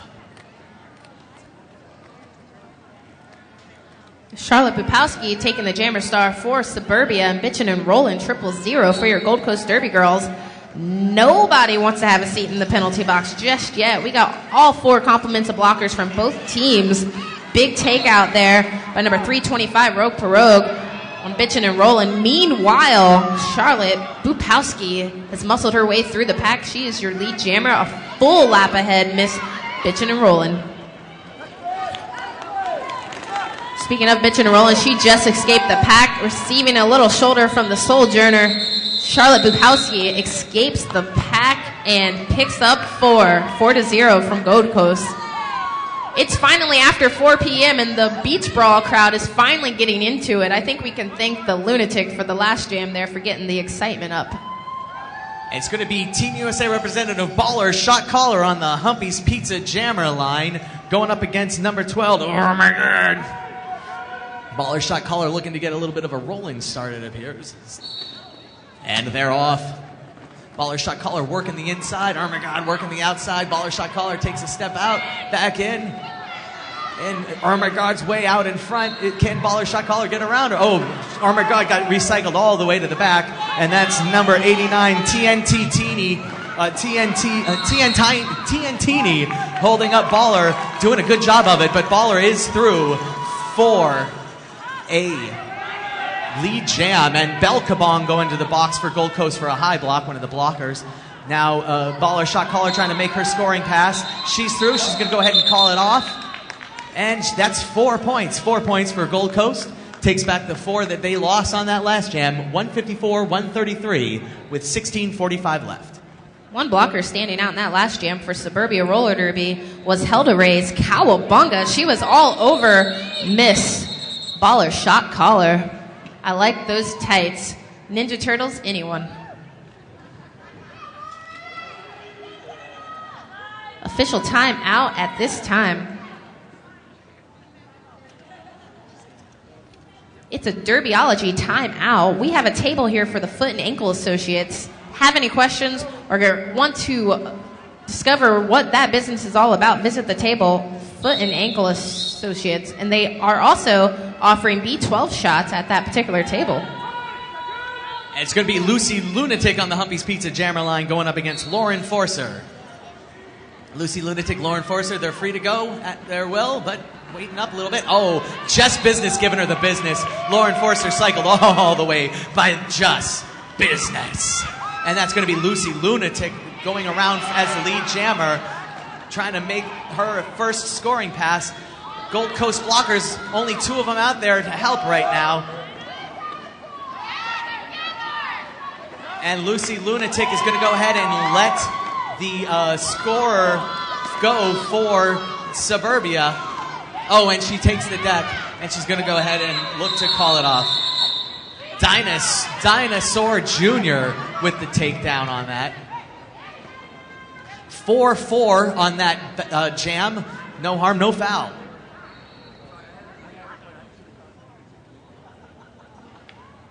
Great jam there. Lucy Lunatic, definitely a crowd favorite, as she should be. Something a little loony about that one. Getting through trouble free. We got Bitchin' and Rollin' Jammin' 4. Gold Coast versus Charlotte Popowski. Seeing them match up a lot. Charlotte Popowski finding an empty lane of the inside. Dancing around the out and in between the final blocker from Gold Coast. She's out for your lead jammer. Low block penalty being excess to the Suburban blocker, responsible for taking down Miss Bitchin' and Rollin' for just a moment there, but she has cleared the pack.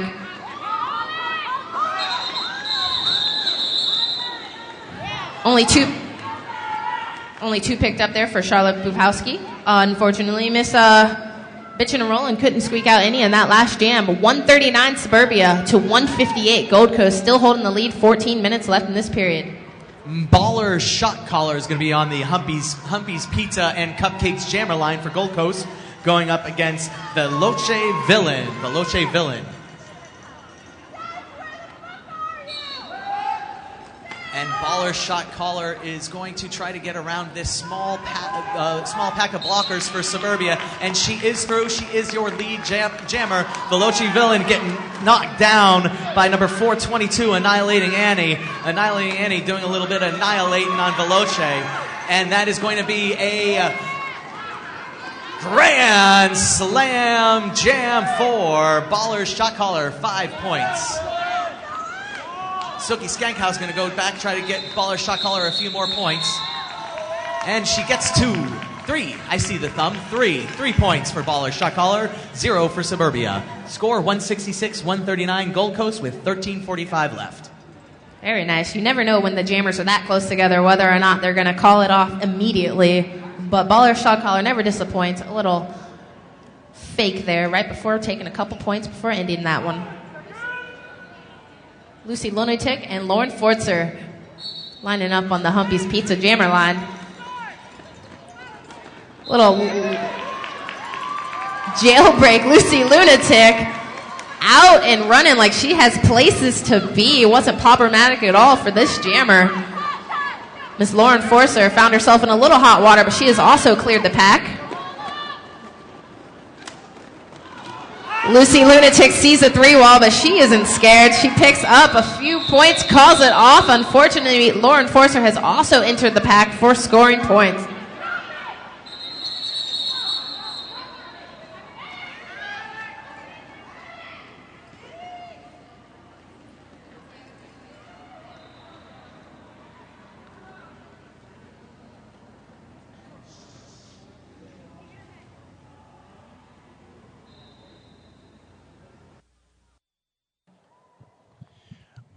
We're back. We've got an injury timeout on the court. Right now we've got the Gold Coast Derby girls. They're up 169 to 141. Going on the other track right now, we've got the DC Roller Girls and the Bear City Roller Derby. They're battling over on the other court on track C. If you want to see that match, just go on over to track C. Right now we are going to continue on with the Gold Coast Derby girls and Suburbia. Tight match, going to come down to the wire. Don't forget, right after that, about 5 o'clock, the National Roller Girls against Fort Myers, right here on Track D. We're here live at the Broward Convention Center here in Fort Lauderdale, Florida, with roller derby action here at the Beach Brawl.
out there pretty much. So, I don't know what's good, what's bad, what's a blowout, what's not. Obviously there's obvious. This is an obvious tight game. I haven't spoken to the skaters. They didn't seem too down on the weekend on the side.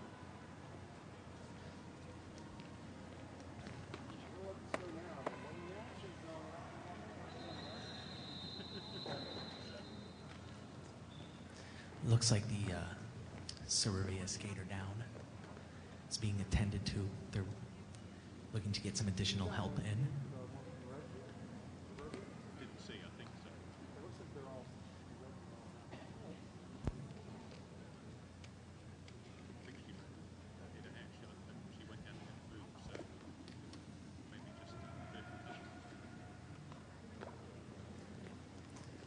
Pierce.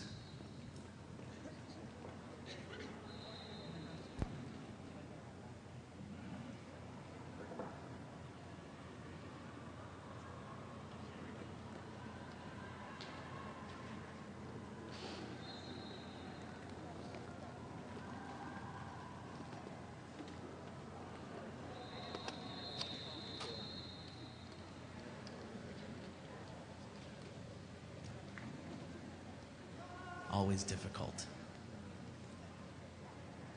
in a sport with a lot of contact to deal with these moments.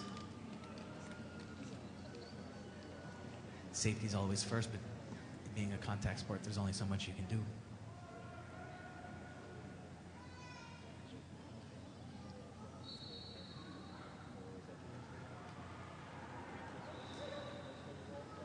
Looney. Looney used to be a skater, right? What's it like when, as a skater, for one of these situations to happen? It's not the most fun in the world. All the tension on you for all the wrong reasons. I'd rather everyone watch me jump in Apex, which I cannot do.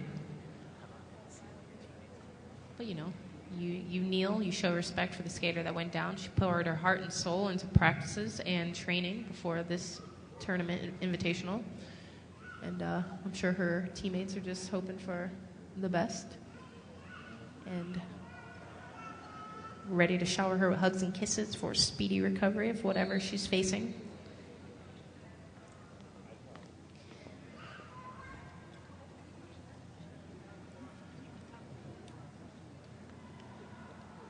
But rest assured, there's 2 entire days of roller derby action.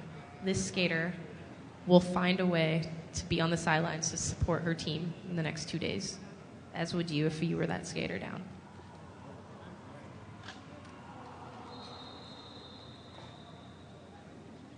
Those of you at home, thank you for patiently waiting.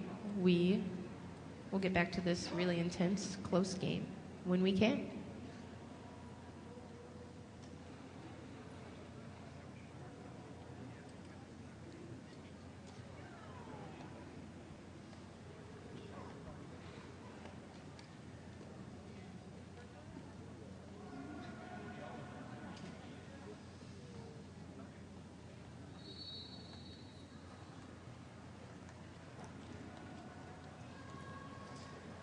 Everybody trying to help out as much as they can, if they can.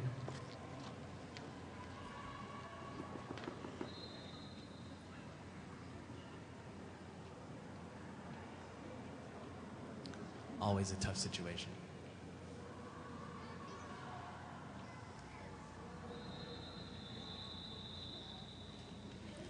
Obviously want to thank the medics for being here and being on the spot as quickly as they were.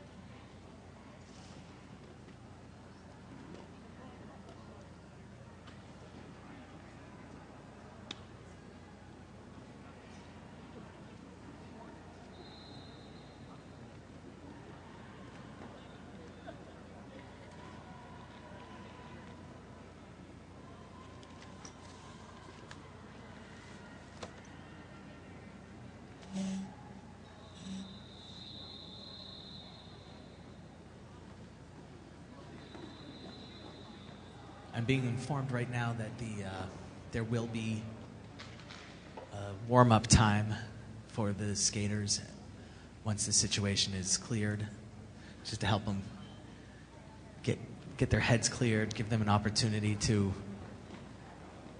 get their skates back under them.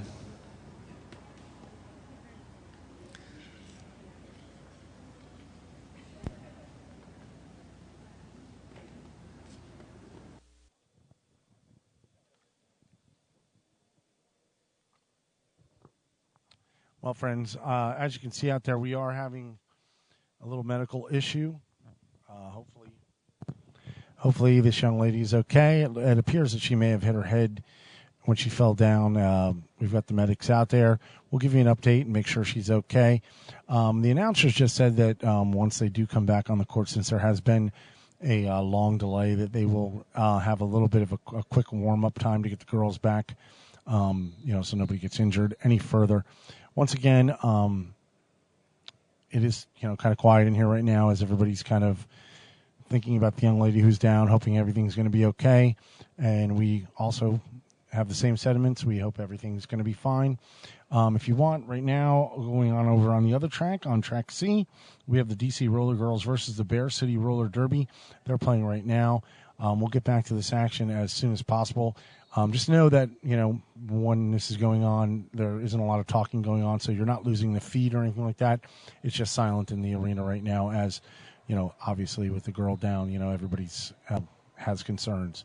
So, once again, track C, we got the DC Roller Girls and the Bear City Roller Derby. If you want to switch over for other action until we get back going over here, you're more than welcome to do so. We will get back to this ASAP. Once again, we hope the young lady is fine. They're out there looking at her right now, and hopefully everything will be okay. All right. My name is Dale Martinick. We are here at the Broward Convention Center down in Fort Lauderdale, Florida. Sunny Fort Lauderdale, Florida. If you're not here, you should be at the beach. That's all I can say. If you're up in New York or you're in London, England, or somewhere else where it may be a little chillier, well, hey, I hate to say it, but too bad for you because it's really nice here. All right. Once again, we hope the young lady's okay. The paramedics are out there checking her out, and hopefully we'll get everything situated and get you back underway in this great match. It's 169-141. Gold Coast Derby girls are ahead.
once again, ladies and gentlemen, they're taking the most extreme precautions, making sure that the safety of the skater and her situation is as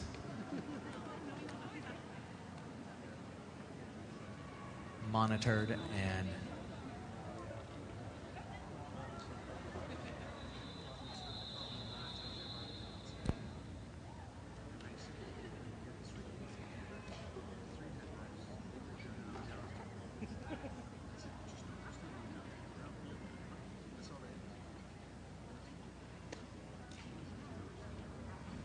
it's always a tough situation when the skater goes down, and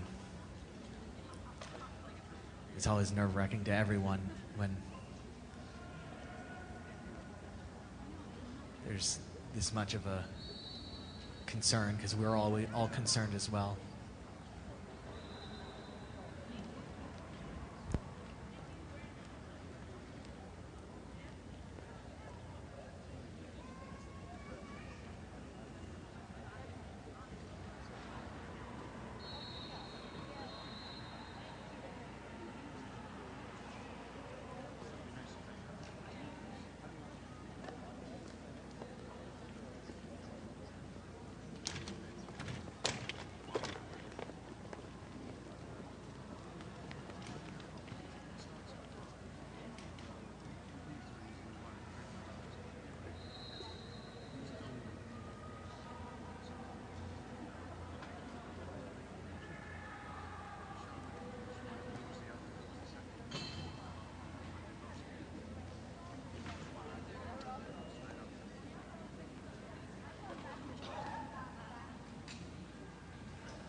An update on the earlier injury we had. Takalumi Elmo, the skater for Gold Coast, was the one that went down. She will not be returning. That means her captain duties have been transferred to Suki Skankhouse.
That's Ermagod being helped off the track.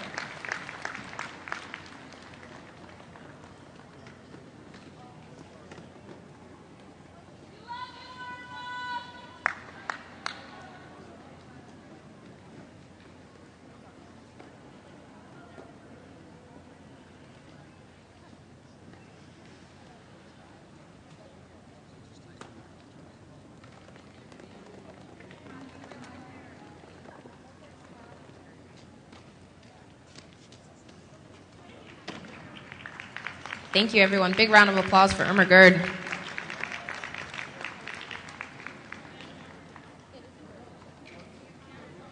Excellent job here tonight, screening the jammer relentlessly to the outside over and over, always manning that front wall. Extraordinary effort by you, young lady.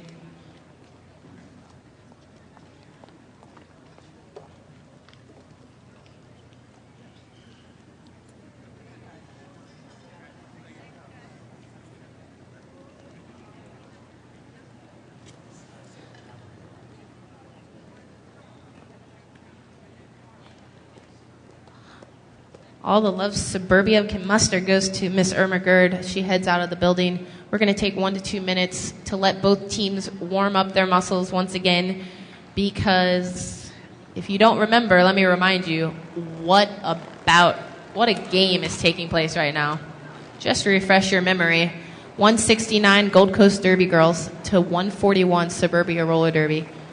I understand it's probably difficult to shrug this off for the Suburbia girls, but they're going to do so. We're going to warm up. We're going to get back on the Humpy Pizza Jammer line.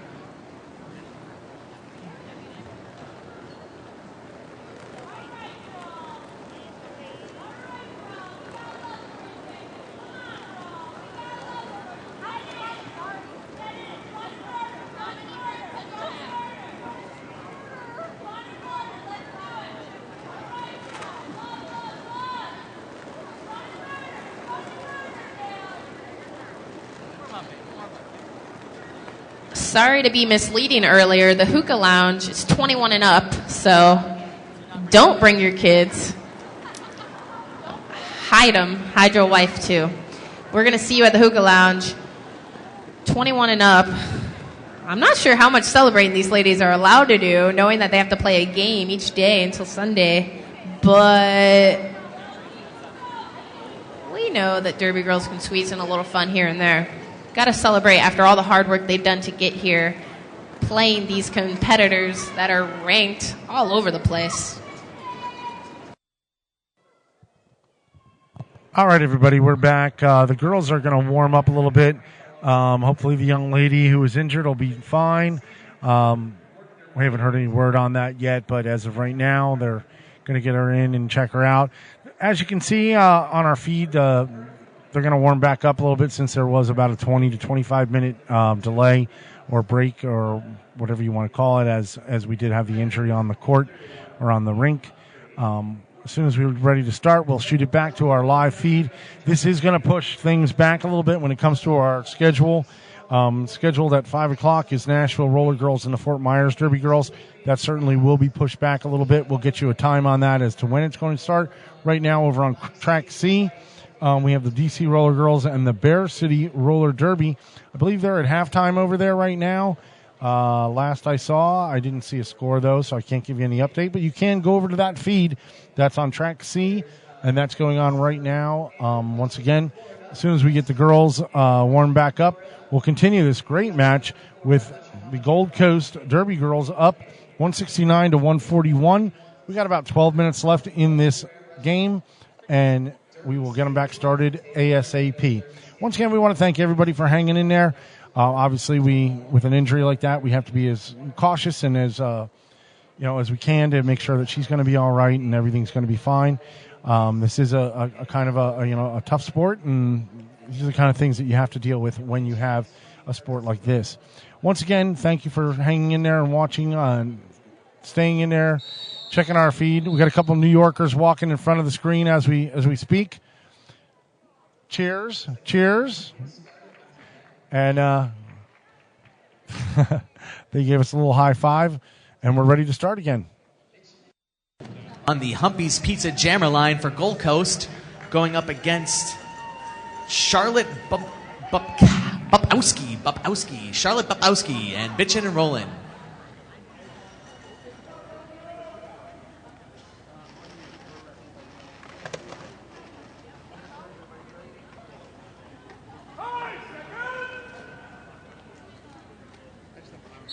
And they're off. Bitchin' and Rollin', Charlotte Bupowski trying to work the outside, and it is Charlotte that has a little more success with it. She is through. She is our lead jammer. And Bitchin' and Rollin' finds her way around number 88, Helda Reyes, to make her initial pass as well. And that's going to be a point advantage for Suburbia, 3-0 on that jam.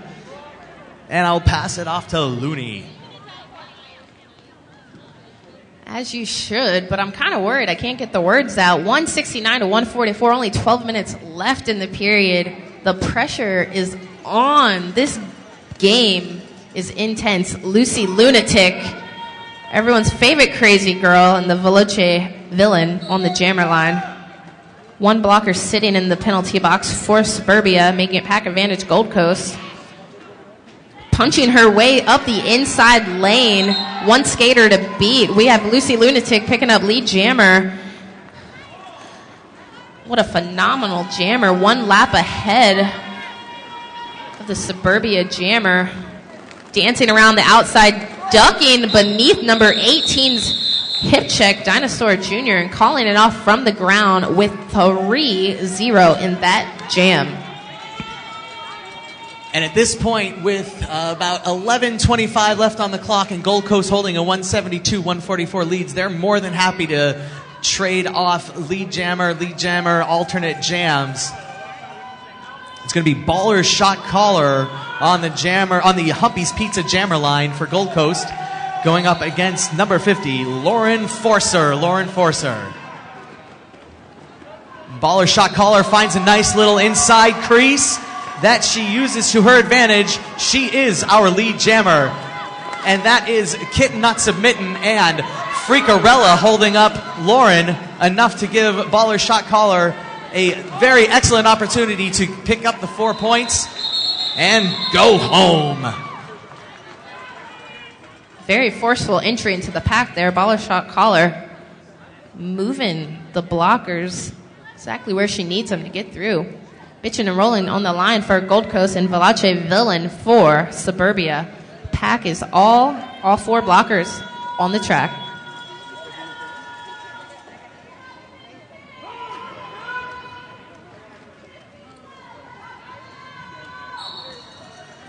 Both jammers punching toward the middle of the pack. Lots of effort being used. They both really want the middle. Some had to change Suburbia. Ducking to the outside. No one was expecting her. She picks up lead jammer in quite a hurry as she passed the jammer line. She's on her initial scoring. She's about to have a scoring run here. Number 18 pushing out Gold Coast jammer.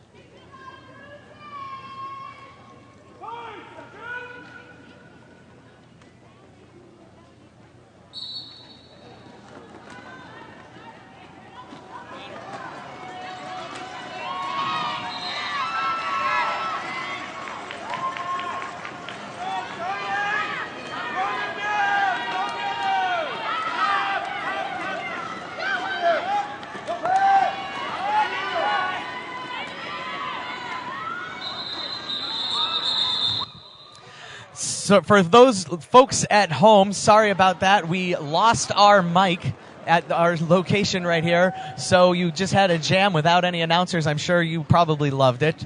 And we're back. I have a mic that's just going to you. There is no house call right now. This is Darth Paul calling it. And it's going to be Kitten Not Submittin' on the jammer line for Gold Coast, going up against number 84.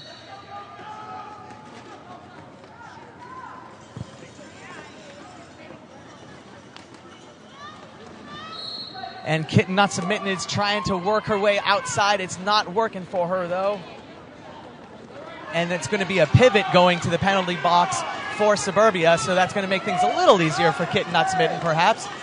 And it looks like we're going to have a no-pack situation.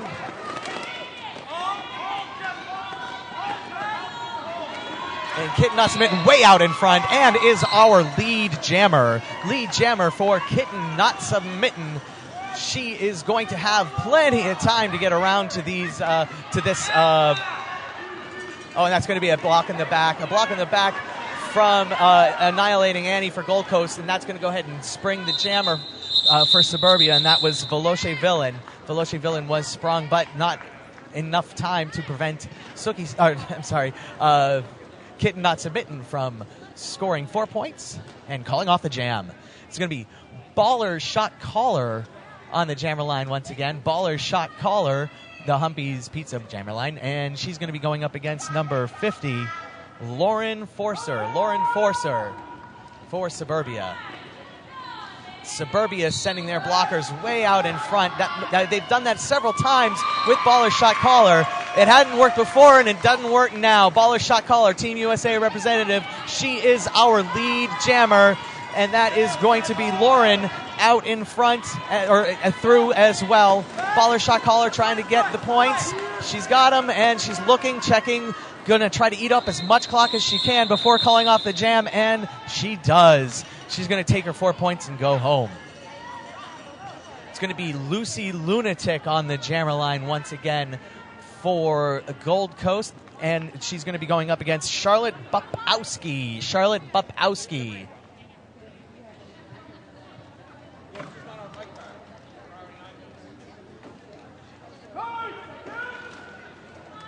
Lucy Lunatic, Gold Coast on the inside. Charlotte Bupowski on the outside. Charlotte Bupowski tries that outside line. It looked like it was going to open up for her, but just closed just at the last minute. Oh, and we're going to have Lucy Lunatic in the penalty box. This is the opportunity that Suburbia was hoping for and Gold Coast couldn't afford.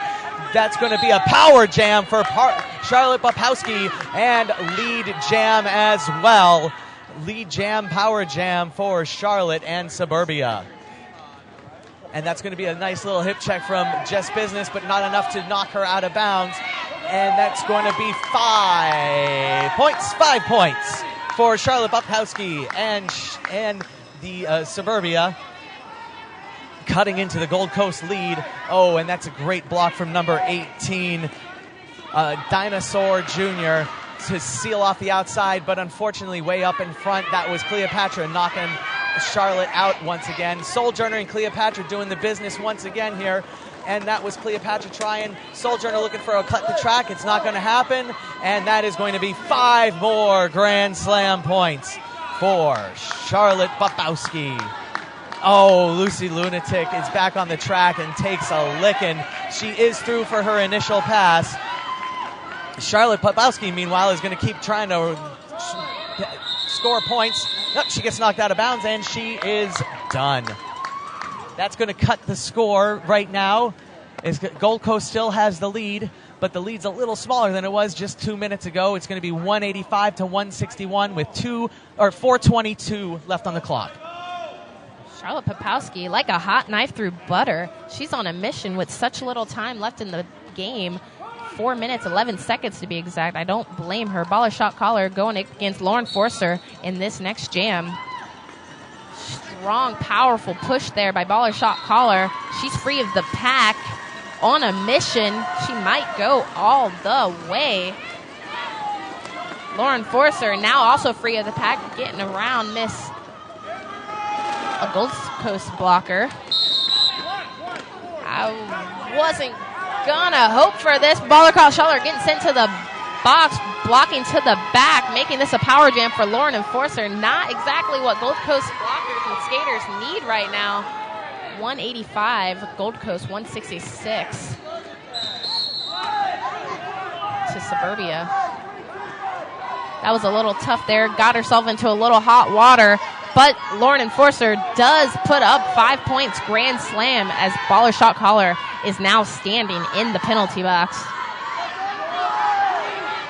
Lauren Enforcer, one blocker to beat, and she does so. Another 5 points going up on the board.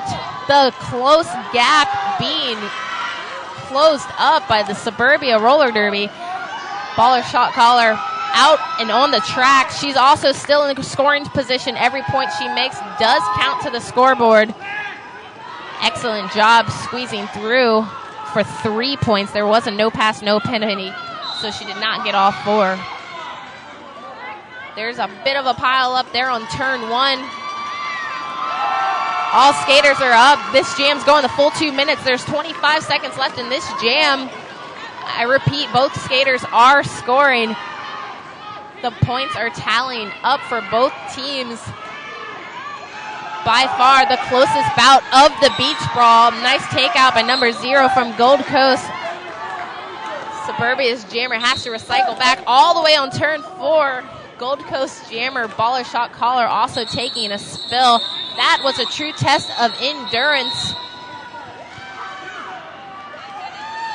Official review being called from the Suburbia. I had feared that something like that would take place. Only 2 minutes, 4 seconds left in this game.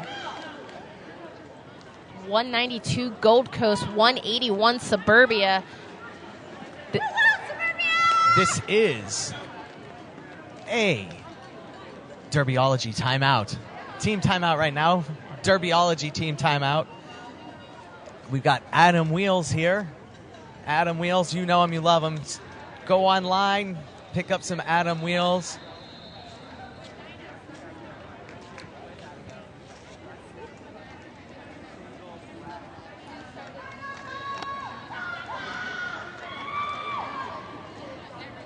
And let me tell you, folks at home, this has been some Oh, there we've got 4 more points.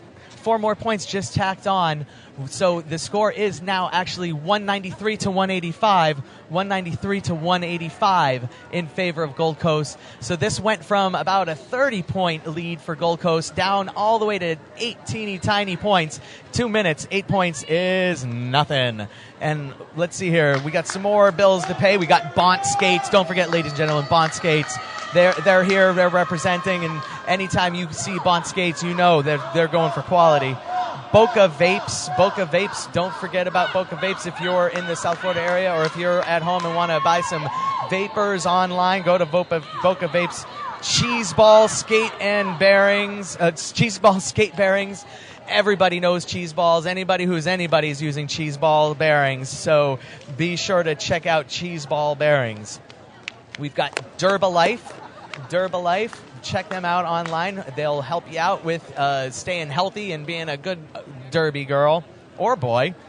Of course, don't forget we are in a Derbyology timeout. Go to derbyology.com. They will customize any shirt, any design. You send it in, they will make it for you. Any shirt, any design, customized. They do jerseys, they do T-shirts, they do tank tops. They'll do whatever you want.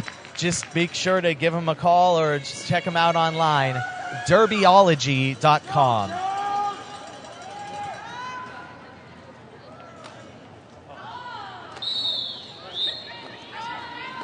On the jammer line, Charlotte Popowski going up against Bitchin' and Rollin'. This is the jam to watch. 2 minutes and 4 seconds left in this game. Grit your teeth, hold your breath, bite your nails. You folks at home are in for a treat. 193 to 185. This is as close as it gets, people. Well, it could get closer, but this is what you got. Trying to take the inside line, finding no relief and freedom there. Bitchin' and Rollin' being recycled all the way to the back.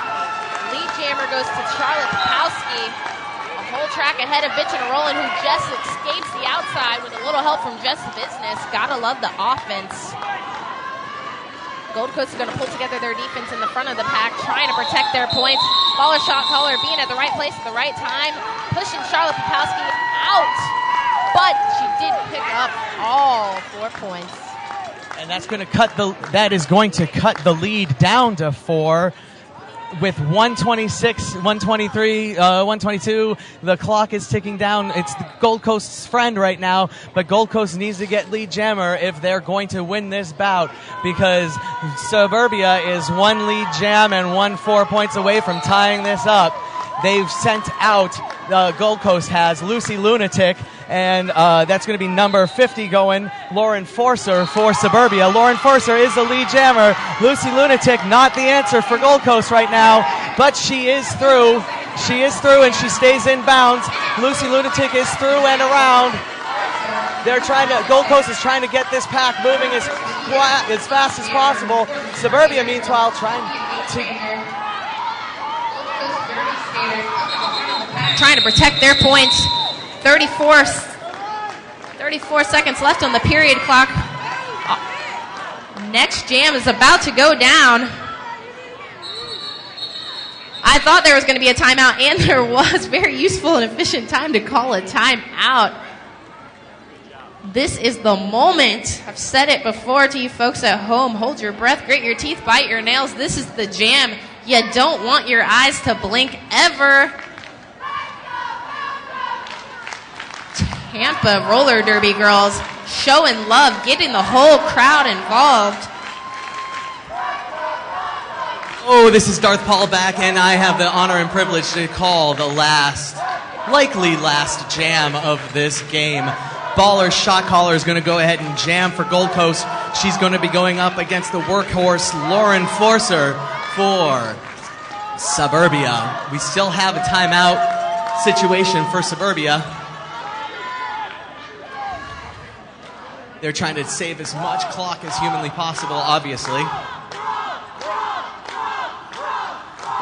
No matter what happens, these ladies have excellent rankings. They will all change after this. Yeah, with about this close, this is going to just basically be, and a blocker for Suburbia being sent out for illegal procedure right off the bat for knocking knocking Bitchin' and Rolling down, and that's going to be a lead jam for Baller shot caller. She's going to try to eat up as much clock as possible. I don't think she wants points. I think she just wants to call this off without any time, and that's going to be another penalty for a block in the back, and that is going to be 4 points for Baller shot caller, and she's going to go ahead and call it off. Your unofficial final right now, 197-191 Gold Coast. I'll tell you what, when you need to win, when you need a lead jammer, it doesn't hurt to have a Team USA representative on your side.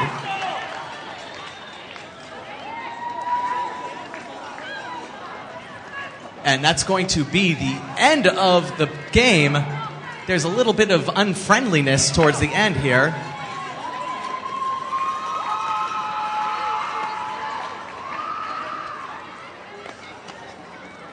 There's a little bit of discussion about whether or not Suburbia got points at the very end of the jam. It does appear as though they did. Unofficial final adjusted right now is 197-194. A very, very exciting bout. The last 2 minutes, just about anything you could have hoped for from the last 2 minutes of a roller derby bout. We're still waiting for the official final. Right now it does stand Gold Coast 197, Suburbia 194. That is close enough that if there is a score adjustment, Suburbia could very easily just sneak this away.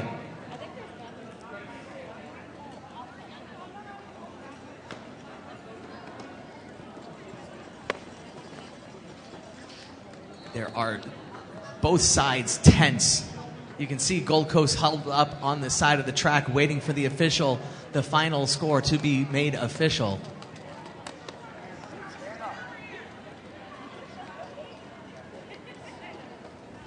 The officials are over at the scoring desk. When it's this close, you need to check every single line, every single jam, make sure that all the points that you were called are accounted for.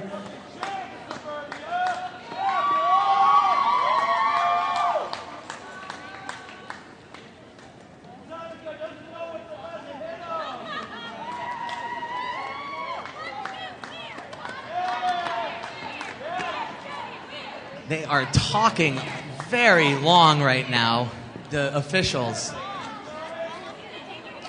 It almost seems like they're talking about there might be some kind of points. It's 100% hyper speculating right now, but I've never seen officials talk this long at the end of a bout before, at the end of a game before. This is nerve-wracking. Do not go away. If you're in the venue or at home, do not go away. You've got to wait until this one's made official. There are some points being pointed to. I'm looking at them. They're pointing. And we're going to go ahead and call it the official. That is the official final. 197-194. Gold Coast Derby Girls takes it by the hair of their chinny chin chin. And they got their first victory in this, the inaugural Beach Brawl. Both of these teams highly, highly competitive, highly worthy of a victory. But Gold Coast just has a little bit more in this one. I'm Darth Paul. And I'm Lil Looney. Thank you for joining us.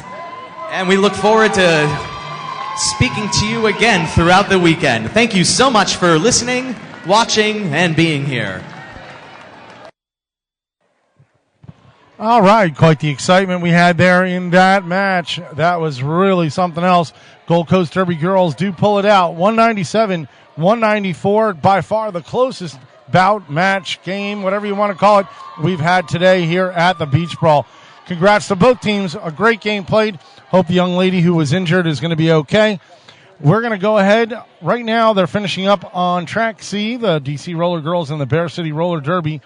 We have a 5 o'clock start time is for the Nashville versus Fort Myers. That obviously is not going to happen since it's already 5:02 right now by the time they get warmed up and stuff. Hold on one second. Cub? Hey, Cub. We're going to call over our associate from the roller derby, Cub. Cub, over here. We're going to find out, try to get some official status on. Do you know what time the next match will start over here now that we have the delay? Yeah, so what we're going to do is we're going to adjust the warm-up times for the next two teams. So instead of 30 minutes, they're going to get 20 minutes, 10 and 10. We're going to eliminate the common warm-up of 10 minutes at the end of that. That would have been the 30 minutes. And then we're going to take halftime and we're going to cut it down to 10 minutes. So that should put us back on schedule and we should be fine. Okay, we got it right from the source. So this match then should start at about 5:30 at the latest, 5:20, right around there. And then we're going to try to get back on schedule for the 7 o'clock game, which would be the Tampa Roller Derby versus Stockholm Roller Derby. Like I said, over on Track C, we still have the DC Roller Girls in Bear City. They're finishing up. Right after that, we'll have the Detroit Derby Girls versus Tri-City Roller Girls. That'll be on at 6 p.m. Once again, we're going to go back to silence on the court as they warm up and we get ready for our next bout. This was a great, great bout between the Gold Coast Derby Girls and the Suburbia Roller Derby. We knew it was. We knew that Gold Coast was ranked 50, Suburbia was ranked 58, very close in the rankings, and it showed on the rink as we had a very, very great, awesome match, brawl, whatever you want to call it.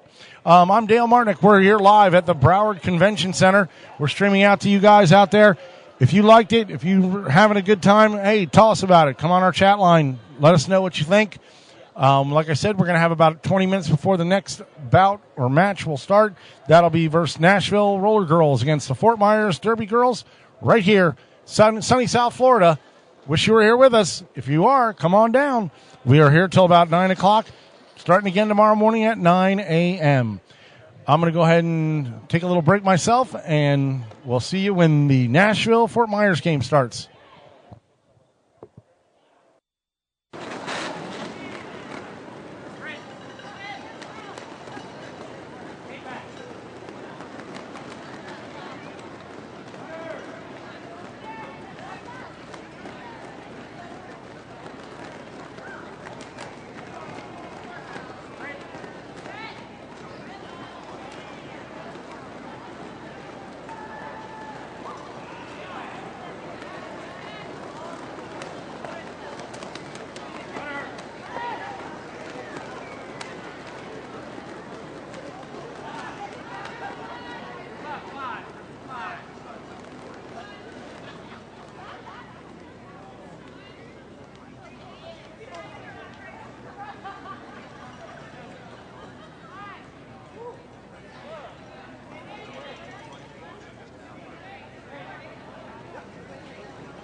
Check one. All right.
sir.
What up, boo? What up?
Well, greetings and salutations, Fort Lauderdalians and those listening from around the world.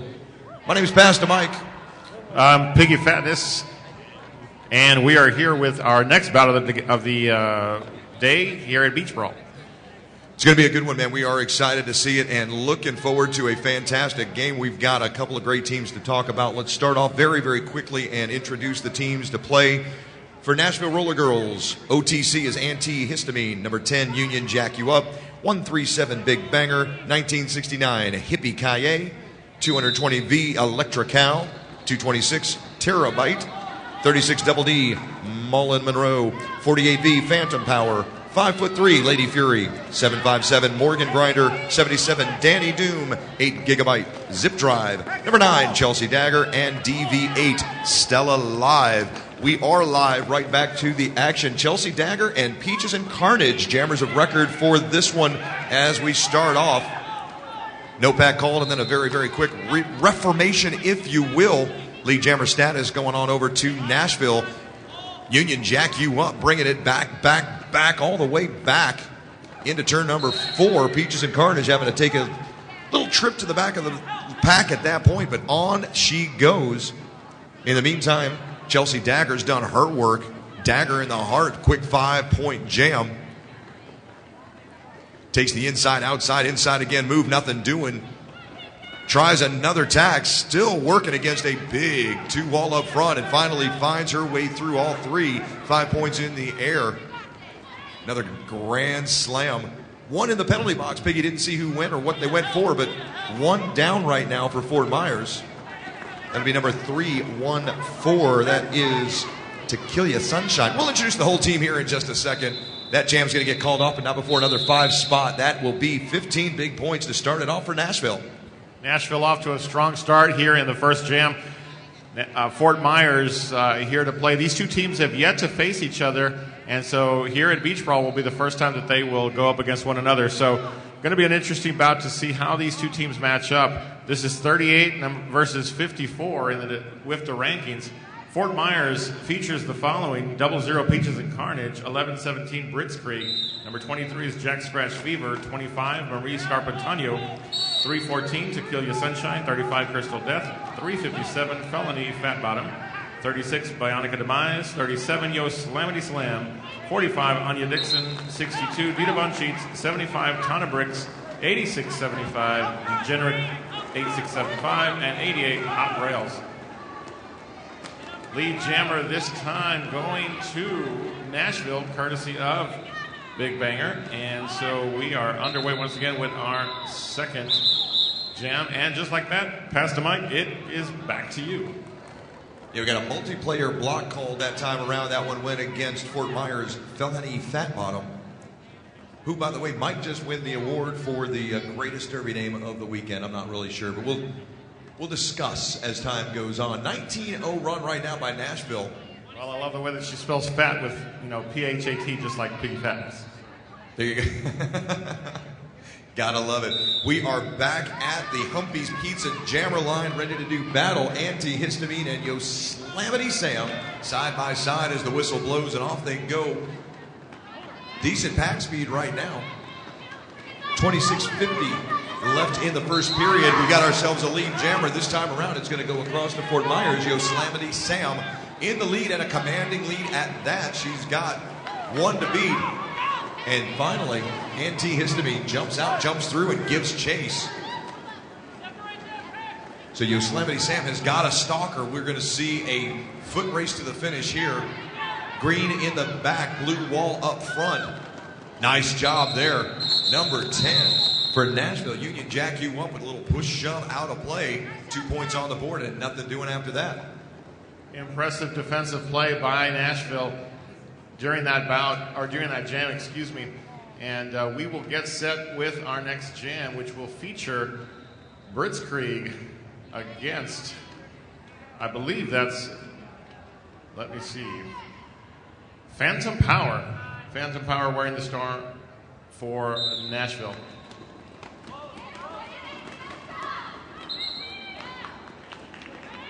Quickly out past turn 1, lead jammer Krieg did a bit of a pirouette through turn 1 and now is on her scoring run. Pace of the pack moving very quickly.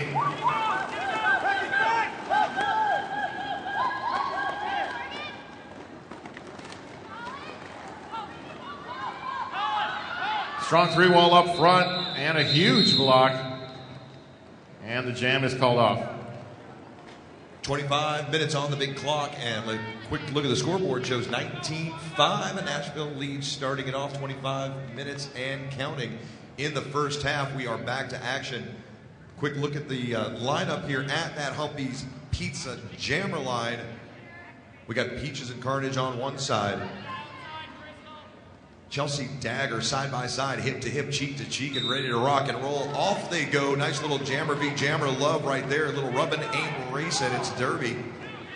One to beat now. Chelsea got her way through, pushing and shoving, and that is one strong Jammer. I'll tell you, got a chance to see Chelsea Dagger in action at the Southern Discomfort Tournament or Invitational last weekend, and you're going to see a lot of physicality from this Nashville team. You're going to see a whole lot of speed, a whole lot of stamina, a whole lot of strength. But right now, none of that's doing any good against a solid 3-wall from Fort Myers. She's going to have to call this one off before any damage can be done. But quick look at the tail of the tape. Put a couple more on the board right now. So 24-5 with 24 minutes to go, Piggy. Indeed. Lots of strong blocking right off the start of each jam being put together by Nashville as they try to assert themselves at the beginning of each jam. It'll be interesting to see how that plays out as we continue. So much going on. This bout number 9, game number 9 of the Beach Brawl, inaugural Beach Brawl here in Fort Lauderdale. And pass to Mike as we get back to the action. Who do we have jamming? We got Big Banger on the Nashville side of the equation. Yosemite Sam going up against her, and both teams right now working hard. Good job there by Fort Myers, really reeling in there. Now take that back. Yosemite Sam, just when you thought she was locked in tight. It's the curse of the announcer. You say it, and then they automatically take it away from you. Yosemite Sam is out, but Big Banger is giving chase, and this one's going to be a foot race finish once again. Both jammers cruising around looking for that engagement zone. We'll see how this one plays out. You got a big green wall in the back, a blue wall up front, 4-on-4 action. And that jam's going to get called off. We'll take a quick look. One apiece. So there you have it. It's kind of like kissing your sister, you know. I mean, you got to jam in, but nothing really transpired. I think what that shows is these two teams took a few jams to figure the opponent out, and now we're starting to see this really kind of dig down, and these teams are figuring themselves out, figuring out how we're going to proceed throughout the rest of this particular period. Yeah, no doubt about it. Whistles blowing, off they go. Inside, outside line, outside, inside line. Each jammer taking their own track, and at the end of it all, Fort Myers has lead jammer. That is Krieg, and Antihistamine can do nothing but give chase, but she's going to take a nice big hit right there. Fantastic hit. Dita Von Cheats through the hip, and man, oh man. Quickly recovered. Antihistamine out and racing now, looking for a little bit of a hole, looking for a bit of a catch-up period. She's got a lot to catch up, a lot of ground to make up. Half a track, in fact, is that one's going to get called off. 0-0 on that final pass, so 25-6 it stays. A 19-point lead right now for Nashville. Again, you know, everybody listening at home on the DNN network, you all know this is not, I mean, a 25-6 lead is absolutely nothing in roller derby. So we got a long, long way to go at 21 and a half minutes to play in the bout. Lined up and ready to roll once again. Phantom Power on the line, wearing the blue stripe, the blue star for Nashville. And we got 0-0. It's Peaches and Carnage. And there we have a lead jammer, very quickly called. Nashville in control again. Phantom Power zipping around the track. And let me tell you, watch the strides, watch the crossover. She never stops crossing. They just keep coming all the way through the contact. And she's going to go ahead and put a little love on at the very end there on her way through. Jack Scratch Fever taking the bump right there. And after a 4-point pass, they'll call it off.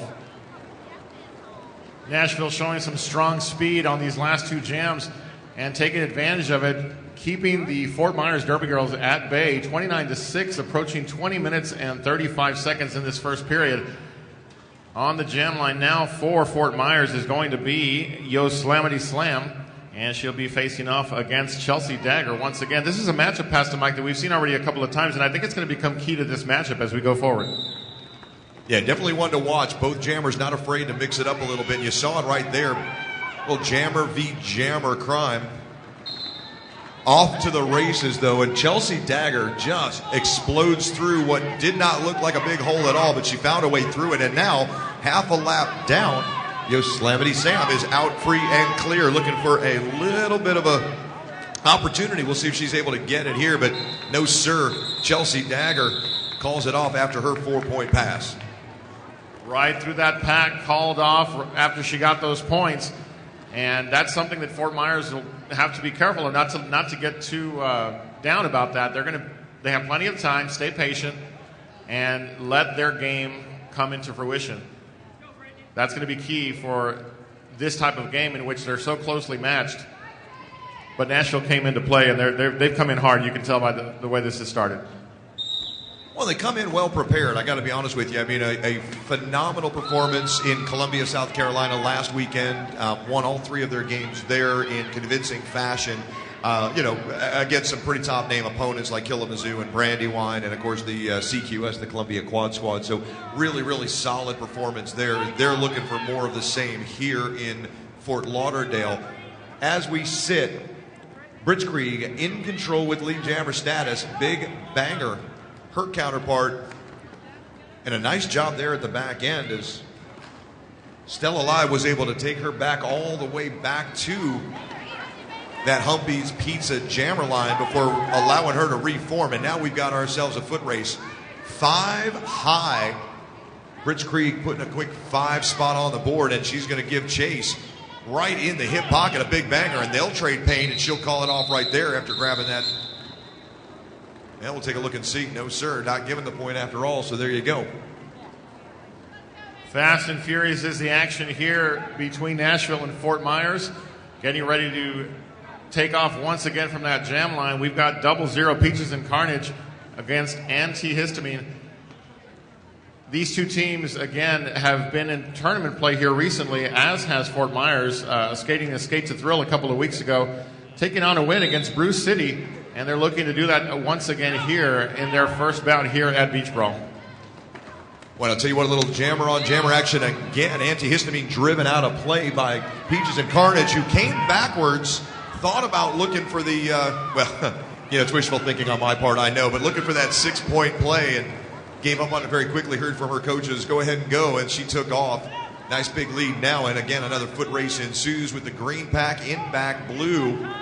Blockers up front, everybody getting up front. Nobody wants to be a point, and they'll just call this one off. No harm, no foul. 17 minutes, 21 seconds, and counting in the first half. 22-point lead for Nashville, 33-11, Piggy. Plenty of derby action going on here this week. I want to say thank you to all those who have joined us here in Fort Lauderdale and all of you who are watching online. Don't forget, we've got 2 tracks of action. A little later, we'll be seeing the start of the next game, which will feature Detroit Derby Girls versus Tri-City Rollers on track C. But for right now, it's going to continue Fort Myers versus Nashville. And Pastor Mike, I think Nashville's looking to really keep the pressure on the rest of this half. Now, this is a team who absolutely likes playing with a lead. There's no question about it. Nashville likes to get out front, get out first, and make some points. They just kind of manufacture points if they've got to and call them out. So they've gone ahead and done a nice job so far. They've got a half track left. Well, not quite half a track, as Yosemite Sam can fly and has really closed the gap quickly. Still quite a bit of a lead right now for Phantom Power, who is in control and looking for that hole. Head on a swivel, looking to see exactly where her counterpart is. And there she goes, calls it off fairly quickly at that point. Make sure that we don't have any kind of damage. It's a 3-0 run for Nashville to extend their lead out 36-11, Biggie. There's absolutely no denying the fact that that kind of tournament result that they saw just last week is going to carry over. Southern Discomfort obviously went well, and now they're going to bring that momentum and energy into this particular event as well. So, again, Nashville off to a strong start. And looking to continue as they've got 2 more. Each team that's here at Beach Brawl with 3 sanctioned bouts. And looking to keep the pressure on is Nashville. Off to the races we go. No pack quickly called and then reformed almost as quickly, and lead jammer status goes to Chelsea Dagger. Blitzkrieg can only give chase now. We've got a penalty coming. That's going to go against Fort Myers. Tequila Sunshine will take a seat. Second time, I believe we call her name, so we're going to have to take a quick check and see if we can figure out what the penalty was on that one. But it happened all the way over there, way on the other side of the track, and we just didn't see a sign or hear a call. Either way, I can tell you this. She'll sit down for 30 seconds and have a little time to think about the quality of her actions. In the meantime, a little jammer v. jammer action. Nice job there. Blitzkrieg tried to give the hit, but Chelsea Dagger spun right out of it, and then it calls it off after grabbing her points. Fort Myers continuing to put together their defensive play. They have plenty of time to make a dent in this particular score differential. It's only 30 points, and we're only past the halfway point of period number 1. So Fort Myers still has a game to bring, and I think we're going to see it play out as we continue with this first half. 5 more seconds, and we'll be on to the next jam. Pass to Mike. Who do we have on the line? We got Big Banger way back in the sniper position. I mean, she was back in downtown Miami somewhere, way behind the line, but very, very, very quickly comes back to make a huge difference as Big Banger now with the lead, and she's the only jammer free and clear. Peaches and Carnage fighting against a 2-wall up front.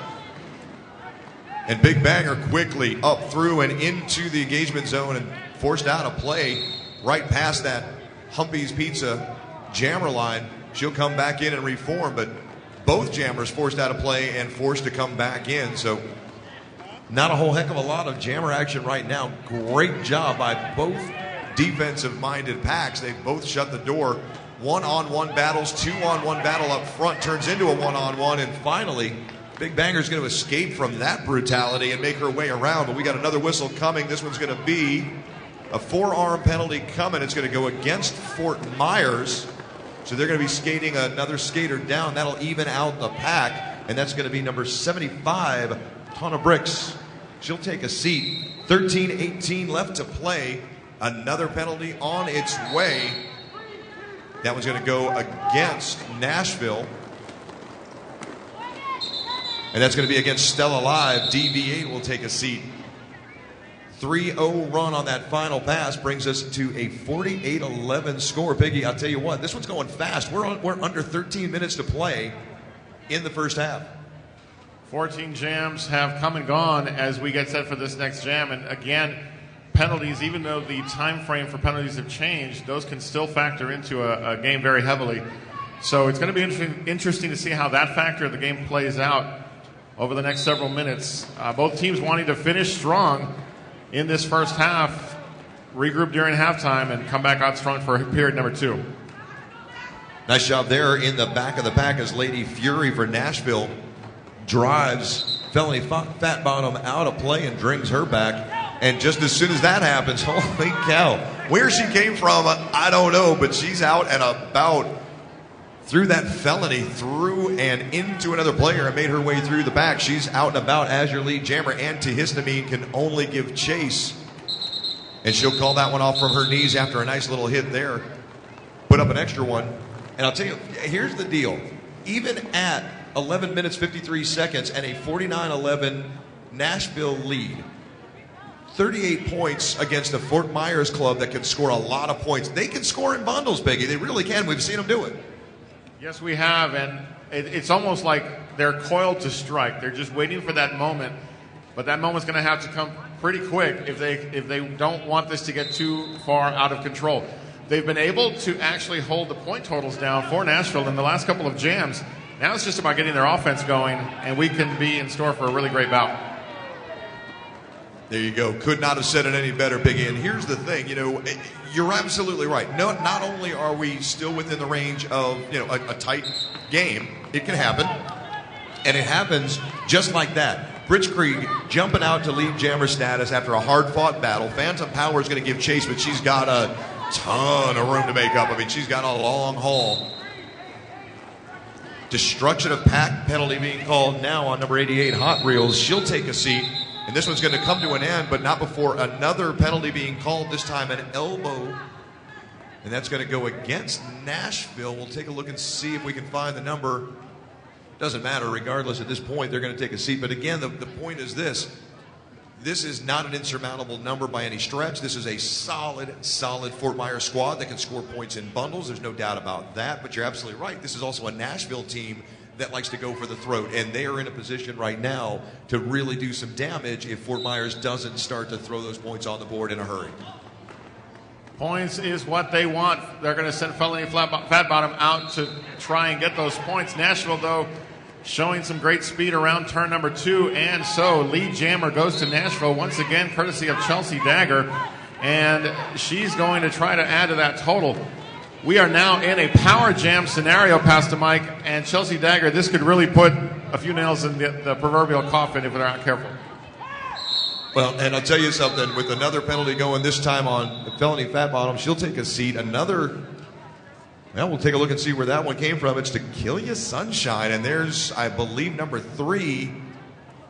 So we'll have to keep an eye on that situation. That could be a ongoing situation that we'll have to keep our eyes on. At 9 minutes, 30 seconds left, 53-15. That jam got called off fast, quick, and in a hurry. And we've got some discussion going on. Unfortunately for this bout, I don't believe that we have a announcer ref helping us with some of those official calls in the scrum, but we'll see how that one goes. We'll keep an eye on the Fort Myers players on the bench. There might have been a second 30-second penalty assessed. I can't be absolutely positive of that, and until we see it, we're not going to know at this point. But we are in a power jam situation right now. 5 high. Another grand slam on the board for Big Banger. Felony Fat Bottom waiting her turn to come back in. And as we take a look at the clock on the wall, my suspicion has been confirmed. We've got, oh look, there's Danger Man. Danger Man might have the information we're so desperately looking for. So we'll count on him to make his way back up to the announcer's table and fill us in so we can fill all of you in, both here in Fort Lauderdale and abroad and wherever else you might be watching. In the meantime, Felony Fat Bottom has re-entered the gameplay and very quickly out and through, and that jam's going to get called off at the 8-minute mark. 68-15 Nashville, 8 minutes to go, Piggy. I know it's stating the obvious, but Felony Fat Bottom gets right back on the track, forces the call off due to her speed.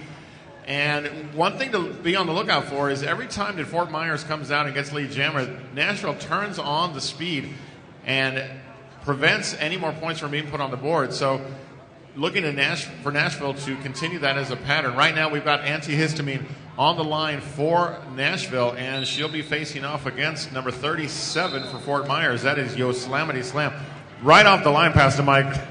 Let me tell you, that was nasty. I don't know how she did it or where she came from, but Antihistamine just put it into turbo and blew through that wall. I mean, just gone in seconds. 1, 2, 3 steps, and she was out of there. Penalty coming now. Track cut penalty on Terabyte. She'll take a seat. This jam's going to end very quickly right there. So let's go over to our man on the street. Danger Man has an interesting tidbit from the penalty box. Thank you, Basta. I went down and checked into the penalty box, went over and had a look at the whiteboard, and what I have noticed so far is that Fort Myers has a pretty even 2-to-1 ratio of penalties compared to Nashville. So Nashville not getting into as much penalty trouble. Their skaters are not spending as much time in the box, and that may have an impact on what we see reflected here on the scoreboard. So back to you, Pasta. Thank you. Yeah, no question about that. The scoreboard shows penalty trouble, and it shows it very, very clearly. Fort Myers down 76-15 now, 6.5 minutes and counting. And Danger Man, keep an eye on those penalties for us. I know that we've got at least one that we really want to make sure we're keeping track of as far as penalties, but we're gonna keep up to date on all of that action. And there's going to be a fairly obvious backwalk penalty. That was an easy one to call. Matter of fact, I think she took herself off of the floor before the actual call was made. Phantom Power will take a seat for that backwalk. And now we're going to have an instantaneous flip-flop in the sin bin. A track cut penalty on Blitzkrieg. And as soon as she sits down, which is now, Phantom Power is released, and very, very quickly Blitzkrieg will be in pursuit. That one was a quick turnaround. The entire pack has pretty much stopped in place, waiting for contact to be made. It's finally here, and off they go. Phantom Power at the top of the pack. She's able to get through. 2 to beat turns into 1, and Felony Fat Bottom, the last line of defense, not able to keep her in. She's out through and looking for her scoring pass. Still a lot of action going on, and both teams have done a great job 4-on-4 and continue to do so now until all of a sudden, out of nowhere, Blitzkrieg just complete head fake on the entire Nashville pack. I mean, she looked one way, went the other, and threw very, very quickly. Points on the board is the name of the game, and she's going to go ahead and see if she can't do that right now. 81-15, 5 minutes exactly to play in the half here in Fort Lauderdale. We got a track cut penalty coming, and that's going to go against Nashville's Phantom Power. So the power jam begins. Phantom Power is going to have to take a seat. A back block penalty to Stella Live. DV8 is DV done. She'll take a seat for 30 seconds. Nice job there. Number 77, Danny Doom, laying the hit that shoved Blitzkrieg out of play, and she'll have to reform, but not before the 2 minutes is up, and that's the end of that one. Holy cow. Holy cow indeed. Danny Doom with some nice defensive work at the tail end of that jam. Nashville, Fort Myers, just two of the many teams that are here this weekend. We have a global presence. Derby teams from all over the world. Teams like Bogota, Colombia, Rock and Roller Queens, picking up their very first sanctioned WIFTA game, not just their first game, but also first victory earlier today. Royal Windsor is here and others, and right now that we're enjoying this one between Nashville and Fort Myers. Fort Myers lead jammer, and now looking to put a dent into this point differential pass. Yeah, so I just got a visit from Danger Man down in the penalty box. We got a back block penalty coming against number 35. That's going to be Crystal Death for Fort Myers.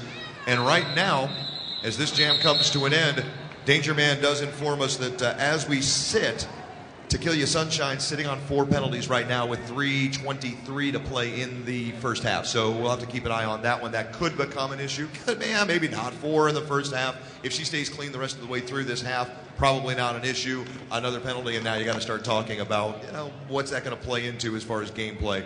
84-23 will be at 3:05. 3, 2, and 1. 3 minutes on the board as we blow that jam whistle, and off they run. Chelsea Dagger and Yosemite Sam, they've had a couple of real nice, healthy jams between them, and 3 different Fort Myers players, including Hot Reels, able to shove Chelsea Dagger out of play. She's got to reform and does so, but not nearly as quickly as one might expect, so we'll have to take a look at that. And Yosemite Sam is out to the races. She's gonzo, man, flying around the track. We got another penalty coming. That's going to go against Jack Scratch Fever for Fort Myers. And that jam's going to get called off, but not before another 4 spot on the board for Fort Myers. 2 fingers in the air for Nashville. So 27-86. We're coming in on 2 minutes, 2:14 to go, Piggy. Nashville sneaking out those 2 points as well, keeping the pressure on Fort Myers as we get set for this next jam.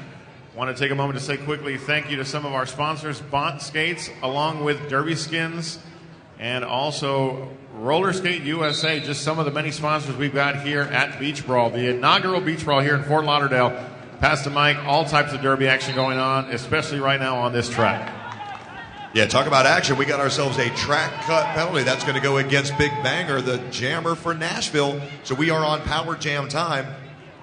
Borrowed 30 seconds for Fort Myers, and an important 30 seconds right now as we are winding down. 1.5 minutes to go right now, 86-27. Another penalty, this one also on Nashville. This one will bring them to the point right now of a 4-on-3 pack advantage with Zip Drive going down. And oh my goodness, look at this. Call it a 4-on-2 pack advantage now. Lady Fury's going to take a seat for Nashville.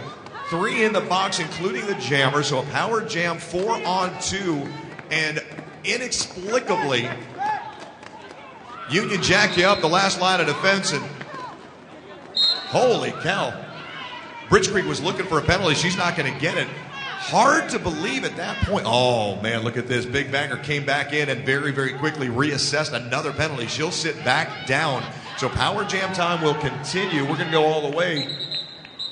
4 more points, 5 points on the board. There we go. There's the thumb. 5 points on the board for Fort Myers. So, again, a nice job, but with that much penalty time on the clock, with that much power jam time, I would have liked to seen another 5-10 put up and just wasn't able. I mean, again, with that many skaters in the penalty box for Nashville, to not see Fort Myers kind of help out, push, block, get their jammer through for another 5 or 10 points may be disastrous for them in the long run. 86-32 as the clock ticks away. 10 seconds on the clock. The whistle blows, so we will be able to get another one in. Should be the last jam, but we'll find out. No pack called very quickly. No contacts allowed. Now, no penalty on that last contact. Thought for sure Mullen Monroe might have been called. She got away with a good one there. Nice big hit, but Peaches and Carnage is your jammer. You know, Pastor Mike, there's something to be said about Fort Myers getting lead jam these last 2 or 3 jams. It gives them the momentum they need to make an impression and an impact. So now they can go, once we get to the halftime period, figure out what's been working and build on that in the second period. Yeah, no doubt about it. And we are at that halftime period right now after Hot Reels did a very, very nice job forcing your lead or your jammer for Nashville, who I believe at that time was going to still be, I believe, Phantom Power. I'll have to go back and take a look at that.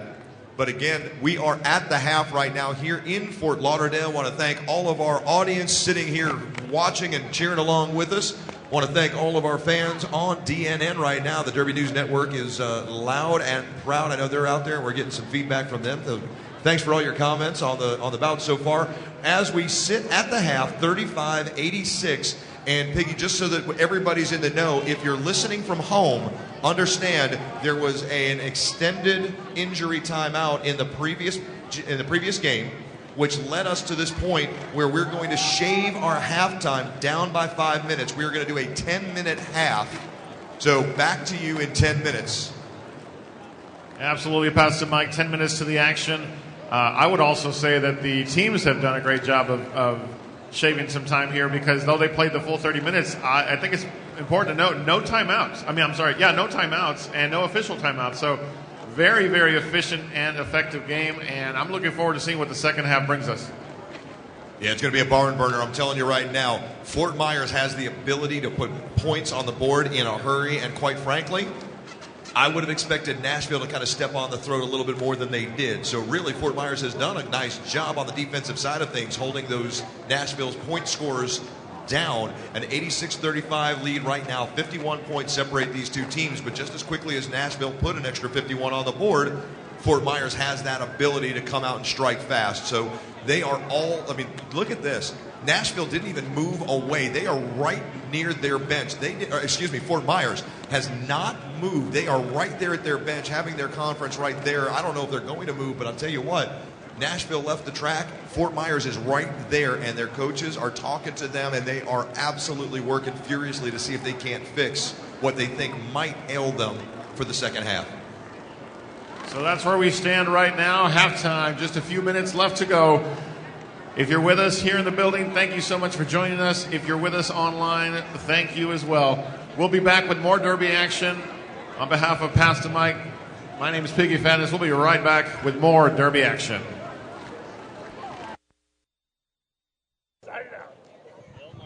Okay, we're back. We're at halftime here of the Nashville Roller Girls. Fort Myers Derby Girls, 86-35. Nashville's ahead.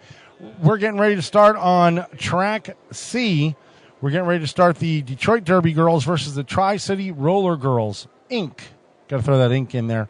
They're going to be starting here in about 5 minutes. We are a little bit behind on this track. We did have an injury in the last game, and that's pushed us back a little bit, but we're trying to catch back up. Right after this, on this track, we will have the Tampa Derby Darlings versus the Stockholm Roller Derby. Don't forget, we do have action all night long. The final bout, match, game is at 8 o'clock. That'll go from 8 to 9. We'll sign out at that point, and we'll come back and start right back up tomorrow morning at 9 o'clock. Got a full slate all day long of roller derby. It's been exciting. It's been a great thing. I'm kind of new to the whole thing, and it's really cool. If you have anything to say, let's hear some things on the chat line. My name's Dale Martinek. I'd love to hear some good names for roller derby names for me. That'd be kind of cool. I guess some people were doing that with Art on the other side. I'd like to see the same thing over here. We got later on, we're going to see Tampa and Stockholm, and then our final match on the other side will be the Steel City Roller Derby versus the Houston Roller Derby. We're at halftime. Once again, Nashville ahead, 86-35. Should be a good match in the second half. Looking forward to it. Hopefully we'll see some stuff on there. I'm getting some people asking us to zoom in. We are a little bit handicapped on our camera right now. We had some issues this morning. We are on just a typical HD camera. It cannot be zoomed in. The angle we're giving you is the best we can do. Tomorrow, hopefully, we'll have a little bit better scenario on this track. On the other track, we do have 3 cameras working, and we're using them to our full capacity.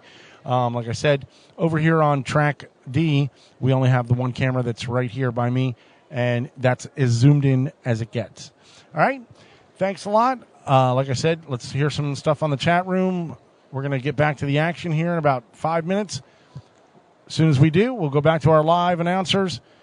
And your announcers. Your announcers in this match are Piggy Fatness, Stu L. Sample, Captain Lou, and Danger Man. So enjoy those guys, and we'll get back to you ASAP.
All right, 1 minute 40 seconds left in the halftime period.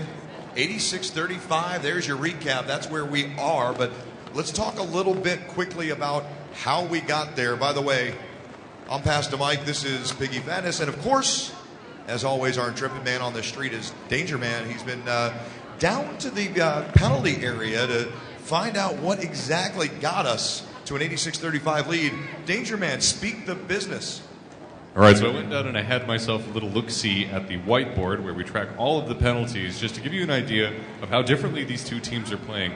For example, if you look at the absolute number of penalties between Nashville and Fort Myers, they're very close right now, which is a difference than what we saw about halfway through our first half. They're at 11 and 14 between Nashville and Fort Myers, respectively. One big difference is that Nashville has most of their players have committed perhaps one, at most two penalties, whereas Fort Myers has a number of skaters who have committed 3 or more penalties, and those are Jack Scratch Fever, Tequila Sunshine, and Felony Fat Bottom, which have 3, 4, and 3 penalties respectively. Hands down for Nashville, their biggest penalty problem is track cuts, with 4 of their total 14 penalties being track cut. The next highest repeat offender is between back blocks and high blocks. What we're seeing called on Fort Myers that Nashville is not doing is pack penalties, destruction of pack, and failure to reform. Fort Myers has 4 of those on the board, and it's, I think, causing them a lot of problems in terms of trying to maintain good control of the pack and good dynamics. So that's what's going on the penalty side of things, Pasta. Man, oh man, does that guy know what he's talking about or what? Good stuff. Danger Man, thanks for jumping in. So you heard the report from the penalty box, and that's kind of where we stand right now, 86-35. And again, you take away a couple of those penalties, and there's a whole new ball game. And I guarantee you, if I were a fly on the wall in the Fort Myers, I'll call it a locker room or scrum or huddle, they're probably talking a lot about, hey, look, just keep it clean, keep on playing. Piggy, what'd you see, man? What are we looking for in this second half? Well, I think Danger Man called it perfectly. We're going to see Fort Myers probably not only clean up their pack play, but also take advantage of what they found out in those last 2 or 3 jams that was allowing them to get lead jammer time and time again. But they've got to figure out this Nashville speed. Once Nashville is in a position where they don't have lead jam, they speed the pace up, and they are hard to catch. There you go. If you're just joining us out there in the Derbyverse, you are now caught up on all the action. It's Nashville and Fort Myers coming together in a clash. Chelsea Dagger and Britz Creek, jammers of record for our first jam in half number 2.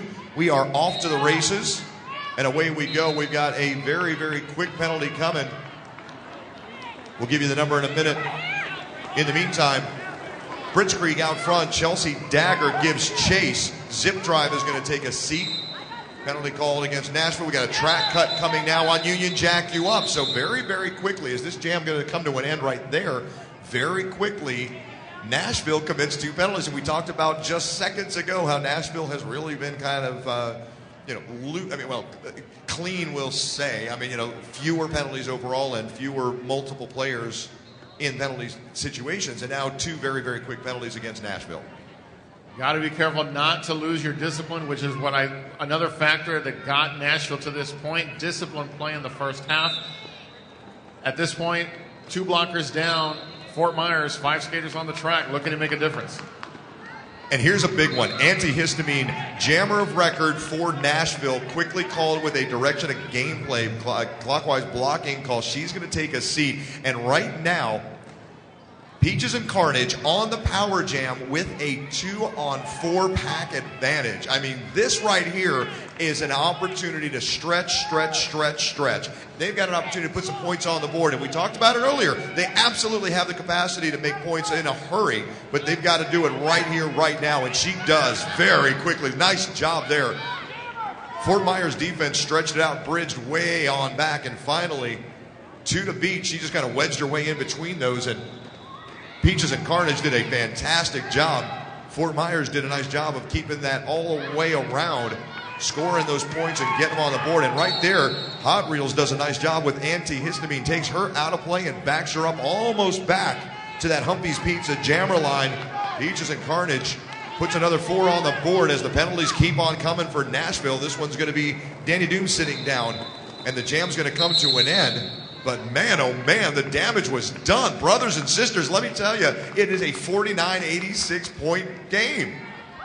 It's almost as if we were the ones talking in that Fort Myers bench area. They have, again, capitalized on what they found out in the first half. Got to give it to Nashville, though. There was a point where there were only 2 defenders on the track, and they kept that jammer back just long enough for their blockers to make it back onto the track. The bridge worked to some degree, but just some awesome blocking up front by Nashville. Yeah, no question about it. That could have been a lot bigger problem for Nashville. That could have probably been another 5 spot on the board.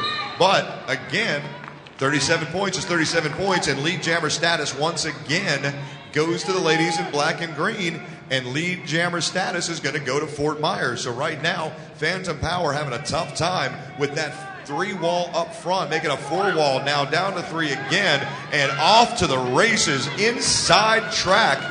Nothing doing. They're not going to stop Blitzkrieg. She's out and through. Lead jammer and a whole bunch more as Phantom Power is just getting accosted and brutally breaking down to the ground. And that's, again, another huge job there. Number 45, Anya Dixon, pushes her back, takes her out of play, and they have gone all the way back to turn number 3. Holy cow. 26-23 to play. Out of play call, they got to let her go. That was a nice job there by Lady Fury and Terabyte, trying the best they can to bring Blitzkrieg back and into, again, turn number 3. Taken out of play, and thought the out of play call might have saved her there. Nothing doing. She's gone. There's a penalty called on Blitzkrieg. She's going to take a seat. Direction of gameplay penalty coming now on Fort Myers. That's 2 very, very quick green penalties, and Phantom Power on the power jam as number 45, Anya Dixon, back to the penalty box. 86-59, 27-point. Well, just as soon as you say that, Nashville racks up a couple more points. 91-59, 25 and a half to go. Nice job there. Nashville helping their jammer. Inside, outside, all around the town. And Phantom Power is just looking for a hole. She's got 2 on her. 1 to beat now, and she does. That's just brute force right there. Nice job by Phantom Power to squeeze out a couple more before the end of play. 96 now on the board for Nashville, 60 for Fort Myers, a 36-point game. 25 minutes to go. Pastor Mike, that jam, that 2 minutes was a tale of 2 different minutes. First minute, all Fort Myers. Penalty gets called, Nashville takes advantage, and what we saw as a smaller point differential just blew up in that last minute. So, again, so much can happen in 2 minutes, and that's evidence of it right there. Perfect analysis as usual, Piggy. Thank you for that. We're back to it. Big Banger and Yosemite Sam, your jammers. One of them now has lead jammer status. That's going to be a big banger for Nashville. 1 to beat now, and off goes Yosemite Sam. She'll give chase. She's got a lot of ground to make up, but she can do it in a hurry. Big, quick, fast. Nice job there. Hot Reels with a fantastic shove. Big Banger taken out of play, and that jam's going to get called off as she's going backwards out of play. One thing we should mention is, there are skaters who just quietly do their work. Hot Reels, a classic example of that. She's been on the track a few times, and each time making key blocks that open up space or force call-offs. So it's been fantastic to watch them play. So many times in tournaments like this, you get, you think your MVP is automatically going to be a jammer, the one who got out and scored the most points and all of those things. And oftentimes your MVP on the track, if you ask them, is going to be the big blocker that did the work. And it's kind of like an offensive lineman in football. Same kind of concept. It's the guys that get down and dirty, the guys that get gritty and never get their name called, but they're the ones who really make the difference. And right now, you're right, Hot Reels is one we're going to watch the rest of the way through. Back to it, Chelsea Dagger. Lead jammer, Peaches and Carnage is going to try and work with her, but very, very quickly gets reabsorbed into the pack, and off goes Chelsea Dagger. 5 high.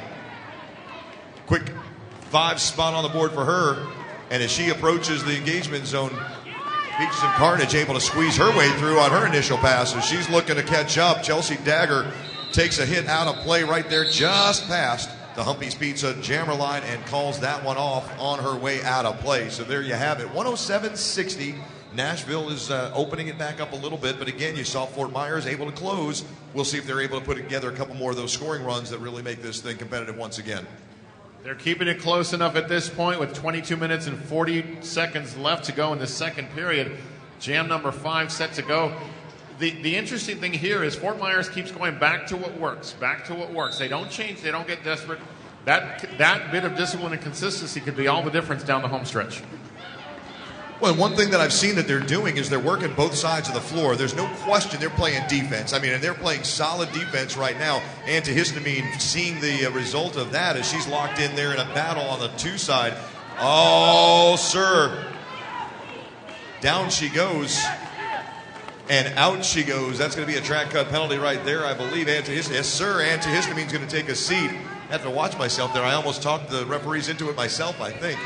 Pretty obvious call, but came a little bit late. I got to watch that. Blitzkrieg, she's out in front, out in control, and an opportunity here on the power jam. We'll see if she can make hay with it. But what we were saying a second ago is that not only are they doing a wonderful job of defense, but they're also working as a team to get their jammer through. And holy cow, did you see that? Just leapfrogged over the right hip. Not sure exactly who it was that she leapfrogged, but man, oh man, Blitzkrieg just kind of jumped, hopped, skipped right over the top hip of another Nashville player. Got in, got through, and looked for a couple more points before having to call that one off. 21-20 to go here in the second half. There's almost a feeling that when on a 4-1 situation, the size of the Nashville blockers really comes into play. And so rather than to continue to try to push, call off the jam, reset, buy yourself some time, and hopefully it pays off. Well, watch this one here as we go right back to it with Yosemite Sam and Big Banger from that, I call it a sniper position. I'm sure there's another term that the girls are using, but I call it the sniper position. She's about 20 yards back, it seems, way behind that start line, and off she goes. But it seems to work for her. I don't know if it's a vision thing or exactly what it is, but she's got one to beat, and she does. A big collision. She uses that body, and she comes by the name naturally. Big Banger takes that body and keeps on rolling. She's out front, out first. Big Banger with the lead. Yosemite Sam will give chase. Another penalty coming right now. It's Terabyte. And that one's going to get called off from the floor as Big Banger goes down in a heap right there at the Humpy's Pizza jammer line. 109.65, just over 20 minutes left in the half. Speaking of that sniper position, starting way back behind the line, the thing that I've noticed that when Big Banger does it, she gets a lot of explosive speed and momentum, blows right through the middle of that pack. So there's something to that strategy, as you said, Pass, and I think a lot of it has to do with building momentum and just going right through. You got to have blockers or they're going to open those seams, and that's what we're seeing Nashville do.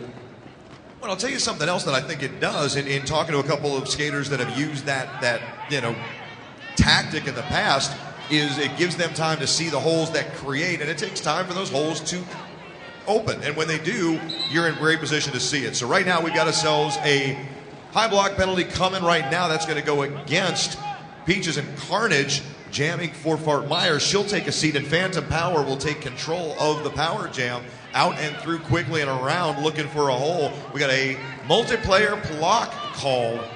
Multiplayer against number 314, and that's Tequila Sunshine, and that is number 5 right there. So we'll keep an eye on that. With 19 minutes to play, Tequila Sunshine has her 5th boo-boo.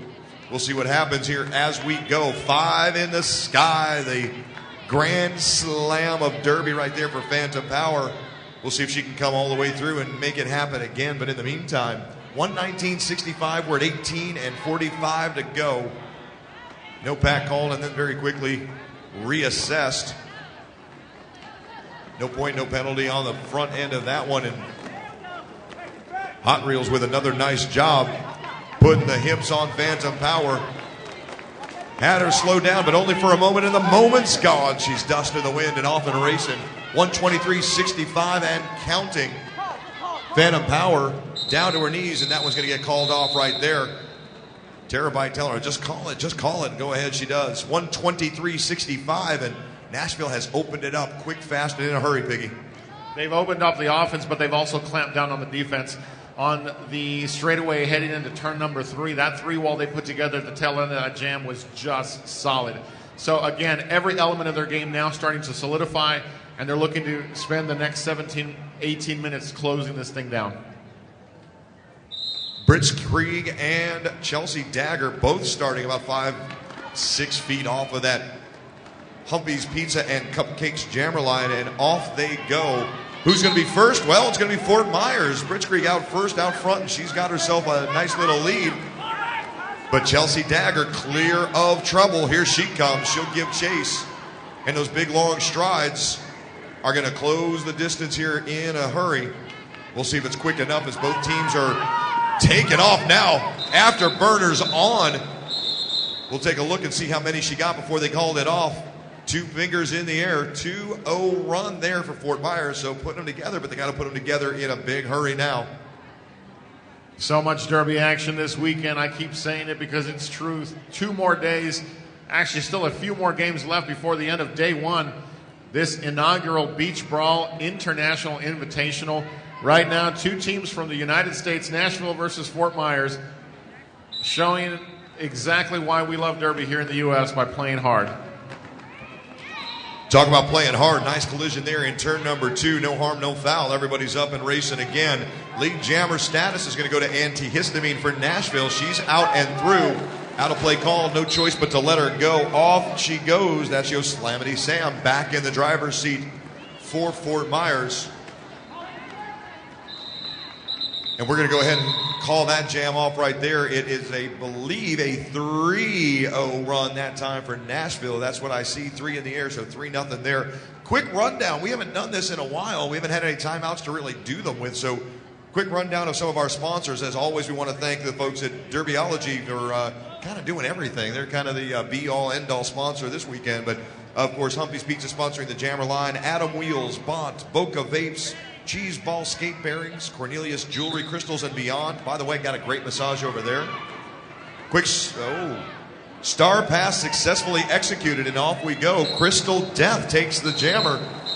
As she's going to have the opportunity. Big Banger is going to end that one very quickly, but it was a successful Star Pass and a 0-0 run that time around. A couple of our other sponsors, again, Derbylife, Derby Skins, Fester Airbrushing Florida, Foot and Ankle Associates. They've got a booth over there. You can get a little B12 shot if you're feeling a little run down. There's a lot of Derby to go. Get Some Athletics, Greenland Stores, Green Monster Roller Sports, LA Fitness, Off the Hookah. Cannot wait to go over there for the after party. Not tonight, not just tonight, not just tomorrow night, but all 3 nights. They will be our after party hosts, and we'll talk about some of the other sponsors here in a minute. At the 15-minute mark right there, 15 minutes exactly, 126.67, and off and running. Hot Reels with the Star Pass. She's taking control and off and running. And that one gets called off again very, very quickly. So Nashville catching those Star Passes, getting the points out of it, calling the jam off to make them completely ineffective at that point. So Fort Myers with the right idea, but nothing doing on that one.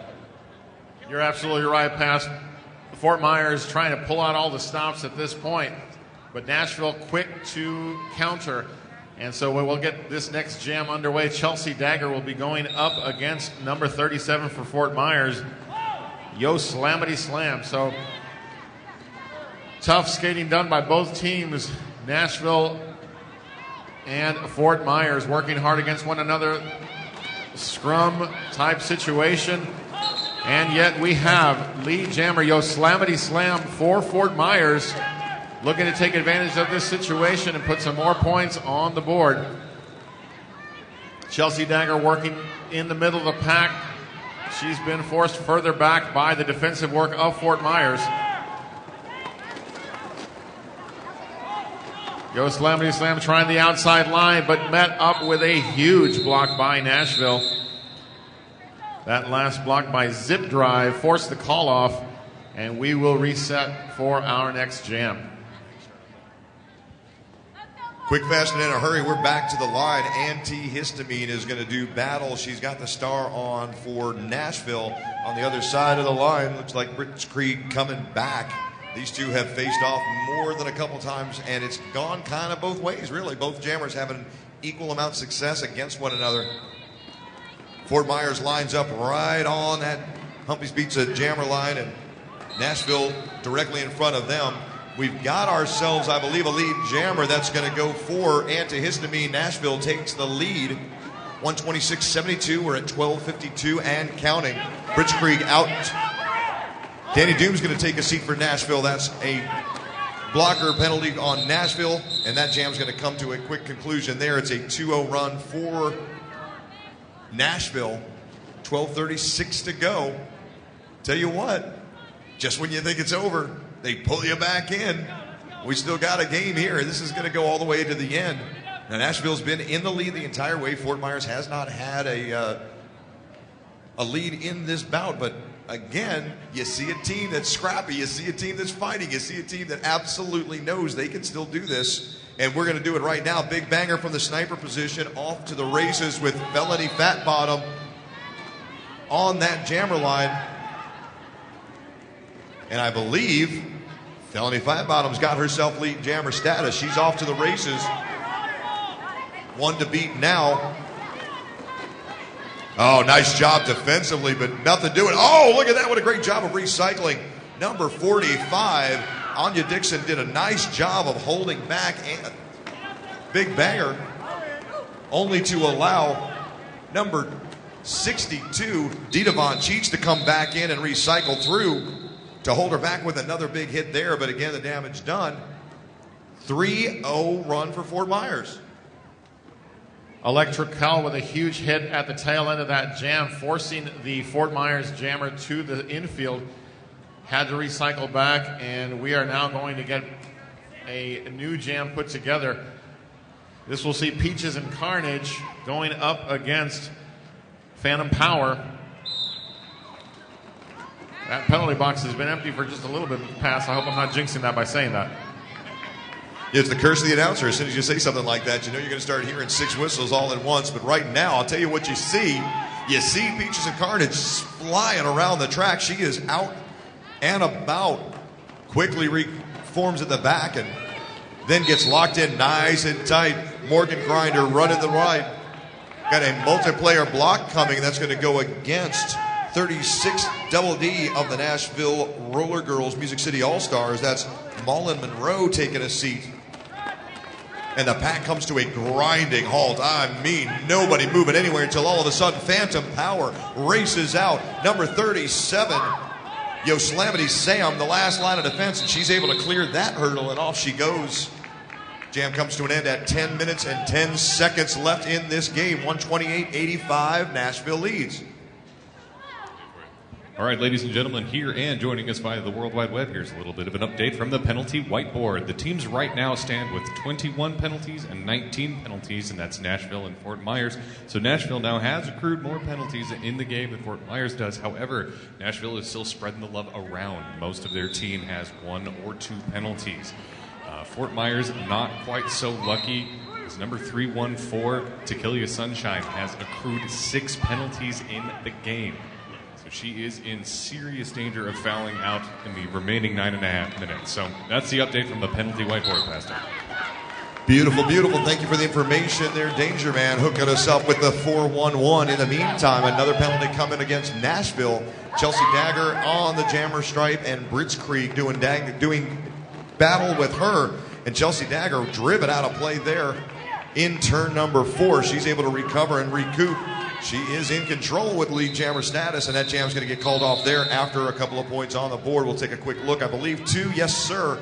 Count it. 2 more points put on the board for Nashville. So interesting to find. Nashville now actually has more penalties than Fort Myers, which means to me that Fort Myers has done a fantastic job so far in the second half of really kind of keeping those penalties under control. So, you know, we'll see if it translates to more points on the board. So far, they've been doing all right. We'll see how it goes with a 45-point lead now going into 8 minutes and 30 seconds to play, Piggy. Interesting view of things there, because as Fort Myers has held their penalties down, they've actually taken more risks defensively. And so, again, they're looking for that to pay off. Nashville, though, working hard defensively as well. And now Fort Myers with an opportunity at a power jam as we have a back block sending antihistamine to the box for Nashville. Yeah, but Danny Doom did a very nice job there trying to come back in and take things over. She made a nice job forcing Yosemite Sam all the way back from, let's say, the beginning of turn number 4 into the backside of turn number 3, the entry point of turn number 3, and really killing some time off of the clock. So basically the entire time that Antihistamine was skating towards the penalty box, Danny Doom was locking things out and forcing Fort Myers to kind of reform at the back of the pack. So really kind of killed off a lot of time there. So not much damage done. Now 40 points, so Fort Myers does pick up 5 on the lead. So it's now a 40-point lead, and we're going to have whistles, I believe. It's going to be a Nashville timeout. And listen, that's one of the 5. That may be the first timeout I believe we've had the entire game. So there we go. First time out of the game comes with 7.5 minutes to play in the game and a 40-point lead now for Nashville.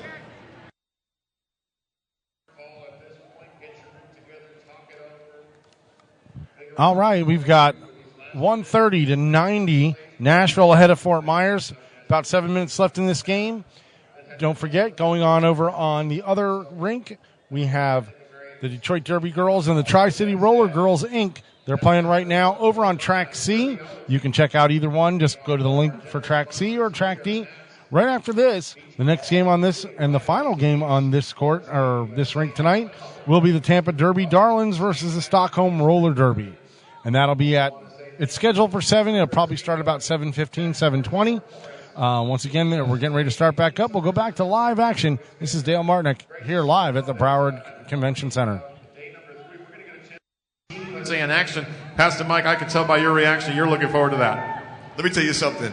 I am not only looking forward to that, but I can't wait to find out which announcers get to call that bout, because let me tell you something. That bout on Sunday at the culmination of this tournament is going to be phenomenal, and I have been lobbying hard. I'm not afraid to tell you, I've been lobbying hard for that call. Hey, we got action on the track now. Tournament head announcer Showtime saying, Pastor, stop. There's action on the track, so let's go ahead and tell you about that. We got a penalty coming right now. Zip Drive is going to take a seat. We got another penalty. That's going to be a back block coming right now on Antihistamine, so a power jam for Peaches and Carnage. More whistles coming. That was a no pack and then a contact after, I believe. So we're going to have another Nashville skater come into the penalty box and another. Are you kidding me? Nashville sends 2 more. Electric Cal will take a seat. And then, as if that's not enough, Terabyte will take a seat.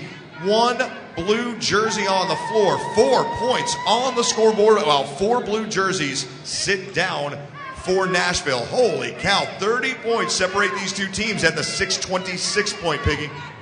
I'm only one man speculating, but that timeout that Nashville took might have gone against them. Fort Myers never even bunched up. They stayed on the track, let that time play out, and look at the result. They've positioned themselves beautifully to take advantage of this next jam and get much closer in the next few moments. And a power start right now. Blitzkrieg is leading that one, and it is a 3-on-1 power jam opportunity right now with all those blue jerseys in the sin bin. The only player on the floor for Nashville when that one started was Danny Doom. She was out there by herself, and right now 5 high. No, take that back. Make that 4 points. My apologies. 4 points for Blitzkrieg, and right now they are closing this gap. Nashville still sits 1. The gap now a 4-3 pack advantage, still going for Blitzkrieg and Fort Myers. Big collision there. She goes down, and we're going to have another penalty coming against Nashville. That one's going to go against Terabyte. She'll take a seat again, and off goes Blitzkrieg. She's out and through, and that's 5 high that time, so there you go. I was just a few seconds early, Piggy. That's all that was. And look at this. 5 minutes to play at my mark, and we are at a 130 to 114, a 16, and now it's even less. Now we're down to 11-point lead as Fort Myers sees light at the end of the tunnel. They know they've got a heartbeat, they've got a pulse, and doggone it, they're going to fight all the way to the end. This thing is far from over. The jam is over, but that's the only thing that's going to end right here, brothers and sisters. We are at the 4.5 minute mark, and all of a sudden we got ourselves a game here, Piggy. No doubt about it. Fort Myers making a statement in that last jam. 130 to 119, 4 minutes 20 seconds, and an official timeout. Interesting to see how this will play out because now both teams have time to think about this. Fort Myers got to love their grit. They continue to chip away, and now the result is where we are, 130 to 119. Pass the mic. What a game to call. And, it's our first time working together as announcers, and I got to tell you, what a treat. But I'll tell you, the folks who are enjoying it even more are on that track right now, skates to the floor, ready to figure out how this is going to play out in the next few minutes. Yeah, no doubt about it. I got to tell you something, man. Fort Myers could have packed it up. They could have. They could have packed it up when they were down by 30. They could have folded when they were down by 40. They could have quit when they were down by almost 50. And yet, here we sit, 4 minutes, 19 seconds to go. Jam number 20 commencing at 130, 119. 11 points separate these two teams. And after the last timeout, now that was a team timeout, but after the last timeout that Nashville called, Fort Myers racked up, I believe, fix me if I'm wrong, 19 points. I believe 19 points in the two jams after that. Again, I could be off on that. I can tell you right now, it was a bunch. And now with the official timeout, Fort Myers has life. They know it, and they're seeing it. They know they've got an opportunity here to really stick a dagger in the heart of Nashville. And let me tell you, what an upset. If they come in here to Beach Brawl and upset Nashville in their first bout of the weekend, what does that do to them going into the rest of the tournament, Piggy? It would definitely make an impact. And speaking of dagger, Chelsea Dagger on the line, ready to face off against Peaches and Carnage. Pass, I like this matchup. I think both teams are playing to their strengths. Nashville with a taller, stronger skater. Peaches and Carnage with her speed. I think they're looking to see what they can do playing to their advantages. 1 to beat now, make it 2 to beat. Nice job of recycling, and that one goes down to 1 again. Lead jammer stats. That's going to go to Nashville and Chelsea Dagger. And so far, Peaches and Carnage getting absolutely rocked. Locked up and locked down in the back of the pack, and they're bringing her way back. I mean, bridging all the way back to the midway point between turn number 1 and turn number 2, and she's finally out and clear. Still alive, the last line of defense. Finally out and free and clear, but man, oh man, Chelsea Dagger has made a career out of this one, and here she goes. She'll have to call that one off from her back as she's forced out of play. 15 points separate. I'll take that back. A quick update. 17-point lead now. 120, 137, 3.5 to go, Piggy. There was a 1-point adjustment made on that official timeout that took us to 130 to 120. And so it was a 10-point differential. 7 more points by Nashville puts us to where we are right now, 137 to 120. And I've got to say, just an awesome defensive move towards the end of that jam. And here we go with the next jam. Yo Slamity Sam on the line for Fort Myers, and Union Jack you up. I got to be honest with you, I don't have the stat in front of me, but I believe this might be our first time seeing her with the star on her helmet.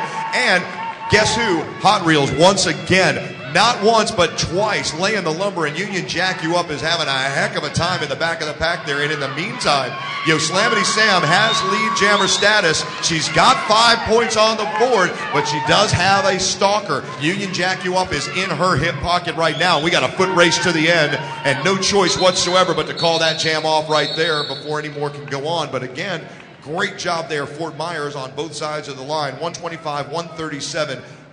Inside 2.5 to play, 2:24 right now. Man, we are coming down to the wire, Biggie. Yes, we are. Blitzkrieg on the line now for Fort Myers. Chelsea Dagger for Nashville. I like, again, that repetition. Use what's got you here. Chelsea Dagger has had a lot of success off the jam line and now looking to do the same. But, got to say it, Blitzkrieg has been successful as well. Well, I'll tell you what, I like that. Blitzkrieg right there took her time, used the rest of her teammates, and pushed everybody to the outside, which at the time had Chelsea Dagger locked in pretty tight. Now they've gone ahead and let her loose, but almost 1 to beat, nothing doing there. That was one last line of defense. It was number 45, Anya Dixon, who has played that role throughout. Chelsea Dagger with lead jammer status. We are coming up almost on 1 minute, 30 seconds to go. Finally, Blitzkrieg out and about. She's on her first pass, but maybe a little bit late, as once again Chelsea Dagger swings in, swings out, gets all 4 points and keeps on rolling. Looking for more. Nah, just looking to tease us a little bit. She'll call that jam off. But again, nice job there. 1 minute 12, 11, 1 minute 10 to go. 141, 126. And we're going to have a timeout. There's our second timeout of the bout. Fort Myers timeout. And let's throw things over to our man about town, Danger Man. Talk to us. This has been an interesting role for me, primarily being concerned about how many and who's got what kind of penalties, but it's been very illuminating as we have seen the lead gap close as Fort Myers got closer and closer and closer to Nashville, and they get more and more vicious toward the end of this game. What we have seen is that Nashville has continued to accrue penalties since I last updated you. They're up to 28 total in the game. Several of their players are up to their third and fourth penalty, whereas Fort Myers has not had a player go to the box in the last 5 minutes of gameplay. So this has made a big difference in how aggressive they can be on the track. They're finding themselves where they are actually capable of overpowering Nashville because Nashville is down blockers and they are not. This has been great to see Fort Myers. They kind of figured out some kinks apparently, but the penalties at least may not be the cause, but they certainly tell the same story that the scoreboard does. Expert analysis as always. Danger Man, thanks for that call. And yeah, you're absolutely right. 5 minutes of clean living for Fort Myers. And let me tell you what, they're living it up. 15 points down, that's striking distance, no question about it. But they are at full strength. Both teams at full strength right now.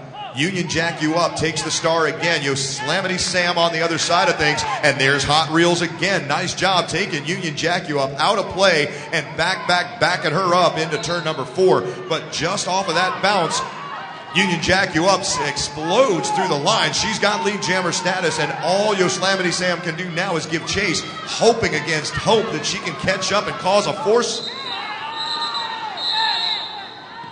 That one's going to get called from the backside, and man, oh man, Union Jack You Up was fearing the worst right there, hoping that she didn't get that track cut penalty. Nothing called there, so no harm, no foul. 29, 28, 27, 26 seconds on the clock. 144, 126, and another timeout call. That'll be another Fort Myers timeout. Hoping to preserve a little time on the clock. Maybe see if we can't get another couple jams in here. 144, 126 is where we stand. In what was just, to use the old adage, by the skin of her teeth, there was a block that was thrown by a Fort Myers Derby girl on the apex portion of turn number 4 that probably saved it. Had that been a clear pass, we might have gone to the very end of this. So not only was that a successful block in getting the jam called off, but here we are now with a timeout situation and still life in this Fort Myers team. And that's what we like to see. It's said so often by us on mic that these athletes fight to the very end, regardless of score. And in a game like this, it can still turn. Yeah, I'll tell you what, nothing's over until that final whistle blows and that unofficial goes to official. And as we sit right now, 18 points separate two solid teams, both capable of locking things out very, very quickly. So here we go. If the timeout has come to a conclusion and we have 24 seconds on the clock, 144, 126, 18 points separate them, and off they go. Nashville goes with Chelsea Dagger, and look at that, what a great move. Outside, inside line, hop, skip, and a jump, and your lead jammer is Blitzkrieg for Fort Myers. She is out, and there is no sign of Chelsea Dagger. She's there, but she's getting bumped and shoved and pushed, and 1, 2, 3, 4, make it 5 big points. Blitzkrieg just sliced through everybody, and still Hot Reels with another big hit right there. Chelsea Dagger is going to finally make her way through, but a track cut penalty is going to send Chelsea Dagger to the box, and Blitzkrieg on with no time on the clock. The power jam begins. She wobs, she bobs, she weaves, a bunch of hits, a bunch of shoves, everybody going down or out. Blitzkrieg finally back up on her feet. 136, 144. We are out of time on the period clock. Another penalty coming now, one apiece. In fact, both teams being penalized, but it's still Blitzkrieg's game. Holy cow. Guys, you're not going to believe me when I tell you, this could be the biggest upset we've seen as Fort Myers has the first lead of the game. 144-146. Are you kidding me? Unbelievable finish as we wait for the official word. It came down to what we talked about. the clean play by Fort Myers in the last several minutes, and Nashville with penalty trouble. Pastor Mike, just an impressive end to that jam. We'll wait for the official word. Yeah, and we're going to have a discussion right now. The officials are going over to the scorer's bench to talk things over, scorer's table, I should say, to talk things over. But man, oh man, they took the lead for the first time in this bout with no time on the clock and a power jam running. And as we sit, unless anything completely crazy happens, and I can't tell you what it could possibly be because there's no question about how many she passed on that final pass or how many she was down before she made it. It looks like Fort Myers has come in and done, I won't call it the unthinkable because you know darn well they knew they could do it, but done what nobody else in the room expected them to do and come back from roughly 50 points down and somehow, some way claw and scratch and fight their way back to not only challenge, but take the lead. And in the final seconds, we'll wait for the official final, but man, oh man, if you weren't in the room, you wish you were. That was unbelievable. Unbelievable indeed. Again, it's what we spoke of, the fact that Fort Myers continued to play their game. Step by step, they clawed their way back, as you said, past, and we now sit where we are. Those in the venue enjoyed a great game. Those online, thank you for joining us. We're just waiting for the official call here.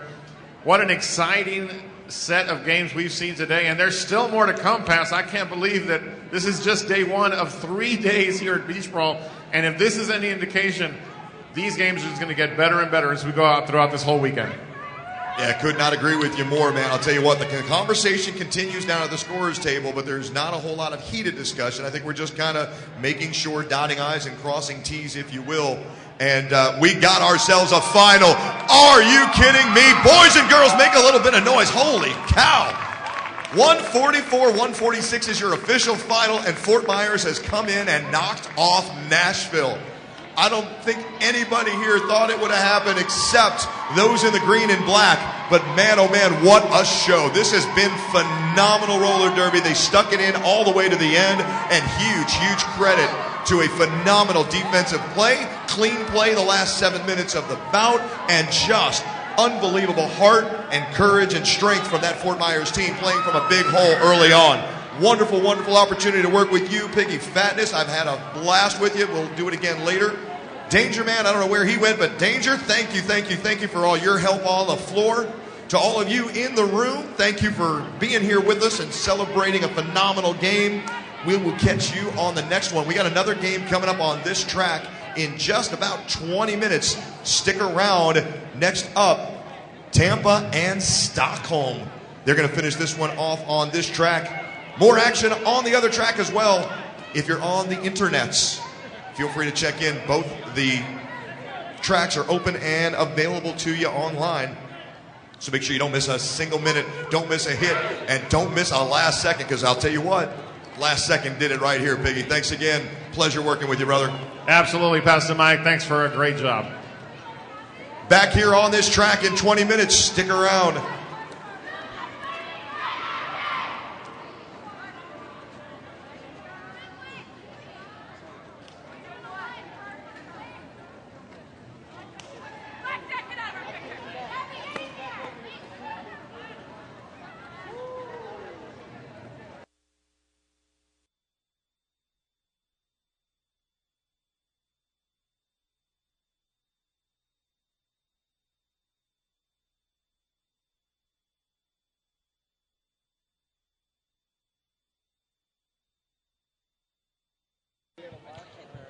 All right, everybody. That was some match right there. Probably the best match of the day, other than the Gold Coast game. Great finish as Fort Myers comes back to beat Nashville. Great finish in that game. Going on over on the other track right now is the Detroit Derby Girls and the Tri-City Roller Girls. That game is going on there at halftime right now. Coming up next on this track will be the Tampa Bay Derby Darlings versus the Stockholm Roller Derby. Final match of the night will be over on track C, and that'll be the Steel City Roller Derby versus the Houston Roller Derby. And that'll be it for us tonight. We still got some great action to go, a couple more games here and there. Hope you guys are hanging in there and watching your favorite teams. We're doing everything we can to make this an enjoyable event for you guys, and we'll be back tomorrow morning at 9 o'clock. We're going to go ahead and go silent here for a little while. You can watch the girls warming up for the next bout, and that will start in probably about 15 to 20 minutes. We are live here from the Broward Convention Center here in sunny Fort Lauderdale, Florida. We'll talk to you in a few.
Hey, Caden. Thanks, Jimmy. Woo!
right, ladies and gentlemen, those of you here in Fort Myers at the Beach Brawl, get ready. We have about 3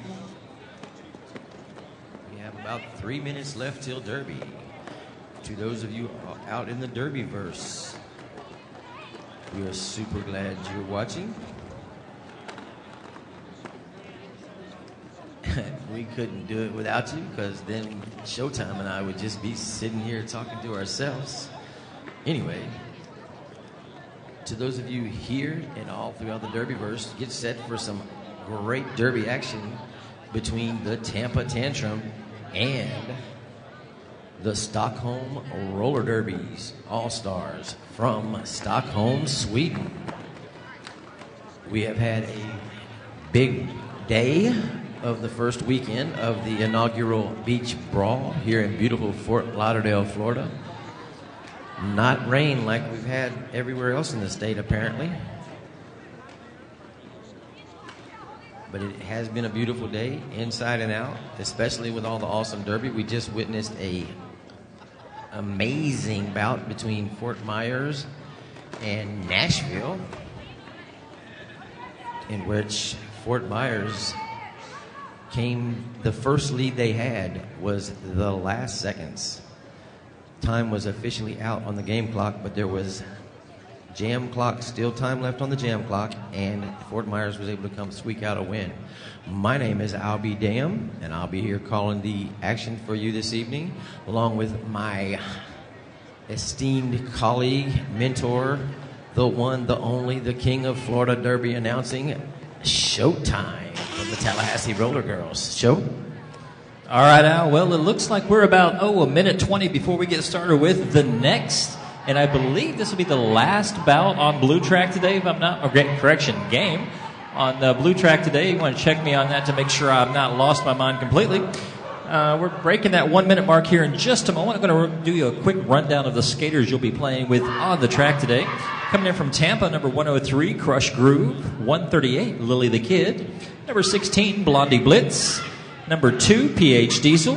Number 20, Lauren Kill. That's with a K, by the way. Number 21, Blackjack. Number 212, Lunch Lady. 398, the funnily named Panty Bandit. 3 Echo 8, that is Apollo Anna. She's also a tongue twister, by the way. Number 7, Tasmaniac. Number 9, Alley Cat Scratch. Number 90, Little A. 92, Trick McNeely. X's and O's for Tic Tac Tony. And number 101, Smooth Operator. And on that Stockholm team, Stockholm Roller Derby All-Stars.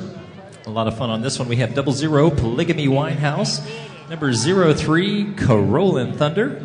Number 16, Panica De Hex, I get it right. Number 18, Mount Neverest. Number 20, Juana La Loca. Make sure you get that La in there. Number 22, Mad Maloney. Number 29, Musfallen Mary. I hope I pronounced that correctly. Musfallen means mousetrap, by the way. Number 3, Crack Her. We got number 46, Swede Hurt. Number 50, Best Serve Cold. Also a very subtle name in there. 56, AM Chaos. Call them Morning Chaos. That's okay. Number 8, Becky Lawless. Number 87, Lil Slinky. And number 911, Blow Me.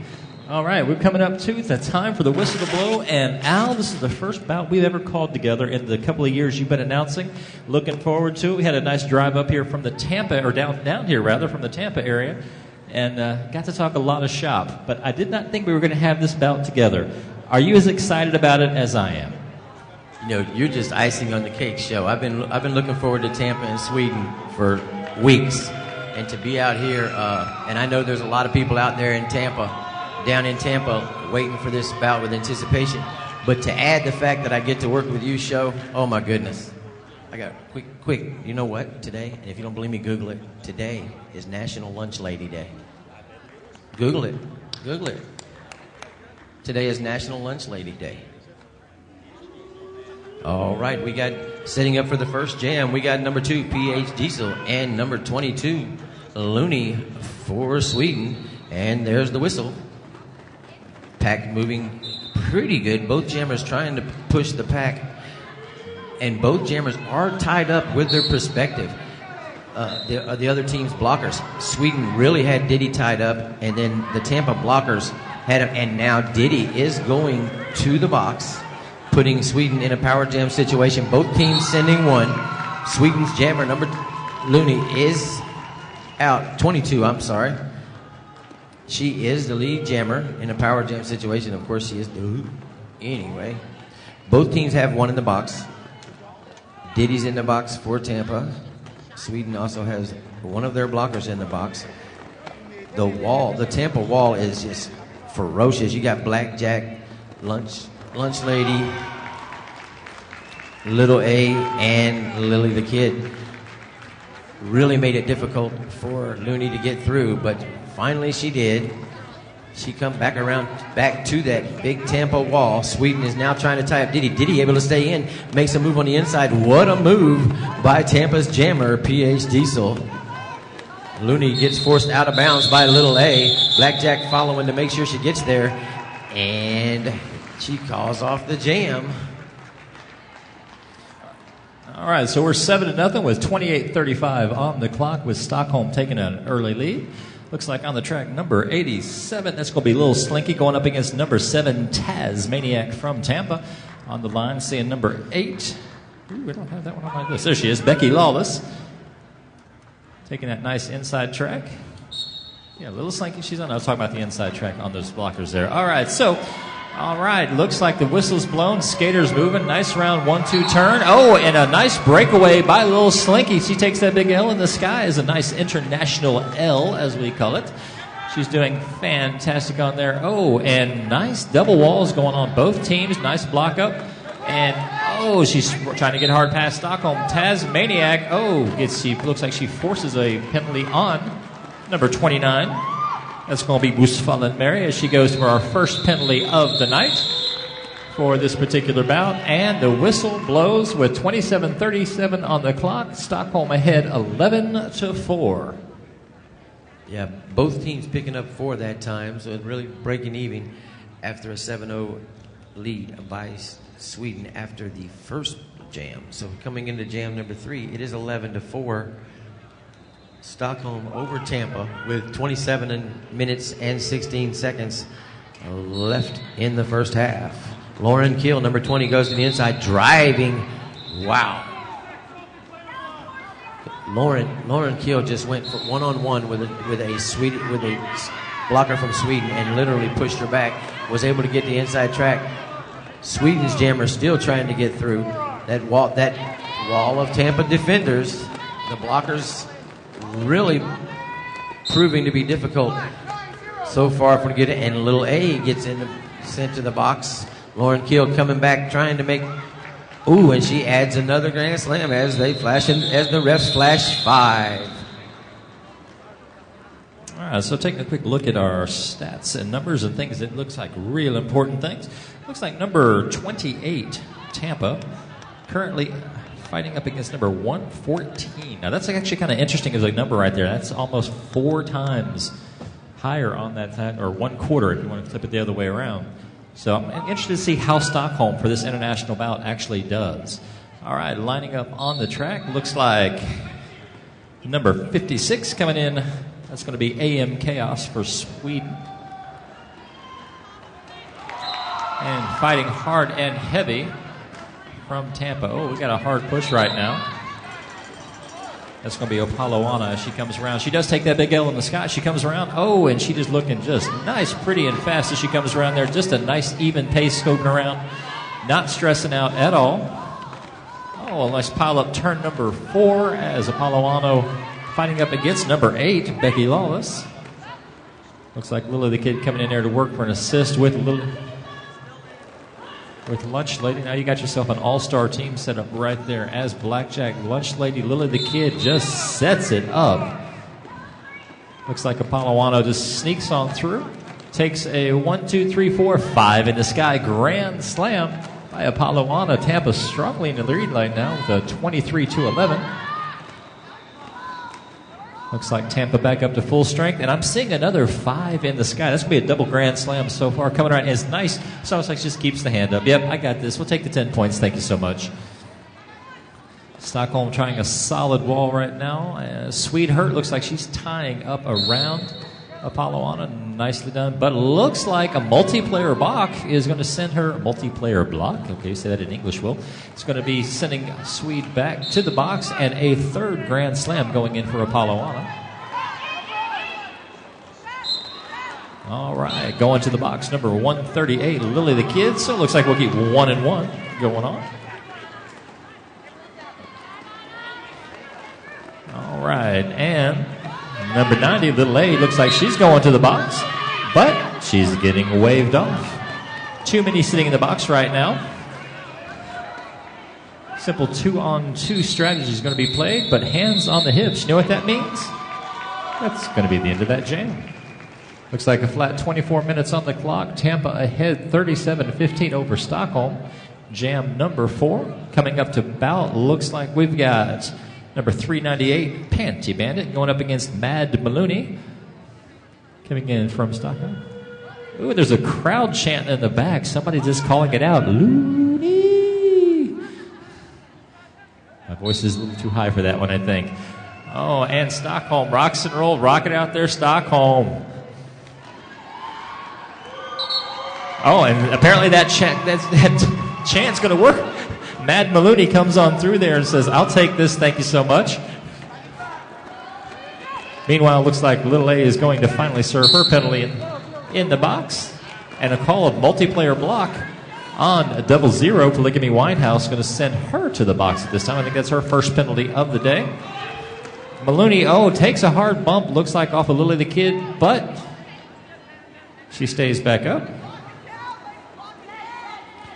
Gets some points for her efforts. Looks like she got 4 for that pass, and I'm hearing 4 whistles. That's the end of that jam. Yeah, that was pretty impressive. So far this bout, it started out 7-0 in the first with Stockholm, and then so you think, oh wow, Stockholm's really come out, and they're still playing. But then Tampa kind of bowed up, and they put a little run together, and then now Sweden has really tried to cut back into it. But we're 41-23. We have 22 and a half minutes left in the first period as number 87, Lil Slinky, and PH Diesel, number 2 for Tampa, stepped up, and PH Diesel breaks through the pack. She is your lead jammer, whereas Little Slinky is being recycled to the back of the pack. Tampa bridged that almost a third of the distance around the track to make her back up all the way back to Lily. Diddy comes through. PH Diesel getting the Grand Slam. Coming back through for another multi. Ooh, and she's hit. Takes a hard hit by 0-0. That is Polygamy Winehouse. What a hit by her. Diddy pops right back up. I'm all right. But she took the points, and she's heading back to the bench. Get ready. Number 16, Panika Dex. I knew that. Now lining up with Donning the Star with number 7, Tasmaniac for Tampa. This one, Taz, a really strong skater. She dives down, tries to take the inside track. She's able to bounce to the outside and go all the way around. She is your lead jammer. And now Panika, she is through, and she's turning on the burners trying to catch up with Taz. Both of them moving pretty well. Taz gets through, makes sure her hips are on just inside, out past this last Swedish skater. Got the points and called off the jam. Y'all have to excuse us. We're doing announcer selfies. Okay, number 20, Lauren Kill, stepping to the jammer, and AM Chaos, number 56 for Sweden. And there's the whistle. Lauren Kill to the outside. Ooh, I gotta remember to stay back. And Sweden is forced at number 56 to the box for a track cut. She did not come back quite far enough. She's got the track cut, and she got a directional because she has to do the lap in the same direction. So if she got the penalty, she has to follow it around. In the meantime, while I'm explaining that penalty, Lauren has gotten through for a point pass. She is your lead jammer. Now it is a power jam situation. And the reason they made the Sweden jammer go all the way back, wow. Nope, They made her go all the way back because she was just past the penalty box when she was called, and she has to go in the same direction. So when she came back, she actually had a directional penalty and was forced to go to the box. And Lauren Kill comes through. The ref flashes 5, and number 20, Lauren Kill, heads back to the bench. With 19 minutes and 20 seconds left in the first period, it is Tampa 64, Stockholm Roller Derby 23. All right, coming up jam, looks like Apollowana 4. Tampa. Looks like Jam already in the box. Swede hurt in there. Looks like we got Mountain Everest coming in as a blocker. 00 coming in, Polygamy Winehouse in that blocking form. Looks like Tampa's going to go ahead and take that lead jammer status. Now, Apollowana, she came in, she's a very young skater, but she's extremely talented. We've watched her over the last couple of years as she has just come up. I think she started out in the juniors, if I'm not mistaken, and she's just been rocking and rolling ever since. Jam gets called off quickly. Score update coming in with 18 minutes, 32 seconds on the clock. Tampa sitting at 68, Stockholm Roller Derby at 23. Lining up Jam, number 9, is Panty Bandit. Comes up against number 87, Lil Slinky. Seeing on the track for Tampa. Number 92, Trip McNeely. Number 8 coming in for Becky Lawless, taking a nice inside line. And the whistle has blown starting off the jam. And, strategies left and right. Looks like a call of multiplayer block on somebody from the Swedish team. Looks like that's going to be number 8. That's going to be Becky Lawless taking herself around to the sin bin for 30 seconds of fun. Looks like it's going to be a race, though.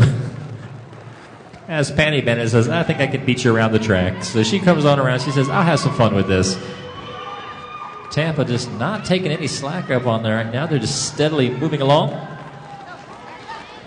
Nice walk step right on through. Says, I'll take some points. 5 points added in. Grand slam for the Panty Bandit. And it's going to be a power jam as number 87, Lil Slinky, goes to the box. I think she may have had a track cut penalty over there. That's right. What you see is what you get when you're watching Beach Brawl, baby. That's the way we play. Another 5 in the sky for the Panty Bandits. That's 5 that she's taken so far. Nice little opening setup. All right. And the fun never stops right here in Roller Derby. Carole and Thunder doing some nice blocks in there.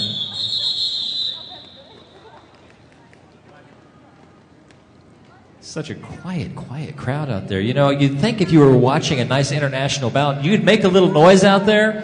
Anybody alive? I know it's been a long day, but just think, that's what I'm looking for. We need some fan energy. Bring that noise. Stockholm, you have got fans in the crowd. Tampa, you have fans in the crowd. I just needed to hear them. Like a charge on the cell phone. There it comes. And the whistle blows, and we got ourselves a little roller derby action. Number 2, PH Diesel from Tampa started out in a nice power jam situation. Looks like Stockholm number 87 back up on the track. Little Slinky trying to get around a 4-wall involving blackjack. That means she is going to have problems. A little tic-tac-toe action going on. Number 16 coming in. That's going to be Blondie Blitz. She's nuking 3 of the 4 walls there. Looks like Stockholm has made their way around the pack. Number 87, Little Slinky, is through, but she is not, say it with me now, not your lead jammer.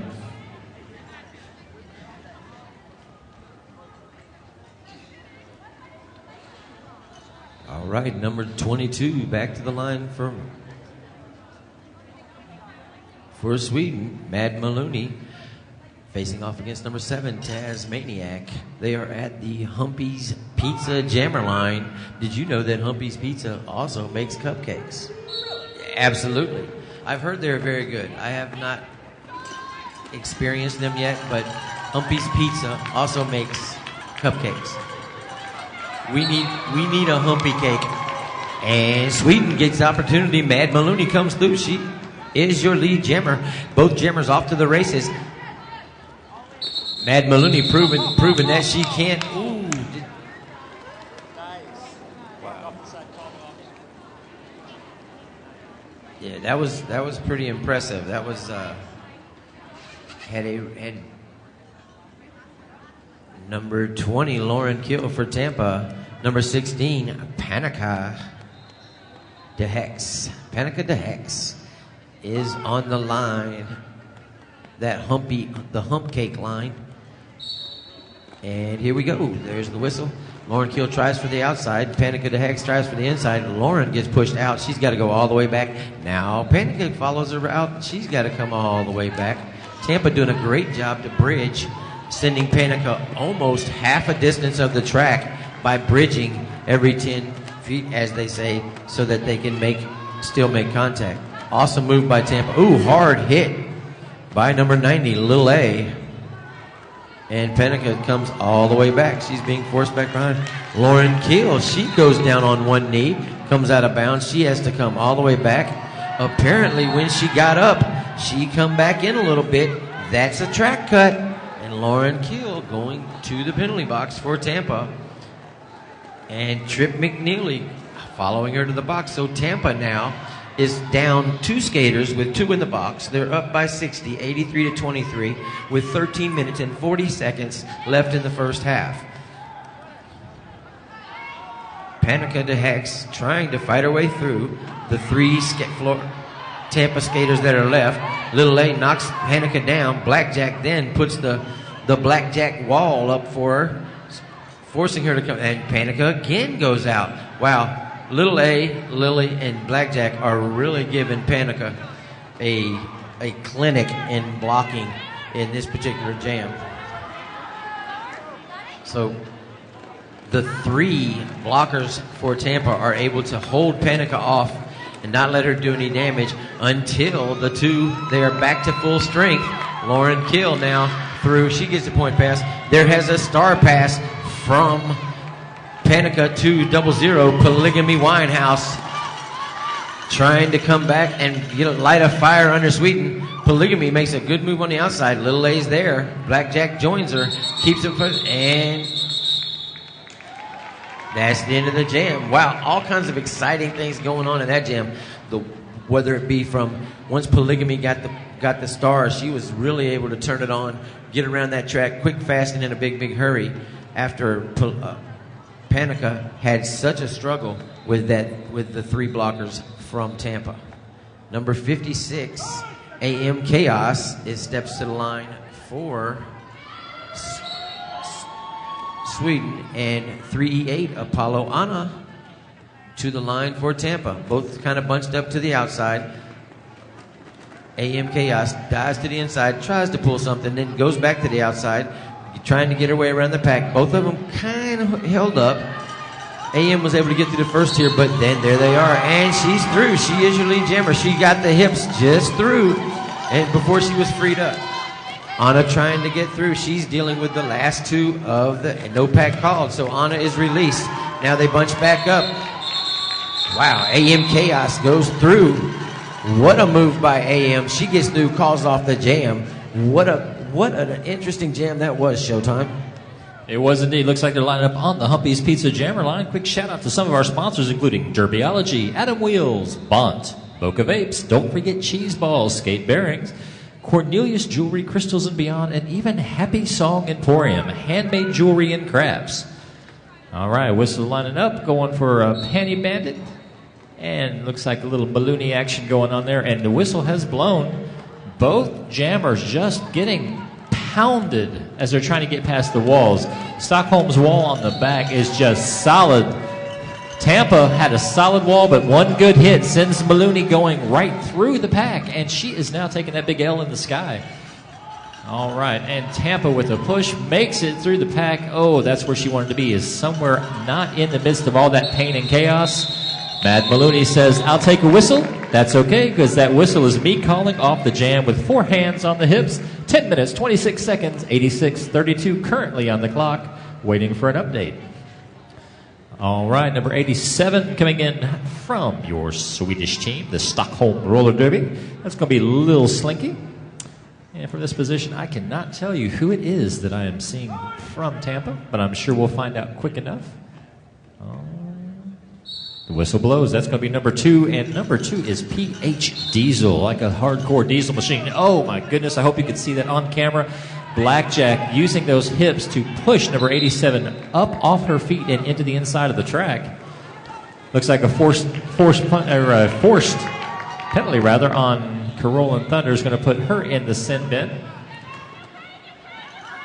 All right, and hands on the hips times 4 calls off that jam. 4 points added in for Tampa as you go around. Stockholm at 32, Tampa 90 with 9 minutes, 29 seconds on the clock, and the referees are just steadily calling penalties, making it steady as they go along. Panika de Hex, Panika, I gotta get it, Panika. Going up against number 7, Tasmaniac. Looks like on the block line, I got some number 3, Crack Her. Tic Tac Tony taking a nice inside. Looks like Sweet Hurt towering over in the center of that pack.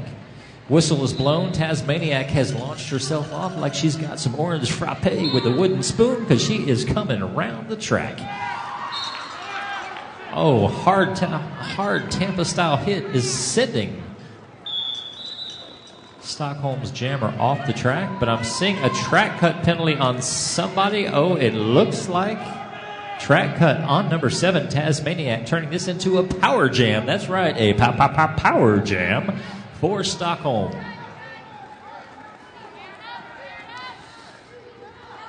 All right, action on the track. Looks like a 2-wall between Lunch Lady.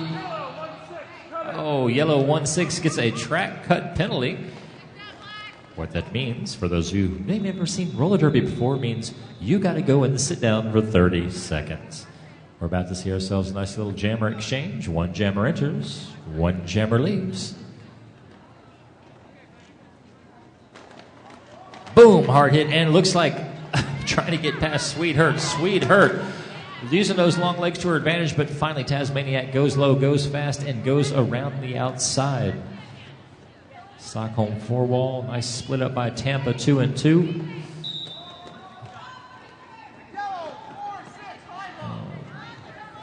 All right, looks like penalty going to get called on Sweet Hurt as she comes around. Track cut, another track cut penalty on number 7, Tasmaniac, sending her to the box, turning this into a Stockholm power jam. Blackjack Tic Tac Tony working up with number 6, Blondie Blitz, or 16 rather, Blondie Blitz. Trying that 3-wall, finally after some fighting through, number 16 from Stockholm makes her way past the pack. Energy slows up. Oh, Polygamy Winehouse bust right through the center, trying to open the door, but the whistle blows because that's the end of that jam.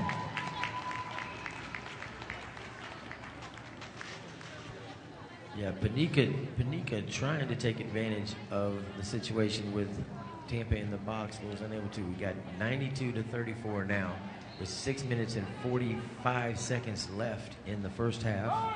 Still a power jam situation she got through. Number 56, AM Chaos, to the line for Stockholm. Ooh, hard hits on both teams. AM Chaos puts a hit on Lily. Lily goes down. She pops right back up.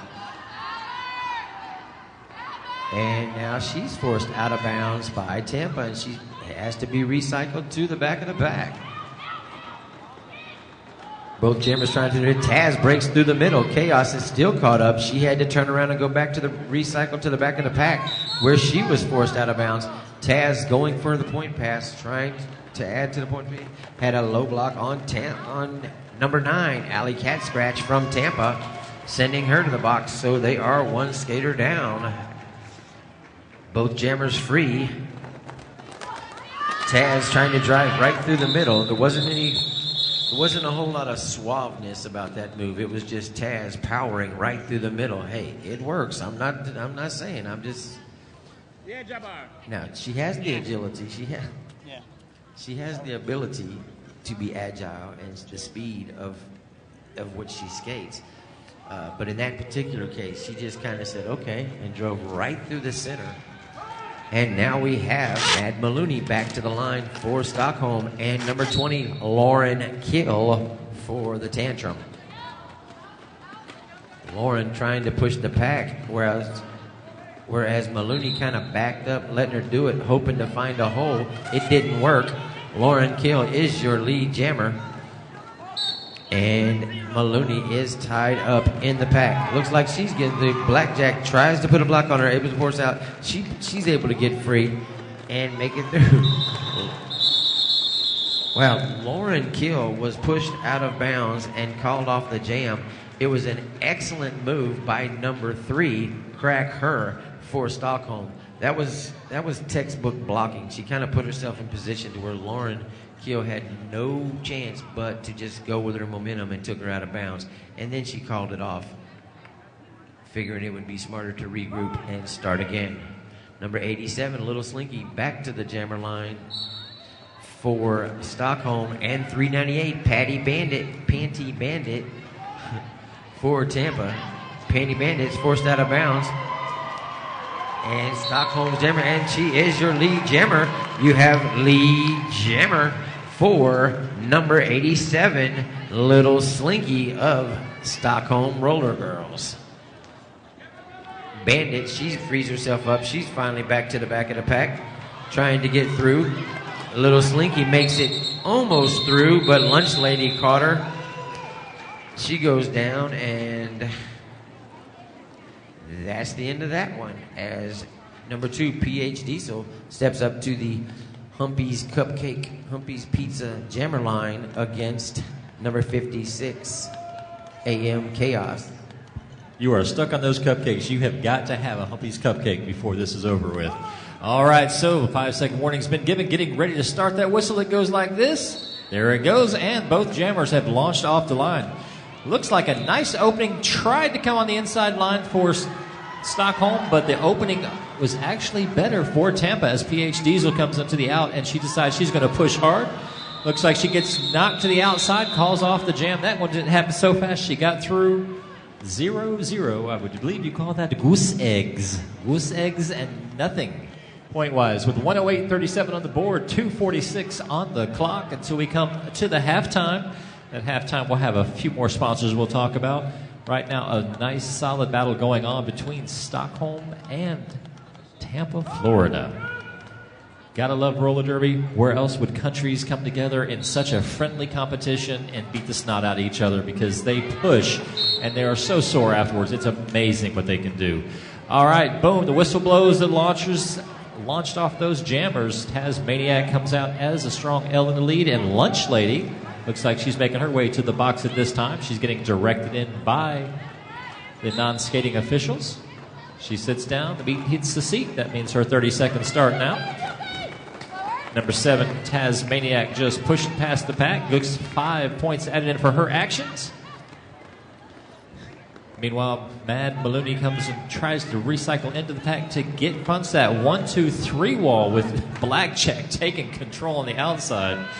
Number 90, Little A in the center. Oh, another call for multiplayer block on somebody. Let's see, looks like it's going to be 0-3 Corolla Thunder from Squeakin', making her way out to the box. Tasmaniac, another 5 in the sky.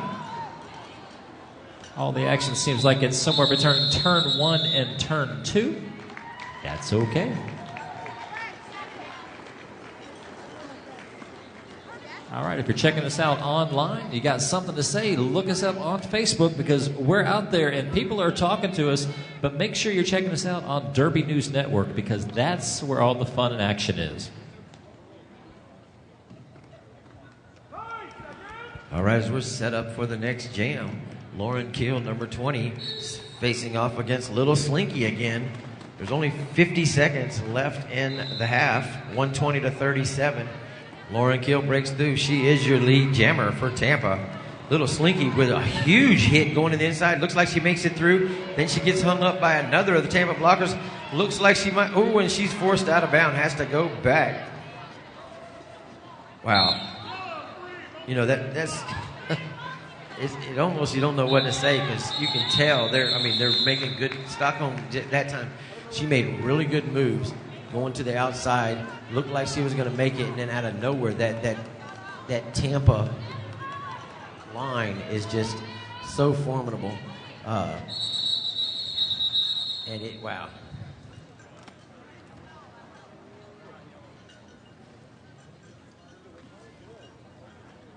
we have a timeout.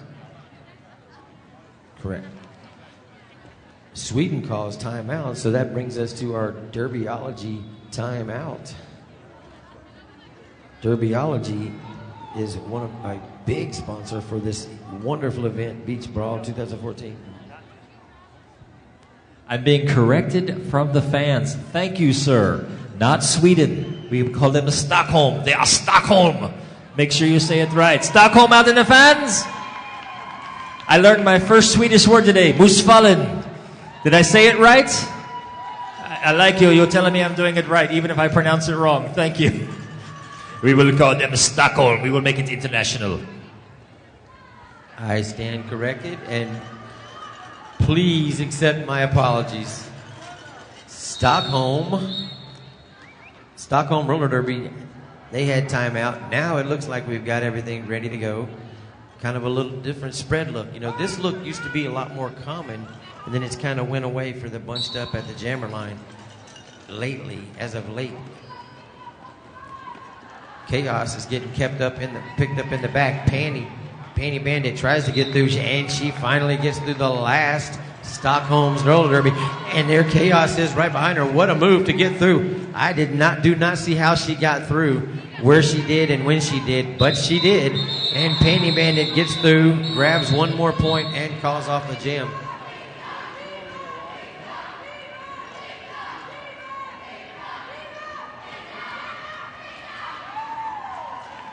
Excellent life by the Stockholm Roller Derby Fan Club here in the Beach Brawl in Fort Lauderdale, Florida. We love it when the crowds go wild like that, don't we, Sho? Indeed we do. Looks like we're at halftime, about 14 and a half minutes. I would feel remiss if I didn't go down through that list to let you know all those people that we need to thank, starting from the heart for all of our volunteers here at Beach Brawl. The refs, the non-skating officials, all the vendors that are in the building. Some of them have decided to call it a night because they know they're going to be here early tomorrow. But we have Derbyology. They take care of all of our timeouts, all of our announcers, and all of our officials. To the Moon, the official announcer sponsor. I have never had an announcer sponsor in all of my Derby bouts since 2006. Humpy's Pizza, Adam Wheels, Bont. They got the cool tent set up inside. Boca Vapes, Cheese Ball Skate Bearings, Cornelius Jewelry, Crystals and Beyond, Derbalife, Derbyology, Derby Skins, Fester Airbrushing Florida. I do, but they're not over here. Hold on. All right, that's going on to Foot and Ankle Associates. Get some. Oh, by the way, Foot and Ankle Associates, if you're in the building, they're set up back in the far corner next to Wicked Skatewear. They have some awesome recreation, like Gothic-style chairs. You have got to see these things. They're incredible. Foot and Ankle Associates, Get Some Athletics, Greenland Stores, LLC, Green Monster Roller Sports, LA Fitness, Off the Hookah, which is the official after-party location of Beach Brawl. Be there. Have yourself a blast. And if you're in the building, make sure you spin the wheel for prizes because they've got some wonderful prizes. But you're going to have to wait until tomorrow for that round. Rydell Skates, Roller Skate USA, S1 Helmet Company, Skate Factory, Strictly Derby. Then I turn over my announcer page to get Sure Grip Skate Company, tattoo artist Lauren Morris, Team USA, Unique Sundresses and Swimwear, and of course Wicked Skatewear and the Happy Song Emporium for the handmade jewelry and crafts. That's going to bring us up to about 12 and a half minutes of chill time on the mic. If you're watching us online, you have about 12 minutes. You could switch over to the other track to see what's going on over there. I think regardless of which track you're watching, be it blue, be it red, be it C, be it D, I think you might be having a good time today. If you're not, there's something wrong with you. I know what it is. If you're not having a good time today, you're actually at work and not being able to watch this and cheer the way you want to. We've had some great international bouts. We have had some coast-to-coast kind of bouts going on. We've had some no-coast portions, in the middle of the state. That's okay. We could probably work something out. But anyway, regardless, you're having a good time. You got about 11 and a half minutes. Chill, relax. We'll see you right back here in just a few. Don't go far. We'll be talking to you.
100% correct, though. When I saw him picking it up, I said he's handled KO before because he's handled many things. He's handled many things.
Dude, what'd you think about that Fort Myers bounce? Forsaken. It's crazy. It's crazy.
All right, we're getting ready to come back here for the second half of our game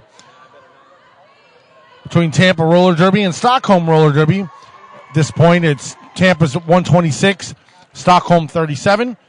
We're excited for the second half. Don't forget, coming up at 8 o'clock on Track C will be the Steel City Roller Derby versus Houston Roller Derby. That's 8 o'clock. That'll be our final bout of the evening for the Beach Brawl Day 1. Don't forget, we will be starting back up tomorrow morning at 9 o'clock. All kinds of bouts. Tomorrow morning, the opening bouts, Low Country High Rollers versus Tallahassee Roller Girls, and Maine Roller Derby versus Rock and Roller Queens. That's at 10 a.m. All right? And here we go. We'll take you back to the live feed. A yodeling flamingo. And if you didn't know, he is here from Sweden.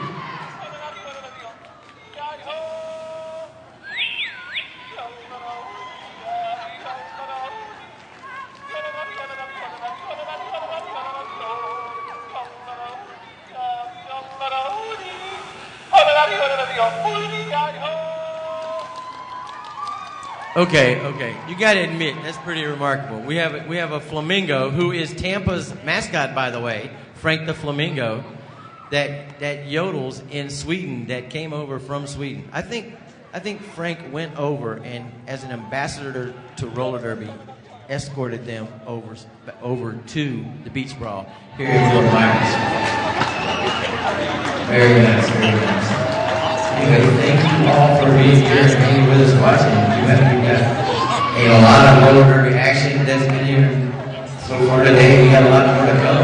Thanks to all of you out there in the Derbyverse that are out there watching via the World Wide Web. Everybody in Tampa, everybody in Stockholm. While nobody's looking, I want to say a quick I love you to my son, Caden, in Tampa. I know you're watching. Thank you for watching, and I will see you later. I will see you Monday when you get home from school. As we get set up, ready to go, we're starting the second half. It's 126-37. P. Diddy, PH Diesel, we just call her Diddy, to the line for Tampa, being recycled all the way back to the back. Number 22, I believe that's Mad Maloney for Stockholm, and she's trying to get through. Blackjack going to the penalty box for Tampa, and Maloney. All right. Maloney works her way back around to the pack. Blackjack went for a multiplayer block. You know, Blackjack gets kind of fierce out there. It's hard to block just one at a time sometime. I'm just saying. All right, that one's called off as Stockholm Roller Derby adds 3 to their points, trying to cut into the Tampa lead. And those of you who think, well, it's 80 points, you better stick around. We got a whole 30 minutes to play. Lots of stuff can happen. Just look at the game before this one.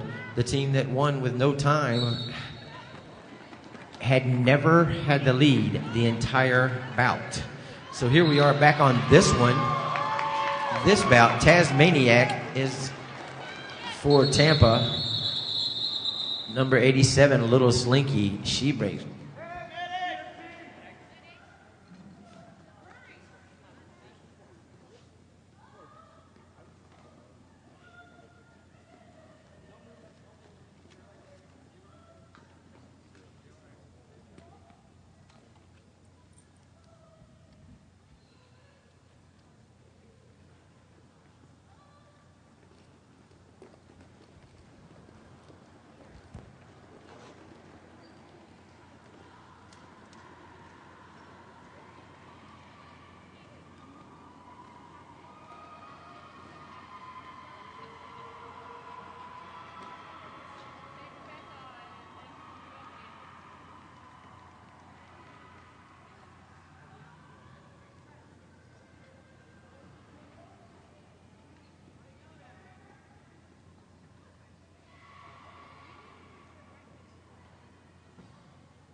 All right, looks like she is up and being escorted off the floor with the assistance of our medical staff. They are getting her off the track. Give that warrior a round of applause. Number 03, Carolyn Thunder, back up on her skates. Looks like the injury might have been a leg injury based on the way she fell, but we'll let the medical staff evaluate, and hopefully she will be okay for the rest of the weekend and nothing beyond just maybe a sprain or something of that nature. All right, she is clear of the track. Looks like the referees have decided to go ahead and continue with the bout. Looks like coming in for Tampa, number 20, Lauren Kill, and Mad Maloney coming in number 22 for Stockholm. On the track, singing number 18, Mount Neverest. Swede Hurt, number 46. Number 3, I believe that's Cracker, hiding down there in the mixed. And on the outside edge, Polygamy Winehouse. Seeing from Tampa, number 90, Little A, taking a nice inside line. I cannot see. All right, who is that number? Who is that in right there? I can't see. Right, outside edge. Do you see him?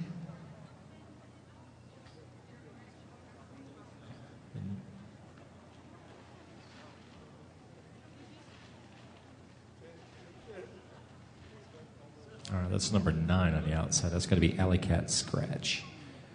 All right. All right, and 138. She's just kind of blending in the middle. That's going to be Lily the Kid. Fast skater.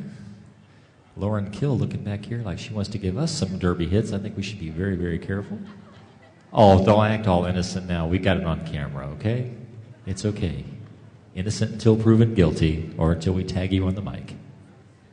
She looks at me like that all the time. Don't take it personal. She's going to hurt you now. You're in so much. You're going to be in pain. I promise you that. All right. Looks like the referees are. Not sure what the referees are doing, to be quite honest. They're watching the bout, waiting for the medics to go ahead and clear. All right, waiting for a medic to make their way back from the crowd. Thank you very much by Wacko Path, giving us a little updated information. Looks like one of our medics is making his way back here, so we should be starting here shortly. It has been a long and exhausting day for Derby players from all over the world right here in Fort Lauderdale. The energy has been fantastic here today. Everybody having a good time. Gold Coast Derby girls putting on one hellacious invitational. Getting the whistle on the track, you know what that means. So we're about to get started with the next round of Derby action. 5-second warning, 28:30 on the clock, and the whistle blows, and we're off, and the push is on as both skaters give themselves a nice hard hit, trying to get through. Nice little step through, but has to come to the back by number 22. And Looks like Tampa's going to take themselves a nice little lead jammer status as Lauren Kill comes around with the capital L. Meanwhile, Stockholm is stuck up in the crowd trying to get around that 3-wall from Tampa. They keep resetting, but finally she's through the pack and in a power jam. Oh, wait, no. She's got a penalty. Oh, this ought to be a quick change out. One jammer enters. Second jammer enters. First jammer is going to leave. Very few seconds actually served by either jammer, so this is going to be a very short power jam. In fact, it's so short that I didn't even have a chance to talk to you completely about it. That's okay. Mad Maloney's trying to work her way through the pack. Oh, it's a hard... Oh, I can't even tell where this mix is right now. They're just pushing hard. Lauren Kill sneaks past, and oh, she goes back. She moves herself a nice little outside move, gets to the front of the pack with a grand slam. 5 points added in. Lauren Kill. Derby action has stopped. Turn number 4. And it's the push as they're off. And here we go one more time. Lauren Kill recycling herself back to the back of the pack. Meanwhile, 00 Polygamy Winehouse says, here, I knocked you out. You get to play with me. Way back up at the front of the pack, it's that famous Tampa 3-wall. Lauren Kill gets knocked to the inside. A little equipment adjustment. She adjusts her left knee pad. She says, okay, we got this. Sweetheart. Controlling that back line with a... Now we got a 4-wall going on with Stockholm. And a call of no pack. And it looks like somebody getting sent to the sin bin. Pack. All right, looks like that's going to be Alley Cat making her way to the box. And with the whistle blowing, that's called the end of that jam. Al? Yeah, that was rather interesting because even though they were bridged and it looked, the pack was spread out to the point where it looked like 2 separate packs. I guess what I'm trying to say is both jammers had their own battles going on with the blockers of the other team. So they were close enough to still be considered a pack, but it was pretty impressive. Both jammers were just... We have a derbyology timeout. It is an official timeout. So we are paused. The officials want to take a look at something. I'll let you know as soon as I get some more information. Shh, don't tell anybody, but the game changer just walked by.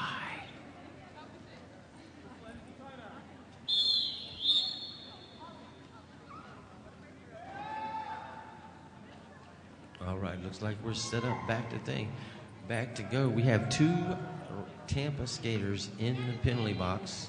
Number 56, AM Chaos, is set up to take advantage of the power jam situation. She shoots through, caught at the very end by Lunch Lady, and I believe it's Little A and Lily the Kid. There you go. But she's able to get through, and AM Chaos is your lead jammer, taking advantage of the power jam situation. Now she just needs to get in there and add some points real quick.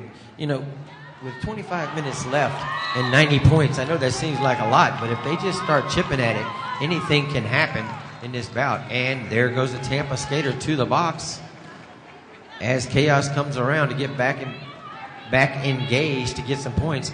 Both jammers now on the floor. Lauren Kill is working her way through. Now Chaos is all the way through. The ref's flashing 5 for the grand slam. Lauren Kill takes a big hit off of number 20 from Stockholm.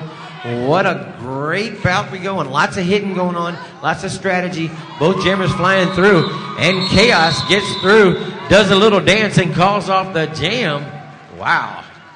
Nice moves coming through there. I'm not quite sure how she got through that little bunch at the very end. Basically unscathed, but not only did she do it, but she looked good doing it because she did the little juke move at the end, and we do have another derbyology timeout now from Tampa.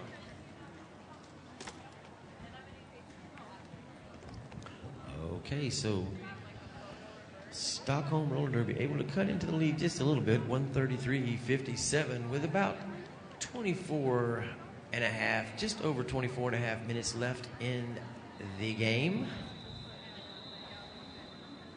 As we have a Tampa timeout, it is the derbyology timeout.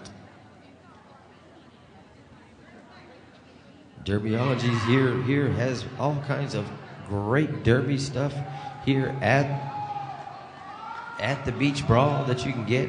And if you're home, just go to derbyology.com and check out what Derbyology has to offer. Derbyology, we wouldn't be the same without them. And there's the whistle, signifying the 5 seconds. Hold on, we're getting ready. 5 seconds to the whistle to start the bet. Panica and Apollo Anna. Panica number 16 for Stockholm. Apollo Anna number 38 for Tampa. Both trying through. Apollo Anna looks like she's able to shoot the gap. Panica had the lead but she was just got held up, and then Anna was just able to shoot the gap through the middle. She is your lead jammer. She is working on her point pass now, as Panica is still trying to get through that mass of Tampa blockers. Great move by Apollo Anna on the inside. Stays on one skate, able to stay out. Wow. Apollo Anna is really, she gets a little upset with me. She don't like it, but I've kind of nicknamed her the Phenom. When I started announcing, she was a junior star for Tampa Junior Roller Derby, and she has come back and really able to put it to work and become a star in her own right in the adult tantrums. Both jammers, Apollo Anna is trying to get through. We do have one of the Stockholm skaters in the penalty box. Both jammers driving, moving the whole pack. We have a panty pass from Panica to Winehouse 00. She's forced out of bounds. She has to come back behind Blackjack.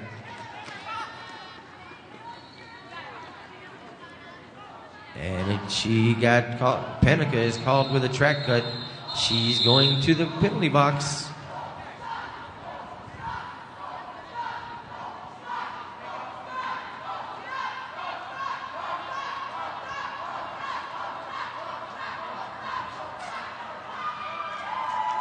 That's what we like to hear. As the Stockholm fans are certainly showing their excitement for their team, and we like that. So keep it up, guys. It's so much easier to get into a bout, and as you call a bout, you get more and more excited when the fans like what you're doing. So even the ones out there in the Derbyverse, you should be, if you're sitting in your living room, be chanting for your team. Chant for the Tantrum. Chant for the Stockholm. Penny Bandit comes up behind. In a power jam situation, she is engaging with Stockholm blockers. She works her way through, trying to get, and she finally makes it. And that's for the Grand Slam as the ref flashes 5. Penny Bandit comes, she gets by her blockers. They let her go, and then they close the door on Polygamy Winehouse. As she drives, coming out of the box, she's driving, trying to get through. Bandit goes by again for another 5, adding to Tampa's total of 153 to 57 with 21 minutes and 46 seconds to play. All right, looks like coming up on the line, I'm seeing number 911, Blow Me. Number 46, Sweet Hurt. We got number 3, Cracker. Who's that, number 18 sneaking over in there? That's going to be Mount Everest. And back on the jam line, starting out in a power jam for Stockholm, is number 22. That's going to be Mad Maloney. We got some online shout-outs going out to Bohemian Smack City up in the Tallahassee area. She was sending some postings online. She wanted to let everybody know she's watching and she's enjoying the bout so far. Also to Ray Rodill. He's over in the Jacksonville area, one of the famous photographers in roller derby in the Florida Panhandle. Big shout out to both of you. Hoping you're enjoying the bout so far today. And remember, we've got 2 more days of roller derby action right here. Check us out online. Keep these numbers locked in because it ain't stopping until the final bout. That final bout, by the way, is so exciting. We had to have more announcers to handle the whole thing. All right, so we got ourselves a 4-way. Oh, you like that? We got ourselves a 4-way hurt blocker situation as Sweet Hurt and her team is trying to open the door so her jammer can make it past that Tampa 4 wall. Down to a 3. She's got the push. Can she get the distance? Oh, she's pushing hard, and she has cleared it as she has come around the track, taking the L in the sky. She had to do some serious work as she came around, but Mad Maloney is nobody's fool. She says, I've got this, as she pushes around, and time steadily moving on. We've still got about 20, almost 21 minutes on the clock. Still plenty of time for Stockholm to come back, and that's the way you do it. She took 5-point grand slam as she comes around the pack. That's the way we like to play. Meanwhile, looks like both teams have made their way up to full strength. Tampa's finally clearing that box as they come around, and finally through that line, Panty Bandit says, I'm on the track and ready to score some points. Oh, smartly calling it off. 5 points. Blow the whistle. That's the end of the jam. If they can keep that strategy up, like I said, they've got about 20 minutes, 14 seconds on the clock. Yeah, they can handle that for a little bit. We got 65-155 on the board with Tampa currently in the lead. Number 87, Lil Slinky, going up against number 2. That's going to be PH Diesel coming in for the Tampa team. Whistle blowing, 2, 1, tweet, and there they go. There's the push. Both teams working hard on the defensive end, sliding on through, looking for the call. It looks like, if I am seeing properly, and I think I am, Tampa took the lead on that one, but it was such a chase the ace. They were right there on each other's heels. They decided to call off the jam quick. All right, lining up number 56, AM Chaos, going up against number 7, Tasmaniac from Tampa. Outside line blocking, I see Polygamy Winehouse. Inside, seeing Mount Neverest.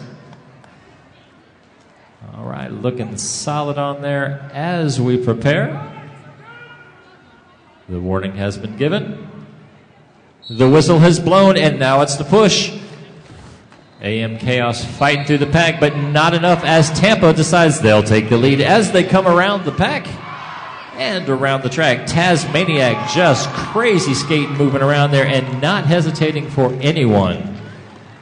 Number 56, AM Chaos, says, I got to get points for my team.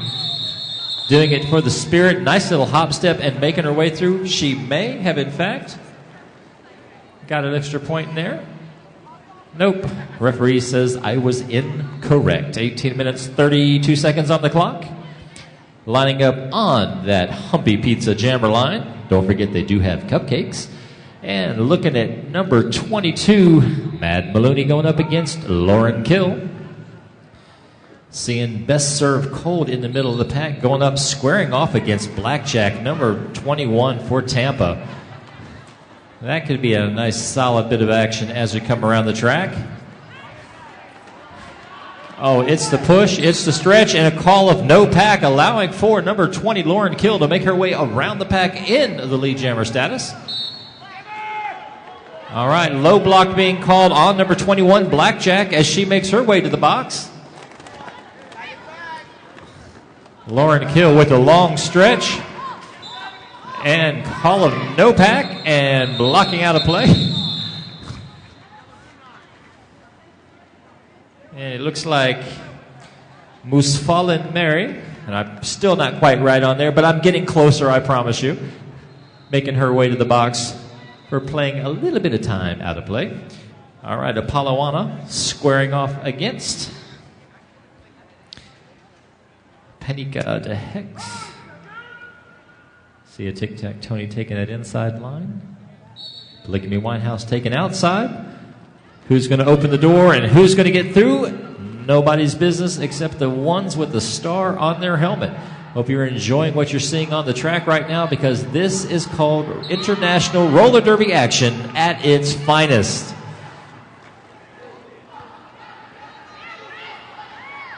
Apolloano just steadily coming around the track, seeing a, looks like track cut penalty on someone.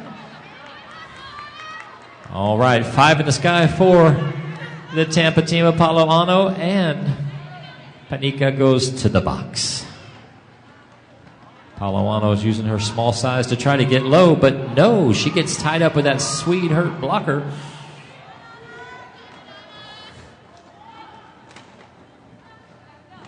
All right, it's the push. It's the 4-wall, 4-on-1. Apolloana is just steadily pushing. Finally, I thought she had it through, but not quite. Crack her finally, the last skater to get around, just enough to give her 5 points. She had to work for that one, and the jam gets called.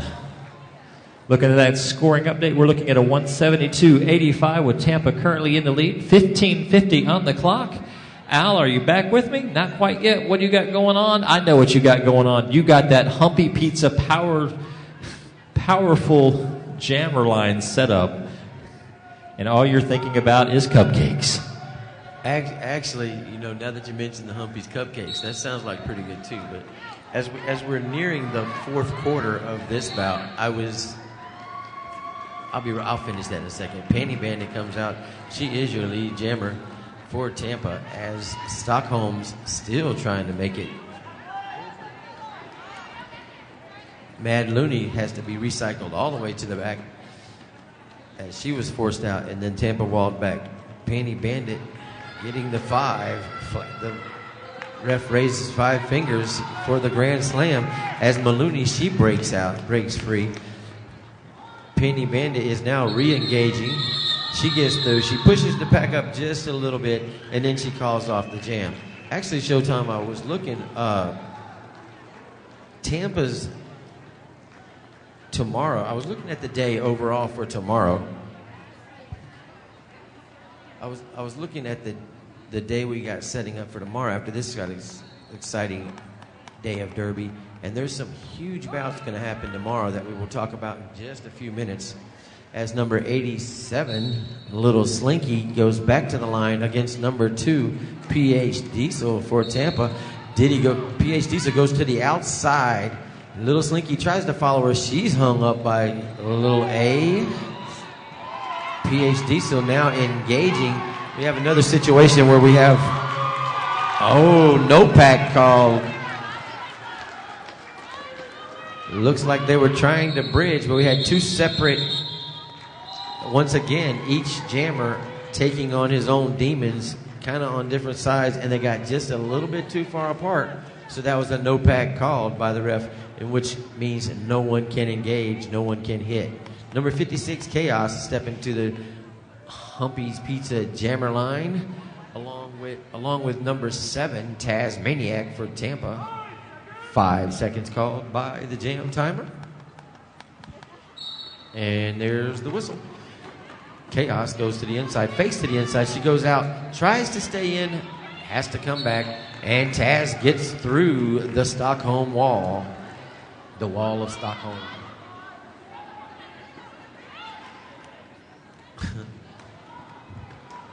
Taz, again, re-engaging with the Stockholm blockers.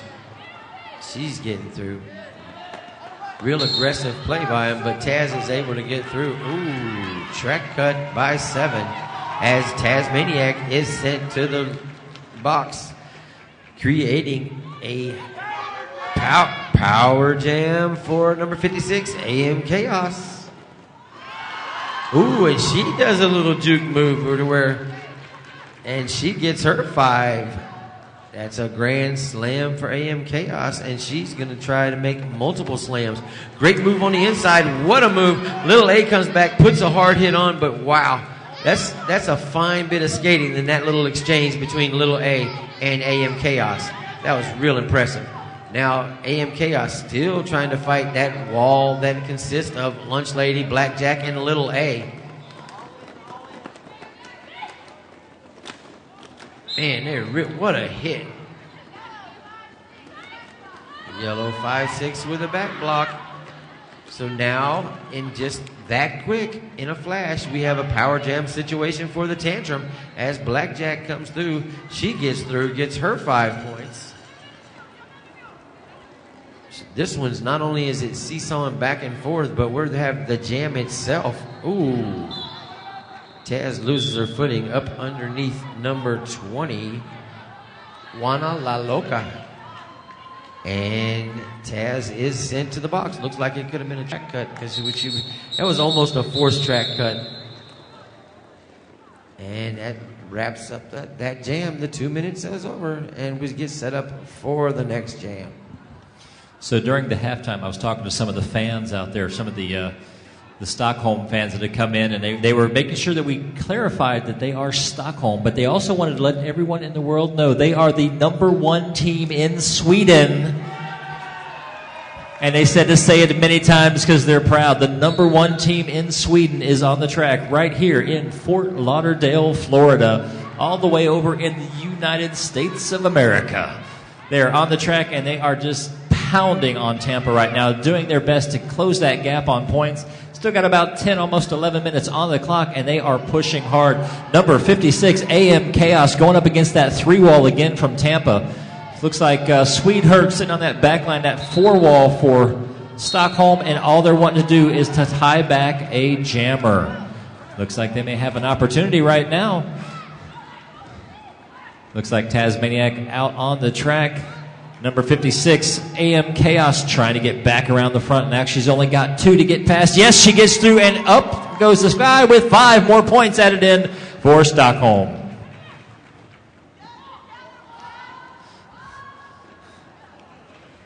All right, steadily pushing on the track. Looks like Swedeherd trying so hard to hold back on the Tampa Jammer. Little A, I have seen her move so fast. Oh, it almost looked like we had an injury, but she gets back up. She's like, I got this. Those Stockholm girls, they know how to give a hit and knock people off their back. AM Chaos comes off. She does do a quick spine check as she comes around. Looks like she's talking with her coach.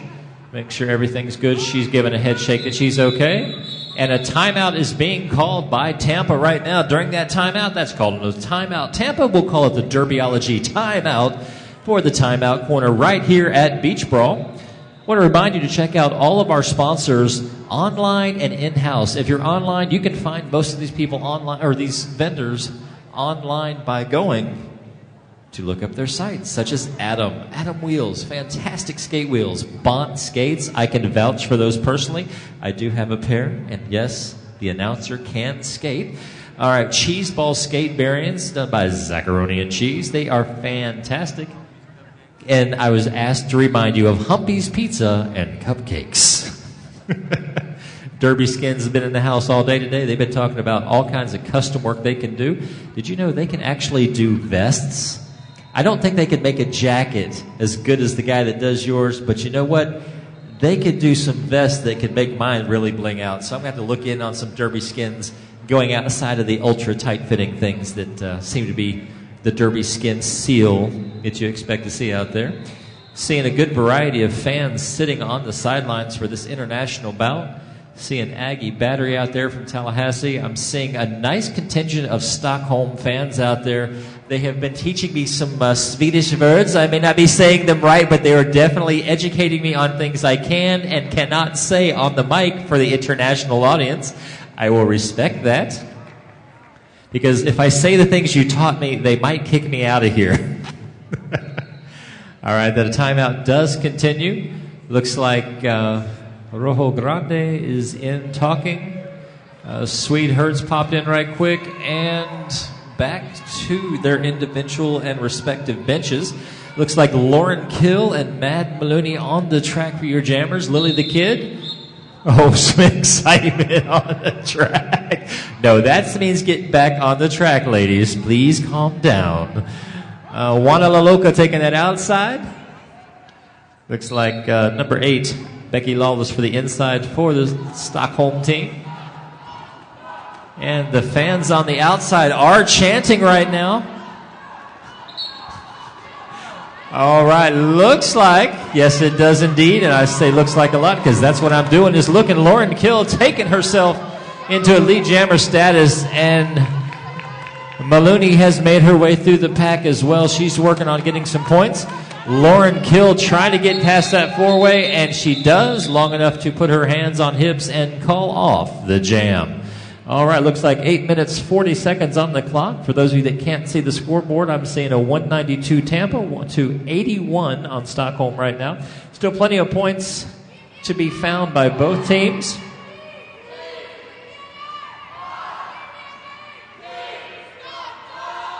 Oh, and the stock...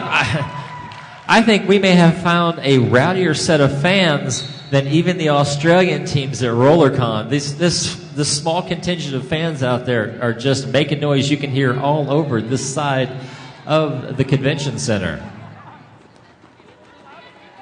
All right, back to the action on the track. Number 87, Little Slinky, making her way around on the pack, getting herself the capital L in the sky. And Panty Bandit, I do believe, has made it her way around. Oh, a quick stretch. 87 stretches out again. Little Slinky with a 1, 2, 3. Looks like 4 in the sky as she comes around, trying hard to close that gap against a higher seeded team. They are not giving up anything on the track. They're just blocking with all their worth. Blackjack popping out with that 3-wall to the front. And 4 hands on the hips. That's the end of that jam. That one kind of snuck up on me. All right, as number 56, AM Chaos, goes back to the line for Stockholm. Apollo Anna to the line for Tampa. As Stockholm's fans let the review. All right, Chaos tries to drive on the outside. Apollo decides just to drive right through the center. She doesn't get through yet, but she takes everybody with her. And Apollo Anna breaks free. She is your lead jammer as she tries to add to that Tampa lead. Ooh, AM Chaos takes a hit from Alley Cat Scratch. And we got a track cut. Chaos was hit by Alley Cat Scratch and Lily the Kid of Tampa. Just went out just a little bit and came right back in, so the track cut was called. Apollo Anna fighting with the last. She goes down on one knee, pops right back up. She's got 3 more to get through for this pass. The other, number 20, Juana La Loca, she's trying to bridge for her, and Anna calls off the jam. It is 2:04 to 87 with just under 6 minutes left to play in this bout in this game with Tampa and Stockholm. I think Stockholm definitely gets the Fans of Day One award, don't you think? Absolutely. As they wait for the whistle, there's PH Diesel for Tampa driving through the center of the pack, working her way through, still in a power jam situation with Stockholm's jammer AM Chaos still in the box. And as I say that, Chaos is back, and who's she engaging with but Lunch Lady, Lily the Kid, Little A, and now Trip McNeely of Tampa. Oh my goodness, the Stockholm blockers are really, wow, they gave PH Diesel fits trying to get through, and 46 pushes Polygamy Winehouse out into her. Diddy that time just kind of shakes them off. She gets through. She's through the pack. She calls off the jam as she gets hers. Wow, pretty impressive fight by both jammers and the blockers that were holding them up. Anyway, as we get towards the end of this bout and we look at the day that we've had, and some pretty amazing things have happened today, Showtime, but tomorrow is filled with all kinds of great games going on. Tampa will be facing Steel City, who is in a dogfight next door right now as we speak. As Lauren Kill fights through, she gets through. She is your lead jammer. Mad Maloney, she makes it through. Looks like Lunch Lady's gonna do time. It must be National Lunch Lady in the Penalty Box Day. Oh, did I say that? Never mind. It is National Lunch Lady Day, for real. What is that, a bullet? I like it.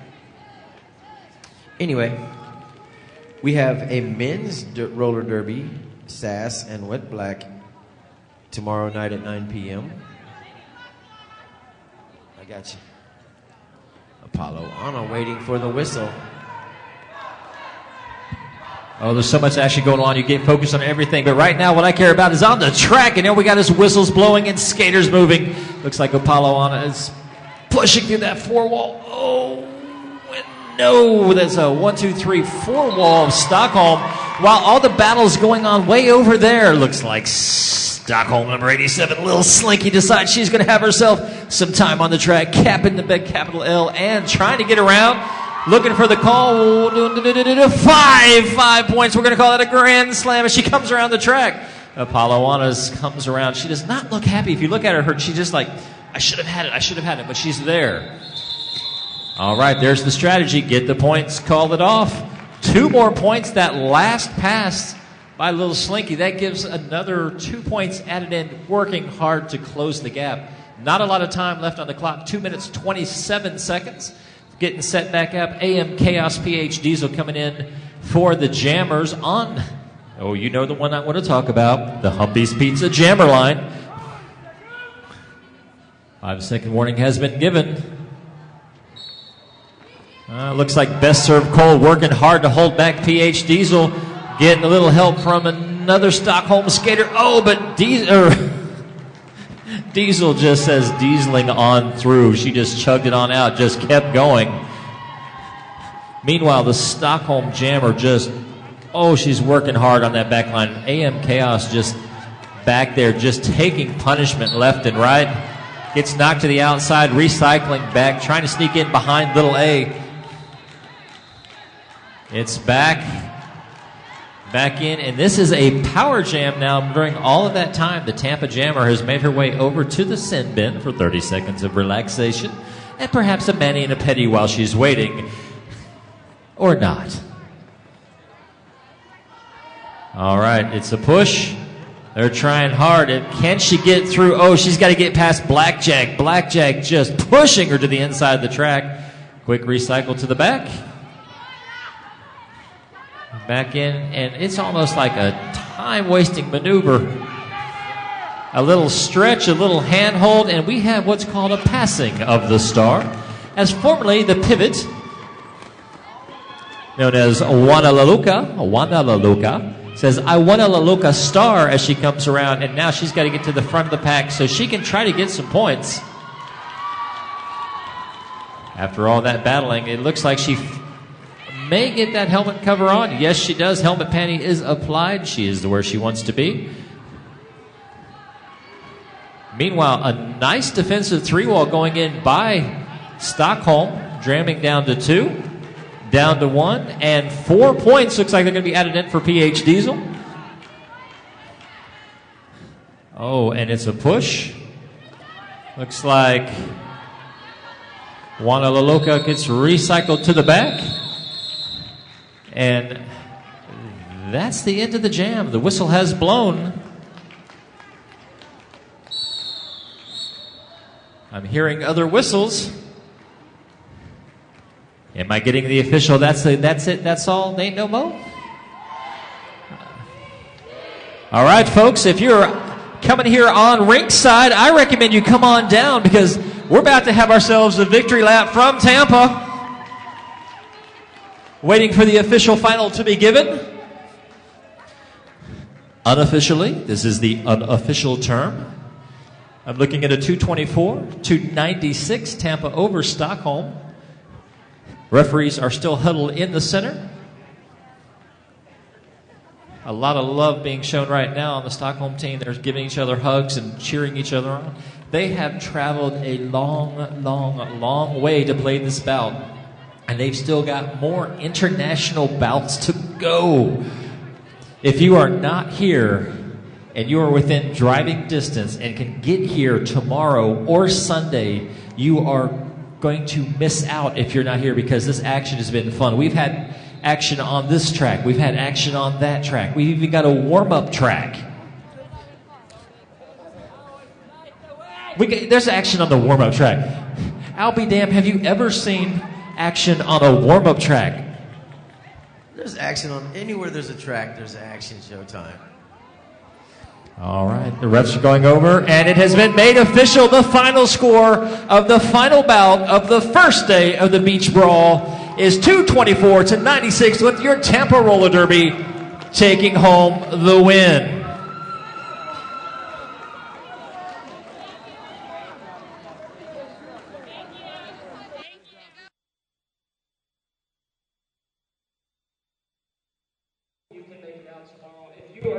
All right, ladies and gentlemen, that was the final bout or match or game, as they would say, on track D. That was Tampa beating Stockholm. Final score 224-96. You can switch over. The final bout of the evening is going on over on track C. That's the Steel City Roller Derby versus Houston Roller Derby.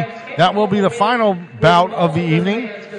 We want to thank everybody for coming on out. I'm going to head over to the other side and try to get a little bit more announcing in here. Once again, we will be starting up at 9 o'clock a.m. tomorrow morning. 9 o'clock on track D, Low Country High Rollers against Tallahassee Roller Girls. That'll happen starting at 9 o'clock. Action all day afternoon tomorrow, all morning, all night. Come on out. If you're in Fort Lauderdale, Florida, love to see it. Love to see you come on out. Like I said, and then it's all going to come to a crescendo with Sunday night when Team USA will be playing against the European All-Stars right here at the Beach Brawl. I'm Dale Marnick. Want to say good night. Have a great night. I'm going to head over to the other track and see a little more action before it wraps up. If you have any other questions or anything, feel free to go ahead and throw some stuff in the chat room. Know this, on track D tomorrow, we will have extra cameras. We just did have some technical difficulties, and we're going to get those fixed and try to get you a little better picture from this track. The other track has had 3 cameras going all day long. Once again, this is Dale Marnick saying good night, and switch on over to track C.